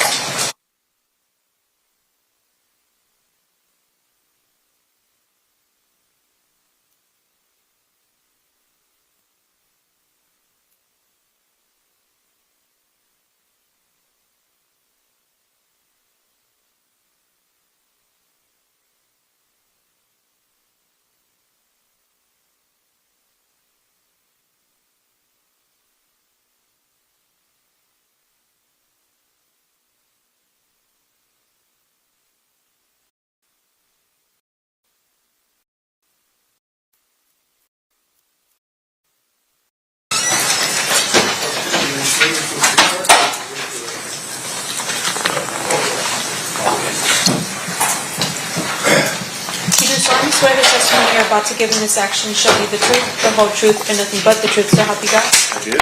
You may be seated. May I please have you state and spell your first and last name for the record? Robert Ladd, ROBERT, LADD. You may proceed, Mr. Paul. Thank you, Your Honor. Good afternoon, Mr. Ladd. How you doing, sir? Sir, can you tell us a little bit about your employment? Yes, I'm retired now, but I was a police officer for 32 years. And where did you start your career? I started in 1983 when I was hired by the city of Compton. And what was your initial position with the city of Compton? A patrol officer. And then did you change positions at some point? Yes, when I was a patrol officer for several years, and that really was my beginning introduction into the world of the Crips and Bloods, because most of the radio calls that we got in Compton revolved around gang activity. So I got to learn there, you know, the way they dressed, the territories, how to read graffiti, and then in 1988 I was promoted to the gang unit. And for our edification, how big is Compton? Compton's a 10 square mile city. It had a population of 100,000 people, and we had 55 active gangs in this little 10 square mile city. And is it fair to say that most of the gangs were affiliated either with the Crips or Blood or Mob and various subsets of those types of groups? Yes, it was basically Crips, Pyrus, and Hispanic gangs. Okay. Mr. Paul, you've reminded me that this may be a good time to read the Tavares instruction. You're right. Ladies and gentlemen, you are going to hear testimony regarding drug trafficking, conspiracy, federal convictions, as well as gang affiliation. These are not offered to show the defendant's propensity to commit crime or any other improper purpose, and you may not consider it for those purposes. It is only offered to establish the credibility of his prior statement, the statements made by defendant, motive, and identity. You may proceed, Mr. Paul. Thank you, Your Honor. All right, and then tell us a little bit about your career in terms of, you said in 1983 you became a patrol officer and you were patrolling Compton, which had you responding to a lot of gang-related calls. Is that fair to say? That's correct. And then you ultimately go to the gang unit, is that correct? Yes. And were you assigned a partner? Yes, my partner was Tim Brennan. And then who was the lieutenant in charge of the gang unit at that time? Lieutenant Reggie Wright Sr. During your time as a gang detective, did you also respond to a lot of gang activity in Compton? Yes, when I got into the gang unit in 1988, Compton was a very violent city. We were averaging 70 to 80 homicides a year and hundreds of shootings. So my responsibilities now were to investigate all gang-related crimes, gather intelligence, and photograph and identify gang members. And I also went out on a daily basis and tried to contact gang members and talk to them when I arrested them. And also I tried to talk to them out in the field so I could kind of build a rapport with these gang members out there. Okay, so I mean, you'll have to forgive me, but when I think of a officer or detective rolling through Compton and trying to start up a conversation with a gang member, it seems weird to me that the gang member would want to interact with you at all. Like, how did you develop that rapport? Well, it doesn't happen overnight. It takes several years. You just gotta treat them fair, and you have to talk to them like you'd want to be talked to. And we didn't sweat them on the small stuff. We let patrol kind of do that. For instance, if they were out there just drinking some beer or smoking some marijuana or whatever, we'd come up and we'd talk to them and say, man, we're not going to sweat you on that stuff. And so over time they say, all right, this guy's pretty cool, we'll talk to him. And then your partner, Tim Brennan, he ultimately was given a nickname Blondie, is that right? Yes, DJ Quick wrote an underground song about it, and it was called Blondie. So everybody in the Compton knew my partner as Blondie. He kind of became famous over it. Can you tell me a little bit about any type of gang training that you've given as somebody who has dealt with Bloods and Crips in Compton specifically? Yes, it was from 2001 to about 2010 that my partner Tim and I, we taught at many national seminars right here in Vegas and in California also. And this is where thousands of police officers come from all over the country, as well as around the world, to learn about the Crips and Bloods. And so we taught them about that. You had mentioned that in a city as small as 100,000 people, you would have somewhere between 50 to 60 or more homicides a year, and then additional hundreds of shootings. Can you tell us a little bit about that, about the volume of these types of cases? Were they mostly gang-related shootings and homicides? Most of them were, yes. And in 1993, I was promoted to gang homicide detective and started handling all the gang homicides too. And I did this till the year 2000. And so I spent 12 straight years in the gang unit. And during that time, I handled hundreds of homicide cases and thousands of shootings. And I actually talked to thousands of gang members, and I got to know really the way they talk, the way they think, the way they act, basically their overall mentality about gang life in general. I want to talk to you a little bit about some of the difficulties associated with investigating gang cases. As somebody who did hundreds of investigations and homicides and thousands of shootings, did gang cases in particular present investigatory problems? Absolutely. Gang cases, they're the hardest to solve, especially in Compton, because there's a code out in the street where you're not supposed to talk to the police, you're not supposed to go to court, or you get labeled a snitch. And the other problems that we have is that the good citizens that actually see what happened and want to come forward, they're afraid to. They get intimidated by these gangsters, and so it's really hard. We really don't have any witnesses, so we kind of rely on a lot of informants to get our information out there in the streets. And then you mentioned relying on informants, but is it fair to say that if somebody wants to, if a case needs to be prosecuted or brought to court, somebody can't remain a confidential, reliable informant? They actually have to reveal who they are. That's true. And as part of your investigating homicides and shootings, was that a problem to get people to come forward and testify as opposed to giving you information on background? Yes, it's very difficult because when they come to court, if you can get them to come to court, they don't want to get involved. They don't want to say anything, so they're not cooperating. So. And you said being labeled a snitch was something that was frowned upon. In your training and experience, were there any other types of consequences for people who are labeled snitches in Compton, California, in gang life? Absolutely. These guys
General Kangaroo is taking his time. They were supposed to be back over 10 minutes ago. It looked like for a second they're going to come, but they didn't. So this is live, and everybody could see that they're not really, doing anything right now. They must be at. I'm sure they're going to. I don't know what's happening right now, but they're eventually going to go to the sidebar again, I would assume. But of course, at the same time, the jury's been sent home for the day, and they're doing something else. So we'll see what they do. Exactly, so. Yeah, just everyone was curious about the trial, and Tupac comes on at 3 my time. When we were watching some replays before, but and then after hours in the evening time, when Tupac goes home for the day, or just some point in the evening, we will watch the trial from earlier, the spooky vampire trial we were watching last night from Georgia. No, he never returns. So he's acting like a coach. He would the whole PE he'd not be there, and then you get there at some point, like 15 or 20 minutes later, and everyone starts clapping because yay, he's finally here. He says, "Shut up." Maybe there are just getting all the people in the courthouse. Rebecca, there are a lot of people in there. They do have to herd around, and it's really something. Maybe they are having seating arrangement issues, or trying to get everybody in there, or maybe his flask got empty. And he's trying to get more refill. Yeah, it's I wonder what he's doing exactly. This is really something else. But just let y'all know, I am not in some other dimension. I'm here, and yeah, the court just wasn't back yet. Yeah, so I think that too, but maybe they have some more smirkers in there. They're doing some weird stuff with the camera. Maybe they're giving a lecture to not be weird on the camera or something.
Okay.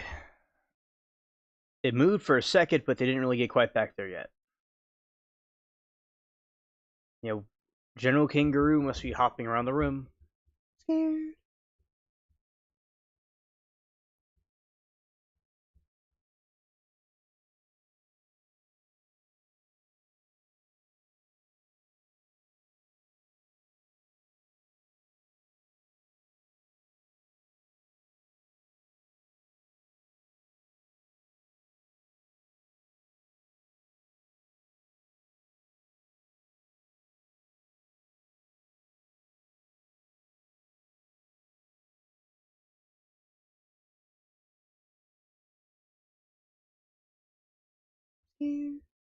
Yeah. All right, and we should be doing closings tomorrow, and they'll probably take forever.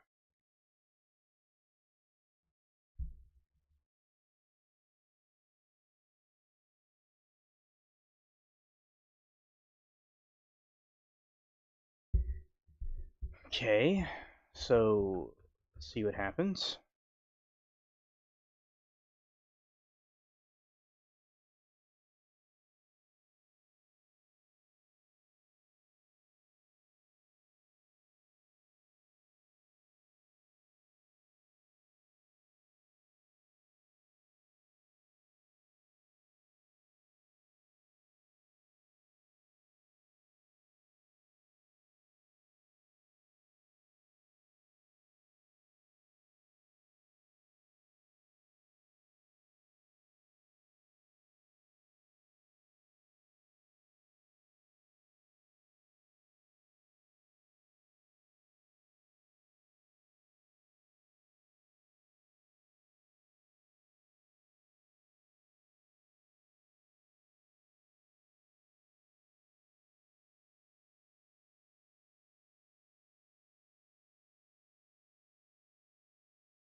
Yeah, I think he's responsible for it too. Now, if there's some other factor that's at play here that we're not seeing, that's something different, but you know, it really is a messed up situation that he most likely is responsible for these things. And is the way he's conducting the breaks and the sidebars, because he likes to call for a sidebar every 30 minutes or so. Yeah, he's really taking his time with it. Definitely. I like the blue the state seal has. It's not too dark and it's not too light. It's just a very good one, and it has some nice white polka dots surrounding it, and remembering the native peoples in the middle, because they don't always get known a lot. So that's pretty cool. Yeah. Also, the Latin was a good idea. Well, it's a very historical state. That was the original part of the United States.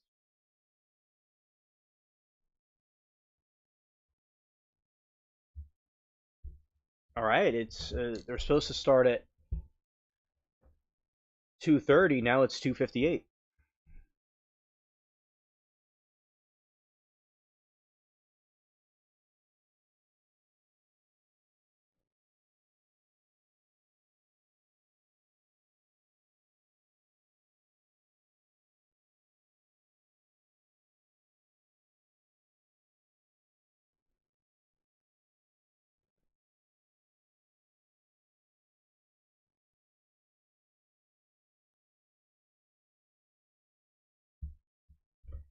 Saw said by the time he comes back, he'll be ready to go home. I don't think he works past 4 p.m.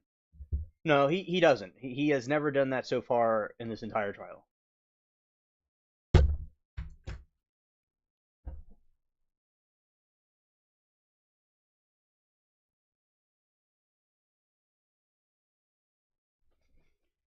He's gonna probably want to go home for the day.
Yeah, he's gonna be ready to go home and kick back. That is certainly something that he likes to do,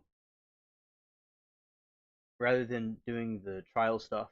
So he he's gonna probably be ending it for the day soon.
And he is not back yet.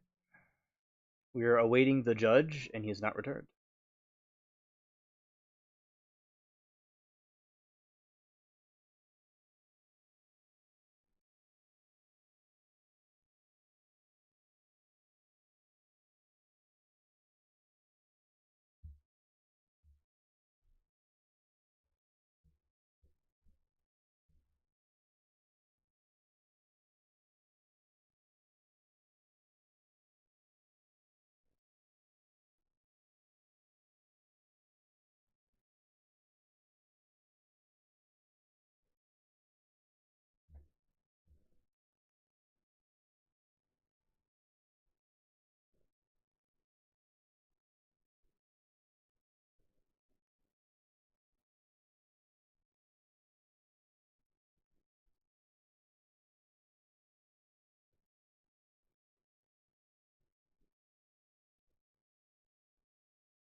34 minutes late is a while. Wow.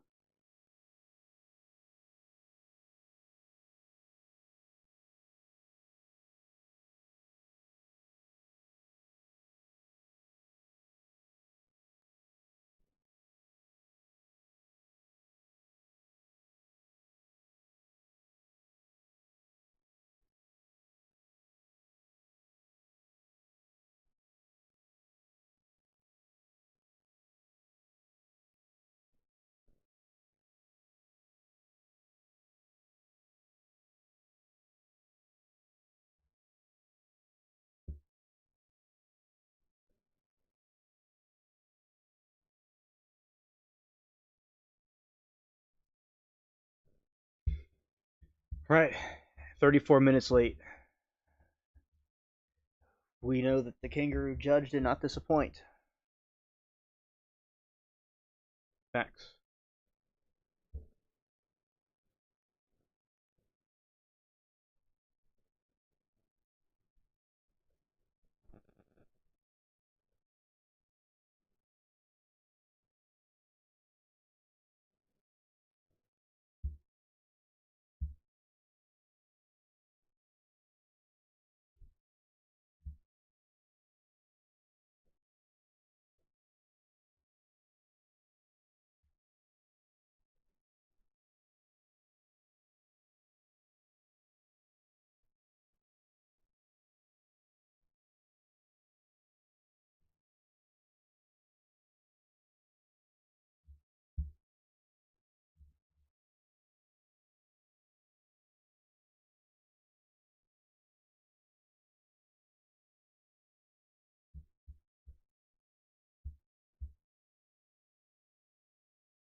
A lot of people ignore burden of proof in trials, and that's another thing that may be going on with people of here. Not here, but in this with this trial situation.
What could be Lindsay? Exactly.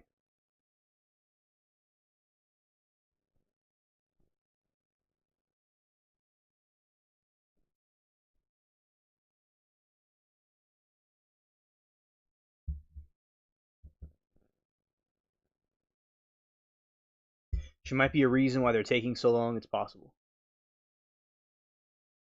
You know, they do have to get her together and all. It's possible.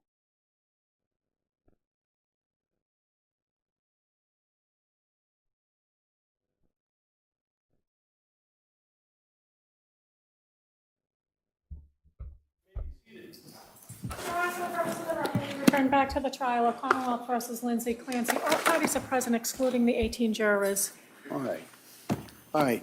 Counsel, I thought we'd have our charge conference at this time. Everybody get a chance. I know you just got them about an hour ago. So in regards to the draft that I gave, I know I got one set of proposed instructions from the defendant. Does Commonwealth have anything you wish to offer? We don't have a written motion, but we just do have a few comments and a. Sure, that's kind of what I expected. I know everybody's been on trial, so I thought we'd just, that's kind of why I thought I'd give you the draft and we could just kind of walk through it. So my thought would be to first go through the Commonwealth's position, and then I'll hear from the defendant. Attorney Buckingham. Thank you, Your Honor. In relation to your proposed, your draft instructions, I think that Your Honor's instruction regarding criminal responsibility is pretty much the cut and paste of the model instruction. So overall, there's no objection to it. However, the Commonwealth would just like to put on the record that we don't think that voluntary intoxication, the 3 points that were added in to Your Honor's draft are necessary, and I'll just cite to the Commonwealth versus Brown, 449 Mass 747, it's a 2007 case, where it says that an instruction on voluntary intoxication is not required absent evidence of debilitating intoxication. Such evidence must support the inference that at the time of the killing, intoxication impaired the defendant's ability to form any requisite criminal intent.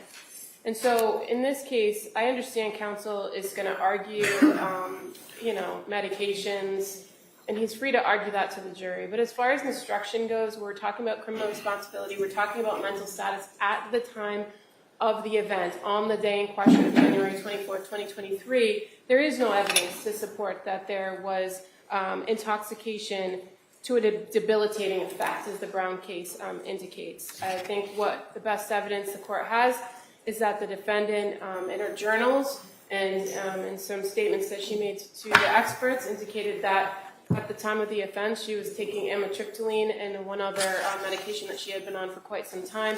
And Your Honor now has evidence that it was a very low dose of amitriptyline, and there is nothing about the observed behavior of her on that day suggesting that there was any debilitating effects of the consumption of the prescription medications on that day.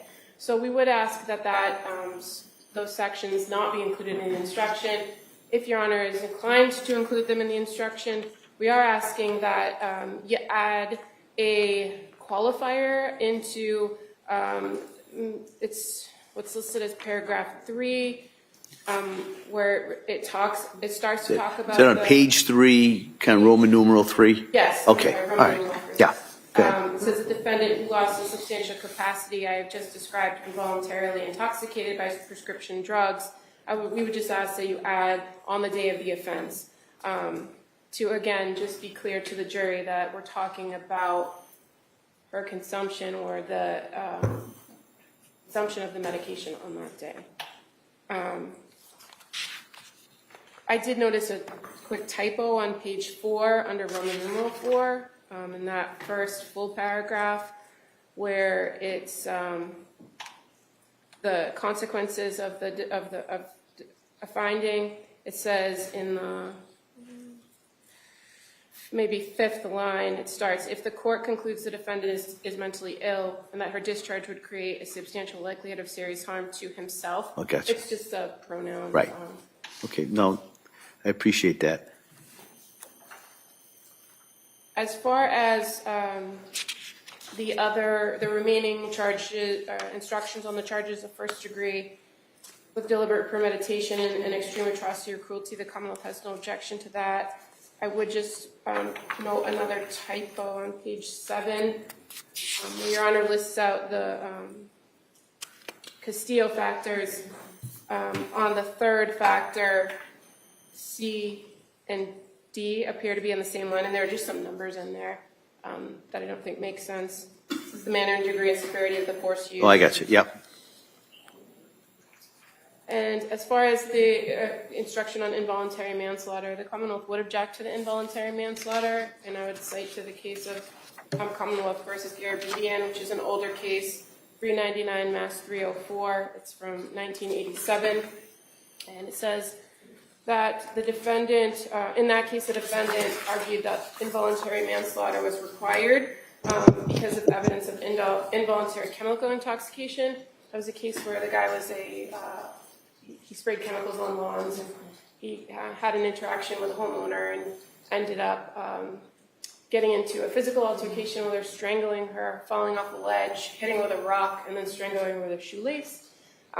So in that particular case, the court held that an unlawful battery was quite likely to endanger life and hence could not be classified as involuntary manslaughter. So where it's a wanton and reckless conduct theory, I think that Garabedian is right on point to say that in situations like this, where we have the strangling of the individuals, of the babies, of the kids, unlawful battery is quite likely to endanger life, that it shouldn't be an instruction for involuntary manslaughter. So I'd rely on that case to argue that that is should not be included in the instructions. And there's one more point. Your Honor, at one point when we were arguing about particular pieces of evidence and duplicative evidence, Yeah. Your Honor did indicate giving some sort of instruction about the jury didn't consider the fact that there might be duplicative evidence as giving any more weight or importance. And I know you do have a small line in that where it says in the what is evidence section about the strength or proof is not determined by the volume. But I do think, again, based on the particular way in which the evidence came in and how the parties chose to display the evidence, and the fact that we have text messages in several different forms that are presented, some of them the full record, some of them condensed records, that some instruction to them that indicates that they're to give no more weight to any one than the other, even if it does appear duplicative in the record. I'd ask that something to that effect be added. I think it says that on page 11, because I do remember that request. If you look at under what is evidence, in this case there may be certain documents or photographs that are entered multiple times. This does not mean that that evidence is any more or less important than any other evidence. So I put that in there, and I understand the request to maybe put that in a separate paragraph, but I have addressed it that way. I'll consider not whether I give it a separate paragraph. I do understand the request, but at least that's why I put that in there. All right. Anything else? Okay. All right. Mr. Reddington. Thank you.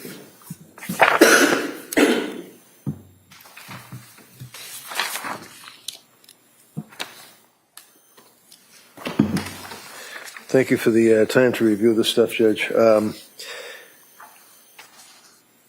If I may, just going through your proposed instructions, Roman numeral 1, introduction is fine. Criminal responsibility, paragraph 1 is fine. Going down on page 2, criminal responsibility, you indicate is a legal term. Not criminally responsible with a mental disease or defect, and then you make reference to lacking substantial capacity either to appreciate criminality or wrongfulness of the conduct or conform the conduct. That's fine. And then you define you don't define it, but you talk about mental disease and defect. I understand that the law is pretty clear that the court does not have to define mental disease or defect, but you've given them a framework within which to make that decision, which is acceptable to the defendant. There is one reference in there where, if I may, does not include abnormality, only by computer crew. So you say in that sentence, the phrase mental disease or defect is a Hold on, let me find that. I'm sorry, it's page 2. Yeah. Second paragraph down after that I first see. sentence. I got Okay. the phrase. Go ahead. Yep, mental disease or defect, in quotes, is a legal term, not a medical term. That's fine. It need not fit into a formal medical diagnosis. Fine. The phrase, quote, mental disease or defect does not include abnormality. This is what I'm just looking at. Characterized only by repeated criminal conduct. So number one, I just would suggest, I don't think we have repeated criminal conduct here. I'm just wondering if that might just be a little confusing. It is for you to determine, in light of all the evidence, whether the defendant has a mental disease or defect. If the Commonwealth has proved to you beyond a reasonable doubt that the defendant was not suffering from a mental disease or defect, Commonwealth has satisfied its burden of proving that defendant was criminally responsible. So I understand and have no problem with, I would think, all the way from it is for you to determine. My only question is in reference to where you put in the phrase about mental disease or defect does not include an abnormality characterized only by repeated criminal conduct. I don't think that that's based on the evidence, so it might be hypothetical, but I just assume not have that in. Next paragraph, if the Commonwealth has not proved to you beyond a reasonable doubt defendant was not suffering from a mental disease or defect, then you must consider whether, as a result of mental disease or defect, the defendant lacked substantial capacity either to appreciate or the wrongfulness of conduct or conform. That's a fair statement of the law. To establish that the defendant had substantial capacity to conform her conduct, the Commonwealth must prove beyond a reasonable doubt that any disease or defect that may have existed did not deprive defendant of her ability to behave as the law requires, that is, to obey the law. And then you do indicate that that would relate to the word appreciate, understand, more than merely to know, and then criminality, and then you do get into means the legal significance of conduct, and wrongfulness means the moral significance, which is fine. I would ask that on the next paragraph you add in before wrong in the second sentence, Commonwealth must prove that the defendant knew and understood that her conduct was illegal or it was, and I would ask that you put in there, morally wrong in front of wrong. And then the rest of that paragraph is fine from my point of view. Last sentence, the court notes, defendant must have been able to realize in some meaningful way that her conduct was illegal or wrong. And again, I would just ask that you would insert the word morally wrong. That paragraph is fine. Roman numeral 2. A defendant's lack of criminal responsibility must be because of a mental disease or defect. That's fine, but then the court says all that you need to determine, and I just would ask respectfully that you delete the all that you need to determine. It seems to kind of, and I know that's in some of the instructions, but I think it kind of dilutes the gravity of the issue for the jury. It's almost minimizing the burden for the government, and it's unnecessary, so I would ask that that go out. And then you could say the jury has to determine the issue and then go into the rest of the instruction as you put it, rather than saying all you need to determine. Further in that paragraph, where defendant lacks substantial capacity to appreciate, again, that's appreciate the criminality or wrongfulness of her conduct or to conform her conduct to the law solely as, okay, voluntary intoxication. Believe it or not, after 5 weeks, I think we agree. I would ask that the court not instruct on voluntary intoxication. I appreciate the fact that looking at the model charge, and I know when Your Honor is using that as a guide, they do make reference to voluntary intoxication. I just don't see that there's any evidence here of voluntary intoxication that would trigger a pre-existing mental disease or defect. I don't see that there's any issue such as a lot of the cases, as you well know, when you're dealing with a defendant who's snorting cocaine or shooting fentanyl or smoking weed. I know the recent case of Commonwealth versus Aldo Dunphy, D-U-N-P-H-E, is a guy that had a marijuana psychosis, dependency, and we don't have any of that here. We just have prescription medications that were provided to the defendant. So I would ask that the court not reference voluntary intoxication. I would ask going down to Roman numeral. So would you ask, Roman numeral 2 on page 2, not give? Yes. And Commonwealth, that you would be in agreement with that? Yes, but I think like 2 also follows with Roman numeral 3. We haven't got to 3. So I want to make sure that, I just kind of want to make sure as I'm going through this, it's kind of dense, you know, as am I sometimes. Yeah, it is. So I just wanted to make sure. So Roman numeral 2, both parties are of the position not to give based on the evidence as it's developed. Correct. Okay. Yep, All right. thank you. I'll consider that. I'll strongly consider that. All right. And then, so that takes us to paragraph 3. In paragraph 3, if I'm not mistaken, I did skim it pretty quickly. I think it does also reference voluntary intoxication. Yeah. And here you're specifying prescription drugs, and if the defendant knew or had reason to know that her intoxication would trigger or intensify a mental disease or defect. I don't think that the evidence supports that. I agree with the Commonwealth. I would ask that Roman numeral 3. All right, so by agreement, nobody's requesting paragraph 3, Correct. and I'm highly Thank you. likely not to give that. All right. 4 is fine, Judge. Roman numeral 5. 4 goes to the same thing. It's just a reiteration of the final. So if Yeah, we're so that would saying- go out. Yep. 4 is kind of a trailer to Right. 3. Okay. Roman numeral 5 is okay. Paragraph 3, 4.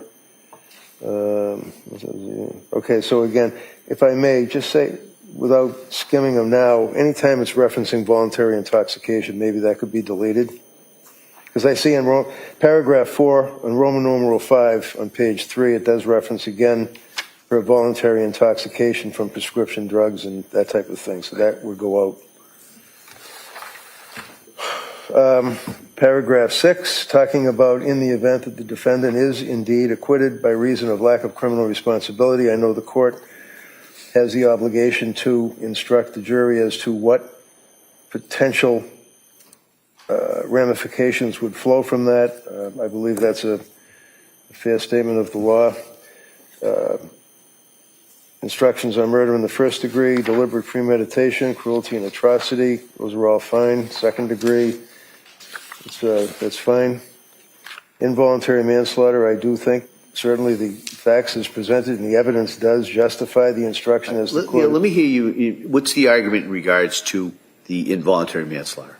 Well, the argument regarding the involuntary manslaughter is clearly that the defendant intended the conduct that resulted in the death of the deceased, and the conduct in the event that it was not such that her conduct was as a result of her suffering from a disease or defect, intentional, premeditated, and intended to be cruel and atrocious, that would reduce it down to manslaughter, and it would most certainly be wanton or reckless. I will be addressing voluntary as well, but I think it's clear that on the evidence that if the jury determines that defendant committed an act, defendant, as a result of the act, the victims were indeed died, that there's a high degree of likelihood that substantial harm would result to the individuals as a result of the defendant's conduct, but yet we're not talking about a disease, a defect that rises to the level of not guilty by reason of lack of criminal responsibility.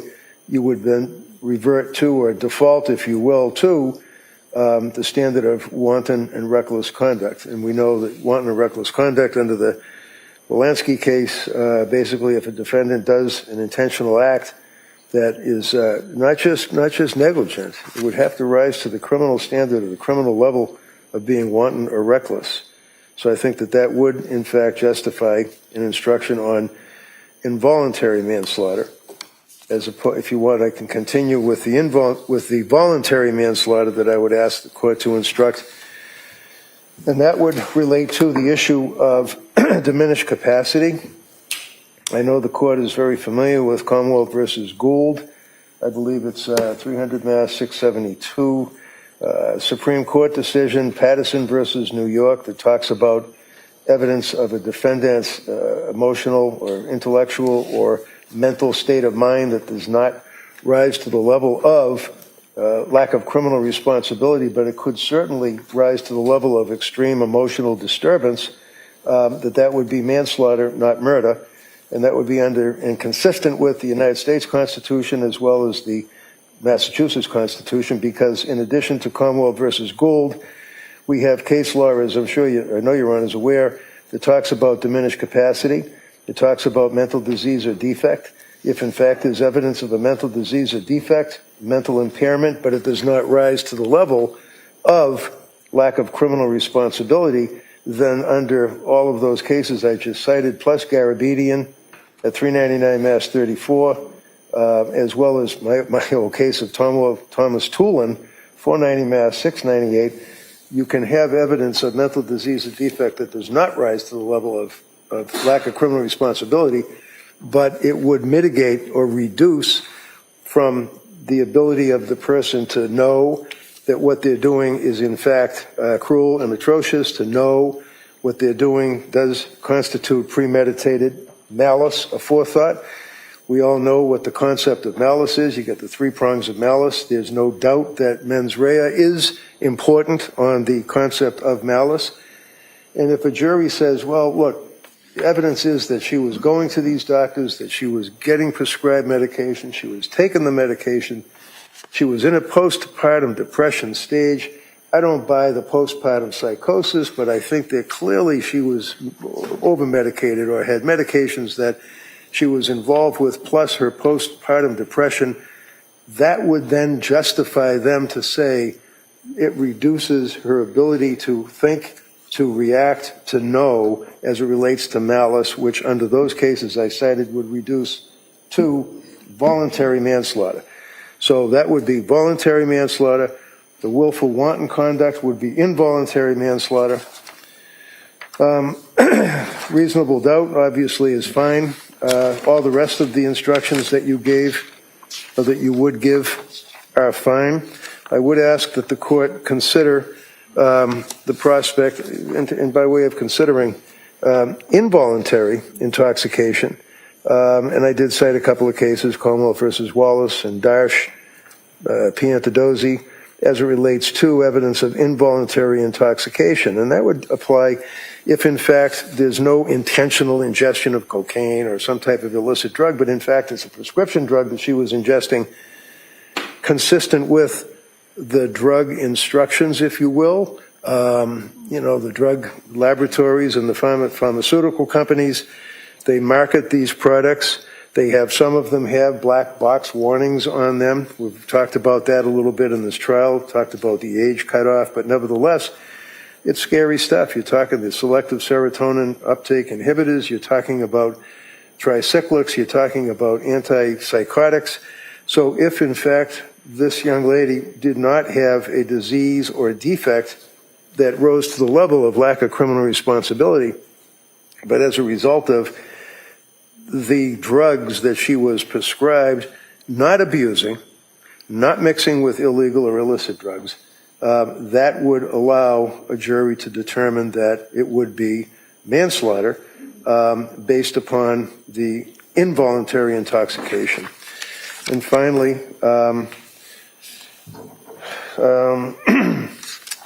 I would ask that the court entertain giving a Bowden charge in this case. We know that the case law under Commonwealth versus Bowden allows the court, upon evidence presented to a jury, of inadequate police investigation. Because if you recall, way back in the day on this case, I did move for a bifurcation, and my argument to the court was that defendants in lack of criminal responsibility cases are really hogtied, if you will, because to have the lack of criminal responsibility, you have to admit involvement in the crime, but yet when you're trying the case with lack of criminal responsibility, the government still has the burden to prove to a jury beyond a reasonable doubt that the defendant is guilty of, based on the evidence, that particular crime. And if there's evidence of a police investigation that is deficient, a jury does have a right to consider that as a basis of an acquittal. They can consider that for purposes of finding reasonable doubt based upon the lousy investigation. In this case, it wasn't just a lousy investigation. It wasn't even an atrocious investigation. It was no investigation. In this case, Judge, the police, I think we all would agree, even the government, they basically accepted the fact that she strangled the kids are in the basement, she's guilty, and we move on. They didn't investigate anything. They didn't test the screen. They didn't even take a picture of the screen. They didn't see if there's any blood on the screen. There's no crushers for the alleged crushing of the medications. There's no indication that there's powder that she was crushing the medication to ingest the medication. There's all sorts of questions regarding the blood spatter, the blood. The police never investigated. They come into the court, they talk about their investigation through the crime scene laboratory and state police, and every question that I would ask about the door, about the blood drop on the door, about the siding, they come 6 months later or whatever, they take the siding, it's degraded, they can't even test it. I could go on and on and on with the horrific investigation in this case. So I think it would be fair for the court to instruct them on Bowden. That's it. All right. Commonwealth, I know there was one, there were two requests I think that were, you may not have been aware of, but I wanted to give you an opportunity to be heard. One is the Bowden instruction. Also, one is the voluntary manslaughter. Before I let you do that, if I'm looking at the instruction that I have as a possible instruction regarding involuntary manslaughter, Mr. Rankin, doesn't, if we took the word involuntary out of there, doesn't that instruction there apply to the argument that you're making, considering the last paragraph? I'm sorry, which paragraph? Yeah, up on page 8. Okay. We're talking about the manslaughter instruction. Yes, I do. It's in the last paragraph, it talks about the ability to consider evidence from either a mental impairment or consumption of the prescription drugs. No, I agree with that, Your Honor. If we were to fashion that, I think that instruction would So just one instruction. Voluntary, involuntary, it doesn't really matter. That's what I wanted. That's kind of what I was thinking, just to go. I agree with if I give it, it would just be one instruction, and I wouldn't name it either involuntary or voluntary. It would just be if I give that. Okay. All right. And I think Trudy Buckingham, I don't know. I know the Commonwealth objects to that anyway, so I'm not asking for the assent on that. But what about the Bowden instruction? So, Your Honor, we would object to the Bowden instruction. Again, counsel is free to argue whatever he wants about the police investigation in this case, but as far as failures of the investigation that have been identified in the course of the trial, I don't see that there is any. And everything that Attorney Reddington just said about what they didn't test, they didn't test the screen. Well, there's clear photographs of the screen and the condition of the screen, and that was very apparent. That was done on the day of the incident. It was documented. Witnesses testified about that. Witnesses gave statements about the window in and of itself. The blood on the outside of the house was observed. There's been adequate testimony about why it wasn't swabbed on that particular day, and there also has been adequate testimony about subsequent decisions to go back and get information or get the swabs from that area and what testing was done, and that there was testing done to identify that it was the defendant's blood that was on the outside. So I think that the evidence, the claims have been made, but the evidence shows that there has been an adequate police investigation. The only point of contention appears to be the drawer and the pill bottles, and there's been some claims made about things that were not done about those things. But again, I think there's been adequate testimony about why those things weren't flagged on that day of the incident. Police weren't aware of the fact that there was actually an ingestion of medications on that particular day. And when they did notify, or when they were aware, we had prescription bottles that were provided by Patrick Clancy, but those bottles in that drawer conveniently never got produced for testing or further analysis. So I think, again, he's free to argue it. I don't think it rises to the level of an instruction.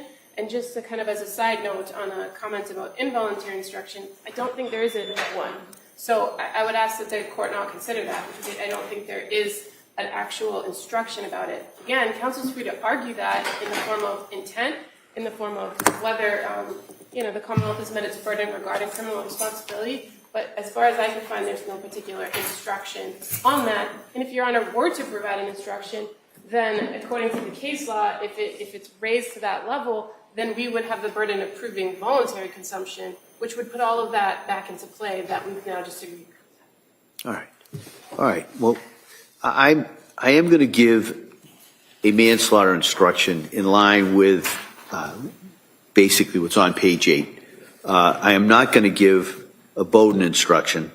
The defendant is free to argue that any deficiencies that he feels that are in the investigation, certainly free to argue. I will not give the voluntary intoxication instructions in regards to the criminal responsibilities. So I'll have a better draft in the morning, but I just kind of wanted to let you know what the instructions are so that you can prepare your closing arguments. In speaking of those closings, how much time do you think you may need on that? I'm usually pretty quick. I would say half hour. I was thinking more of an hour. All right. I was thinking of all the testimony, all the exhibits. If the parties want an hour, you don't have to use it all. And like I said, I've seen all three of you try cases, so I know you'll be making progress. So if it gets to 1 hour and 1 minute, I'm not going to push the button. So just so we can kind of have some estimate. All right.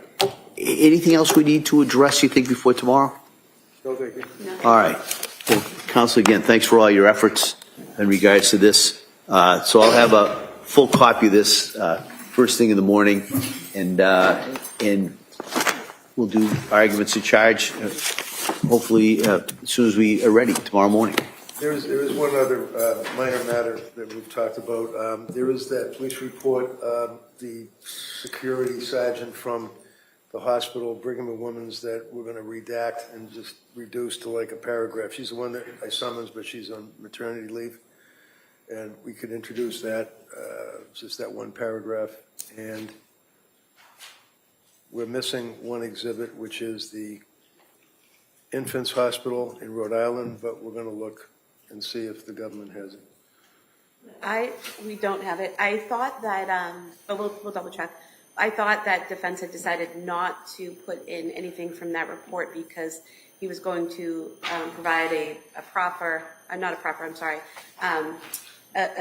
proposed stipulation for that portions of that report, and then he didn't. So I didn't think that, and then we both rested, and then I rested again. So I didn't think that was coming in, but I'm happy to look over what defense is wants to stipulate to. All right. So why don't we do that? If there's a need to technically reopen the case so that the parties could put in what they thought they put in, if it's by agreement, if it's just in regards to some of those records, I think we could do that.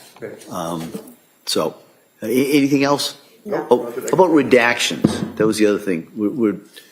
Was it just that one report, a couple reports we're going to have to deal with? I believe that everything that required redaction has been redacted. All right. I think so. Yeah, I'm not aware of anything we have to. All right. I'm just asking. All right. So thank you very much. We'll see everybody tomorrow morning. All right. Thank you. Court, all rise.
guys take the code very seriously, and if you get labeled a snitch, it's probably the worst thing that can happen to you as a gang member. You're probably going to have to leave the state if you want to get, if you don't want to get severely beaten down all the way up to getting murdered. So they take it very seriously. Now, I'm going to ask you now about a gang in particular. I'm going to ask you about, I'm going to ask you about the Southside Compton Crips. During your time in Compton, California, were you familiar with the Southside Compton Crips? Yes, sir. And can you tell us a little bit about the Southside Compton Crips?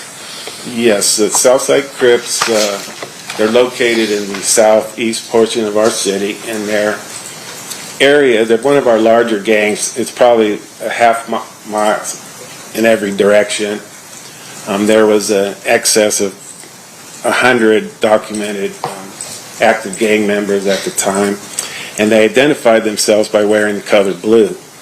So when you contacted a Southside Crip member, he's going to have something blue on, a blue shoestrings, a blue rag, anything blue identifies him with being a Crip gang member.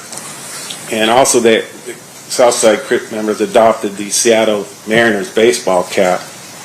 It's a blue cap, it had an S on it, and to them the S stood for Southside Crips.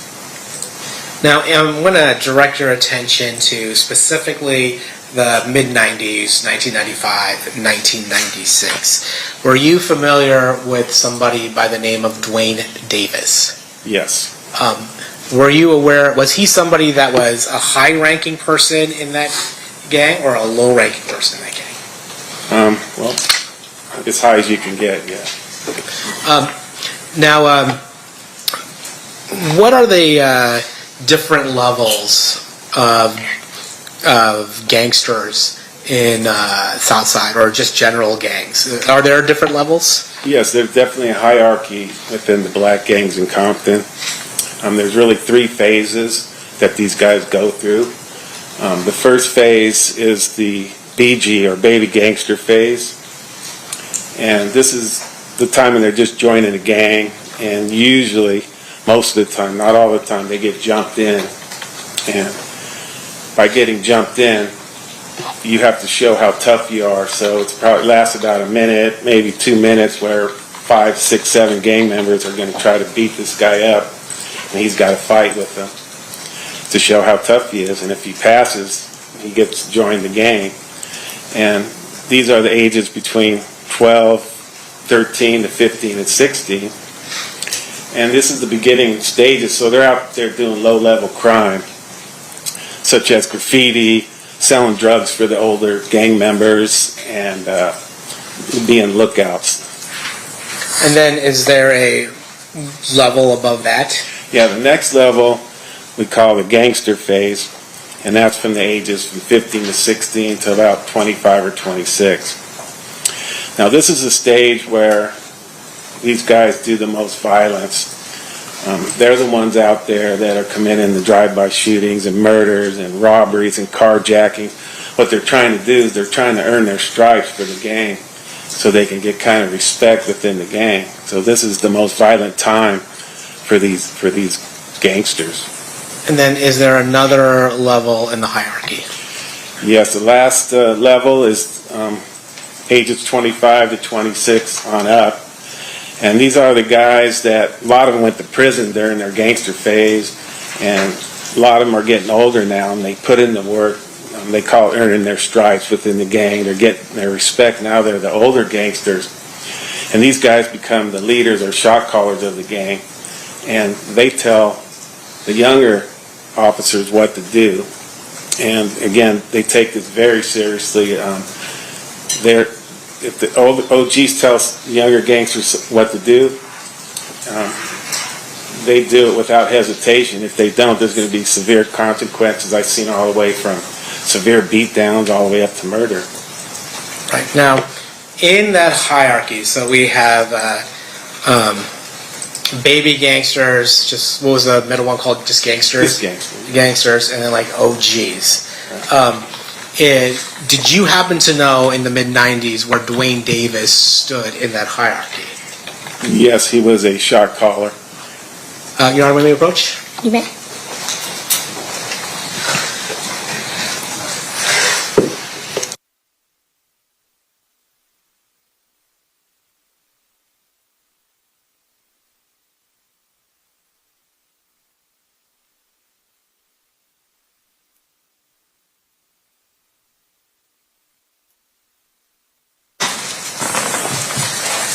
All right, so you're saying that Mr. Davis was a shot caller within the Southside Compton Crips. Absolutely, yes. And what does that mean?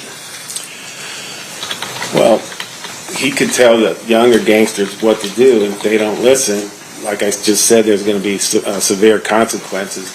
The younger gang members are supposed to do what they're told without hesitation. Now, were you aware of whether or not Mr. Davis was a narcotics trafficker? Yes, he was definitely a high-level narcotics dealer. Compton, we're a small city, and we didn't have the manpower or the resources to go after a major narcotics dealer like Mr. Davis. But during my time in the gang unit, we were approached by two different agencies, the FBI task force, really, the DEA and FBI task force, and they would come to us because they wanted information on Mr. Davis's fellow gang members who he hung around with.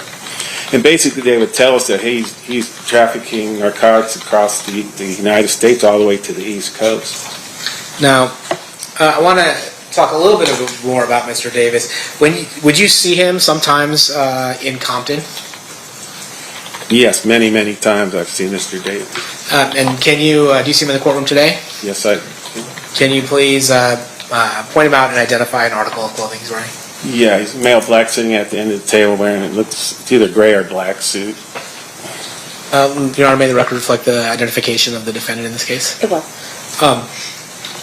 All right, and how would Mr. Davis dress in normal, like, gangster attire, like you were talking about before, or would he dress differently?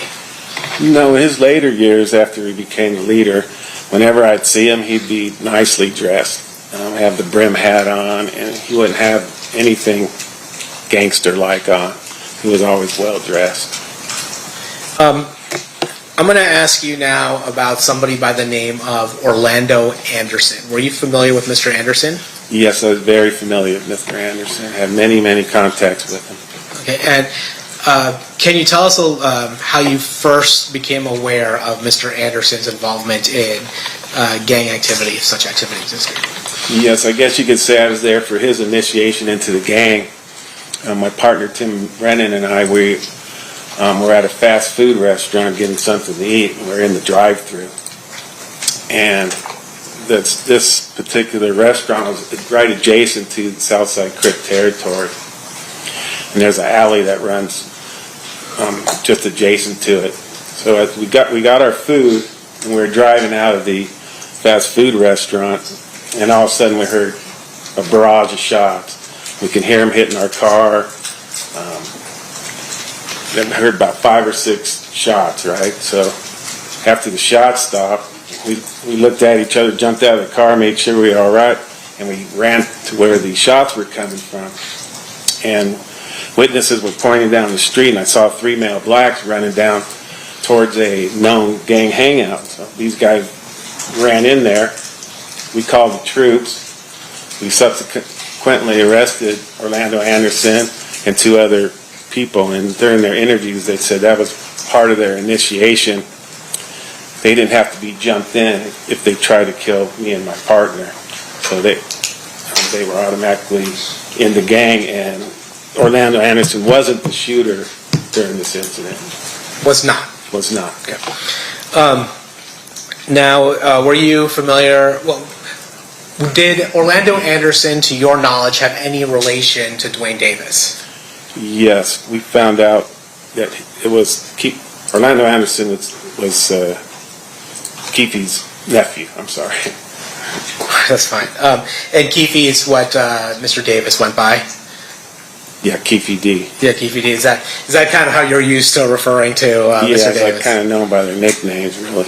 Okay. And then, were you also familiar with somebody by the name of Terrence Bubble Up Brown?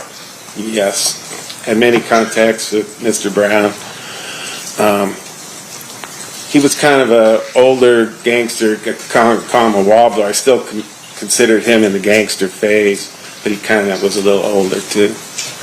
And I guess in the mid-90s, what phase or what level would you say Orlando Anderson was? Definitely gangster phase. And then did he go by any nicknames that you're aware of, Orlando Anderson?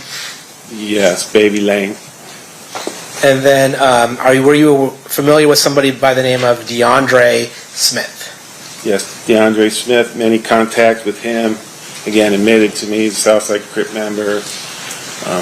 His nickname was Big Dre. Why was he called Big Dre? Because he was a big man. He was like 6'4", probably 300 pounds. He was a big guy. Were you also familiar with a gang called Mob Piru? Yes. Can you tell us about Mob Piru? Yes, they're a gang in the city of Compton, and they're located in the northeast portion of our city. Their gang used to be called the Looters Park Piru. That was their territory. In about 1975 or 76, a group of kids over there wanted to start their own gang and have their own territory, so they started at Mob Piru, which stands for Members of Bloods. Now their area is probably a quarter mile in each direction, and there's probably 45 to 50 active gang members in this gang. Also, and they identified themselves by wearing the color red. So, and just like the Crips wore anything blue, the Pirus or Bloods wear everything red. Now, we're going to talk a little bit about the flare-up between Mob Piru and Southside Crips, but even before any of the music or any of the particular 1990s issues that we're here to discuss, would it be fair to say that Mob Piru and Southside Crips were natural rivals? Yes, the Bloods and Crips never got along since they originated way back in the early 70s. They're kind of like just natural enemies because one wears red and one wears blue. Were you familiar with whether or not Mob Piru associated with any particular record label in the mid-90s? Yes, Death Row Records. And do you know who ran Death Row Records at the time? Yes, Suge Knight. And were you familiar with Suge Knight prior to his ascension?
in death row records?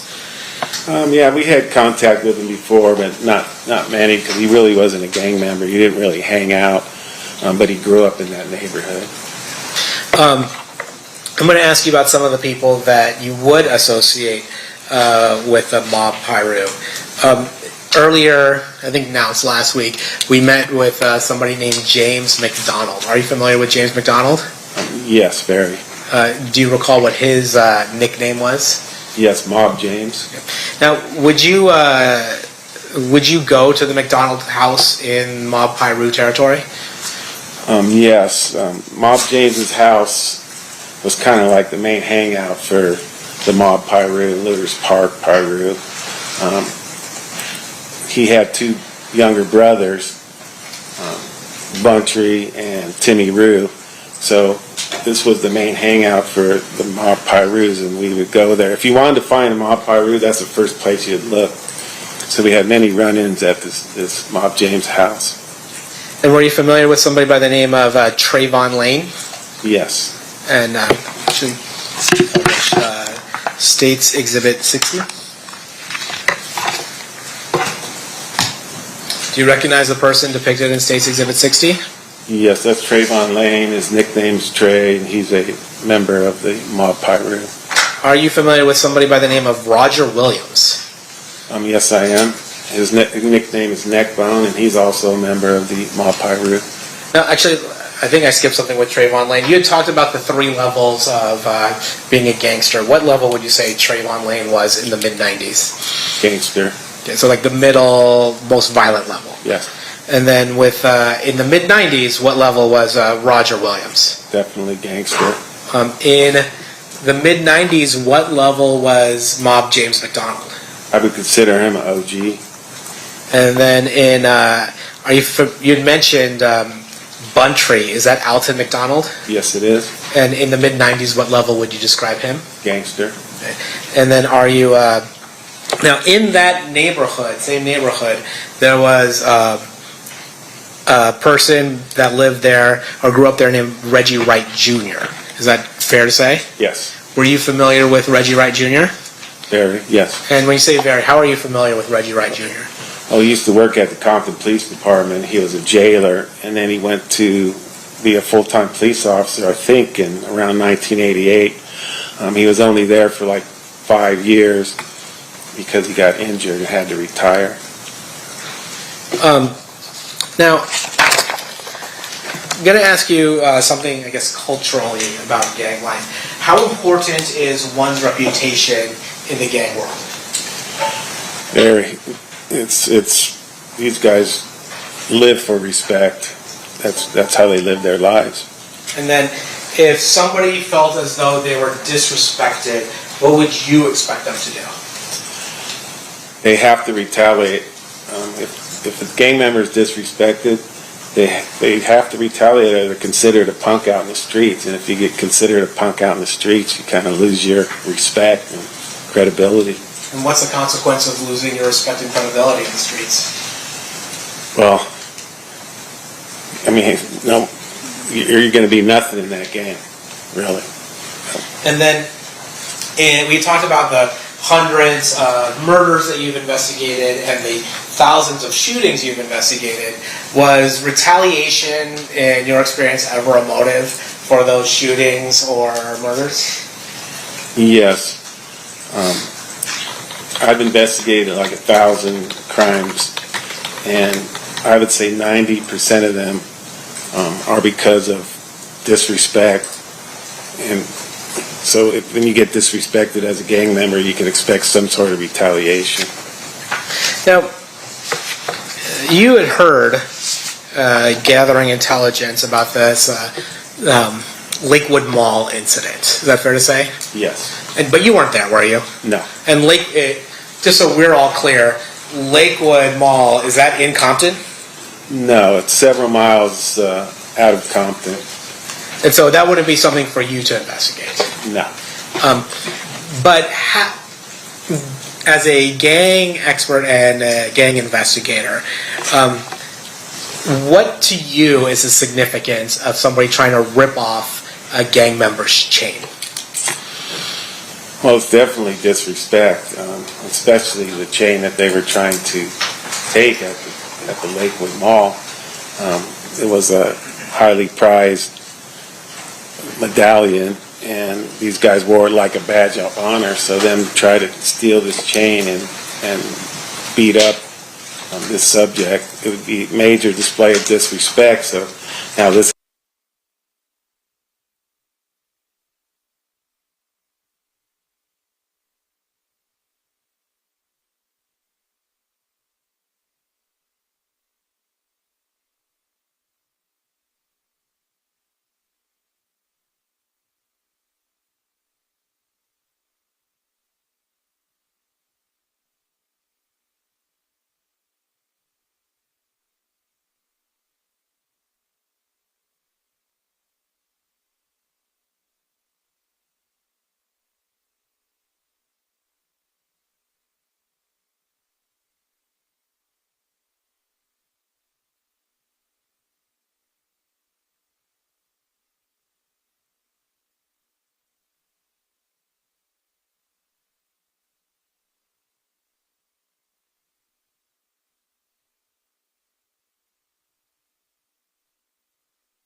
On record, State versus Davis, C377407. My understanding is we have one thing we need to address outside the presence before we bring the jury back in. Yes, I guess two things, Your Honor. First is we'll be admitting some jail calls. We've edited those down to not include the lead-in and just the relevant portions, as opposed to Mr. Sam, who are those redactions.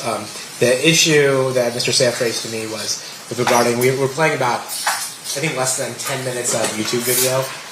But Mr. Sant has an issue with the... So the jail call issue is done? The jail call issue is done. You're just putting that on record, that there's no objection to the foundation for that, and you're not doing it through the custodian of records? Yes, we had agreed ahead of time.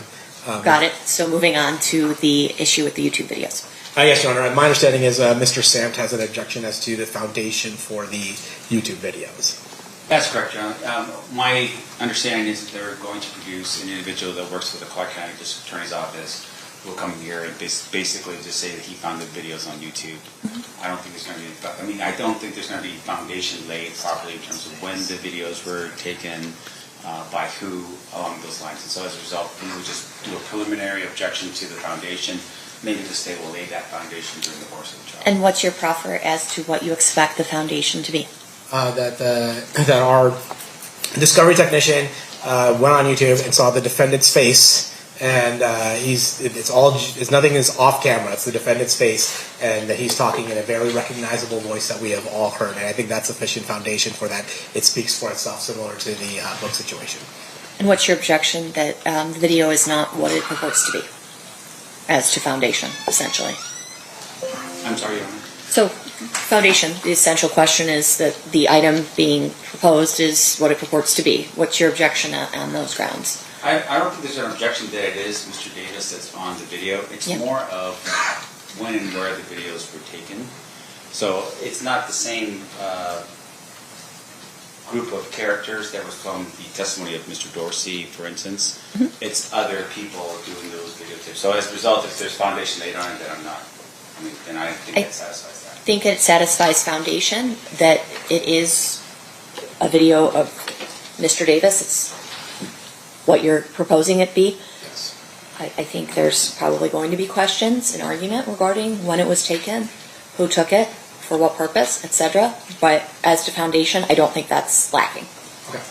All right. That's, I at least wanted to have that out before the jury came in instead of in the middle. Okay, sounds good. So that's my preliminary ruling on that. We can raise it in the moment if there's anything more, if there's more doubts that come up, Mr. Samft, okay? Yes, Your Honor. All right. Anything else? Anything from your side? No, no. I do want to make a record that we replaced, and God, the numbers are escaping me, but I believe it's 121, and then the transcript that goes with the July 17, 2017 with redacted audio and a redacted transcript. Okay. I also had marked, I think it's WW, which is the defense's 180-page return to the October 2nd, 1996 search warrant that I also marked for the defense. Okay, sounds good. All right, let's bring in the jury. Time for the jury.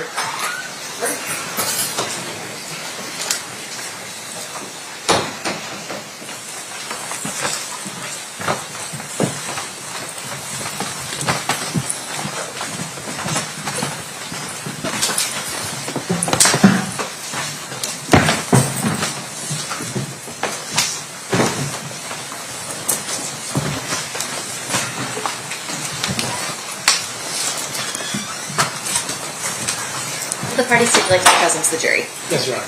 You may be seated. Welcome back, ladies and gentlemen. We're still in the state's case in chief for now. State, who's your next witness? State's witness is Adam Stair.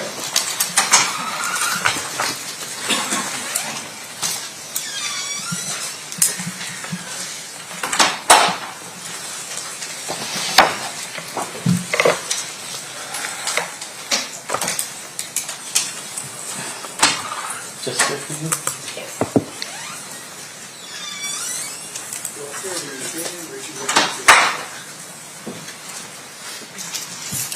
You do solemnly swear the testimony you're about to give in this action shall be the truth, the whole truth, and nothing but the truth, so help you God? I do. You may be seated.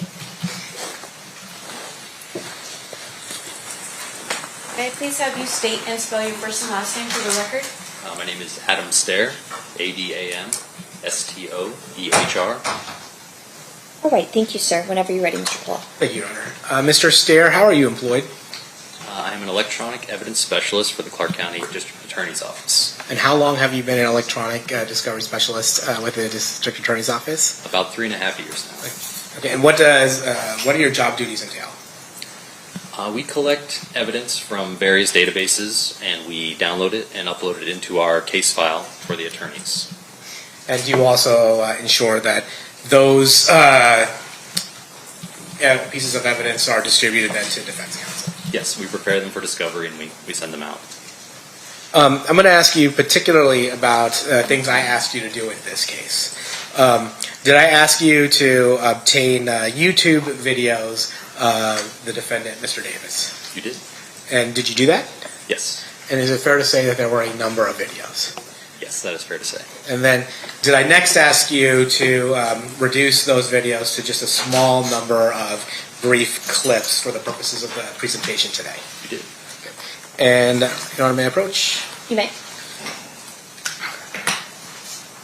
Do you recognize what State's Proposed 165 is? I do. What is State's Proposed 165? Is a CD of YouTube exhibits. And does this CD contain the actual videos that you compilated and then clipped? Yes, there should be 3 videos. Your Honor, at this point I'm going to move State's Exhibit 165 to evidence. Any further objection, Mr. Sands? No, Your Honor. All right, over objection, they will be admitted. At this time, we're going to publish State's Exhibit 165. You may. Before we get into this, again, these are very small snippets of much larger and longer videos. Yes, very much longer interviews. In order? Let's do the book first. You and Orlando and everyone else meets up, but you guys don't have any guns. Who said that? Well, it was in the book. Until Von Zip came in the picture. All right, let's. I don't want to talk about that. Okay, I mean, but it is in the book. Okay, yeah. Let them read about it. Okay, and I guess Foxy Brown was with Zip. Let them read about it.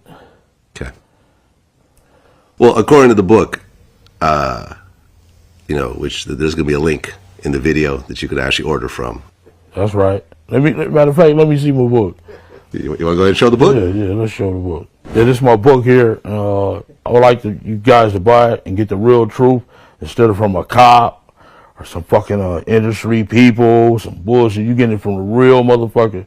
So go get the book, and you can get the real truth about this whole situation. Thank you. Okay. Well, I'm going to go ahead and read from the book passage. Okay. On getting a gun for the Tupac hit. While we were waiting for the valet to bring out our cars, Zip seized the opportunity and called me over to his Benz. Zip was a big-time New York player, pimp, and hustler who used to come out to California and handle his business and kick it with us sometimes. As I walked up to the driver's side, I noticed the rapper Foxy Brown was in the car with Zip. So he instructed her to step out of the car and motioned for me to jump in. Zip had a hidden compartment, and he opened up, reached in, and pulled back a 40 Glock. Like I say, he turned to me and said, "It's time to get the money." Like I say, get your $20 and read about that part. I'm going to play the second file. You had cancer at one point? Yeah. You beat it? I beat it, yeah. Right. It was a colon cancer? I told you I beat 3 of the baddest entities in the world. United States government, fucking cancer, and the streets. And then one last time.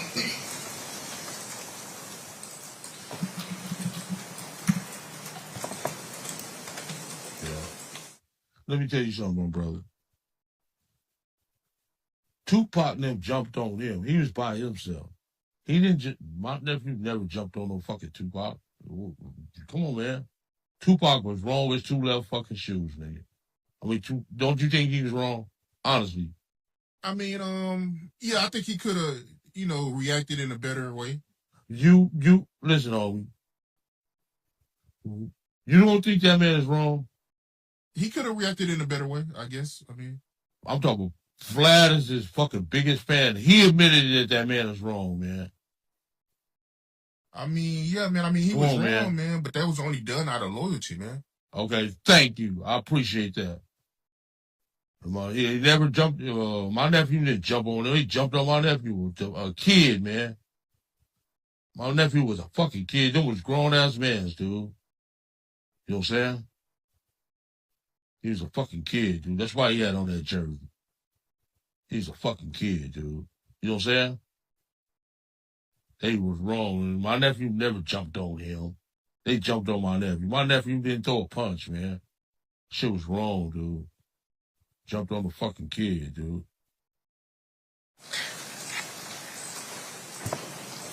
And then, as part of your duties working for the Clark County District Attorney's Office, did you also receive video from the courtroom proceedings in this case? I did.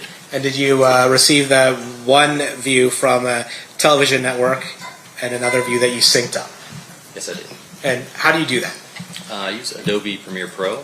I took both the videos, entered them into the same timeline, and then set them side by side and synced them up so that they played. It's the same video. It's the same video from different angles. And I'm going to approach you State's proposed Exhibit 166. Did you actually put that compilation on a video? And then, I'm sorry, did you put that video on a CD? I did.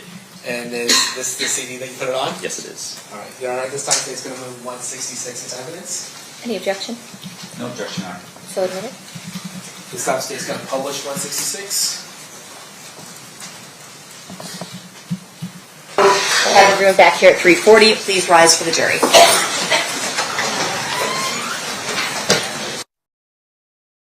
At that time when Reggie Wright Jr. is sitting in front of the witness stand, that Mr. Davis is mouthing words at Reggie Wright Jr. Yes. As part of your duties with the Clark County District Attorney's Office, did you also have access to calls that Mr. Davis made since September of 2023? I did. And did I ask you to review some of those calls? You did. And did I ask you to clip some portions of those calls for the purpose of a presentation here today? Yes. I'm going to show you what's been previously marked as State's Exhibit 164. Is this CD the CD that you prepared containing those clips of calls? Yes, it is. All right, at this time, State's going to move 164 into evidence. Any objection? No objection. So admitted. This time, State's going to publish State's Exhibit 164. We'll go in chronological order. So can we play the 10, 12, 23? Yeah, everything gonna play out for me. Everything gonna do. They just trying to use the words I said against me, but they can't do that shit. So. Well, shit, they trying it. Well. I didn't break the thing that fucking Greg hated the thing. Shit. I just wish you would have never did. You know, just let that. You would probably wouldn't have been there. No, I forgot. I just wish you would have never talked to them, man. You know. Yeah, you're right. I know. I should have just went on and did that little. Stop doing all them interviews and that. Just never did none of that shit. Just I should have said whatever happened. You know. Yeah, you're right. Everybody, that shit all over. All you see on Instagram, that all that shit. I'm like, damn, this shit is viral. Yeah. Now, Mr. Stair, you've listened to this calls maybe one or two or more times. Is that fair? That's fair. In terms of editing it, is it fair to say that while some of the audio is a little bit garbled, upon hearing it a number of times, you're able to discern some of the words that are being stated? Yes. And is it fair to say that Mr. Davis says they're trying to use my words against me? Yes. And that he says, I didn't break the thing, Greg Kading broke the thing? Yes. Okay. Now can we play the next call at 10:21:23? Yeah, they ain't got shit though. They trying to use my statements against me. You gonna lose, dude. I was paid to say that, stupid ass dude. Yeah. Okay. I was paid to say that, stupid motherfucker. You can't use my shit against me, you stupid. I mean, what's this book they say you wrote? Yeah, I did. After that dude did that, I didn't breach that contract. He did. Okay. They monkey off carrot top. You know what I'm saying? Oh, bitch. He had my life fucked up. I clawed up under a rock for 6 years. And I just got tired of it. You know what I'm saying? Shit. Let them know the motherfucking truth. Bitch, you ain't just got me, motherfucker. You niggas around me got you for me. That Dirt Rock, all them son of a bitches. You know? Wow. Yeah. Even my boy Jurors down the street from you. Louisa, all them motherfuckers. I'm like, damn. You know, all that shit. You know? And similarly, have you listened to this call more than one time? I have. And is it fair to say that Mr. Davis says they're trying to use my words against me? Yes. And in fairness to Mr. Davis, he does say, I was paid to say those words. Yes. And then he says, when he's asked about what's that book you wrote, he says, yeah, I wrote that book. Yes. And then later on he says I'm going to quote, let the motherfuckers know the truth. Yes. Okay. And then he later on says, regarding Greg Kading, you didn't get me, and then says some people who actually did get him. Yes. Okay. Can we play the 11:9:23? Deadline. So I'm going to call Edie. I'm going to call him today, and then when you call me later on tonight or tomorrow, I know. Okay. Okay? All right, my bro. All right, I'm looking out for you, dog. All right. But once I get home, man, we rich. Oh, of course. Of course. All right, I got to tell Keith, dude, you know what I'm saying? Don't throw that motherfucking shit up in your face. We be mad the motherfucking 10 years later. Next year, he's still going. You know what I'm saying? Yeah. Yeah. Niggas want to, you know, I got to tell that nigga, I got blood on my money. All right, what's up, bro? Okay. All right, big dog. All right. Talk to you later. Peace. Similarly, had you listened to this call a number of times? Yes. Is it fair to say that Mr. Davis says, I have blood on my money? Correct. And then the last call from July 5th, 2024. I was going way before that dude. I was way out there before him, dude. I know Easy and Dr. Ray and put them on, motherfucker. Don't need this little faggot. You know what I'm saying? Pick up in fucking prison and get fucked in the ass. Fucking night, John. Police and all that raping little girls, jumping on little kids in the fucking hallway of the fucking casino. That dude's a piece of shit. You know? Well, they making this shit way with it, like, you know. Straight. Talking about your icon, well, I'm on that. I don't want none of my kids like that motherfucker. Faggot. Okay, and similar to the previous 3 calls, have you listened to this call a number of times? Yep. And is it fair to say that well, he says a lot, but in particular, he says he's complaining about somebody jumping on little kid in the casino, in the hallway of the casino, that he's a piece of shit. Yes. Court's indulgence. State will pass the witness. All right, Mr. Stamp, cross-examination. No cross-examination. Ladies and gentlemen, any of the jury, any questions of this witness? Seeing none, thank you, Mr. Starr. You're free to go.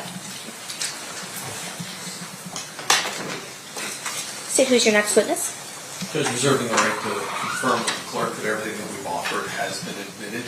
At this point, the state will rest.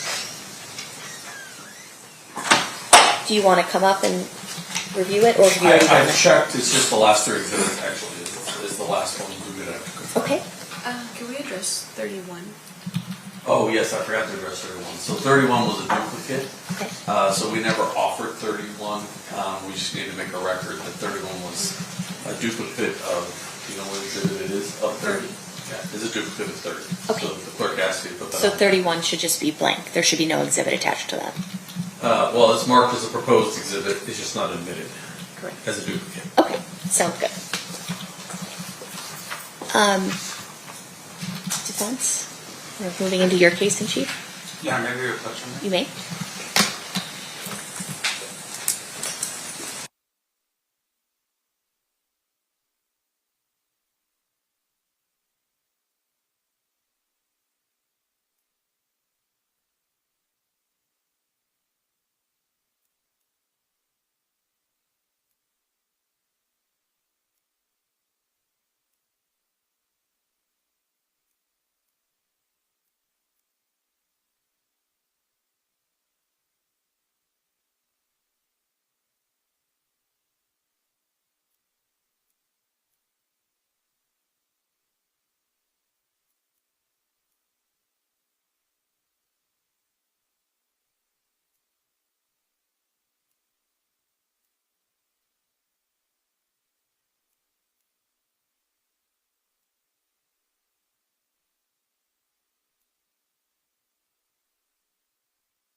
Okay. Mr. Stamp, anything you wanted to put on the record? Yes, Your Honor. With regards to the defense's case in chief, we have witnesses lined up. We cannot make it here today.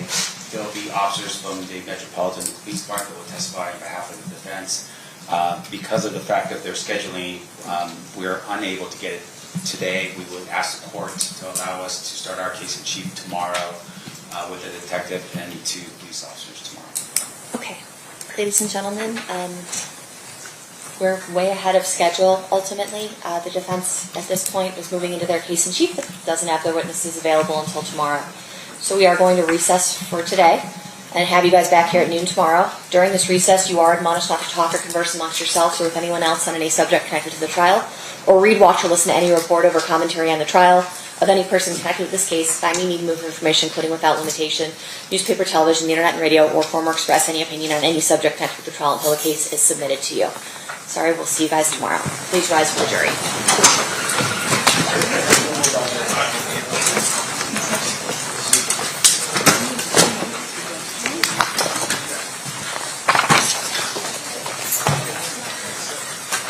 Judge, you said noon? Noon tomorrow. Eat before you come, guys.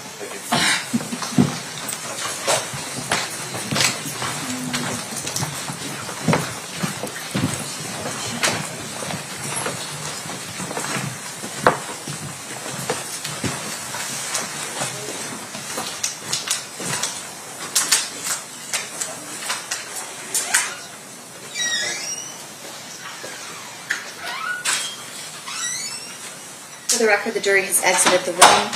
Everyone can be seated. Mr. Davis remains standing. I have to admonish you on your right to testify at this time, just so you can make that decision overnight with your attorney, okay? Mr. Davis, under the Constitution of the United States and under the Constitution of the State of Nevada, you cannot be forced to testify in this case. Do you understand that? Yes, ma'am. You may, at your own request, give up this right and take the witness stand and testify. If you do, you will be subject to cross-examination by the Deputy District Attorney, and anything that you may say, be it on direct or cross-examination, will be the subject of fair comment when the Deputy District Attorney speaks to the jury in their final argument. Do you understand that? Yes, ma'am. If you choose not to testify, the court will not permit the Deputy District Attorneys to make any comments to the jury because you have not testified. Do you understand that? Yes, ma'am. If you choose not to testify, the court will instruct the jury, if your attorney wants me to, as follows. The law does not compel a defendant in a criminal case to take the stand and testify, and no presumption may be raised, and no inference of any kind may be drawn from the failure of a defendant to testify. Do you have any questions? Do you understand that? Yes, ma'am. Do you have any questions in general about these rights? No, I'm good. You understood? Okay. You're further advised that if you have a felony conviction and more than 10 years has not elapsed from the date you were convicted or discharged from prison, parole, or probation, whichever is later, and and you elect to take the stand and testify, the DA will be able to ask you in the presence of the jury the following. 1, have you been convicted of the felony? 2, what was the felony? And 3, when did it happen? But the DA cannot get into details about that. Do you understand that? Yes, ma'am. Okay. I'll leave it to you and your attorney's consultations as to what your decision is, but I just wanted to give you those rights at this time. Okay. Okay. Judge, just for the record, because Mr. Stamp may not be aware of this, we checked the 2015 conviction. It ran on August 11th of 2026. So the only conviction that he would be facing cross-examination for is his conviction a couple of years ago for battery by a prisoner. Okay. All right. Yes, sir? Is that why they sent them to attack me? I understand that's your position, that happened, but ultimately, I don't know anything about that case. I've never looked at it, okay? Okay, ma'am. All right. Okay, you guys can be seated. Anything else we need to address outside the presence? No, Your Honor, in terms of scheduling, we anticipate once we have our case in chief and the state rebuttal that we'll probably be closing on Monday. Okay. So we'll just need to go over jury instructions. Yes. So I've been working on jury instructions. Ms. Panduct asked that we include a Carter instruction just in case. A what instruction? A Carter instruction. Carter, okay. And then Ms. Panduct also asked about a voluntariness instruction. We had some thoughts on that, so we'll a voluntariness or a voluntary manslaughter? The voluntariness of the statement. I understood. Okay. And so we have some thoughts on that, so we're preparing something that we think conforms to this court's ruling, and then we will probably have a corpus delicti instruction as well. when did you want to settle? I'll get this to Miss Pan. I assume Miss. What you said to Miss Panduct? Okay, I'll get it to Miss Panduct this evening, and then I'll if we can probably do it Friday morning or Thursday, probably Friday morning probably be best, or Friday sometime during the day. Settle those during that time, so Miss Panduct has some time to review with Mr. Saft what the instructions are. Okay. All right. So we'll plan on settling those probably Friday morning. Sometime. Okay. Sounds good. The only question I would have is the two rebuttal witnesses I have to one, I know that they're calling. Should I have them here at 2 tomorrow? Because I don't imagine Mr. Stamps is going to be very long, or should I have them here at 9 o'clock on Friday? No, don't do that. If we could just have them here at 2 o'clock, that should work. Okay. Okay. All right. Sounds I'm good. going to try So to get them here for 2. have everybody here at 2.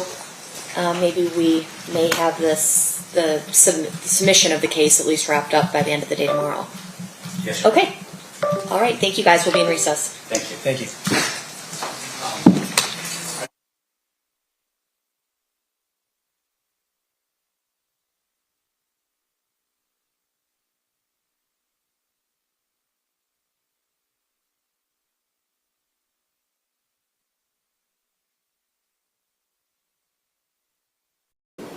That he has sexually assaulted her? I didn't believe what he had told me at all. Okay. Alright. Now, so thinking about like how Morgan acted around him, like her demeanor, and I know you said she talked to people and she was like outgoing like that, but do you feel like in certain moments that she would have given in to having sex with him, or do you feel like she would have totally been like... She was super friendly, but she had even confided in me that, like, her type was more like black guys. Right. She liked them. She didn't like, people like Alex. She didn't like the kind of heavier set white guys. Right. Well, do you think that she would be easily, like, convinced? Like, she would have just slept with him because he was trying to sleep with her, or she would have been like, no, and offended? No, wouldn't have acted offended, but she probably would have laughed it off. Okay. Okay.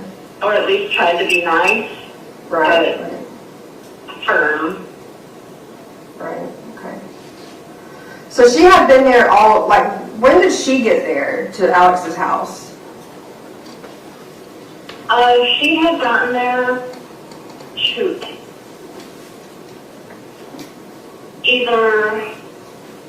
I think it was on the 24th, because she had asked to come over. It was either late on the 24th or early on the 25th. Early as in like early in the day? Early morning? Yeah, early morning on the 25th or late at night on the 24th. Okay. And how did she get there?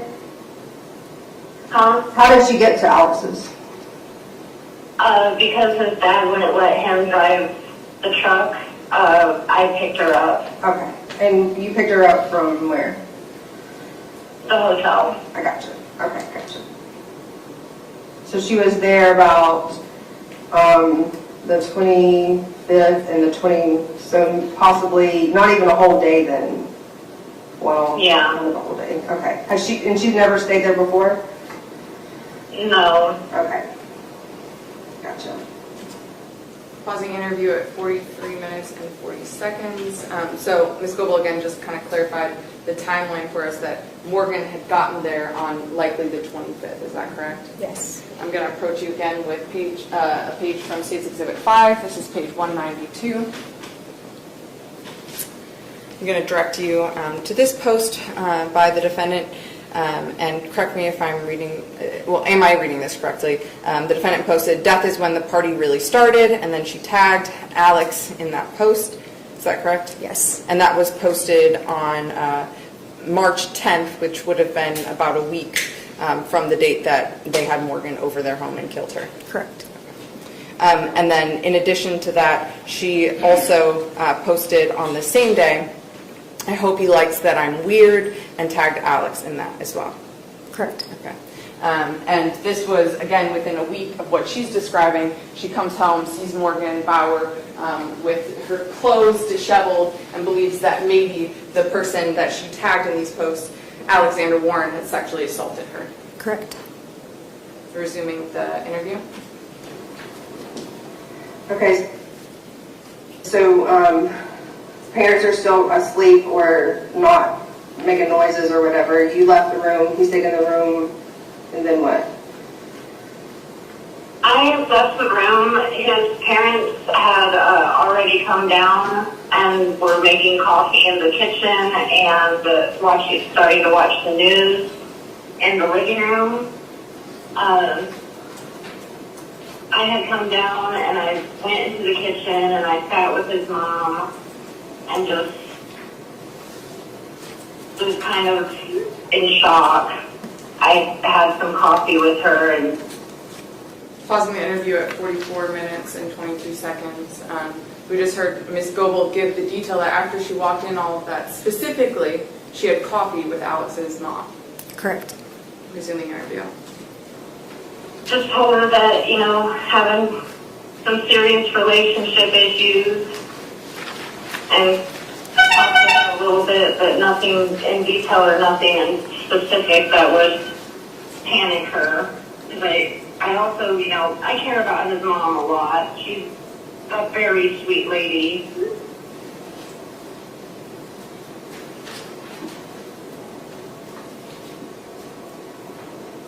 I mean, several times she even worried about me being with her son. At the same time, a lot of times that they would thank me for being with their son because they thought I was, a better influence than a lot of the people he's been around. Pausing the interview at 45 minutes and 15 seconds.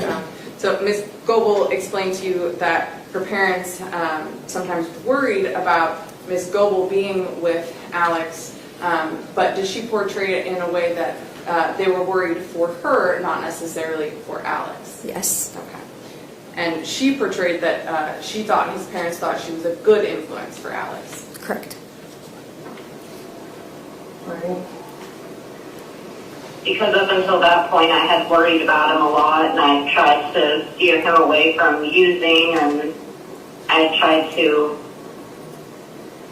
get him to, at least be functional, but at the same time, I was kind of failing in that space myself. Right. So when you said that Morgan left to go see a friend, which day or time frame was that? I'm not really sure. But it was during that, the 24th and the 26th? Yeah, she had said that she was going to go meet up with a friend, and that's why I went to work without her. Okay. So that friend, would have had to come pick her up at Alex's then? I'm not sure if she walked to meet up with him or how that worked. I'm a little bit in the know on some things, but so you're not even for sure that she did go meet her friend, just that she was going to. Yeah, but I think that was the video she took with the guy with the blue shoes. I got you. Okay, got you. So then he would have brought her back there to Alex's house. Yeah. Okay. I don't know if she walked around the corner to be picked up or if he had picked her up there. Okay, because it was walking distance. Okay, got you. I think that park is in easy distance from the house. Okay. That makes sense. I didn't realize that it would have been that close. I don't know why I didn't know. Okay, so then you're talking to his mom, and he's still in the room. You don't hear anything from him until when? Yeah. I didn't want to worry her, or panic her, just, they were being generous, just even letting me stay there, being a complete stranger to them. And I felt like, you know, we burdened them so much and now there was this, and that would just be a lot. They're elderly. Right. I don't really know how to explain those feelings.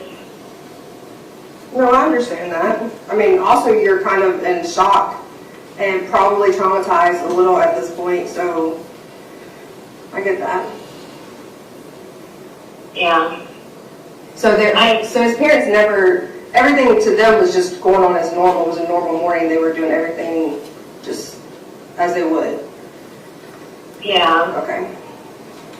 The next couple of days, I just basically avoided the room as much as possible. Anytime I did have to go in there, I didn't see anything. Like, I didn't see Morgan. But if... And I'm going to pause the interview at 48 minutes and 41 seconds.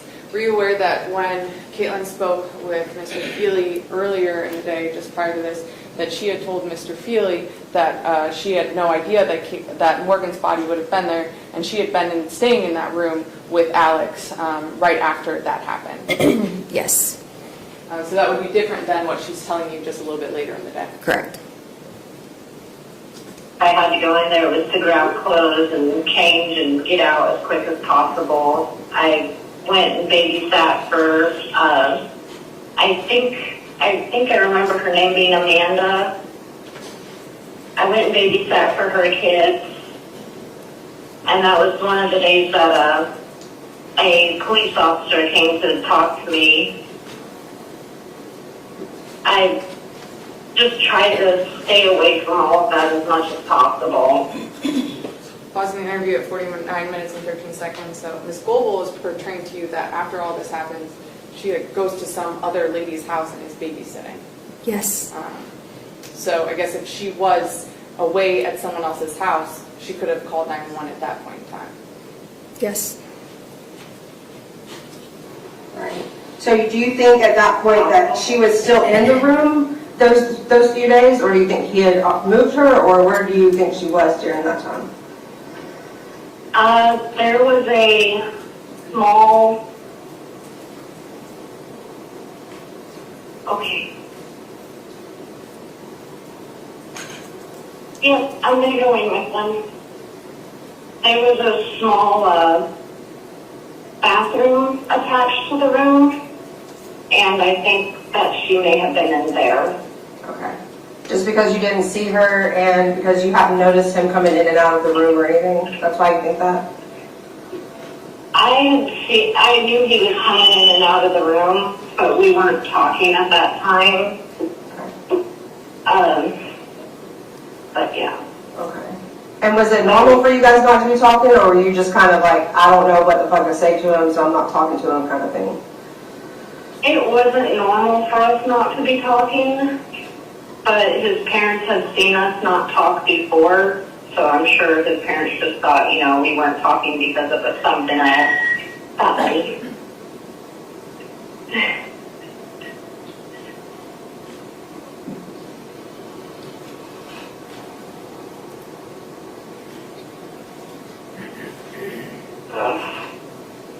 So then, when's the next thing that you remember, if you jumped a little bit, and then I'll kind of bring you back?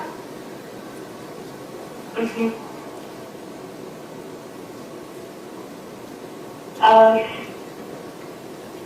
So I was avoiding him a bit. I knew he was coming in and out of the room, and the next time that he, you know, actually had an interaction with me was when I was sitting out on the porch, and it was evening time, and he told me, hey, I got a suitcase that we need to take down to burn pile.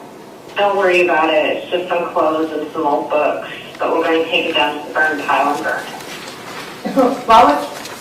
Pausing at 51 minutes and 34 seconds. So when you were speaking with the defendant, she's telling you that she didn't know what was in this suitcase, and that Alex specifically had told her that it was old clothes and books that they needed to burn. Correct. Now through the complete investigation in this case, we know that's a lie and that she assisted in putting Morgan Bauer in that suitcase. Yes. Wait, why did he tell you it was just some old books and stuff?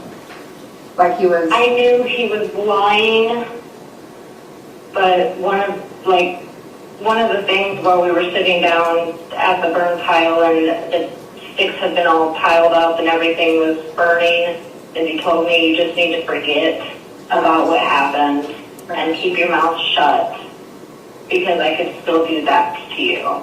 So even with no one around, he still was talking and acting as if, like, in La La Land, I guess, like this is just books, and no one was around, he would still act like that? Yeah. Okay. I don't know if he was convincing himself or if he was just trying to, say it because of me. I don't know what that was. Okay.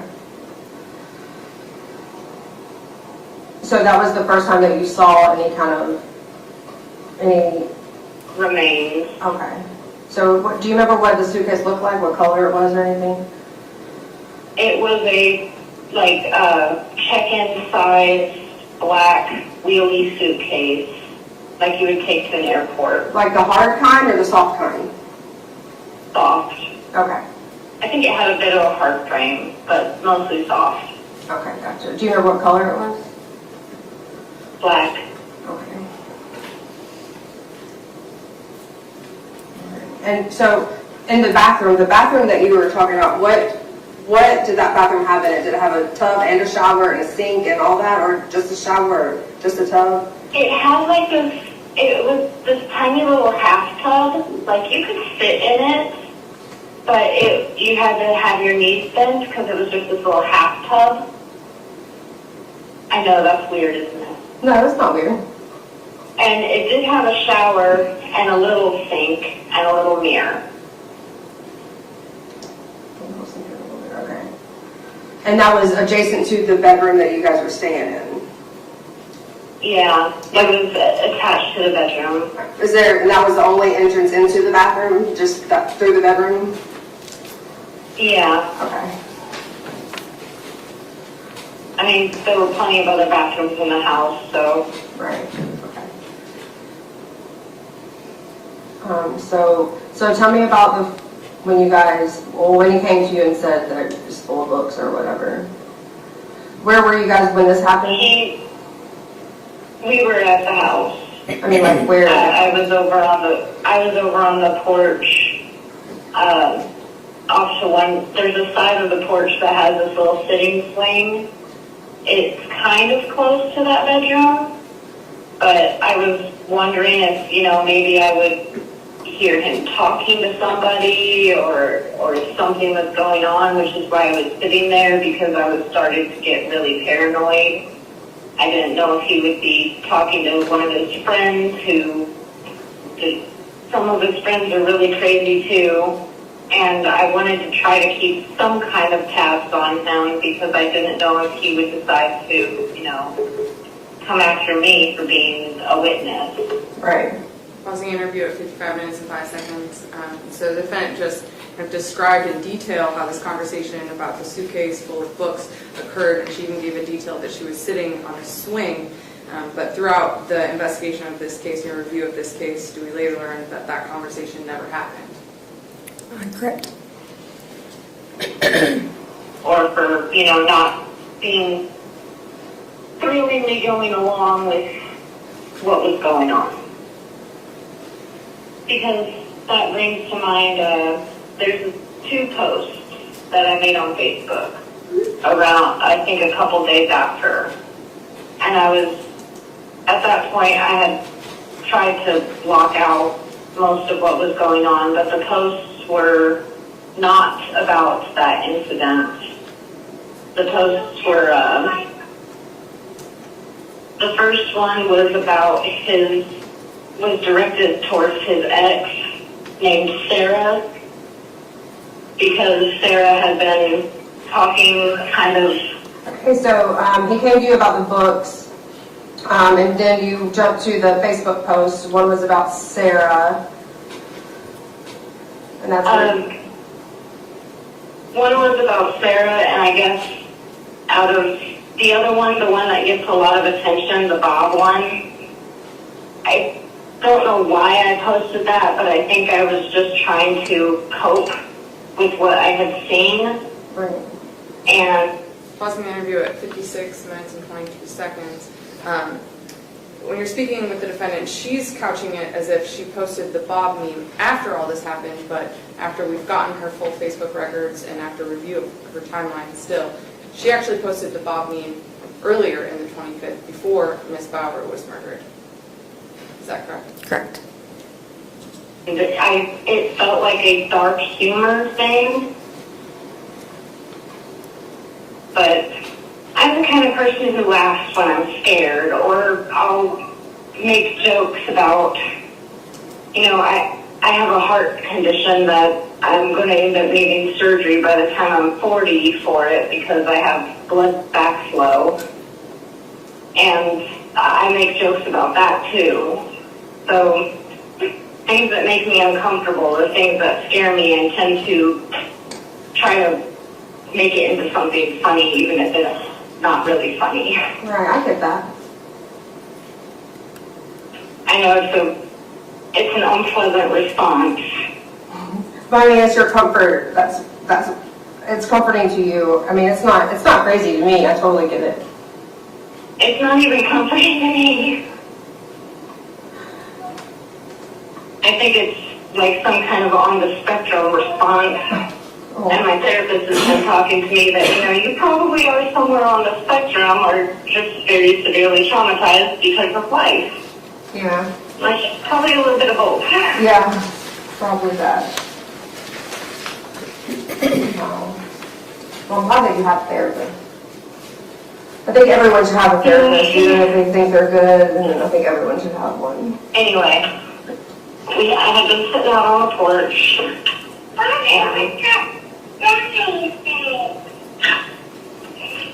and he had come to tell me that.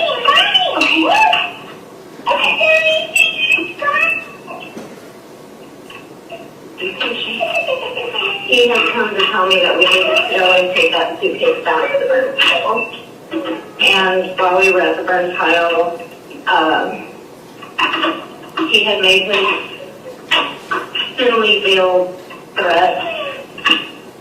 And he had also made a very...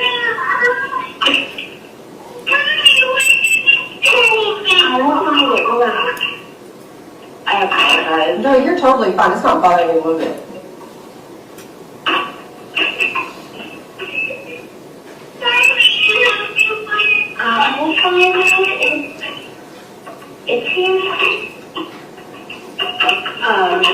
He had made his unveiled threats, and he had talked about her tattoos. Because for some reason he found one of her tattoos entertaining, which I don't remember what it was, but I do know it was like really uncomfortable. You felt uncomfortable, or she felt uncomfortable? I was uncomfortable with how he was talking about a tattoo that she had. Okay. Because it was just wrong. Because of what was happening with her, you felt like that? Because of everything that had happened, and because of what he did, and because of, I think it was one of her quote tattoos. Okay. So it was kind of a dark, one of those dark time things that you're talking about with him, like morbid. Yeah, it was. I'm pausing the recording at 1 minute or 1 hour and 3 seconds. Your Honor, we do have, this is kind of a good stopping point. We do have about 46 more minutes. I know we're at like 5 o'clock. It's been a long day, so I didn't know if people had arrangements after or if we wanted to resume in the morning. You want to leave? Yeah. You want to apply for another 46 minutes?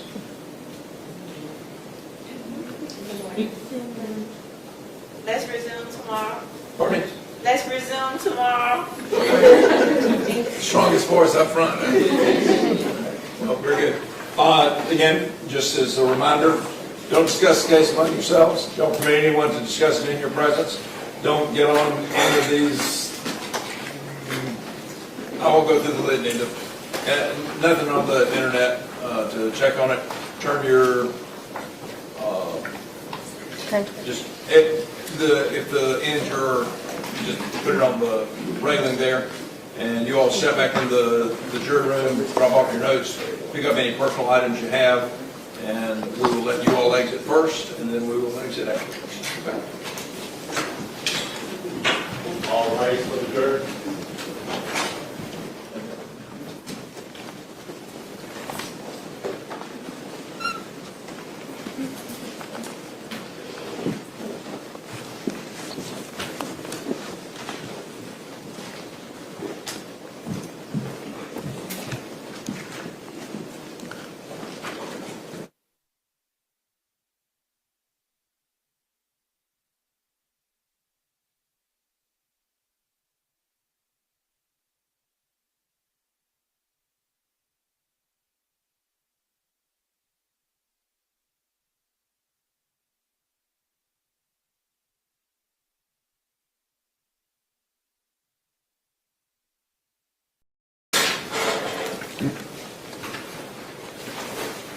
Good morning.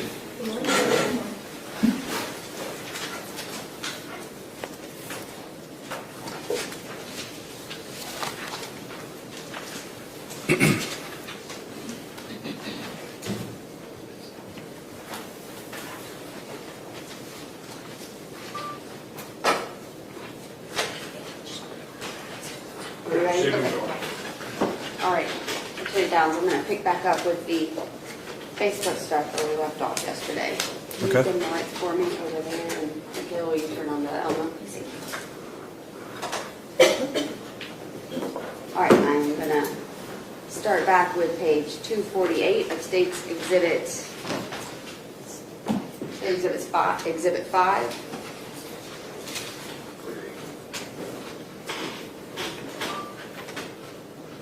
I just did something that turned it upside down.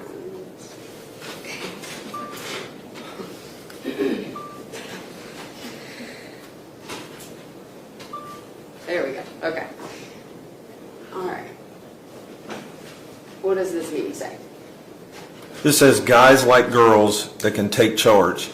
Ask him out, plan a date, take some hostages, overthrow a government, burn down his ex's house, maybe buy him a puppy. And the timeline it's posted? March 18th of 2017. Show you page 254 of State's Exhibit 5. Zoom out a little bit here. What is this essentially? This is a public service announcement on how to choke somebody without strangling them. And this, again, is posted on Caitlin Global's Facebook, correct? That's correct. I'll show you page 599, State's Exhibit 5. Read what this meme says, please. I may be living in a crazy world, but a crazier world lives inside of me. Page 619. So this one states, what if you meet just the right man who worshiped and adored you, who'd do anything you say, would be your devoted slave, then what would you do? And then at the bottom it says, I'd pity him. And again, these are all posts from Little Chaos, Caitlin Global's Facebook, correct? Correct. All right, page 651. So it says, sometimes I think about murder. And then what's the date? Let me zoom in for you. That would be December the 3rd, 2016. So that's 10 months, approximately 10 months after the murder? That's correct.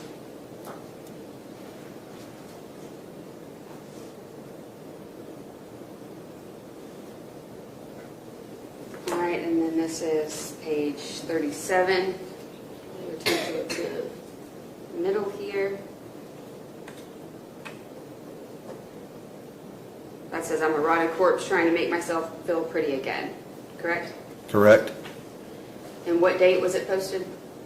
As her status? April 12th, 2017. Okay, about a year after The murder. His corpse would have been around her.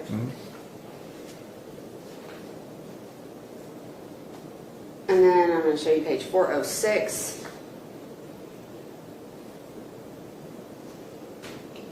What does this say? So this says, what's happened or what happens after we die? That's probably the oldest question in history. And the answer is simple. We become worm food, which is to say we decompose. And a whole lot happens to us before, and in parentheses, and as we become worm food too. The decomposition of corpses is the most complicated than you. And so what's the title of this article she's talking about and posting? What happens to your body when it decomposes after death? All right, and this is page 649.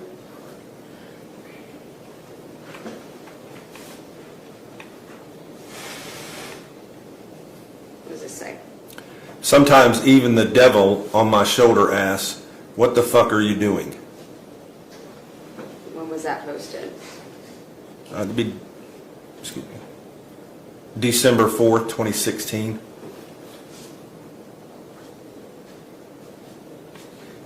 This is page 900.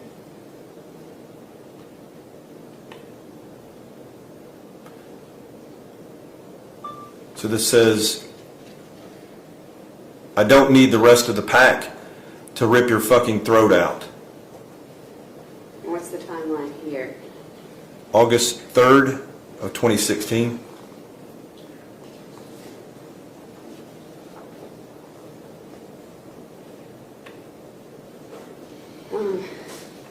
This is page 187. I'll draw your attention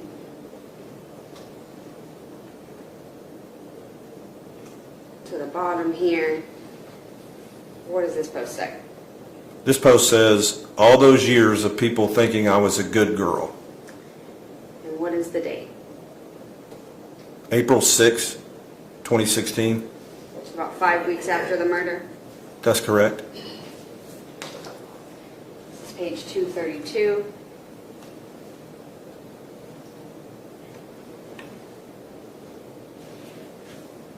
What does this say? People only notice you when you are pretty or when you are dead. And page 1065.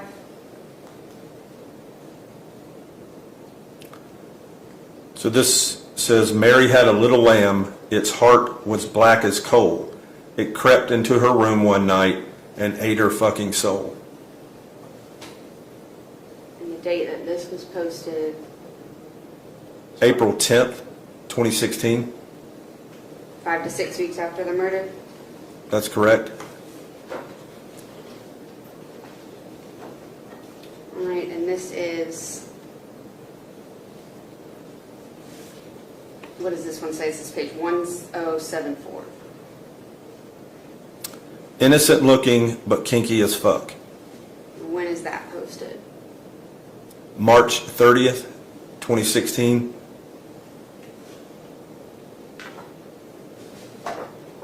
Page 856.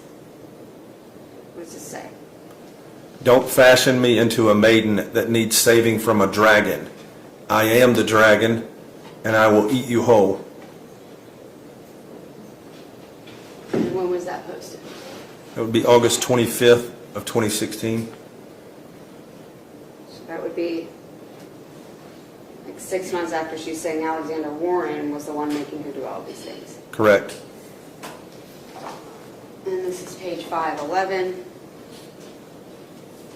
What does this say? I'm gonna kill you, haha, no seriously, run. And when was that posted? January the 11th, 2017.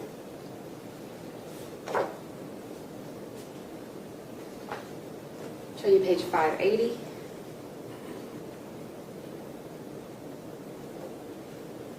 What does this one say? Keep on not liking clowns, and you will be the strange smell coming from the trunk. When was that posted? December 22nd of 2016. So about 10 months after the murder. Correct. On page 583.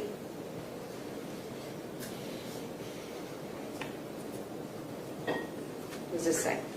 I hug the people I hate, so I know how big to dig the hole in my backyard.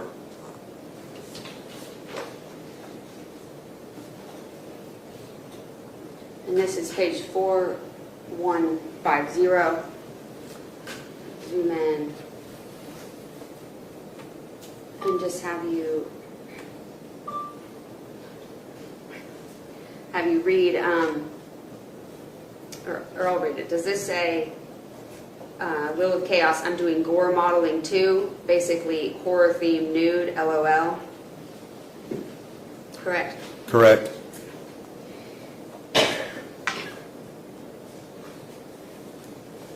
And so does that a conversation similar continue on page 4434 here? Is she asking here, Will of Chaos, do you have any experience doing gore or horror photo shoots? I've been looking for someone who has a lot of passion for that style. What date is it that she's talking about gore modeling and taking these pictures and everything like that? I think it's above what I can see, Oh, I'm sorry. or below.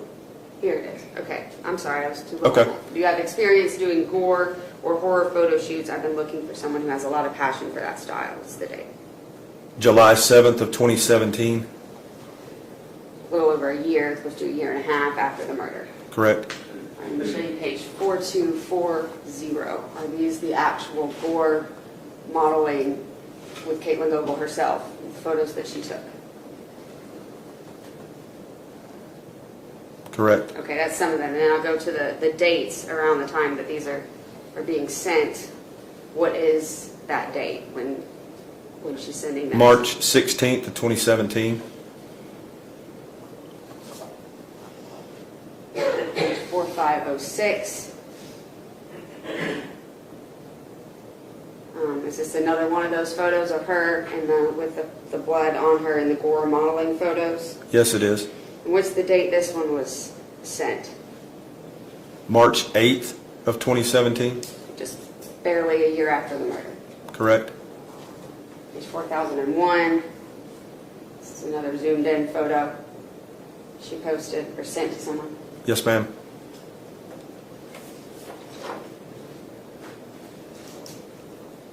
And this is page 4350. And I'm going to zoom, but we're going to read it together again, actually. I'm going to start at the top. Okay. I'll read this part, Will of Chaos, which is the first one, and you can read the other individual, I think, Mr. Siebert. Okay. I don't like being human. If demons existed, I would sell my soul in a heartbeat. I'll buy your soul. What do you want for it? We can negotiate terms. Money and control. Can you move it up just a little bit? Yep, sorry. Okay. I could give you full control, and if you'd be willing to wait, it 1 or 2 years, I could have the money cash. Control for me is no feelings. Being able to manipulate people easily. With that comes money. With money comes power.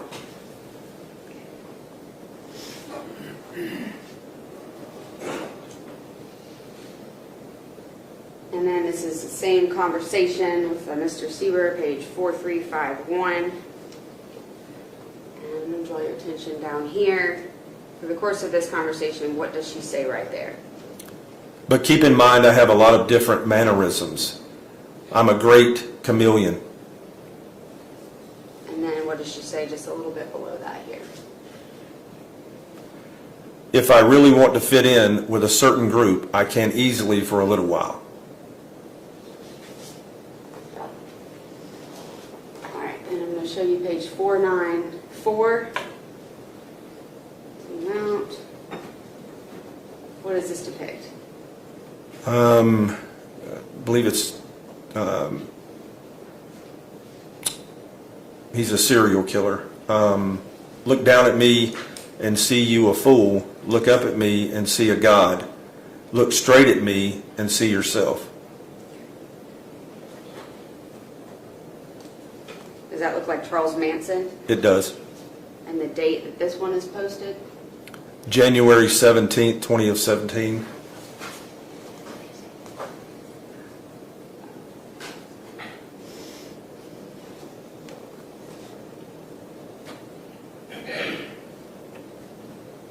Alright, what's depicted here? It's 4 different serial killers. And it says, what women look for in a guy. The first one says, loves Disneyland. The second one says, family man. The third one says, killer smile.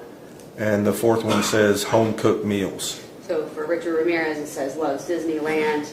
Charles Manson, family man. Ted Bundy, killer smile. And Jeffrey Dahmer, home-cooked meals. Correct.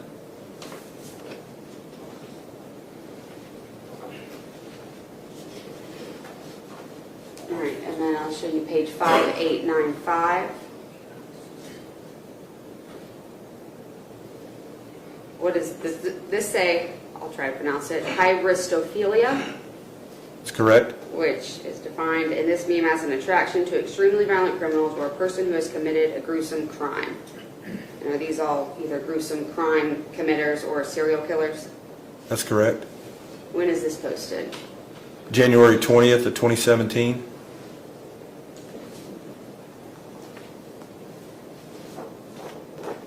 And I'll show you page 483.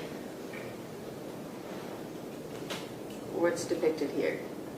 A picture of Richard Ramirez. Are these all Richard Ramirez quotes, essentially?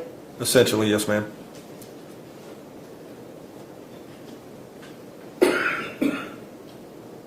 Some of those.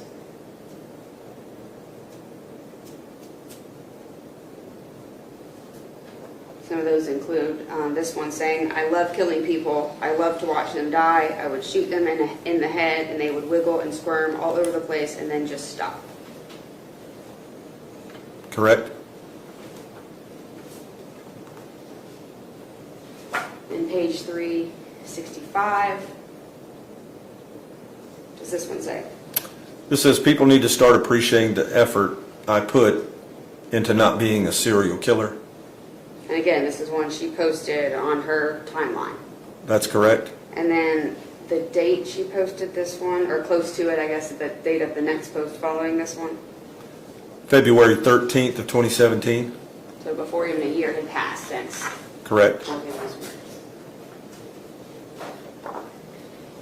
And then this is page 507.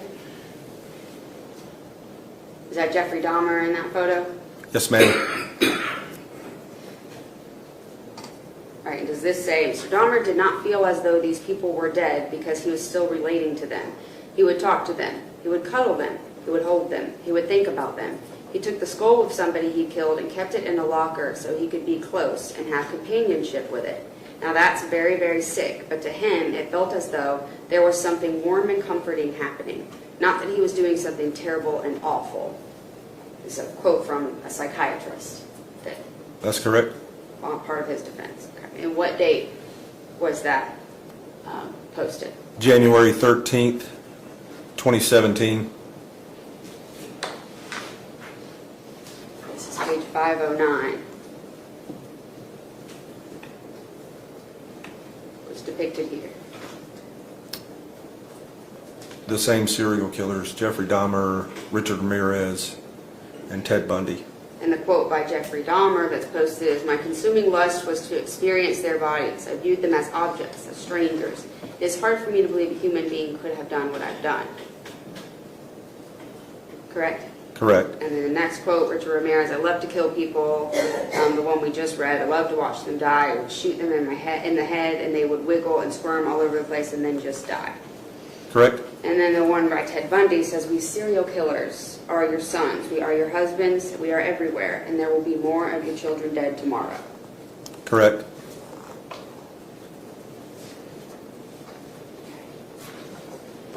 And then this is page 5892. What is this? It's looks like a picture of some type of makeup killer holding a chainsaw. And it says, "I find the psychology of serial killers to be beyond fascinating." Correct? Correct?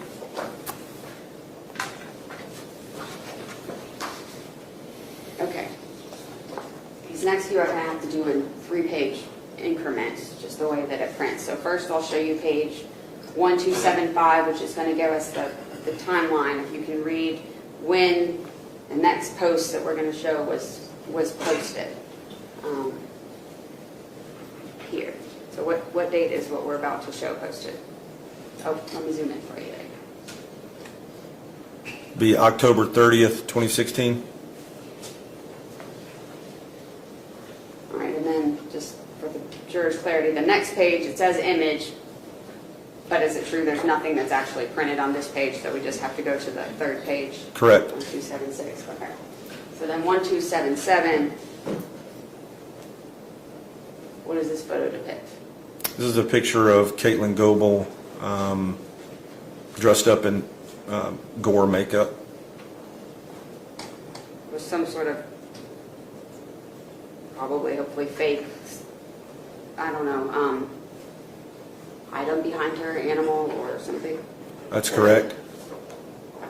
And then page 1278, what's the timeline of this one we're also going to show now? What date was it posted? October 30th, 2016. Okay, and then is it true that page 1279 is just a blank page? Correct. The image is shown. Okay, so here's page 1280. Is that Ms. Goebel? Yes, it is. Blood, makeup, and things like that. Yes, it is. And then page 1281. What is the timeline here? What we're about to show. October 16th, 2016. And then I think this one is actually, yes, this is a comment associated with the post that's going to happen now. What does that say? Death looks good on me.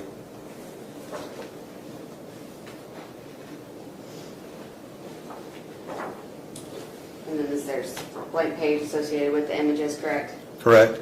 And so 1285, what does this depict? This is also another picture of Caitlin Goebel. Looks like she has her hands above her head and blood coming out of her mouth and blood on the wall behind her. All right, and then the next photograph we're going to show, please tell us what the date associated with that is. It's right here. January 28th, 2017. Again, 1251 is the blank page before the image is shown, correct? Correct. All right, and then 1252. What does this depict? So this is another picture of Caitlin Goebel standing in front of a door. She's holding her knife and she has makeup on her mouth that would depict that her mouth has been sewn shut. And there's also blood on her face there.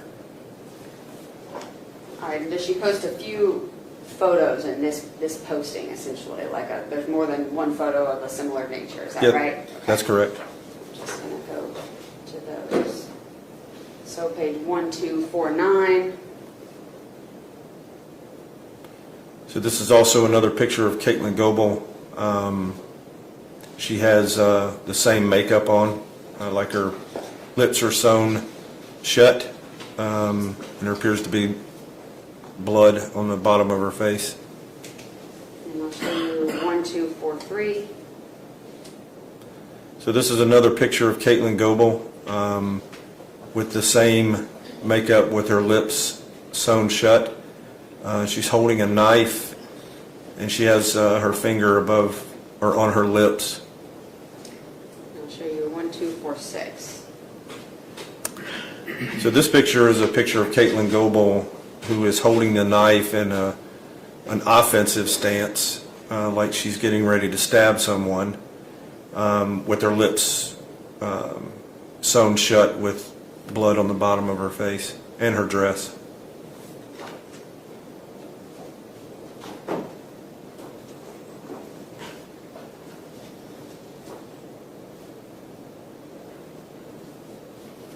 All right, and here's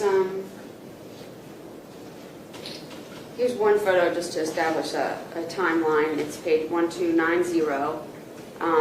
Do you know what this depicts? This is a picture of Caitlin Goebel and Alec.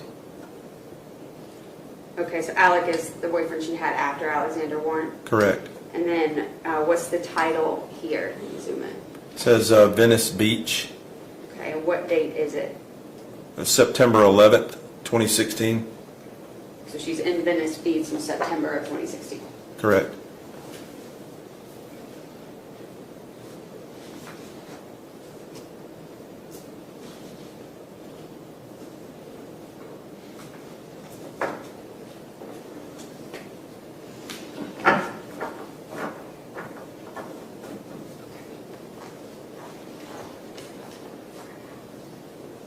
All right, you can turn the light on, Carl.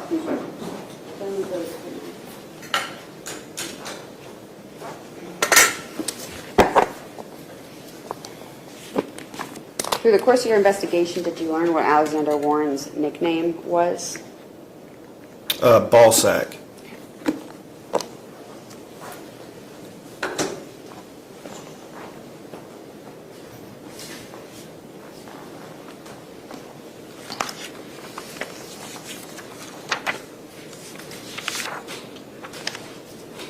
I think yesterday we talked about the distance from the house to the Porterdale Police Department being very short, less than half a mile, if even that, if even a quarter mile, correct? Correct. I don't know if I asked you, what's the distance if you were to get in a vehicle and drive, especially like late at night if there's no traffic, and go from Porterdale to Gainesville or Gainesville to Porterdale? About an hour and a half. Hour and a half. Certainly wouldn't take you 3 hours one way to get there. I mean, unless like No. something crazy happens or an interstate shutdown or something like that, right? Yes, ma'am, that's correct.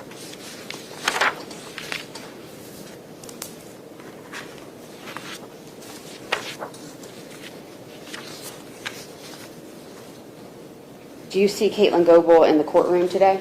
Yes, I do. Can you identify what she's wearing and where she's sitting? She's sitting in front of me to the right. She has brown hair. She's wearing glasses with a black dress suit with a blue shirt. Let the record reflect that the witness has identified the defendant. Let the record reflect that the witness has identified the defendant. Noted. All right. After you conduct these interviews with her in Peoria, what do y'all do in Peoria while you're still there? We also conduct a search warrant. And at her house, did you take in cell phones and computers and things of that nature into evidence? We did.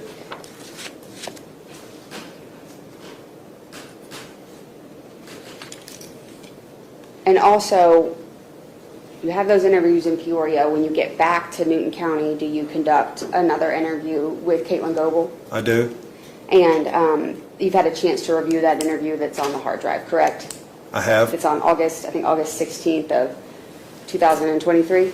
I believe that's correct, yes. And is that interview a fair and accurate depiction of your conversation that occurred with her? It is.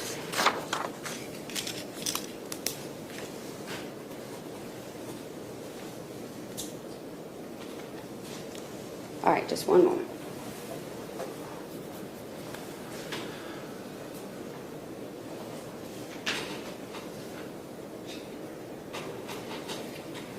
All right, I don't have any more questions right now. Thank you.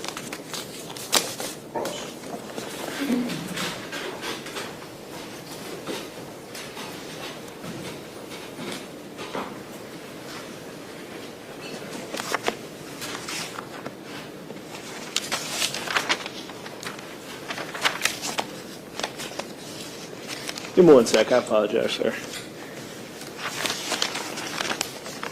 Is it Lieutenant Downs? At that time, it was What is it now? I want to call you by your correct title. officer. Officer, okay. Officer Downs, you did a lot in this investigation, correct? Were you the lead? Yes, sir, I was. Okay. And you were brought in at what point? I was brought in after, I was brought in on July 12th when I learned from, like I stated yesterday, from an FBI agent that Caitlin Goebel had gone to the Peoria Police Department to make a voluntary statement on July 11th. Okay. So the first time you were brought in onto this matter, you were called out because Ms. Goebel gave a statement. Not necessarily called out, but I had received information that, yes, that she did do a voluntary statement in Peoria Police Department. All right. And that statement, you were able to review that statement? Yes, sir, I reviewed it twice. Okay. And there was multiple, I guess, statements or conversations that she had with law enforcement to include yourself after that first initial statement, correct? That's correct. Maybe 4 to 5 ballpark? There were 3 total interviews with Caitlin in Peoria and 1 here in Newton County. Okay. And you were present for how many of those? All of them. Okay. Correction, the voluntary statement, I wasn't present. But all of those were recorded, correct? Correct. And you reviewed all of them after you did the interviews, correct? Correct. Okay. In preparation for today, you reviewed them again, I guess, multiple times. I have. Okay. And just to go back, let's the post that the prosecutor. What are those? The Facebook. The Facebook. The packets are there. Okay. So that big packet that the prosecutor was going over with you, a lot of, you know about social media now, I'm sure, because of this investigation. You were talking about the timestamps and the way Facebook has the dates and the times. So you're familiar with how social media works now, correct? Yes, sir. Can you know about reposts, correct? Yes, sir. Okay. So majority of those posts outside of a picture of Ms. Goebel or her actually going in and writing a status, those are reposts, correct? Yes, sir. And a repost is what? Just reposting something that you've already posted. Okay, so something that someone else made. Yes, sir. Okay, so those reposts were not something that Ms. Goebel made, she just reposted it. She reposted them on her Facebook account. Yes, Right. sir. Yes, sir. But she didn't make them, from your knowledge, she just reposted them. Some of them, yes. Okay.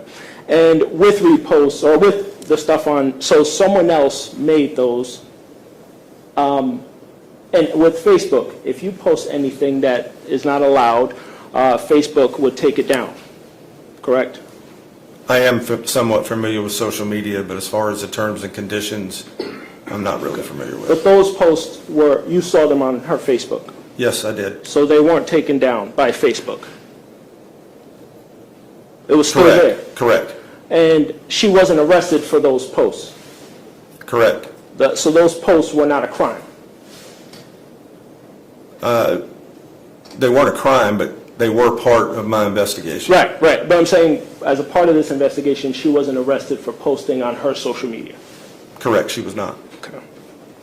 In this, in the interviews that you reviewed with law enforcement, the first interview where she came in, she came voluntarily, correct? She did. She was free to leave at any point in time. She was. She, from your remembrance of reviewing it, she was not Mirandized at that point in time. She was not. Okay. The time, that was the first interview, and you saw where she, I think the state talked about some of the things that she said in that interview about what occurred in the investigation, or what occurred, or her take on what occurred with Morgan. Correct. Okay. And then the second time, or the second interview, that's when you flew out to Peoria. Correct. And during that, you already had warrants prior to flying out? I did. Okay. And you had how many warrants?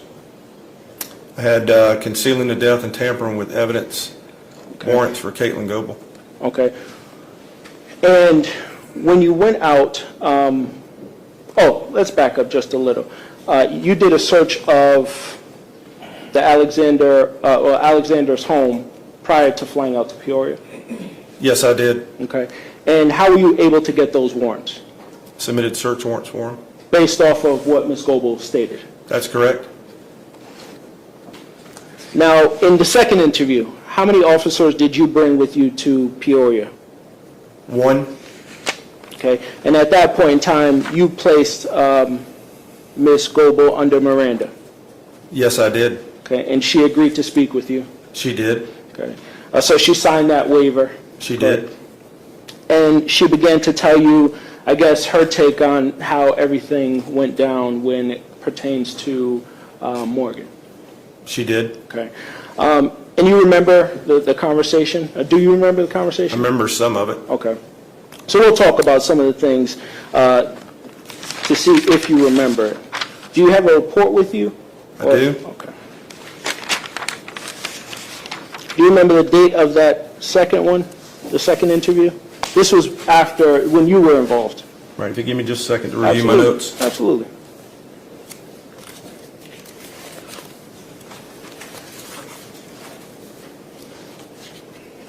So the second interview was conducted August 2nd, 2023. Okay.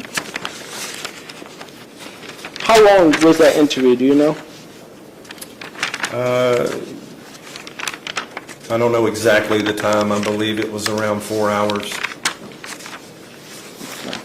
And there was some, as you stated with the state, there was some discrepancies, correct? Yes, there were. In all of the interviews or recordings? Many discrepancies. Okay. And let's talk about some of the consistencies, okay? Okay. Ms. Goebel stated in multiple of her interviews that she was scared of Mr. Warren. Correct. She stated that her experience with him, that he was abusive towards her. She did state he was abusive. Okay. She also stated, I think you asked, and you brought up a couple of these social media posts, correct? Because you were interested in the posts, correct? Yes, sir. Do you remember her explaining all those posts to you? No, sir, I don't. Okay. So you remember asking her about them? Yes. Okay. There was one post that she tried to explain, and it was Bob, the little ghost. She said that was directed towards one of Alex's former girlfriends. Okay. Is that the only post that you remember asking her about? Yes, sir, that's the only one I remember. Okay. And in the other videos that you reviewed, you don't remember her speaking about the other posts that were asked about her? No, sir, I don't. Okay. And so, as we stated, she stated that she was scared of Alex. Correct, that's what she said. That he was abusive. We spoke about that. She never at any point in time stated that she killed Morgan. No, she didn't. Okay. She always maintained that it was Alex that committed this crime. She did.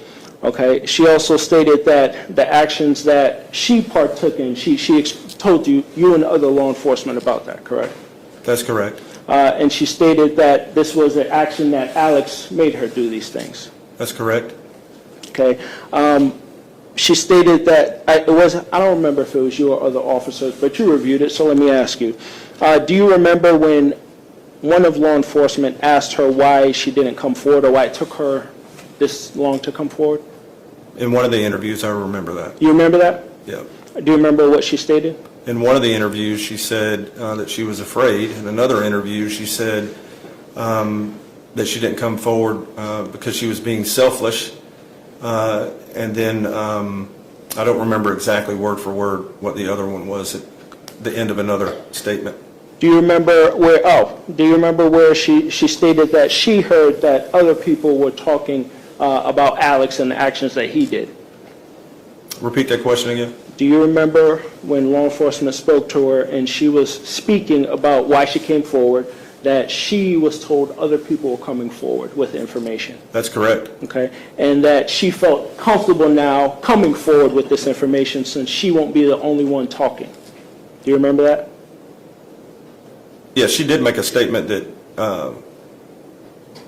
Yes, she did say that. Okay. Give me 1 second. Okay.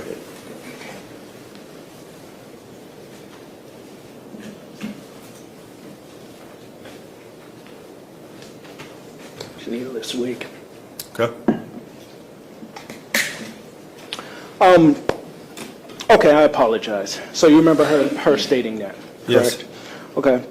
Okay. Do you remember in these Facebook posts and her TikToks, do you remember viewing any video where she explains the TikToks and that's cosplay and something she enjoys?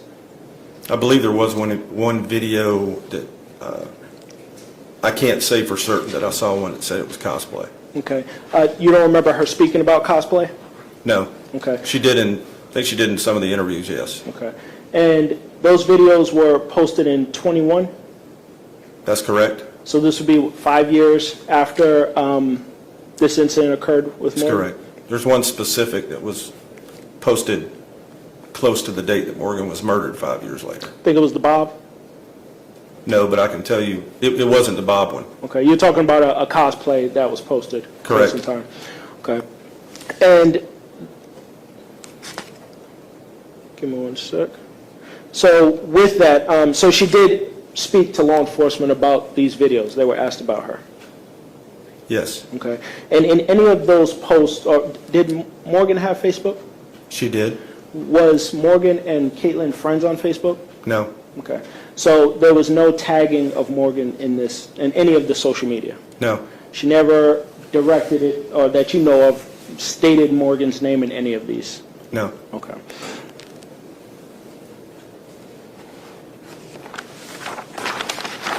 And you were able to find remains, or the remains in Mr. Warren's backyard or the fire pit because of the statement that Ms. Goebel stated?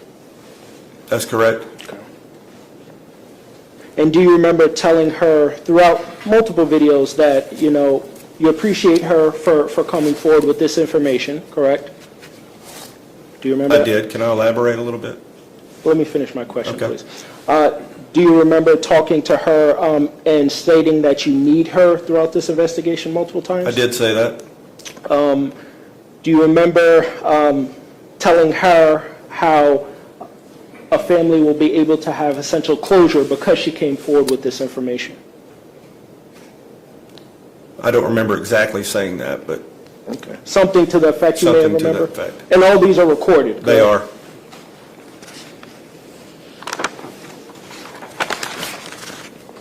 And you spoke to her about this meeting with going to LA or California, correct? I did. And she spoke to you openly about that? She did. Okay. She stated that when her and Alex, because I know there's an Alec and an Alex, but Alex Warren, they were dropped off by the Warrens, I guess at one of the state lines to leave the state of Georgia, correct? Correct. She talked to you about how they ended up separating. Do you remember that? I do. Okay. And she told you that she ended up going back home to Illinois, correct? She did. She stated that's how she was able to get away from Mr. Warren? That's what she said. Okay. She told you how that happened with her grandmother and everything. Do you remember that? She did tell me that. And then from there, she said, I think you asked, did they keep in touch, correct? Correct. And she told you very little. They did keep in touch very little, correct? Correct. Do you remember what she stated about why she kept in touch with him? There was a statement that she made in one of her interviews that she, when I don't know, I can't remember if it was her first or second child that she had, that Alex had called her from an unknown number. That's basically what I remember her stating as far as their last contact with each other. Mm-hmm. And that was years after, I guess. That was. This. Okay. And she stated, let's talk about that. She stated she had a child and she didn't tell Mr. Warren about that, correct? From what she told you? From what she told me. And she stated that randomly he just called her out of the blue, essentially checking up on her and congratulating her for having a child. I believe that's how the conversation went. Do you remember her saying that scared her? I do. Okay. Because at this point in time, it's been years that she hasn't talked to this individual, correct? Correct. Yet again, I don't know that she told me the date of when this occurred, so I can't tell you yes or no as far as that's concerned. Okay, but she stated by the time she had a child, it had been years that had passed since speaking with him. Correct. No dates, just the time period, years. Correct. Okay. And she stated when she went to California, correct? She told me that she went out to California, yes, With, her ex-husband, David Settles. Okay. But prior to that, she went out with a boyfriend, Alec. Mr. Alec. And did you learn from that travel that they never encountered Alex Warren? There was nothing through my investigation that led me to believe that they had met up with him at that time, or Okay. she had met up with him at that time. Okay. And then, I guess, a time period passes, and then she gets in a relationship with David. Is that Correct. his name? David Sellers. And that's the time you said them two go to California. Correct.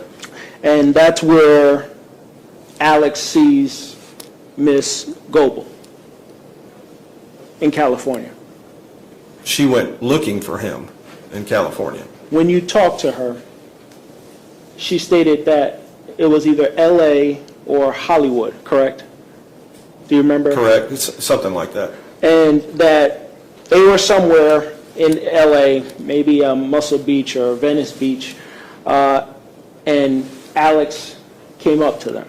Do you remember that? Correct. And I think you stated with the prosecutor something about him and his girlfriend at the time had lice or whatever, correct? And that she helped them with that lice problem. Do you remember that? I do. And do you remember her talking about how they had a van or a vehicle, her and David were staying together in maybe a mobile home or a vehicle, whatever it may be? Correct. And that Alex wasn't living with them at that time, or he didn't live with them, correct?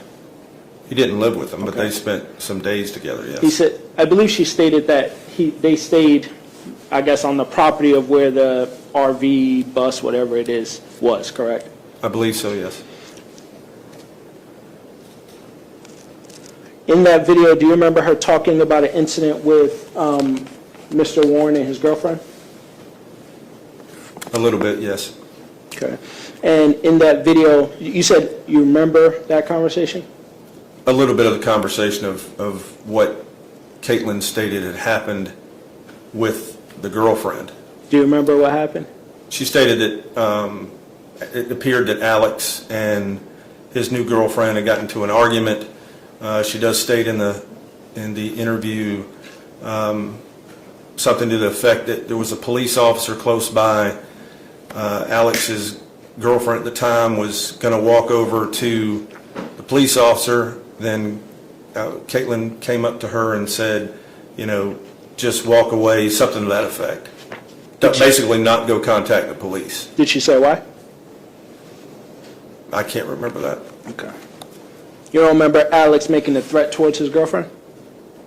No, I don't. You don't remember that conversation? No. Okay. Once again, it's all recorded, correct? It's all recorded. And after that situation, Ms. Goebel stated that they left California and she didn't have contact with Mr. Warren for a while, correct? Correct. And that's when life went on and he tried to reach out to her pertaining to her child. Correct.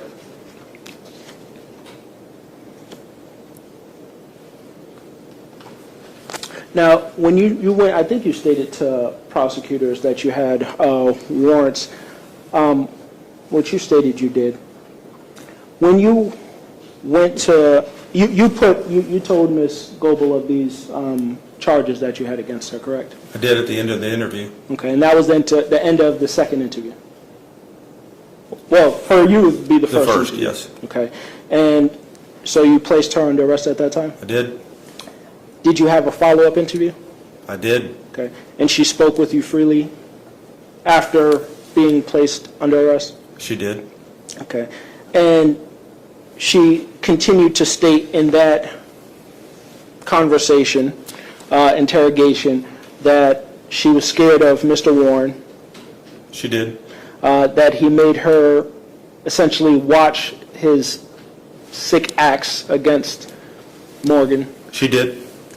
How I want to say it was in that one that you guys spoke about how it occurred, how what happened to Morgan occurred, correct? Yes, In sir. the aftermath. Yes, sir. That was that interview, correct? The second one for you? Correct. Okay. And that's when, she went deeper into her stating that, I believe the first one interview, she stated she came home and Alex was telling her to come into the room. I believe that's correct on the first one, the voluntary statement. Right. And then in the second or third, because you came the second interview for you, that's where it went more into depth of her actually being in the house. Okay. Yes, sir. Okay. And I remember you stated something about she walked into the room, correct? Correct. When he was on top of Morgan. Correct. And she stated, from her understanding, she believes Alex didn't see her. Correct. And at first, you couldn't see Morgan from her viewpoint. She couldn't see her, but she said that she heard her. Right. And then after she saw what was going on, she left out of the room. After she said that she believes that Morgan saw her, yes. Right. She said that she left the room. Okay, and she said like it was a lot. Essentially, she was panicking. I believe that's what she said. Correct. And then she stated she went back into the room. Do you remember the time frame she went back in? I'm assuming it was right after what she saw. No, when she went back into the room. I can't remember the exact what she said. I believe it was an hour. That's correct. She said she went back an hour later, and she said she saw Morgan laying there, correct? Correct. She stated that she wanted to get her help, correct? Correct. Do you remember where she said Alex was when she was trying to, I guess, assess Morgan? Behind her. Okay. And when she went to, when she approached Morgan and she said we need to get her help, do you remember what she said Alex did? We're not getting any help. Okay. Something to that effect. Do you remember his mannerisms, his body from what she told you? I don't. Okay. As far as being able to describe that, I don't. Right. Would you remember if I told you she stated he leaned up against her and said we're not getting any help? That sounds correct. Do you remember her saying that she was intimidated by that? Mm-hmm. I do. Do you remember she did state that she tried to distance herself from him in the house? Correct. Because she didn't have, I guess, anyone there at the time, correct? Correct. She didn't have family there. Nope. No friends there that you know of. No, sir. Okay, so she said she was reliant on Alex. Yes, sir. Okay. And then time passed, and she stated that she eventually moved back into the room. Do you remember that? I do remember that. She didn't want to raise any alarms or flags with him, correct? That's what she said. Or believe it was him and his mother and father. All right, correct. And that's when he told her to go get some knives. Correct. And she went and did that. Correct. And she stated that she went into the bathroom and he had the knives. I think they were paring knives, correct? Correct.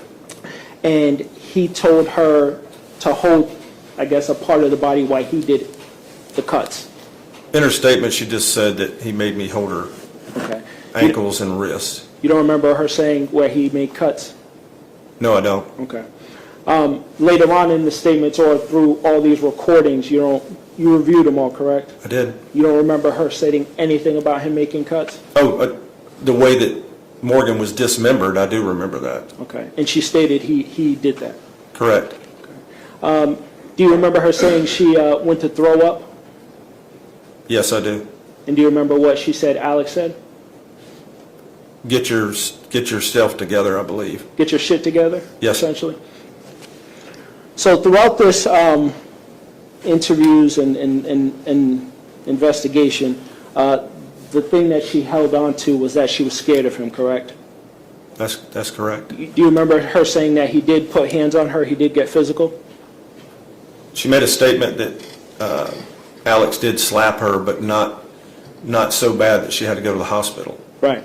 But he put hands on her? From her statement, yes. Okay. And then there was things that he made her do that she didn't want to do, correct? From her statement, yes. Okay.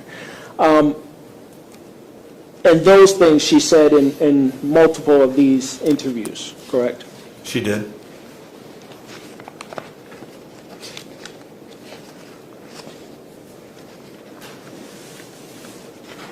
think the prosecutor did speak of bloodletting. What is that? I believe it's when, you cut somebody or maybe bite them to ingest their blood. Okay, and she stated that Alex would try to do that to her. Yes.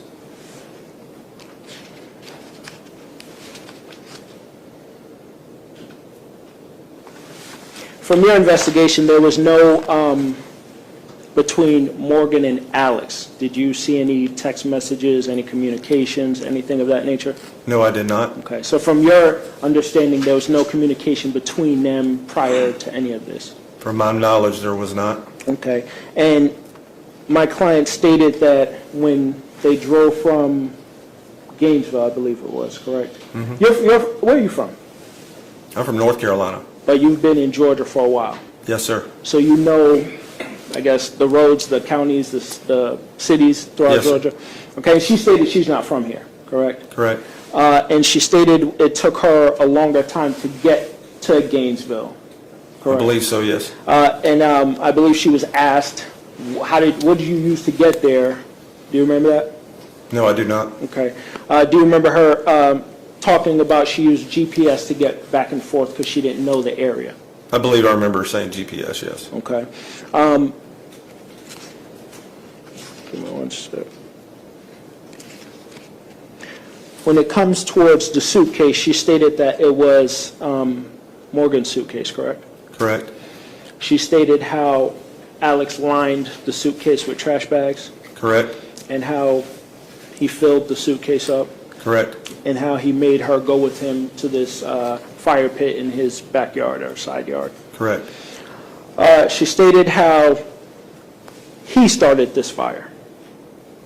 Correct. And he just made her put, I guess, sticks on top of the suitcase. Correct. And then he made her watch.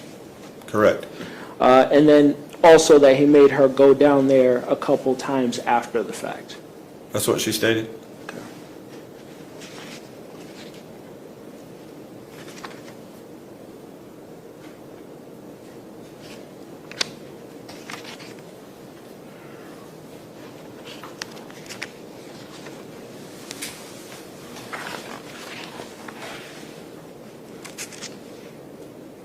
And you stated you don't remember her speaking about the cosplay or explaining any of that, correct? Correct.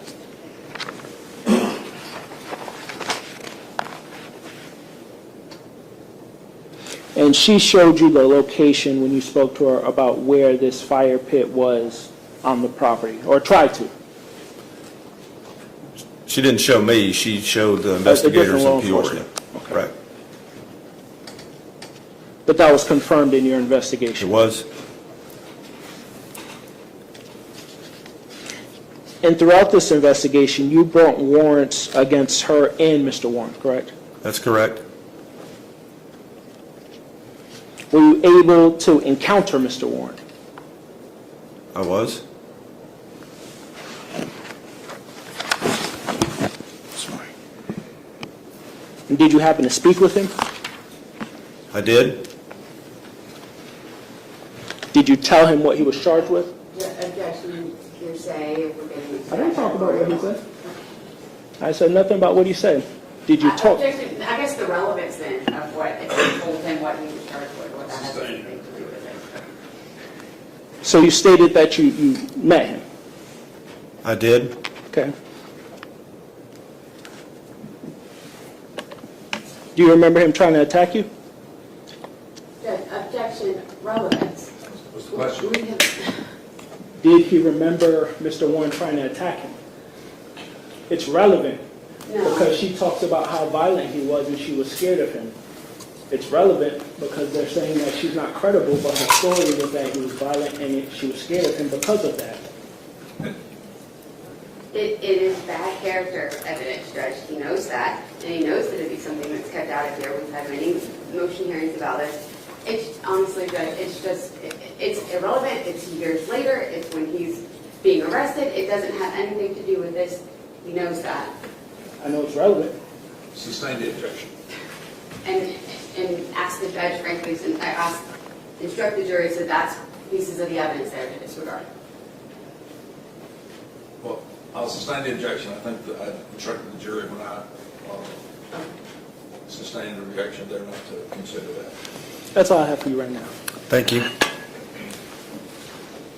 She may have more to read. All right, I want to kind of back up here. So we're talking about she goes into Peoria and gives this voluntary, using air quotes, statement. That's after, I mean, multiple people have already contacted the Peoria Police Department to Correct. relay information about her being involved in this murder. Correct. Right? Okay, and that's going to include Terry Feely, Ashley Durham, and her ex-husband David Settles. Right? Correct. All right, so it's not like she just woke up one morning and was like, you know what, got to get this off my chest, right? Right. She's in the middle of a custody dispute, in the middle of a divorce, in which her ex-husband knows she's involved in this. Correct. Okay.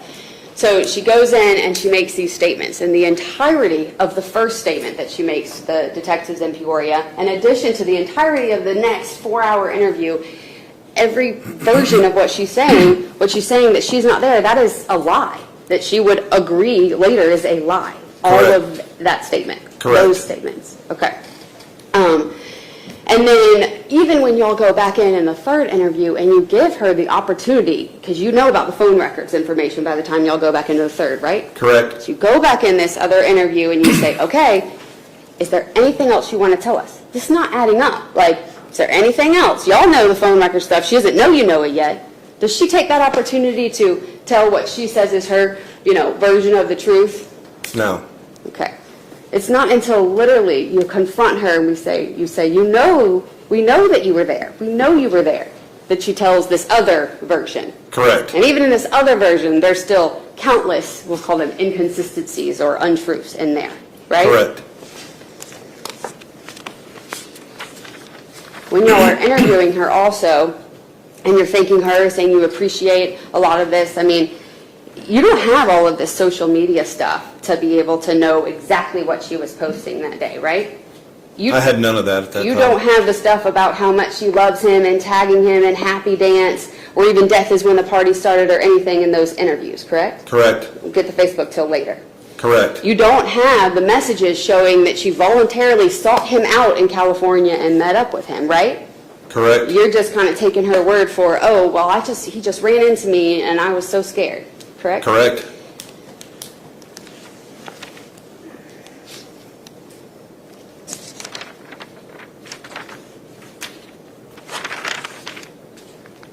You know about Bob and a couple other things because they were things people had discussed before, right? Correct. But you don't have the actual documents, search warrant records you get from Facebook. Correct.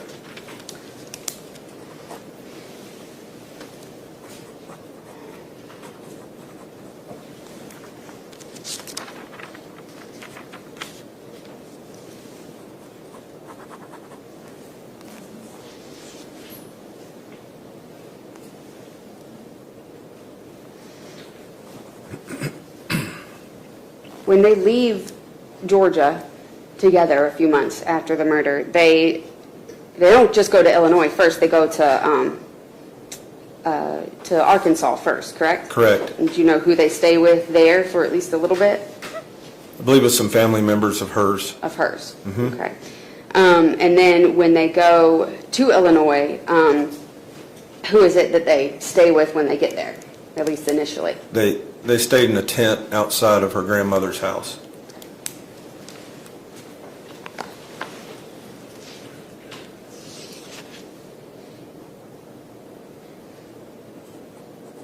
And she was scared. She said she's scared because Alexander Warren calls her in 2000 or whatever year it is when she has a baby, and tells you that he must have seen on social media or something that she had a baby, right? Right. And he does that call, and she says that scares her, correct? Correct. That's what she says. But she continues to post her children on social media, right, including TikTok videos and things like that. Correct. They're in them. Okay, a few of them at least, or at least one or two of them. Okay. She's saying she's scared. She thinks that's how he knows she has a kid. She's still posting them. Correct.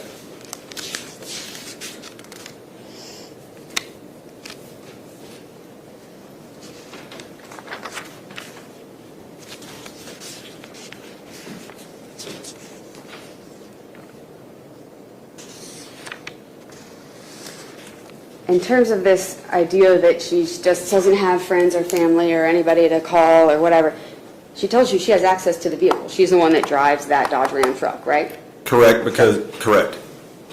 Yes, do you need to elaborate on that? because Alex did not have a license. Okay, that's fine. But she's driving the car. She's driving to and from work to Atlanta and back Correct. after this happens, Correct. right? Okay, so she can get in that car, she could drive where she needs to go, she drives to Atlanta. Correct. And she comes back home to Alex. Correct, Drives to Atlanta again, comes back home to Alex. correct.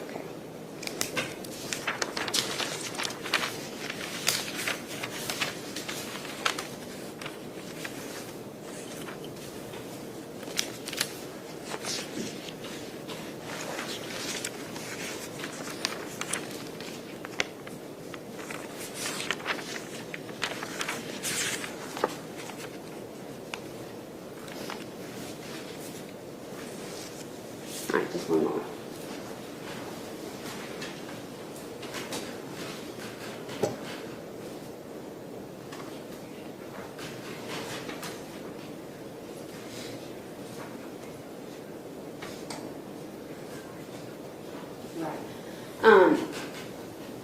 She says she's afraid of him. She never makes her Facebook private, right? No, she doesn't. TikToks are public. Correct. All of that. Okay. All right, I don't have anything further. At this point in time, you didn't know if Ms. Goebel or Alex was friends on social media when she stated that he contacted her about her children, correct? You didn't know if they were friends or not on social media? Or she said they weren't. Do you remember that? So you're asking me if Caitlin Goebel and Alex Warren were communicating on Facebook? Friends on social media, Facebook, when she stated he reached out to her about her children. She stated, do you remember her stating they weren't friends on social media? I do not remember her saying that. Okay, so you don't remember her, she doesn't know how he contacted her because she essentially canceled him out at that point in time in her life. I just remember her saying he called from an unknown phone number. Okay. And the vehicle, that wasn't her vehicle, correct? No, You learned in your investigation that vehicle was given to Alex, correct? it wasn't given to him. Well, it was his vehicle to use. It was the family vehicle. It was a vehicle for them both to use. Okay, but that was, I guess, it wasn't her vehicle. No. Okay. And whenever she left the house, you were here when his family spoke. Alex was with her. So it's not like she left and came back to him. He was with her whenever she left the house. Correct. Okay. And with the social media, there was nothing in your investigation that you saw between Alex and between Miss Goebel that planned the death of Morgan Bauer. No. There wasn't anything that they said they killed Morgan Bauer. No. There was nothing in any of those social medias where you saw them conspire or talk about the death of Morgan Bauer. No. Thank you. There is a post that says death is when the party started, less than 2 weeks after the murder, where she tagged Alexander Warren. Correct. Correct. Okay. And she does talk about in her interviews where sometimes Alex wouldn't go to the strip club with her, that there had been problems with him in the parking lot, so sometimes she's going alone, sometimes she's not. Correct. Right? Okay. I don't have anything. You can come down. You can,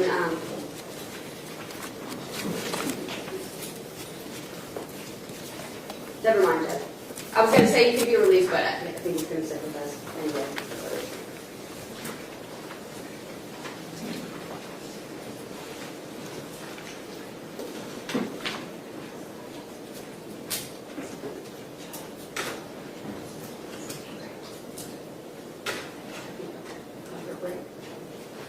Can we take a break, Okay.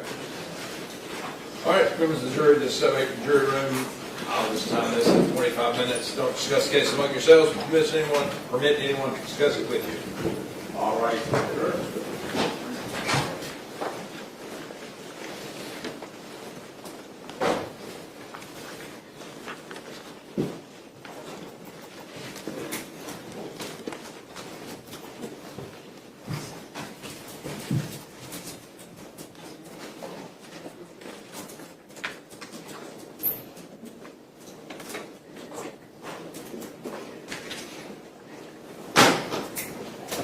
Your Honor, before we go into break, I just kind of wanted to reiterate that we all are aware of the guidelines, the pretrial motions, the defense is just blatantly disregarding the court's orders as to what is or is not to come in. Clearly, any interaction between Investigator Downs and Alex Warren that the defendant was not present to see, had no knowledge of at the time that they committed these murders, is not at all relevant to her state of mind.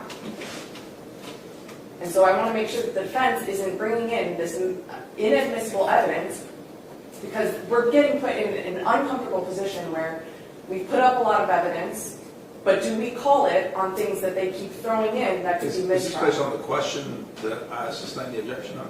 Well, then the speaking objection asked whether or not Alex Warren attacked the officer. Yeah, I mean, that's the Yes. question that I sustained the objection Yes. on. Okay. Yeah. Correct. I'm just making sure the defense knows what isn't supposed to be coming in.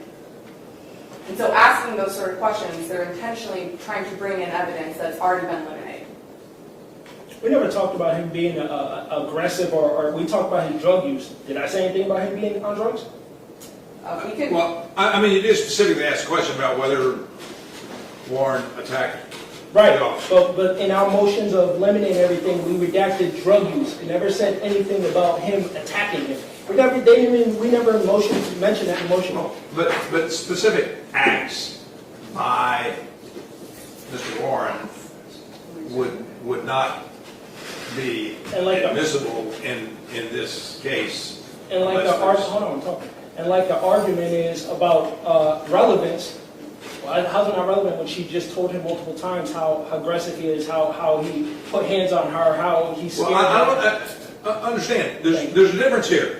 What you're talking about is what your client said. And I think what your client said is fair game. You can ask her about what she said, certainly. But with respect to what interaction there was between Mr. Warren and any other person, that's not fair game. It's not, unless, if you think it is, then what you need to do is to alert the court and say, Your Honor, there are some matters that I want to go into because I believe the door has been open under the motion in limine. And I'll be glad to hear that. But at this point, you haven't done that. At this point, I don't think the door has been open.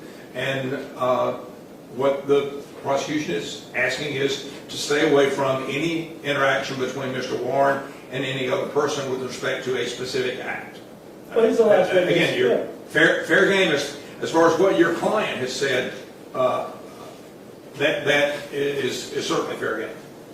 I mean, you can ask her about it. She can, if she testifies, she can testify about it. If she's spoken about it in statements that have been admitted or will be admitted, then you can certainly ask about that. Your Honor, I respond briefly. I just provided the defense a copy of the motion that we've already discussed. Headline A specifically says, specifically refraining the defense from introducing any alleged prior incidents of violence by Jonathan Warren. So I just wanted to be sure that the state anticipated this may become an issue, filed it. They had no objection to that motion. Well, hopefully we're clear on acts. Well, that's the only witness that he did acts by Mr. Warren. I think that the state will... It's not appropriate to question any witness about acts by Mr. Warren unless and until the door has been opened and there's a ruling by the court that the motion in limine, either part of it or in its entirety, is no longer in effect. We'll approach Your Honor next time. Last time we tried to approach, they complained that we approached too much. So we'll approach next time. Okay. And Your Honor, there is a video that we provided to the defense that we said that, and we didn't think that it would come in our case in chief until that, and if that door was opened. It's a video of the defendant violently attacking and strangling her ex-husband, David Settles. And I think at this point there's been several mentions of her victimization and how she's the victim in this case and she's not aggressive. And so I think that prior to our introduction of David Settles, we'll need to have some sort of hearing about that and whether or not that door has been opened and it's admissible. So I just wanted to kind of put everyone on guard that that may be something. The state, of course, will not just play it, we'll address it outside the presence of the jury.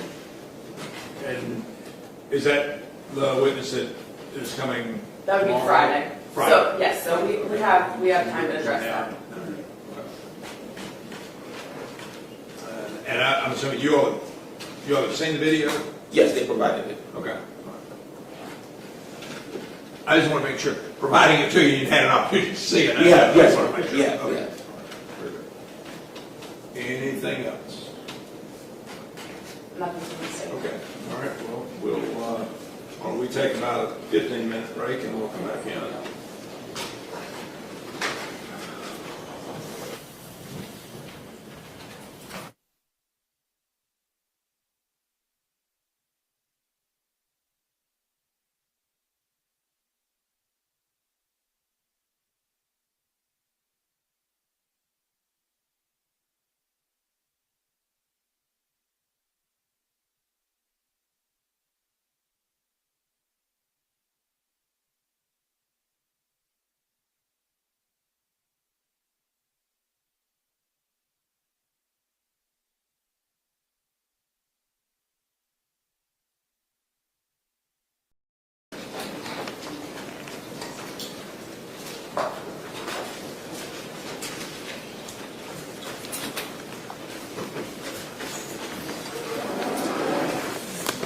Raise your right hand. Swear the testimony you're about to give in the case of the state of Georgia versus Caitlin Grace Gold will be the truth, the whole truth, nothing but the truth, so help you God. Thank you. That's it. Thank you. All right, can you state and spell your name, please? Yes, Terry Feely, Terry Feely. And what do you do for a living, Mr. Feely? I'm semi-retired now, but for most of my career, I was a firefighter paramedic, and now I guess I would consider myself like a hobbyist filmmaker actor. A hobbyist filmmaker actor? Yes. Is that what you were also doing back in, I guess like 2019 to 2022? I'm just going to have you pull the microphone just a little closer to you. So. Yes, that was what I was doing at that time. And where were you living back in, I think, was it about 2019 that you started looking Correct. into Morgan's case? Yes, I was living in the Atlanta area. And what had brought you to the Atlanta area? My wife's job at the time. And where had you come from? Where are you from initially? Yeah, I was born and raised outside Chicago. Okay. And now you actually live in Tennessee, right? In Tennessee, correct. And so while you were living in Atlanta, what got you interested in Morgan Bauer's disappearance? Yeah, like I said, I was in the film community at the time, and just with some fellow actors and filmmakers, we're talking about making a social justice documentary, and just did some research and came across Morgan. And so once you do that research, you come across Morgan, you're thinking about, I guess, making a documentary, doing something, what's your first step? What do you do? Yeah, I think after I found, her missing person on the Atlanta PD site, went and just kind of Googled her name and found some podcasts, and then found some individuals' names, and then started contacting people. And did you become aware also of the Facebook page or Facebook group about missing Morgan? Yes, I did. Okay, so there was already some podcasts and some social media people had done about this missing person case? Yes, there was. And so then you look into it, you start contacting people. Who did you contact? One of the first people I contacted was Morgan's mom. And then from that, I contacted Casey McClure also. And then I got some information, some of the police files and some of the notes and some of those things. And then found some of the individuals around Morgan and then started contacting them. Okay, so you used those resources and maybe some resources within police departments to get the files themselves and look into who was around Morgan at the time that she disappeared. Correct. Was anyone helping you kind of track some of these people down or look into this stuff? Not really. I mean, there was a couple, like I said, in my film community who had started, but they pretty much stopped working with me like about a week or two later. But did you enlist anyone, I guess, there local near you in Tennessee to assist you in anything? Not at that time. It wasn't until I moved to Tennessee that other individuals came in to help me. Okay, but eventually you do request a private investigator, Ashley Durham, to help you, right? Correct. That was after I moved, out of the area. All right. So you started, when would you say, like approximate time frame, 2019, working on this? At the very end of June, beginning of July. Do you know approximately when you started contacting Caitlin Goebel? I believe it was on or around July 1st of 2019. And why did you contact her? She was in some of that documentation, one of the last people who was with Morgan. And when you want to say contacted her and talked with her, was that Facebook messages, social media messages? Correct. Almost everything, all my contact was through Facebook Messenger chats. There was only a few phone conversations that I had with people. And you actually saved those messages and downloaded them and sent them to us, correct? Correct, yes. All right, I'm going to show you State's Exhibit 94. Do you recognize this? Yes. And how do you recognize that? It's a copy, a little bit different format of the Facebook Messenger chats. These are your Facebook, some of your Facebook Some of Messenger mine, chats yes. with Ms. Goebel. Correct. These are all through one of her Facebooks, and then when there was another Facebook account, you have a different Correct. conversation. And are these fair and accurate depictions of that conversation? Yes, they are. Tender State's 94, antagonist judge. No objection, Your Honor. Submitted. And I'd like to publish to the jury, and I have copies for everybody to follow along. Mr. Feely as well.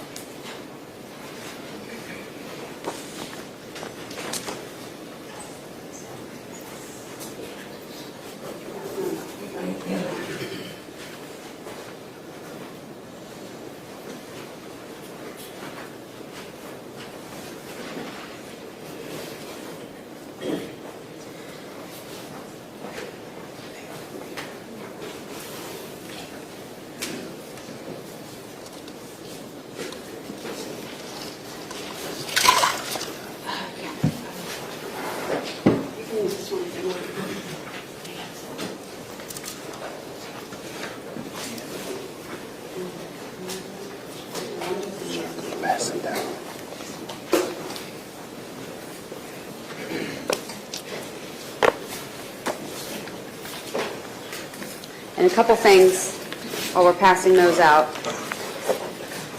Yes, you would definitely need a copy. Yes, thank you. Obviously. Let me make sure, members of the jury, this is transcript, right? No, this is the actual evidence. This Okay. is so it's not even like it is the evidence.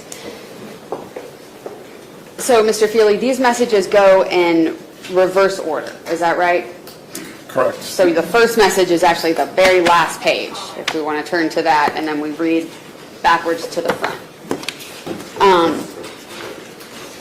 And then I want to ask you, when you're getting, eventually after you have these messages, you have an interview yourself, or like a recorded phone conversation, two of them, that you're on with Ms. Goebel, right? Correct. So ultimately what she reveals is that she knows Morgan Bauer's dead, and that she was at least some part of the dismemberment and getting rid of the body. in Yes, some fashion. correct. Okay. So just context, the entire time you're having the conversations, whatever she says in here, she knows Morgan is dead. That's correct, yes. Okay. All right, so I'm going to start, and I'll have you read yourself, Terry Feely, and then I'll read the messages that Caitlin Goebel sends back to you. Oh, one more question before we start.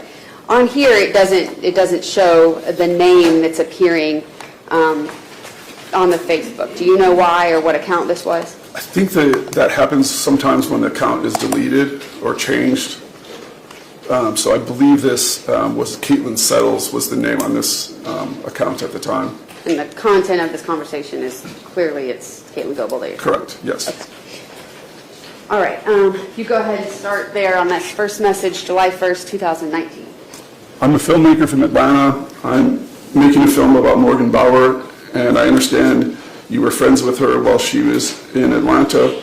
I'd like to talk to you and have your story be part of the film. Please let me know if you're interested. All right, Caitlin Goebel says no, and you do not have permission to use my name in any way. And then there's a message from, I guess, Facebook saying you can now message and call each other and see info like active status and when you've read messages. And then on that same date, At 8:40 p.m., about an hour later, Caitlin Goebel says, actually, disregard that, call me anytime, and provides a phone number. Are you free to talk sometime this week by any chance? Sure. Do you mind if I ask you a few more questions now here? Sure. How did you know Morgan? I met her through work. She came to a club I worked at asking what it's like to dance. Where was that? Had she ever danced before? If you don't want to talk right now, it's fine. We can talk another time if you like. Honestly, I don't remember the club name at this point. I worked at several places. It was a smaller club outside of Atlanta. And it's okay, I just had to find a stuffed monkey for my kid to go to bed. Oh, okay. Did Morgan ever dance before? I don't think so. Did she have any other friends in Atlanta besides you? I'm sure she did. She is a very outgoing personality. Was she mostly working in North Georgia somewhere or Atlanta? I'm not sure. I know I worked a few different places to follow the crowds. Did she stay with you while she was there? No, she asked to at one point, but she never ended up staying over. So where was she staying? With other people, I guess. Did you hang out with her much? Not often, mostly if she needed a ride. Oh, sorry, I would offer if I had time and wasn't busy. Oh, okay, got it. Did you know someone by the name of Lauren? I was told she was pretty good friends with someone. I thought that was you, but maybe it was this Lauren person. No, I didn't. We were friends, but not super close. Do you remember anyone's names? Someone maybe loaned her money to stay, but I meant to say stay in a hotel for a few days to help her out.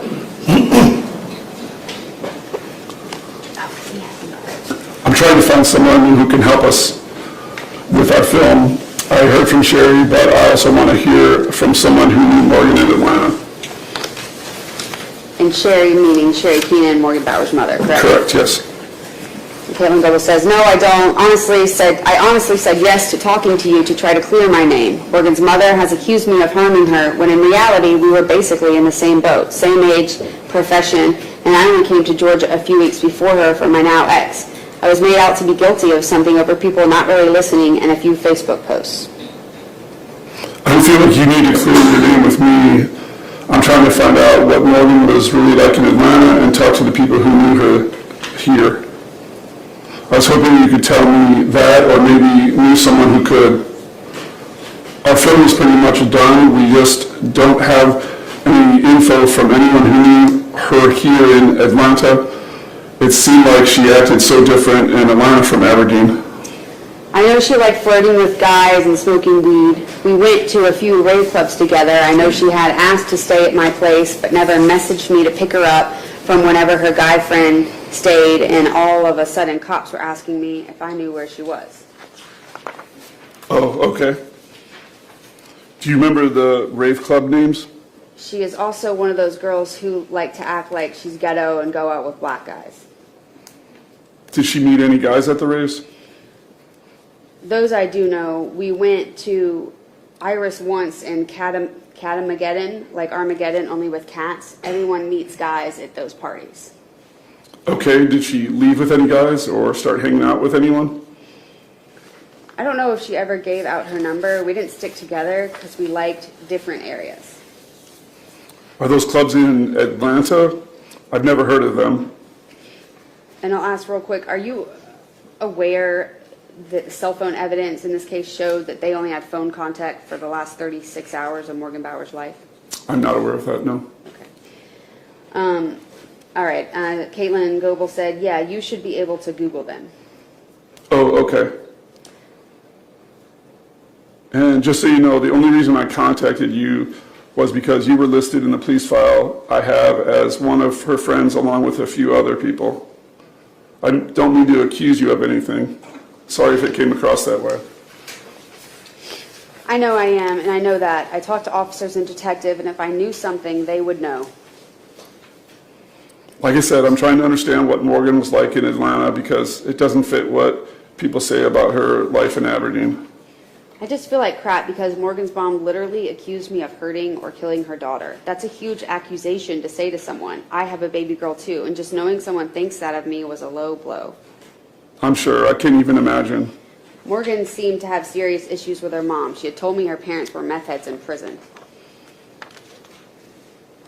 That's weird that she would say that. The way her mom seems, I still believe Morgan just genuinely ran away, and because she's an adult, just doesn't want to be found by family. I get that feeling kind of too sometimes. I just have no idea. Nothing seems to make sense. So besides Lauren named in the file, there's a picture of some older man in the file too. Any idea who he is? Maybe a customer from one of the clubs. Dancers always talk about getting a sugar daddy, LOL. I have a picture. Okay. And then I think, is that maybe where a picture was sent that we can't necessarily see? Correct, yes. Okay, all right. And then Caitlin Goebel says, he's not familiar to me, but doesn't look like the well-off type. No, I agree. How about DJ Minx, a woman? I never worked with any female DJs. Maybe Top's day shift DJ? Was she a DJ? Was she a rave DJ maybe? I wouldn't know. You don't pay much attention to those details at those places. Do you recognize this girl? A lot of DJs promote on Facebook. Give me a sec. That was another random picture in the file. I typed the name in Facebook. It's hashtagged ATL. Oh, very cool, thanks. And other names of people you can think of that were her friends or people she hung out with? She has a Twitch stream too. Okay, I'll check that out too. I only really met one dude. That was Plug. I never knew his name, and she labeled him Plug in her phone.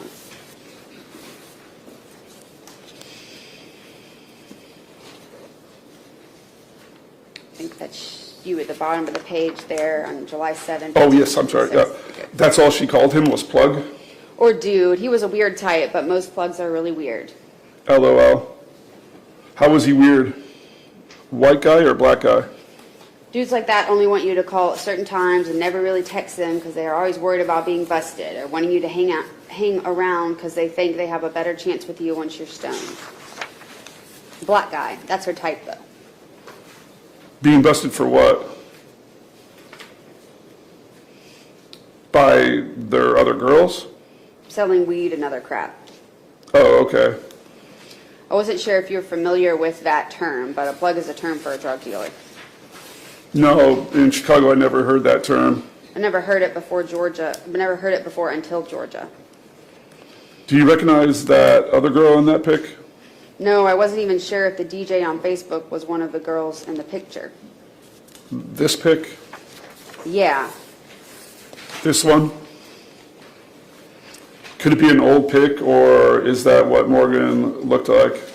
And I'll just pause right here. So you're sending her pictures of people you think maybe could be Morgan under this idea that hopefully Morgan really just disappeared and you know, Yes. isn't dead. Yes.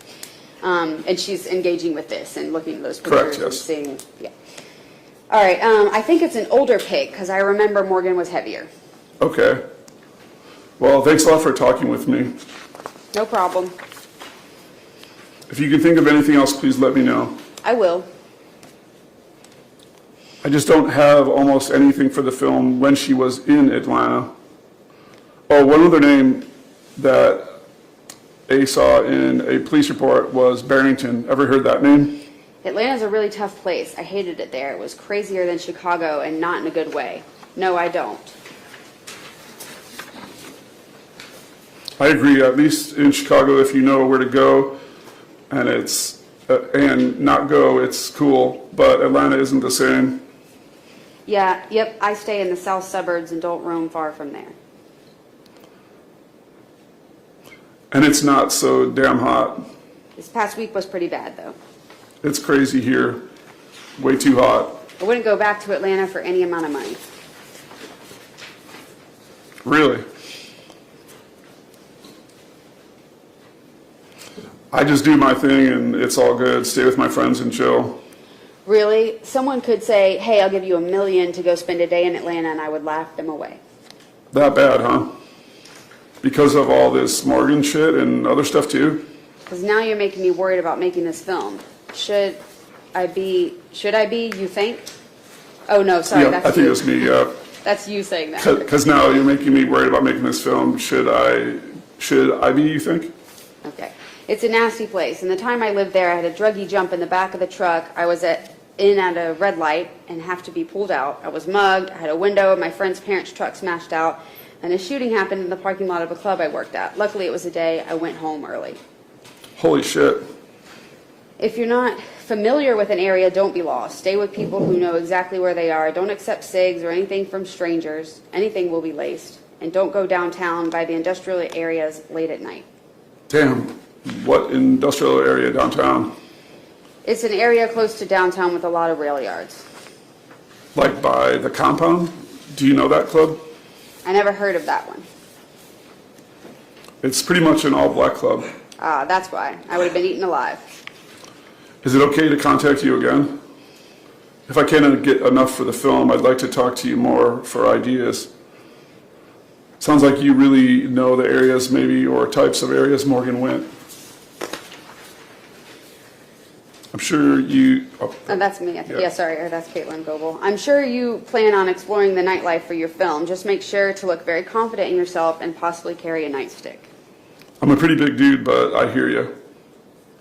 I drove by a few places, so I have an idea. Yes, you can contact me again. It's been over 3 years since I've been there, so I'm a bit outdated, but I do know areas dancers like to go. I'm not even in that lifestyle anymore. Stay-at-home mom and a bit of a shut-in. I get it. Thanks again. I really appreciate your help with the film.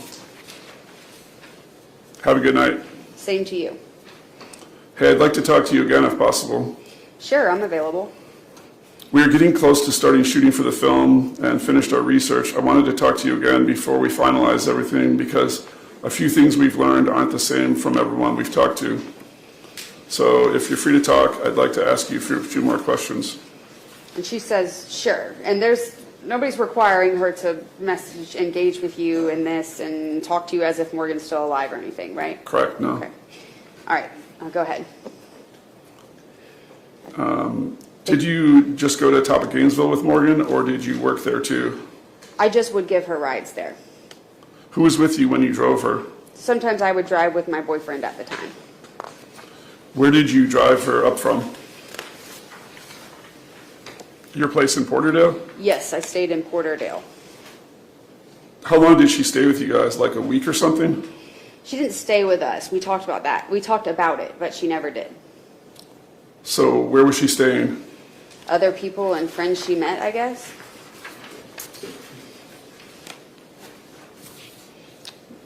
I think that's you at the bottom there. So where did you pick her up from? Wherever she asked me to. You have asked these questions before, you know. Was it the Georgiana Hotel?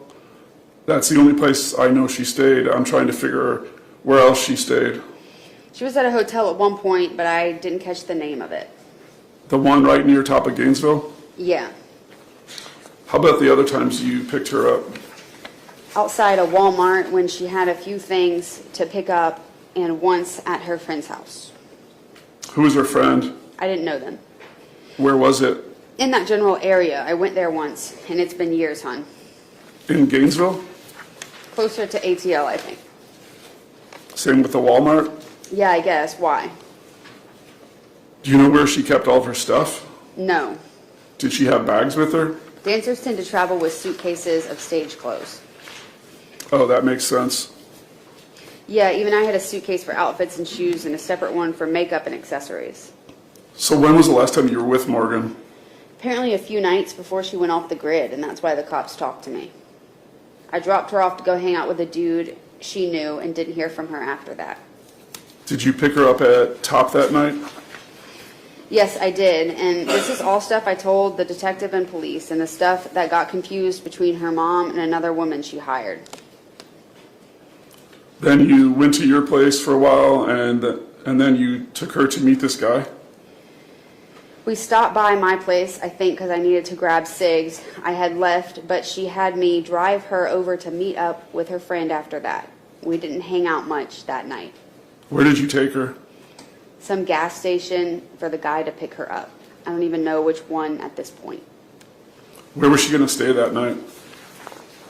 I don't know. She was supposed to hit me up in the morning, but she never did. What did she do with all of her bags? She took her work stuff with her. Was she still staying in the motel? I don't know. I just picked her up from her job. What did she do with her bags?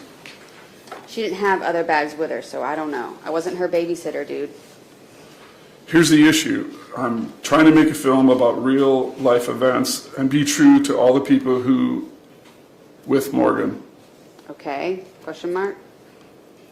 I've been able to get very clear answers from others I interviewed, but with you, it's not as clear. Which leaves me putting the information I'm getting from others in the film and not what you are telling me. I'd like to tell your story too, but it's very difficult. I was dancing at the time, drinking excessively. I'm sorry, my memory isn't the most reliable. I wasn't the most in tune person. Well, like I said, I don't want to make you look bad, but you're not helping me tell your story. I'm aware being unable to remember a lot puts me on thin ice at the time. My personal opinion is I don't think you did anything, but it looks like you are protecting someone else. I think you were a victim too. I wouldn't risk my ass protecting someone else. Didn't you move there around the same time Morgan did and go through some of the same shit she did? I did, and I got away ASAP after figuring out how bad Georgia was. That's why I assumed she did the same. This film will potentially reopen the case. There are already beginnings to that now. I want to know, you can tell me anything you remember. If you do, if you're worried about others, we can help you too. As of right now, the film ends with you being the last person ever to see her. Which I know doesn't look great for me. But you've never even mentioned Alex. Could he have done something without you knowing? He's my ex. I mean, he was pretty weird, but not like snapped kind of weird. You know, people think you two know what happened to her, right? I know. I told you her mom straight up accused me of knowing. There's many other people too. Look, I'm a writer. I look for the truth. Everyone has their own shit and reasons to say stuff. That's why I talk to everyone. I understand. My only fear is an angry mom threatening to hurt my own babies. I agree with you. That's why I want to protect people who have done the right thing. I have a really good intuition. I believe you didn't do anything, but you are protecting someone. I have a 1-year-old girl. Morgan's mom actually contacted me after her birth and a boy coming in October. If I knew something, I would say it. But I'm also not going to point fingers at someone on a whim to save my own image. If I could say, yes, I know who did something, I would. I'm not going to be, I think this person did something because they are different from me. Are you talking about Alex or someone else? By you mean by they are different from you? No one. There is no reading between the lines with me. Have you heard of the West Memphis 3 case? Yes. That's the problem too. The police didn't interview anyone. Then you know why I'm not going to point fingers at anyone unless I knew 100% they did something. But no one has ever been really interviewed. This is what happens when police don't do their job. And the real victim, Morgan, is either dead or missing, and so the story still needs to be told. I thought officers did interview people. Nope. Were you interviewed? I talked to Porterdale officers and some detective over the phone after I moved, but I was never, brought in for questioning. Exactly. When was the date? I don't know. When did you move? After a few months, me and Alex broke up and I decided to go out west before coming home to Chicago. Why did you break up? Do you know how I can get a hold of him? His drug and alcohol habits. I haven't really talked to him since. And she's referencing that's why they broke up, right? Correct, yes. And then she said, I haven't talked to him since. I met my fiance July 2016, and we got together October 2016, and I haven't had any reason to talk to Alex. Most likely, he's some homeless drug addict. Okay, well, thanks. Yeah, sorry, I'm pretty useless. If you remember anything else, let me know. We have until September to make some changes to the film. Is my name being used? Right now, I can't answer that for sure. Like I said, I'm only really worried about my kids being put in danger over some witch hunt. No, I understand, but you were the last person to see her, and that needs to be in the film as of now. I will say this. After being made the bad guy through Morgan's mom's speculation, after meeting with her and being as forward as possible, after her and even yourself saying my own children's safety doesn't matter because I must know something, and my biggest fear being someone hurting or taking my children because I must know something, I really and truly wish I had never met or offered to help Morgan.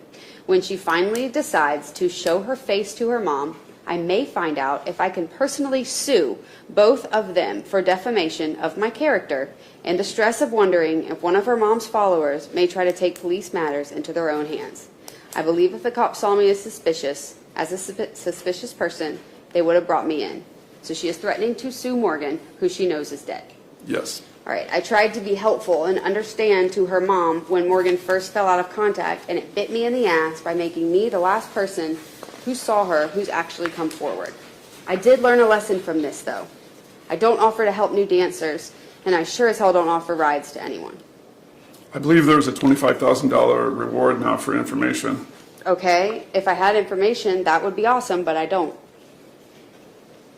So how many of my old high school friends are going to be contacted and questioned? Are you going to talk to ex-boyfriends too?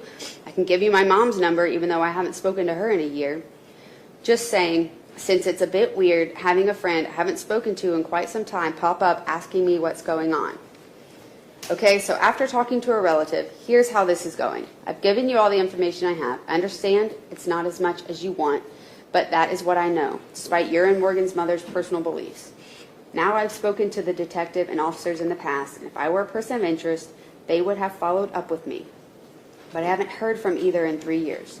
If I were a viable suspect, I would have been taken into custody and interrogated. I can say if my identity is used in your film, it becomes a defamation of character and possibly libel, as currently everything being used to point blame on me is circumstantial and speculation done by Morgan's own mom. I do believe Morgan ran away from her mother. I can see why she did. I have a right to protect my own family and my reputation. So as my relative's advice, if my name or image is used, I have the right to sue for defamation, since that could affect aspects of my life, like work and renting. So here, she is saying, let's see, let's find it in there, that she thinks Morgan, who she helped put on the fire pit and burn, just ran away from her mother. Yes, and she's threatening to sue me now too. You too. I stayed out of the way for so long because, as her mother made clear, she believes I'm guilty until proven innocent. All I will put in the film are the facts of what happened and what was said. It will be only facts, so there will be no legal issues. That is fair. I'm sorry to seem irritated, but after being treated like I'm guilty of something by her mother and being told my name may be used in a way that makes me a villain, I'm just done.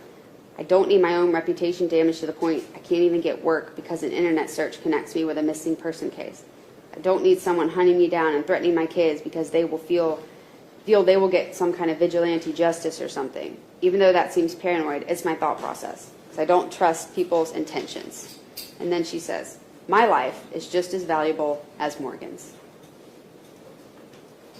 I get it. Just remember when I asked you how you met Morgan, where you picked her up, where she stayed, what your relationship was, you haven't given me answers. The real information you offered to me was that you went to a couple of dance clubs, but you seem unwilling to tell me anything completely. So because of that, I have to go on what others tell me and the research I've done. Unless you want to give me complete information about the events like others have, what else can I do? The facts you have gotten from Morgan's mom are from 3 years of speculation and focusing on the wrong people because I was the last one to come forward and say anything. And if something did happen to her, Morgan's mom has focused all her time tracking my life, telling me she knows where I live and who I'm with, when my own daughter was born, that Morgan's case had gone cold.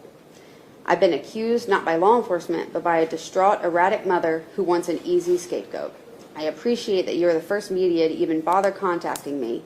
Like I explained before, I can't be confident in a lot of details, like times or exact places, because I was a severe alcoholic at the time and didn't have many nights where I didn't drink to the point of being unable to function. I have told you what I can. It's not much, and I'm sorry it's dissatisfying. Maybe you can help us figure out some of the other people Morgan was last seen with. If you want to talk again, let me know. I have a number of police reports and a lot more information now. If it's more of you interrogating me over the same questions I don't have answers for, then I will decline. Different questions. Okay? When did you move to Porterdale? I had just left the Army, so I moved at the beginning of January, I think, to meet Alex after meeting online. And you stayed in his parents' house? Not at first. We stayed with one of his friends until that guy couldn't pay his part of the rent. In Porterdale? In that area, yes. Did you ever dance before you came to Atlanta? No, Alex had suggested it to me as a way to make money.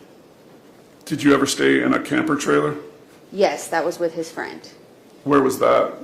Not far from his parents' place, but it was a little drive. You mind telling me his name or where he lived? Did you explain how my living situation is relevant? I saw a video of you and Alex in a camper. I want to talk to anyone and everyone who might remember anything about Morgan and where she was. That makes sense to you, right? Okay. We had moved out of there before I met Morgan. Where to? Alex's parents. Did they ever meet Morgan? No. Was Alex living with his friend when you met him or his parents? Maybe his parents, then he moved out or got kicked out before I moved to meet him. Did he ever live with a girl? Not while I was there. Before you, though? I never asked. Wasn't he married? No. Not that I knew of. Do you know his ex or know of her? I knew of a few exes, but didn't talk about them with him. I don't like talking about exes. I didn't like when one of his exes kept calling him. It's offensive. Do you know who kept calling? That was one of the Facebook posts about kicking a girl's butt was over. And no, I don't. I just knew it was his ex and she was flirting while we were dating. That would tick any young woman off. But you didn't know her name? No. Do you know a guy named Courtney from Atlanta? No. How about Deshaun? No. Desire? No. Have you ever picked up Morgan from the top with anyone else other than Alex? No. Do you know there's a video of you leaving with Morgan and a black male from there? A black guy? Are you sure it's me? Yes, positive. Can I see a screenshot? Because I didn't drive any black guys around. It wasn't a blue Dodge truck, but it wasn't a blue Dodge truck. Did you drive anything else? No, I didn't. Wanted an easy scapegoat, and I was her easy target. Oh, sorry, let me go read it from the next page. So y'all have been looking at another female in a different vehicle with a black guy and assuming it was me. Wow, great, good detective work. No wonder there haven't been any more leads, because like I said, Morgan's mom wanted an easy scapegoat, and I was her easy target. You told me you never worked at Top, but they confirmed you did work there. Can you explain that? And left with Morgan and this guy a few times. A ton of girls go through the clubs. Do they know what state my ID was from? Because it wasn't Georgia. So they are either lying to get eyes off of them or think I'm someone else. Okay. Because now I know for a fact I'm being used as an easy target. I figured it was because I was the last person to say I knew where she was, but after what you just told me, I know some BS is going around. Did Morgan ever say anything about who she first stayed with when she got here? No, she didn't. Nothing about a Craigslist posting she placed? No, I learned that from her mom. I forget, did you say you met Plug? Or was it just Alex who met him? I never personally talked to him. I knew of him through Morgan. Do you know if Alex met him? I don't know of Alex meeting him anywhere. He was Morgan's dealer. Alex told police that he met him. Would you recognize him from a picture? I think so. He was a fitness instructor too? It has been 3 years, though. I wouldn't know that.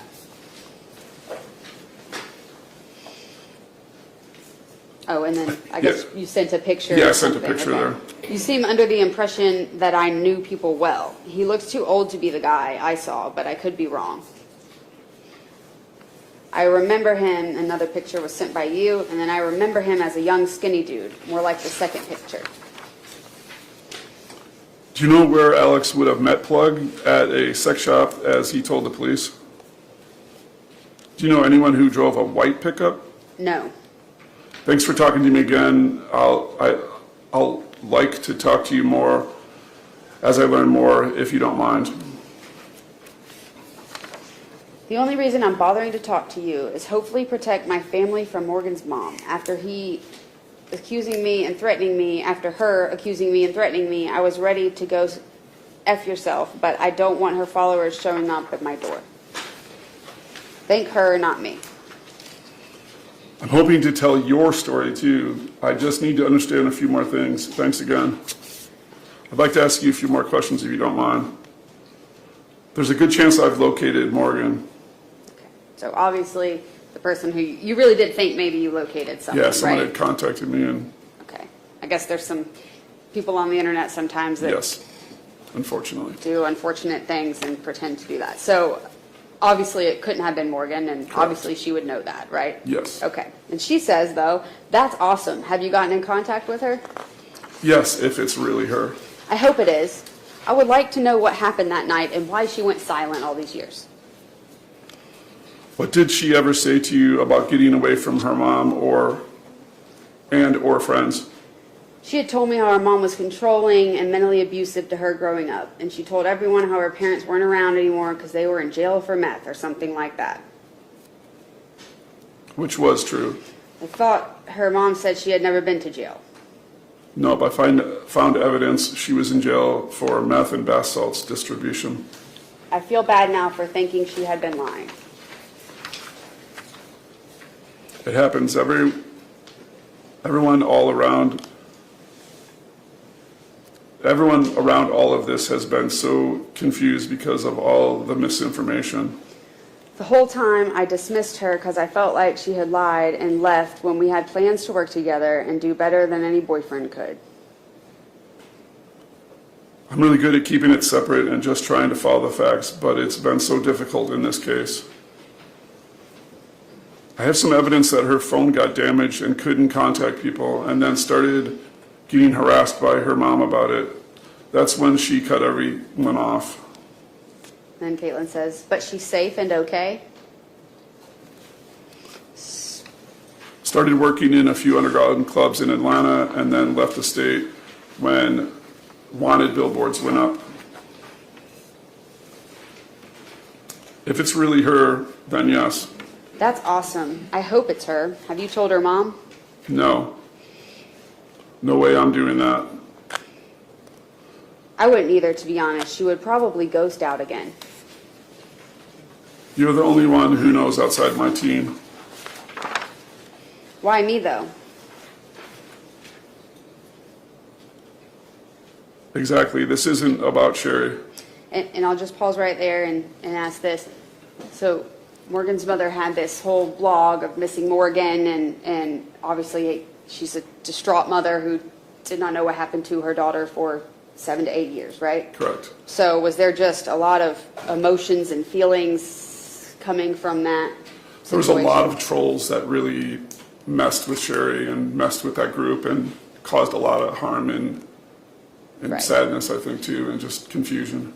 In fact, I mean, there were people pretending to be Morgan online and contacting her, and just kind of awful people doing It was terrible. Yeah, it was very awful. Okay. But obviously also that made it confusing on your end, trying to investigate stuff that's just, Yeah, there was a lot of trolls and a lot of confusion. Okay. All right, where were we? I think we're at where you say you can't expose this to social media. Yeah.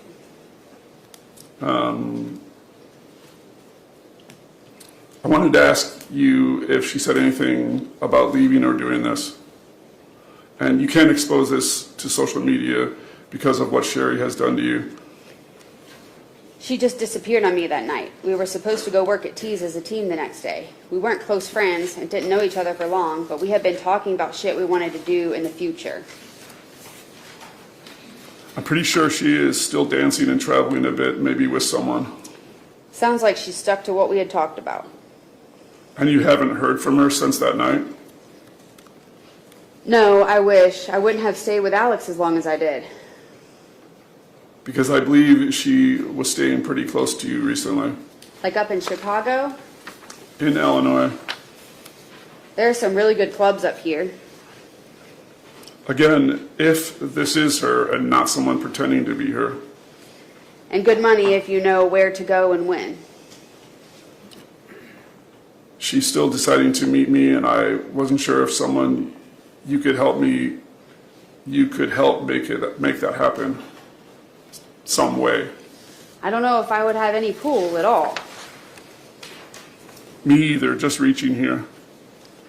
Also, if she can confirm you in some way, then I know it really her sense. Most people don't know you. That would be a good way to tell. Is there something only you two would know? Or a name or something?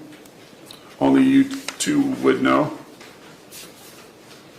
Actually, would you be willing to call or text her and talk to her? And Caitlin Goebel says, I guess. I mean, if it is her, I do want to know she's okay. So she's offering to call the girl she knows could not possibly be Morgan. Correct. All right. Let me see if I can get her to do that. How should I refer to you? As Kate? And Caitlin says, as Lilith. Okay. And I'll have you pause there for just 1 second, real quick.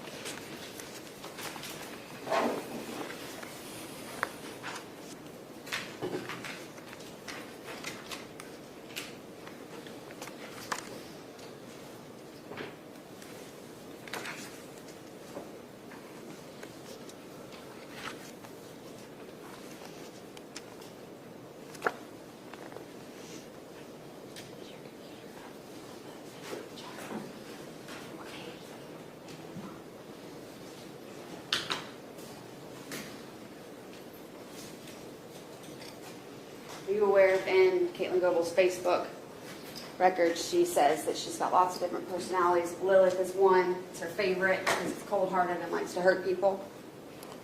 Yes. Yeah, I've seen a number of her different aliases in her Facebook and as she describes herself. Okay. All right, so you say okay, and then we'll go start at the bottom of the next page. Just waiting to hear back. I'll let you know. All she said was, who have you been talking to, and now not answering. Huh. Maybe worried I will say something to her mom. I guess so. I'm in Chicago, so hopefully she will agree to meet me. Hopefully she will, and this isn't someone playing for attention. I live in the south suburbs if you would like to meet and talk personally to me as well. I'd like to do that if possible. That would be possible. I just can't travel far from home. I'm on moderate bed rest. Is there a better time for you, day and such? I'm home with my kid all week, so honestly, any day works. Okay. Hey, mind if I ask you a few more questions? I guess. Do you know if Morgan ever got a permit to dance? I'm not sure. I don't think she did. But clubs would have let her dance? Very few would, but there were some. I'm not sure if I asked you before, but do you remember Morgan getting a tax refund card and using it, or having a banking card? Did I ask you that before? I always used cash, and I never saw her use any cards either. No, you hadn't asked that. Did she ever use Uber? Not that I know of. I don't know if she even had an Uber account. Seems like Plug is trying to put attention on you and off of him, which seems to have worked. Any idea why he would do that? Because he deals drugs? Do you know if he's on Facebook? Have I shown you a picture of him to confirm if he is the same person? You did show me a picture. I wouldn't know if he's on Facebook, though. I was never friends with him. His name is Courtney. I don't know his real name. I just knew him by Plug. This him? Possibly. It's been 3 years. It's also midnight, and I've been up since 4 a.m. with a toddler. I don't know if you've heard the new podcast Sherry has done, but she's putting all of the blend, I meant to say blame, on you. I'm trying to redirect that back to other evidence in this case, and I need your help. Blend, blame. Wow, that woman has a lot of hate for someone she doesn't even know. I agree. She's going to get me killed. I really fear that. Or hurt. I've interviewed about 15 people in the last week, and there's so much other info and evidence she isn't even talking about. It's only going to get worse. She might be going on Dr. Phil. Of course not. Since day one, she has decided I'm guilty of something. Her Facebook group has doubled in the last month, too. Wow, so because she's a shitty mom and her daughter ran away, she wants to destroy my family's lives. I don't get her motivation for telling everyone, not telling everyone all the facts, but she's not. And Caitlin, knowing Morgan is dead, says I think she, Sherry, knows where Morgan is already. I think so, too. Didn't Morgan's sister say something like that? Yep. And this is all for money and publicity. And about 3 other family members. So would you like to actually meet? I would like to sit down and talk because it would be easier than messages. You can record everything. Sherry just confirmed with me a few weeks ago that a picture from last year was 100% Morgan. So proof I'm no longer the last person she was with. Yep. So why hasn't she changed what she is saying? Then what does she still want with me? I don't get it. Does she want me as miserable as her? Am I just supposed to KMS so she can talk more crap about me? Does she really just not like my face? Or the fact that I'm openly not Christian? I really don't get it at this point. Has she used my name anywhere? I'd like to meet with, has she used my name anywhere? And then I'll stop here and I'll ask, in fairness, I mean, Sherry's intuition about it was right. Correct, it was, definitely. Okay. All right, go ahead with yours. I'd like to meet with you and interview you on tape, but when we've talked before, you've avoided some of my questions.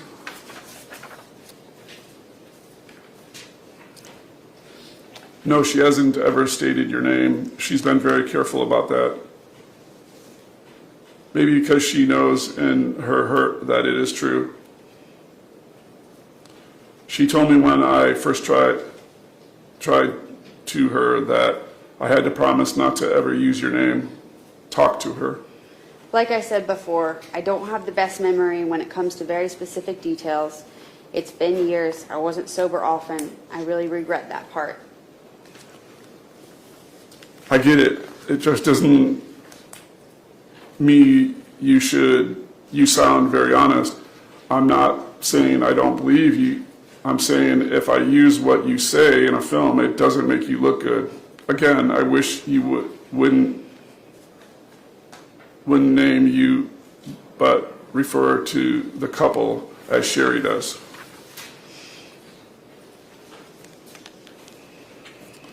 A lot of film right now is about cutting.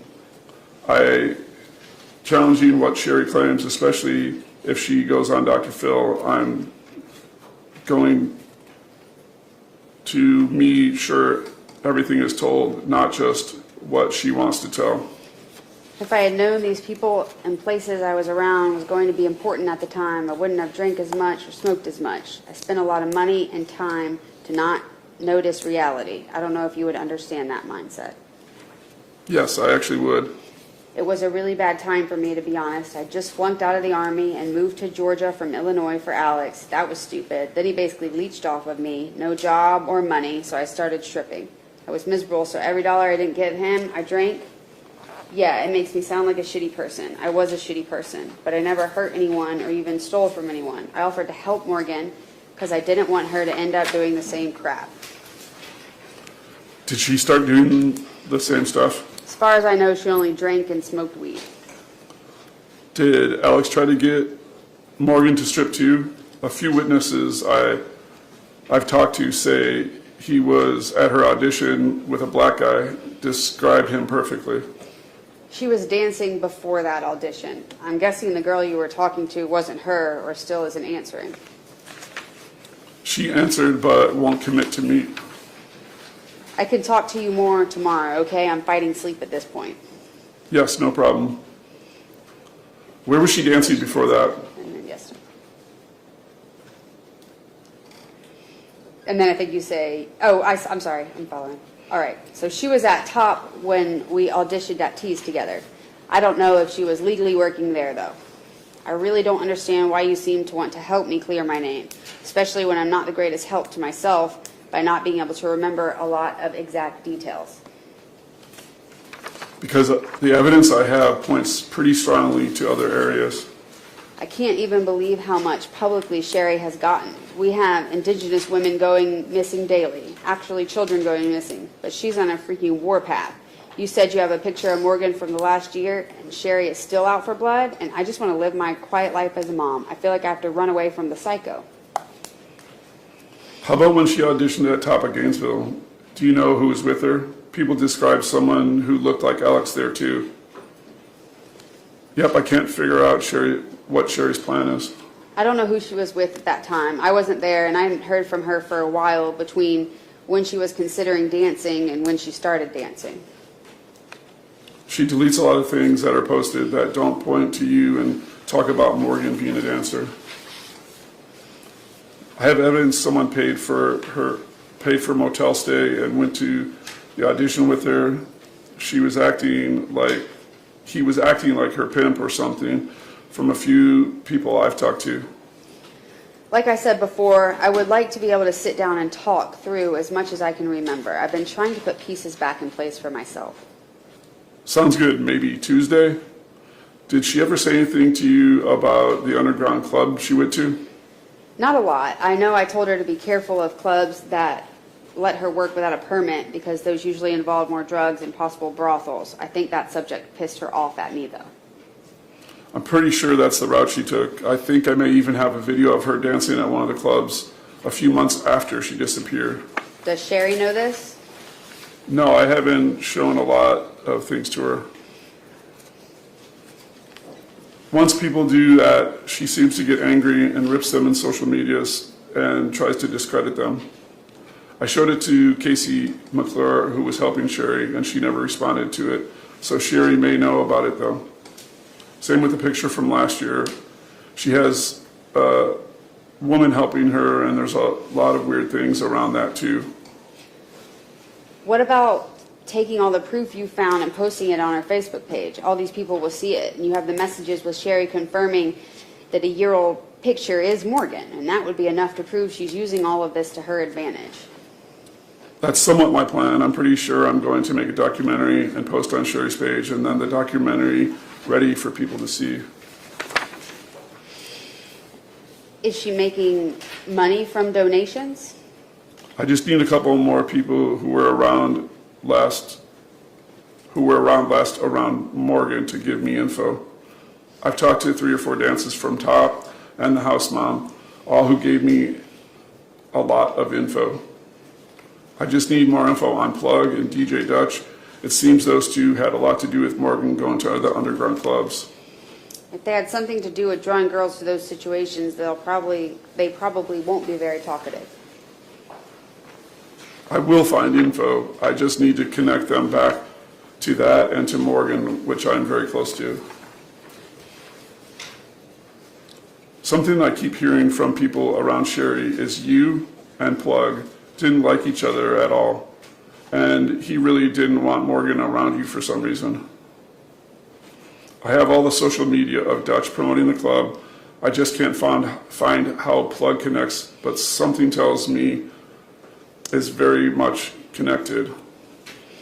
Probably because he knew I didn't trust him. I wanted Morgan to have more experienced dancers as friends, like I did, who took me under their wing.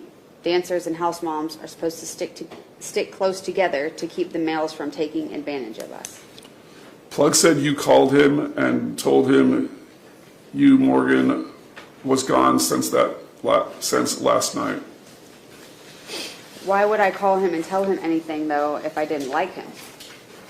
He texted that to Morgan, and Sherry says he said it was you.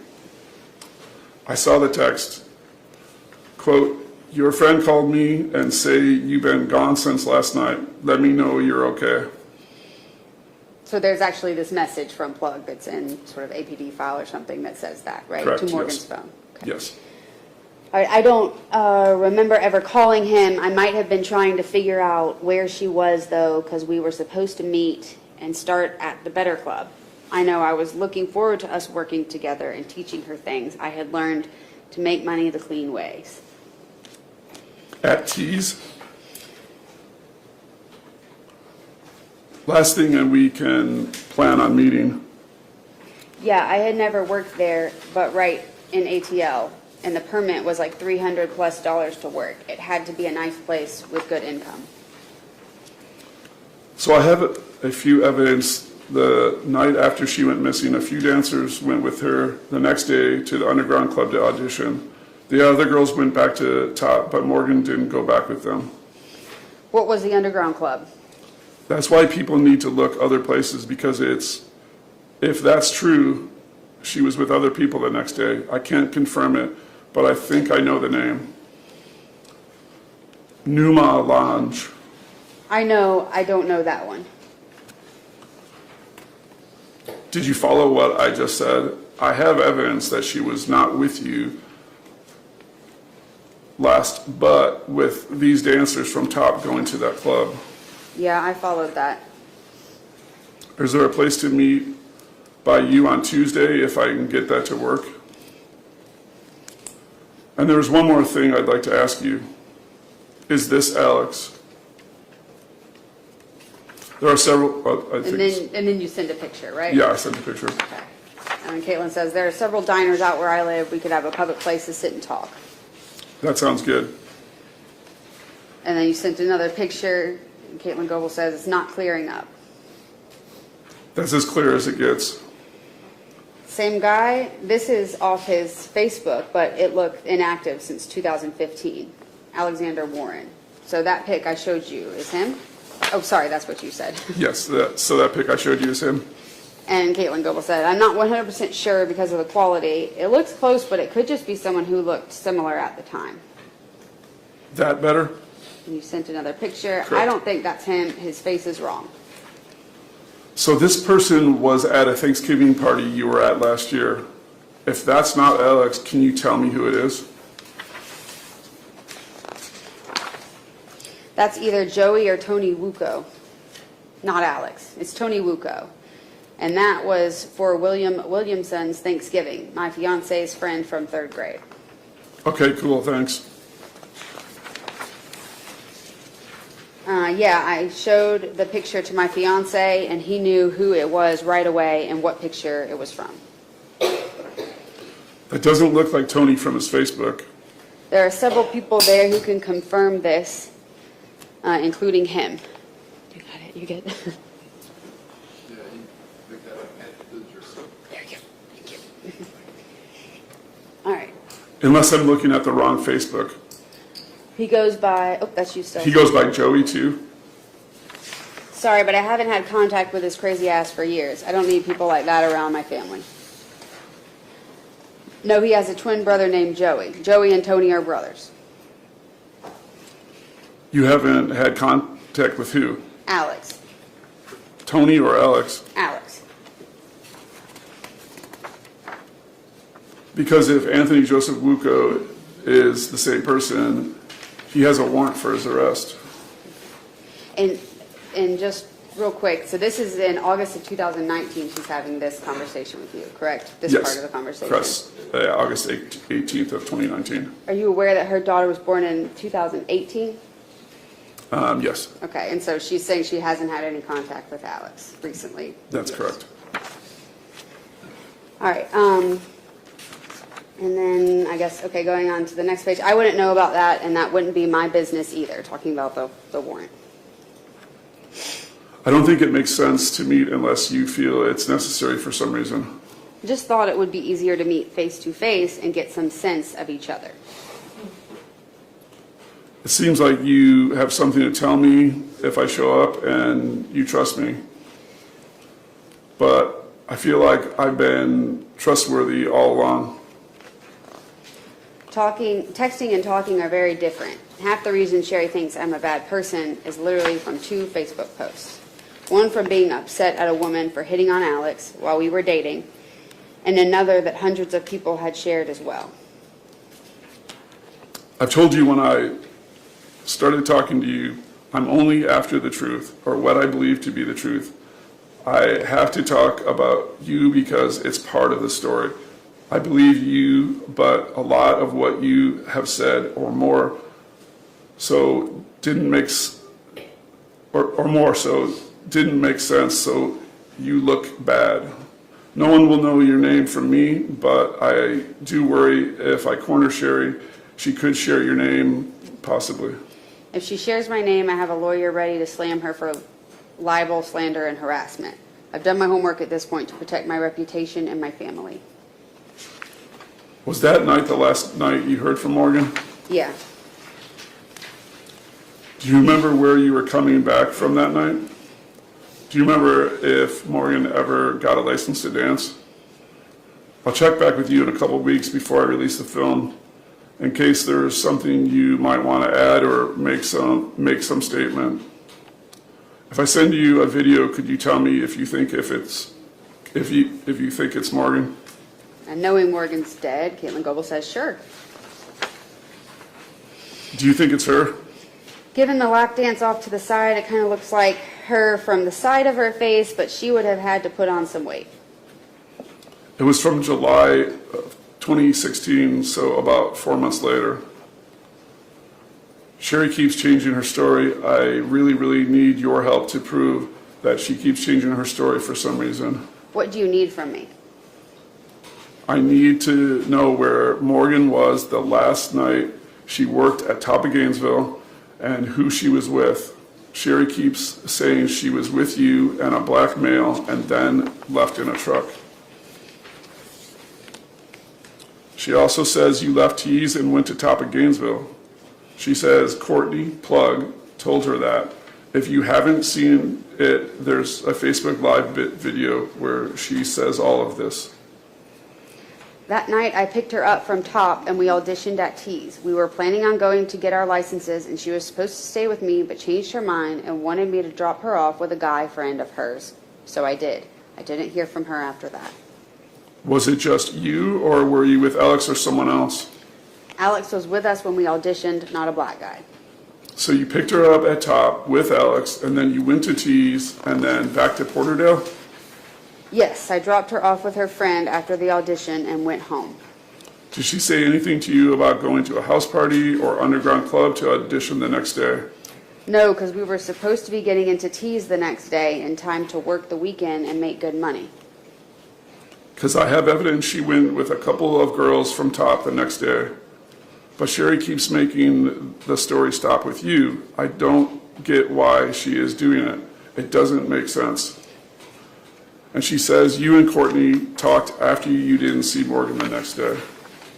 Because Sherry wants the story to stop with me. I don't understand why. I don't remember talking to Plug the next day, but I think maybe I may have asked him if he knew anything after I didn't hear from her. But if I knew where she went, why would I be asking someone where she went? Sherry says Plug said you guys went to dance at Top that night after auditioning at Tees, and you drove back to Porterdale, and you told Plug Morgan passed out in the car. And it's strange because she makes a point of saying We do not believe this gentleman had anything to do with Morgan being missing. I genuinely never danced at Tops. Have you ever been to Top? It's in a little Mexico area. Yes, I went up there a few weeks ago. It's not my type of club. Personally, since the very beginning, and I think I told you this, Plug or Courtney or whatever his name is, was with Morgan that night and the next day. I think he knows where she is. I have a lot of evidence. I'm sorry. I think he's the reason Morgan came to Atlanta and admitted to paying for her motel. Who does that? I have a lot of evidence. I just need a bit more.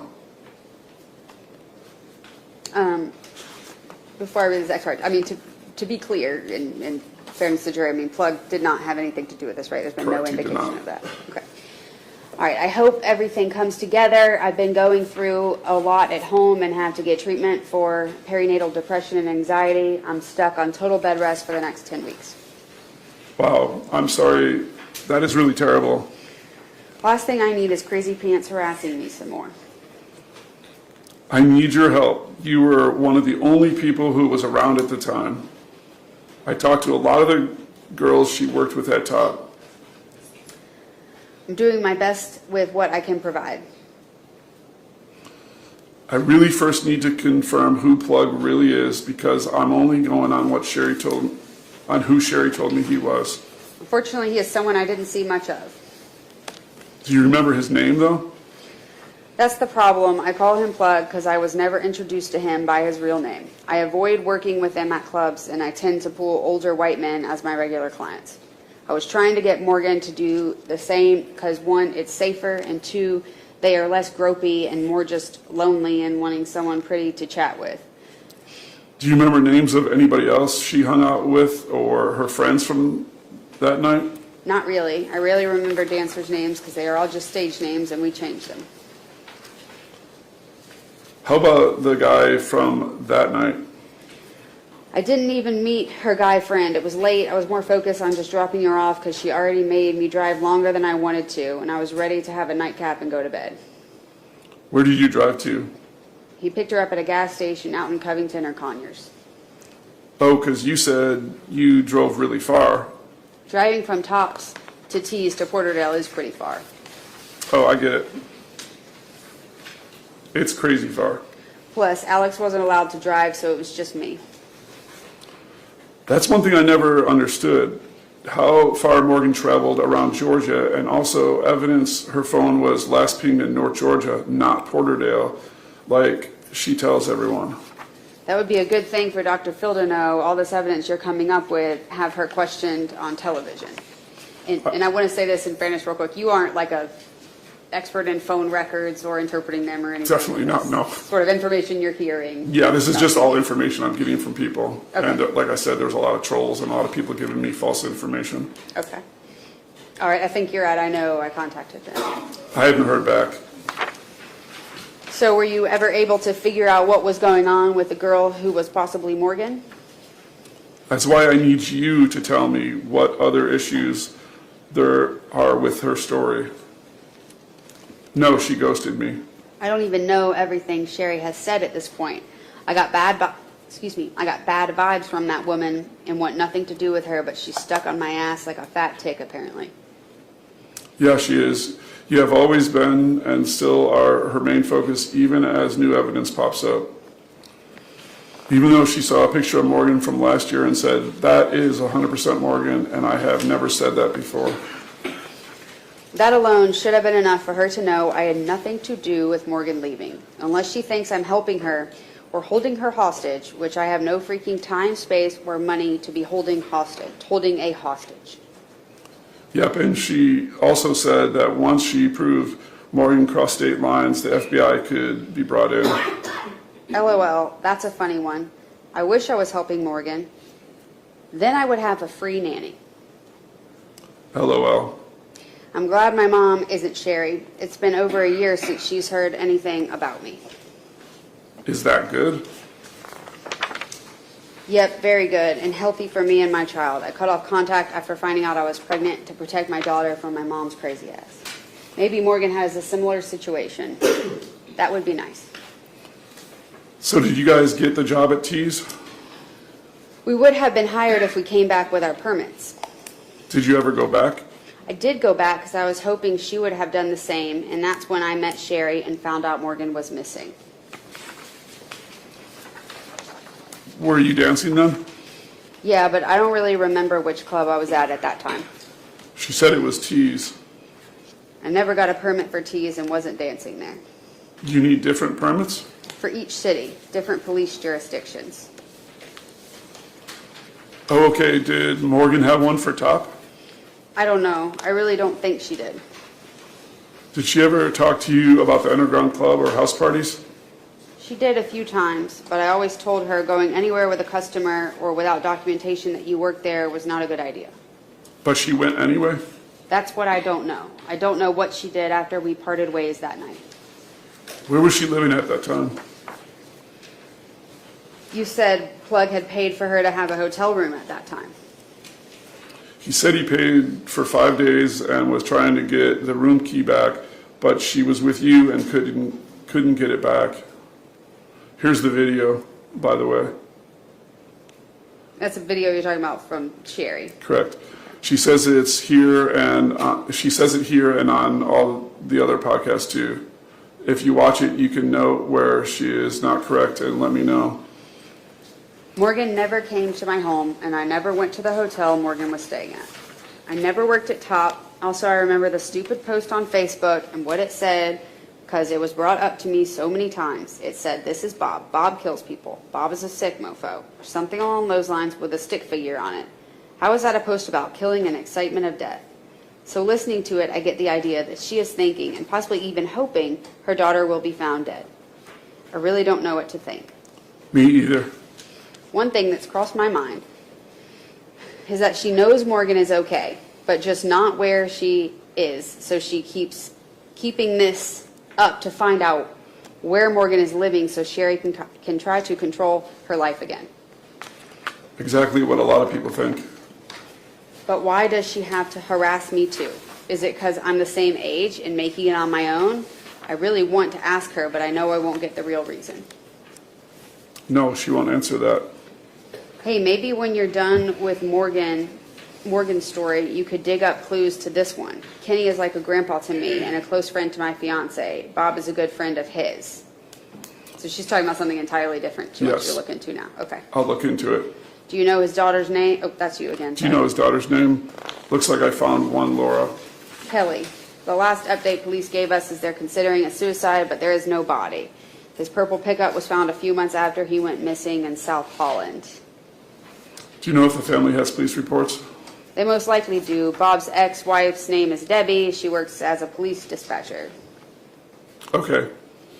Like I said, maybe after you wrap up Morgan's story, you can see what you can find out on Bob and maybe help his family find him or get some closure. Do you have Kelly's Facebook page? Let me get permission from Kenny and he should be able to help with that stuff. Okay. Only thing is, he said they wouldn't be able to afford it. I don't charge anything. So you just do this as a hobby? To possibly use as a film or film ideas. Okay. And then I think we're back to Morgan's Yes. case now. Okay. Have you ever seen the Instagram posts from Morgan with a black guy in the background and a black car? No, I have an Instagram, but I hardly ever use it for anything. So the guy who Sherry tells me is Plug says he doesn't know Morgan. Now he's saying he doesn't know her at all? Yes. Shaking my head. How would I know her? Huh? I'm confused is exactly what he said. Selling her weed, possibly other stuff, taking her places, renting her hotel room, buying her stripper outfits. Do you know he did all those things? You told me he rented her a hotel room. She had told me he had her weed and bought her outfits. Yes, I did about the hotel. I didn't know about the other things.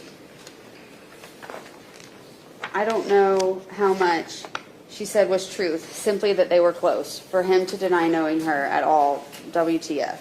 I'm liking this whole thing less and less. Yep. I'm paranoid as hell about Sherry, and it doesn't feel misplaced. I totally agree with you. Do you know if he ever paid for hair extensions or for her to get her nails done? I don't.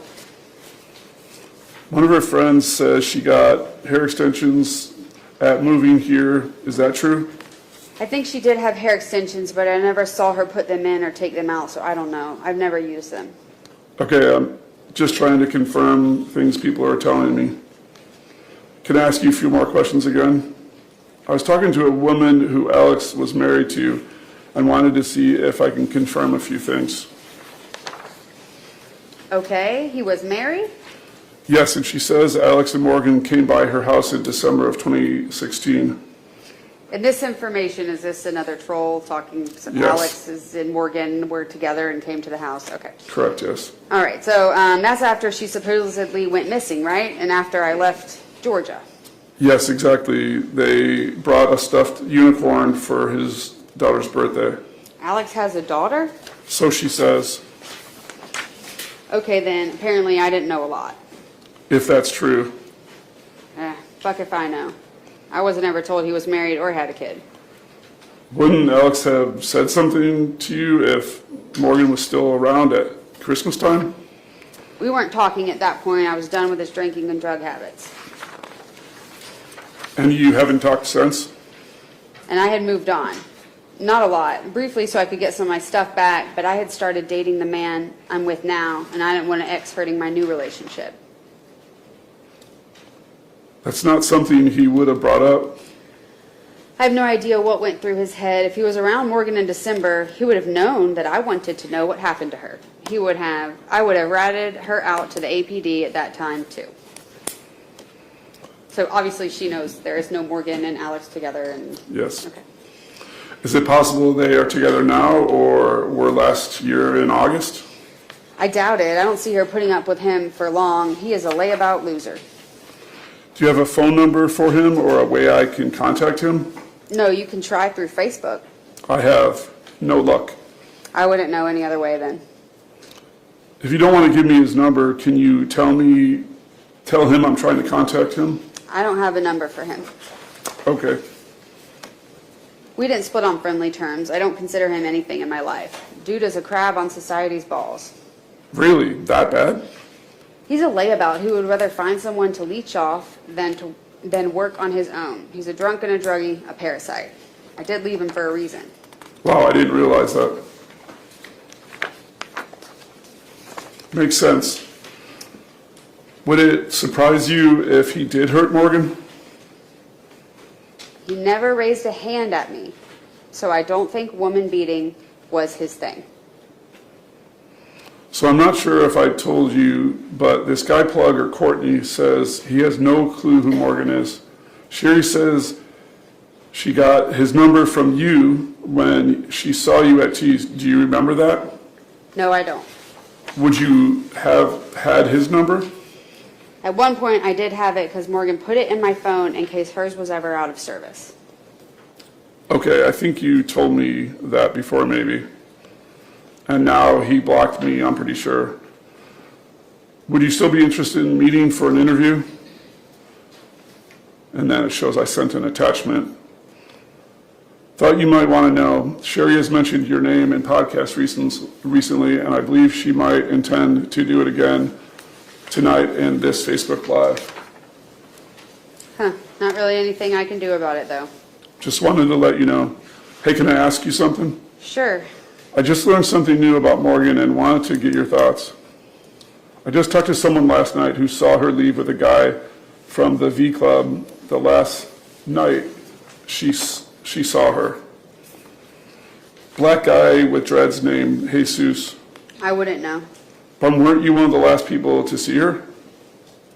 But if she disappears at a different time... One of the last people who actually came forward about seeing her. True. But this was from top of Gainesville. The timeline doesn't make sense. I don't know what she did except for when she asked to carpool with me.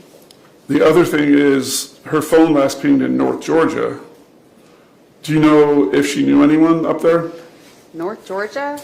Yes. Oh, sorry, that's you. Yes. Near Woodstock or Cherokee County, possibly a guy named CJ. I'm not familiar with counties, but I pretty much stayed in one area during the time I stayed in Georgia. Have you heard anything from Alex? No. Do you think you'll never heard from him again? I don't expect to, and I wouldn't respond if I did. And I want to be clear, so have you heard anything from Alex? And no, that's in 2020.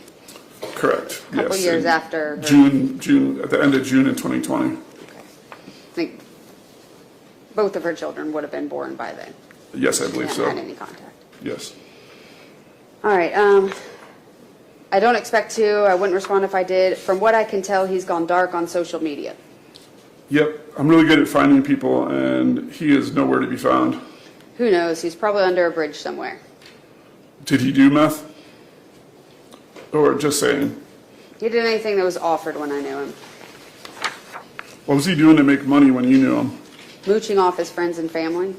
Did Morgan ever give him money? Not that I knew of. Anything you remember that would help me since last time we talked? No, I've been checking for updates on Morgan occasionally, but I also have my own kids and my own family and need my attention. How'd that go in? It must be a crazy time to have two small children with everything going on. We've been taking walks on bike trails for fresh air and watching lots of Disney, LOL. LOL. I can quote Moana word for word. Oh, dang. It's my daughter's favorite movie and Brave. If you're interested, I'd like to create a very detailed timeline of the last few days anyone saw Morgan, if you can help me. I'll help if I can. I have a pretty good one now, but there are some gaps that don't make sense. I'll be as much help as I can. I just hope she's okay somewhere. Like where she was exactly the last few days. I tend to think she's okay somewhere, but I can't be certain. I don't have much info past what we've gone over. I apparently didn't even know Alex as much as I thought, since you said he may have been hanging out after I had left. May have been hanging out after I had left Georgia, and that he was married before, I believe. But you did say something about his daughter, though, right? Yeah, that one was a slap to the face. And no, he didn't have any kids as far as I knew. I thought he was infertile, to be honest. Yes, he had a kid with his baby mama. Says Morgan came with him one time to drop off a birthday gift. Well, shit. Yep, that's what I thought. People who know her getting crazy pissed when I start... Oh, that's still you, sorry. Oh, people who know her getting crazy pissed when I started asking about him too.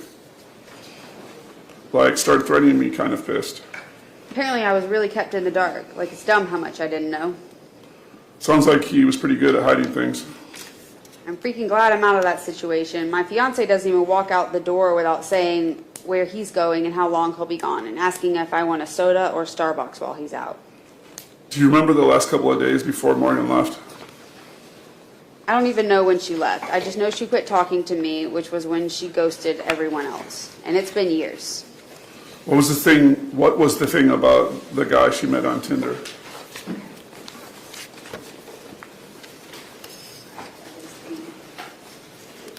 End of States 94.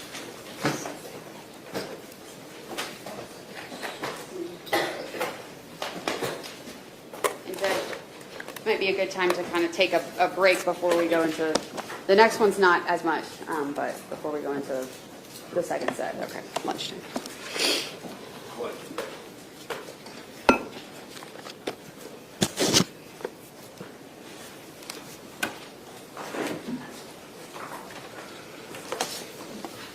All right, ladies and gentlemen, it's a little bit after 12, but yesterday's time frame worked well, 75 minutes. Okay, why don't we be back in the jury room at 1:25. Okay, y'all just step in, drop your notes off, and everybody in the courtroom just remain where you are. Let the jurors exit, and when they have exited the courthouse, we'll exit.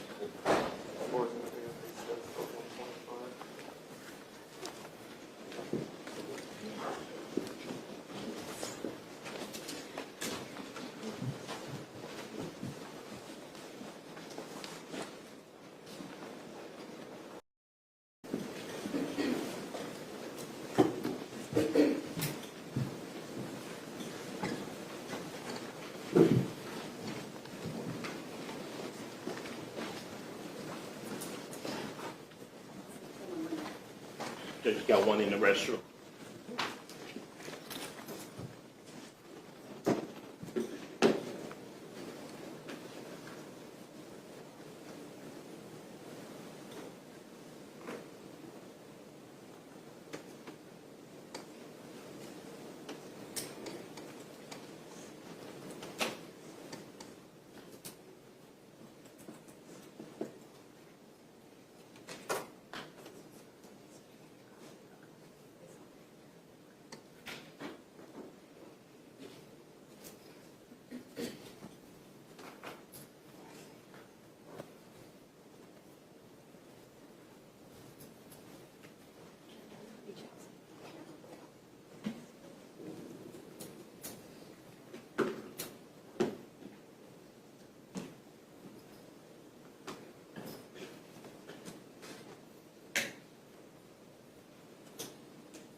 Ready? Yes. Sit, sir. Thank you. Sit. Just 1 second, let me tender. All right, Mr. Peely, after you have that conversation with her in that time frame on Facebook, do you continue to communicate with her on a different Facebook account that she has? Yes, Is that under the name Lilith Settles? that's correct. All right, I'm going to show you States Exhibit 95. Do you recognize this? Yes. How do you recognize that? My name's on there, and then also Lilith Settles. Is this a copy of the printed out copy of the conversation you had on Facebook with her? Yes, that's correct. Is it a fair and accurate depiction of that conversation? Yes, it is. Tender States Exhibit 95. No objection, Your Honor. No objection. Okay, it's admitted. And it's the same kind of thing, so I'll just ask that we pass out some transcripts and, well, not really transcripts, the evidence to the jurors.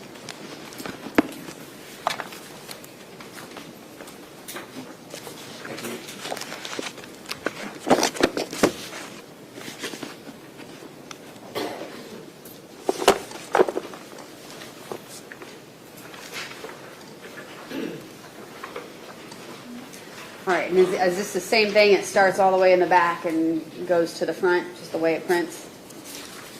Yes, correct. Okay. Then let's start again with you reading, your parts, and I'll read Lilith Settles. We'll start here with this October 4th, 2020, 8:36 a.m. Hey, I just wanted to let you know, not sure if you know, Sherry released your name last night on a podcast. Nothing I can do at this point that doesn't involve getting a lawyer on the case for slander and defamation. And it says you can now message and call each other and see info like active status when you've read messages, now that you guys are communicating. Yes. She hasn't posted in her group yet. When she does, people are going to be hounding you. I posted it to her group saying there was a lot of misinformation, and she deleted it and sent me a message. She's pretty pissed at me, that's for sure. Should I PM her with the threat of a lawyer? It's easy enough to block people or just drop Facebook in general. I only made this new one to promote the fire performances me and my fiance do. I really don't have time for her crazy ass. I'm getting married at the end of this month and doing speech therapy with my daughter. She says Lilith Chaos in the podcast. Well, I can say if people start harassing me on her behalf, I will get a cease and desist served to her. I have 2 children to think about. She also released Alex and Courtney's names too. That's not my problem. I have no contact with either of them. Well, if you have or get any information that would direct this anyway away from you, let me know. I would try to get the podcast pulled if I knew something for sure. Besides my understanding that I'm the only person she seems fixated on besides Alex, like what about all the other people who've never talked to cops or even been identified? That was the exact post I put up that she deleted. It's funny, she deletes anything that doesn't align with her narrative. I don't understand it with all the new leads and information. She only tells the same narrative she told over 2 years ago. I don't understand her problem with me. The only thing that has been brought up to me when I talked to my fiance is he pointed out the similarities between me and Morgan. Same age, both new to Georgia at the time, problems with our moms, dancers, but those things can be said about a lot of dancers. Sherry just posted the podcast on the Missy Morgan page. I don't have the energy to deal with her. I'm going through a bout of bad depression right now. In short, to hear that, just wanted you to know I am going full force until she blocks me, trying to show additional evidence. I'm sorry to hear that. Do you know who picked Morgan up from the airport or where she first stayed? No. I see Alex is active on Facebook again. Have you heard from him by any chance? I just got some new info I'd like to ask you about if possible. I haven't heard from him. I've been on Facebook for a while, though, trying to focus on my mental health.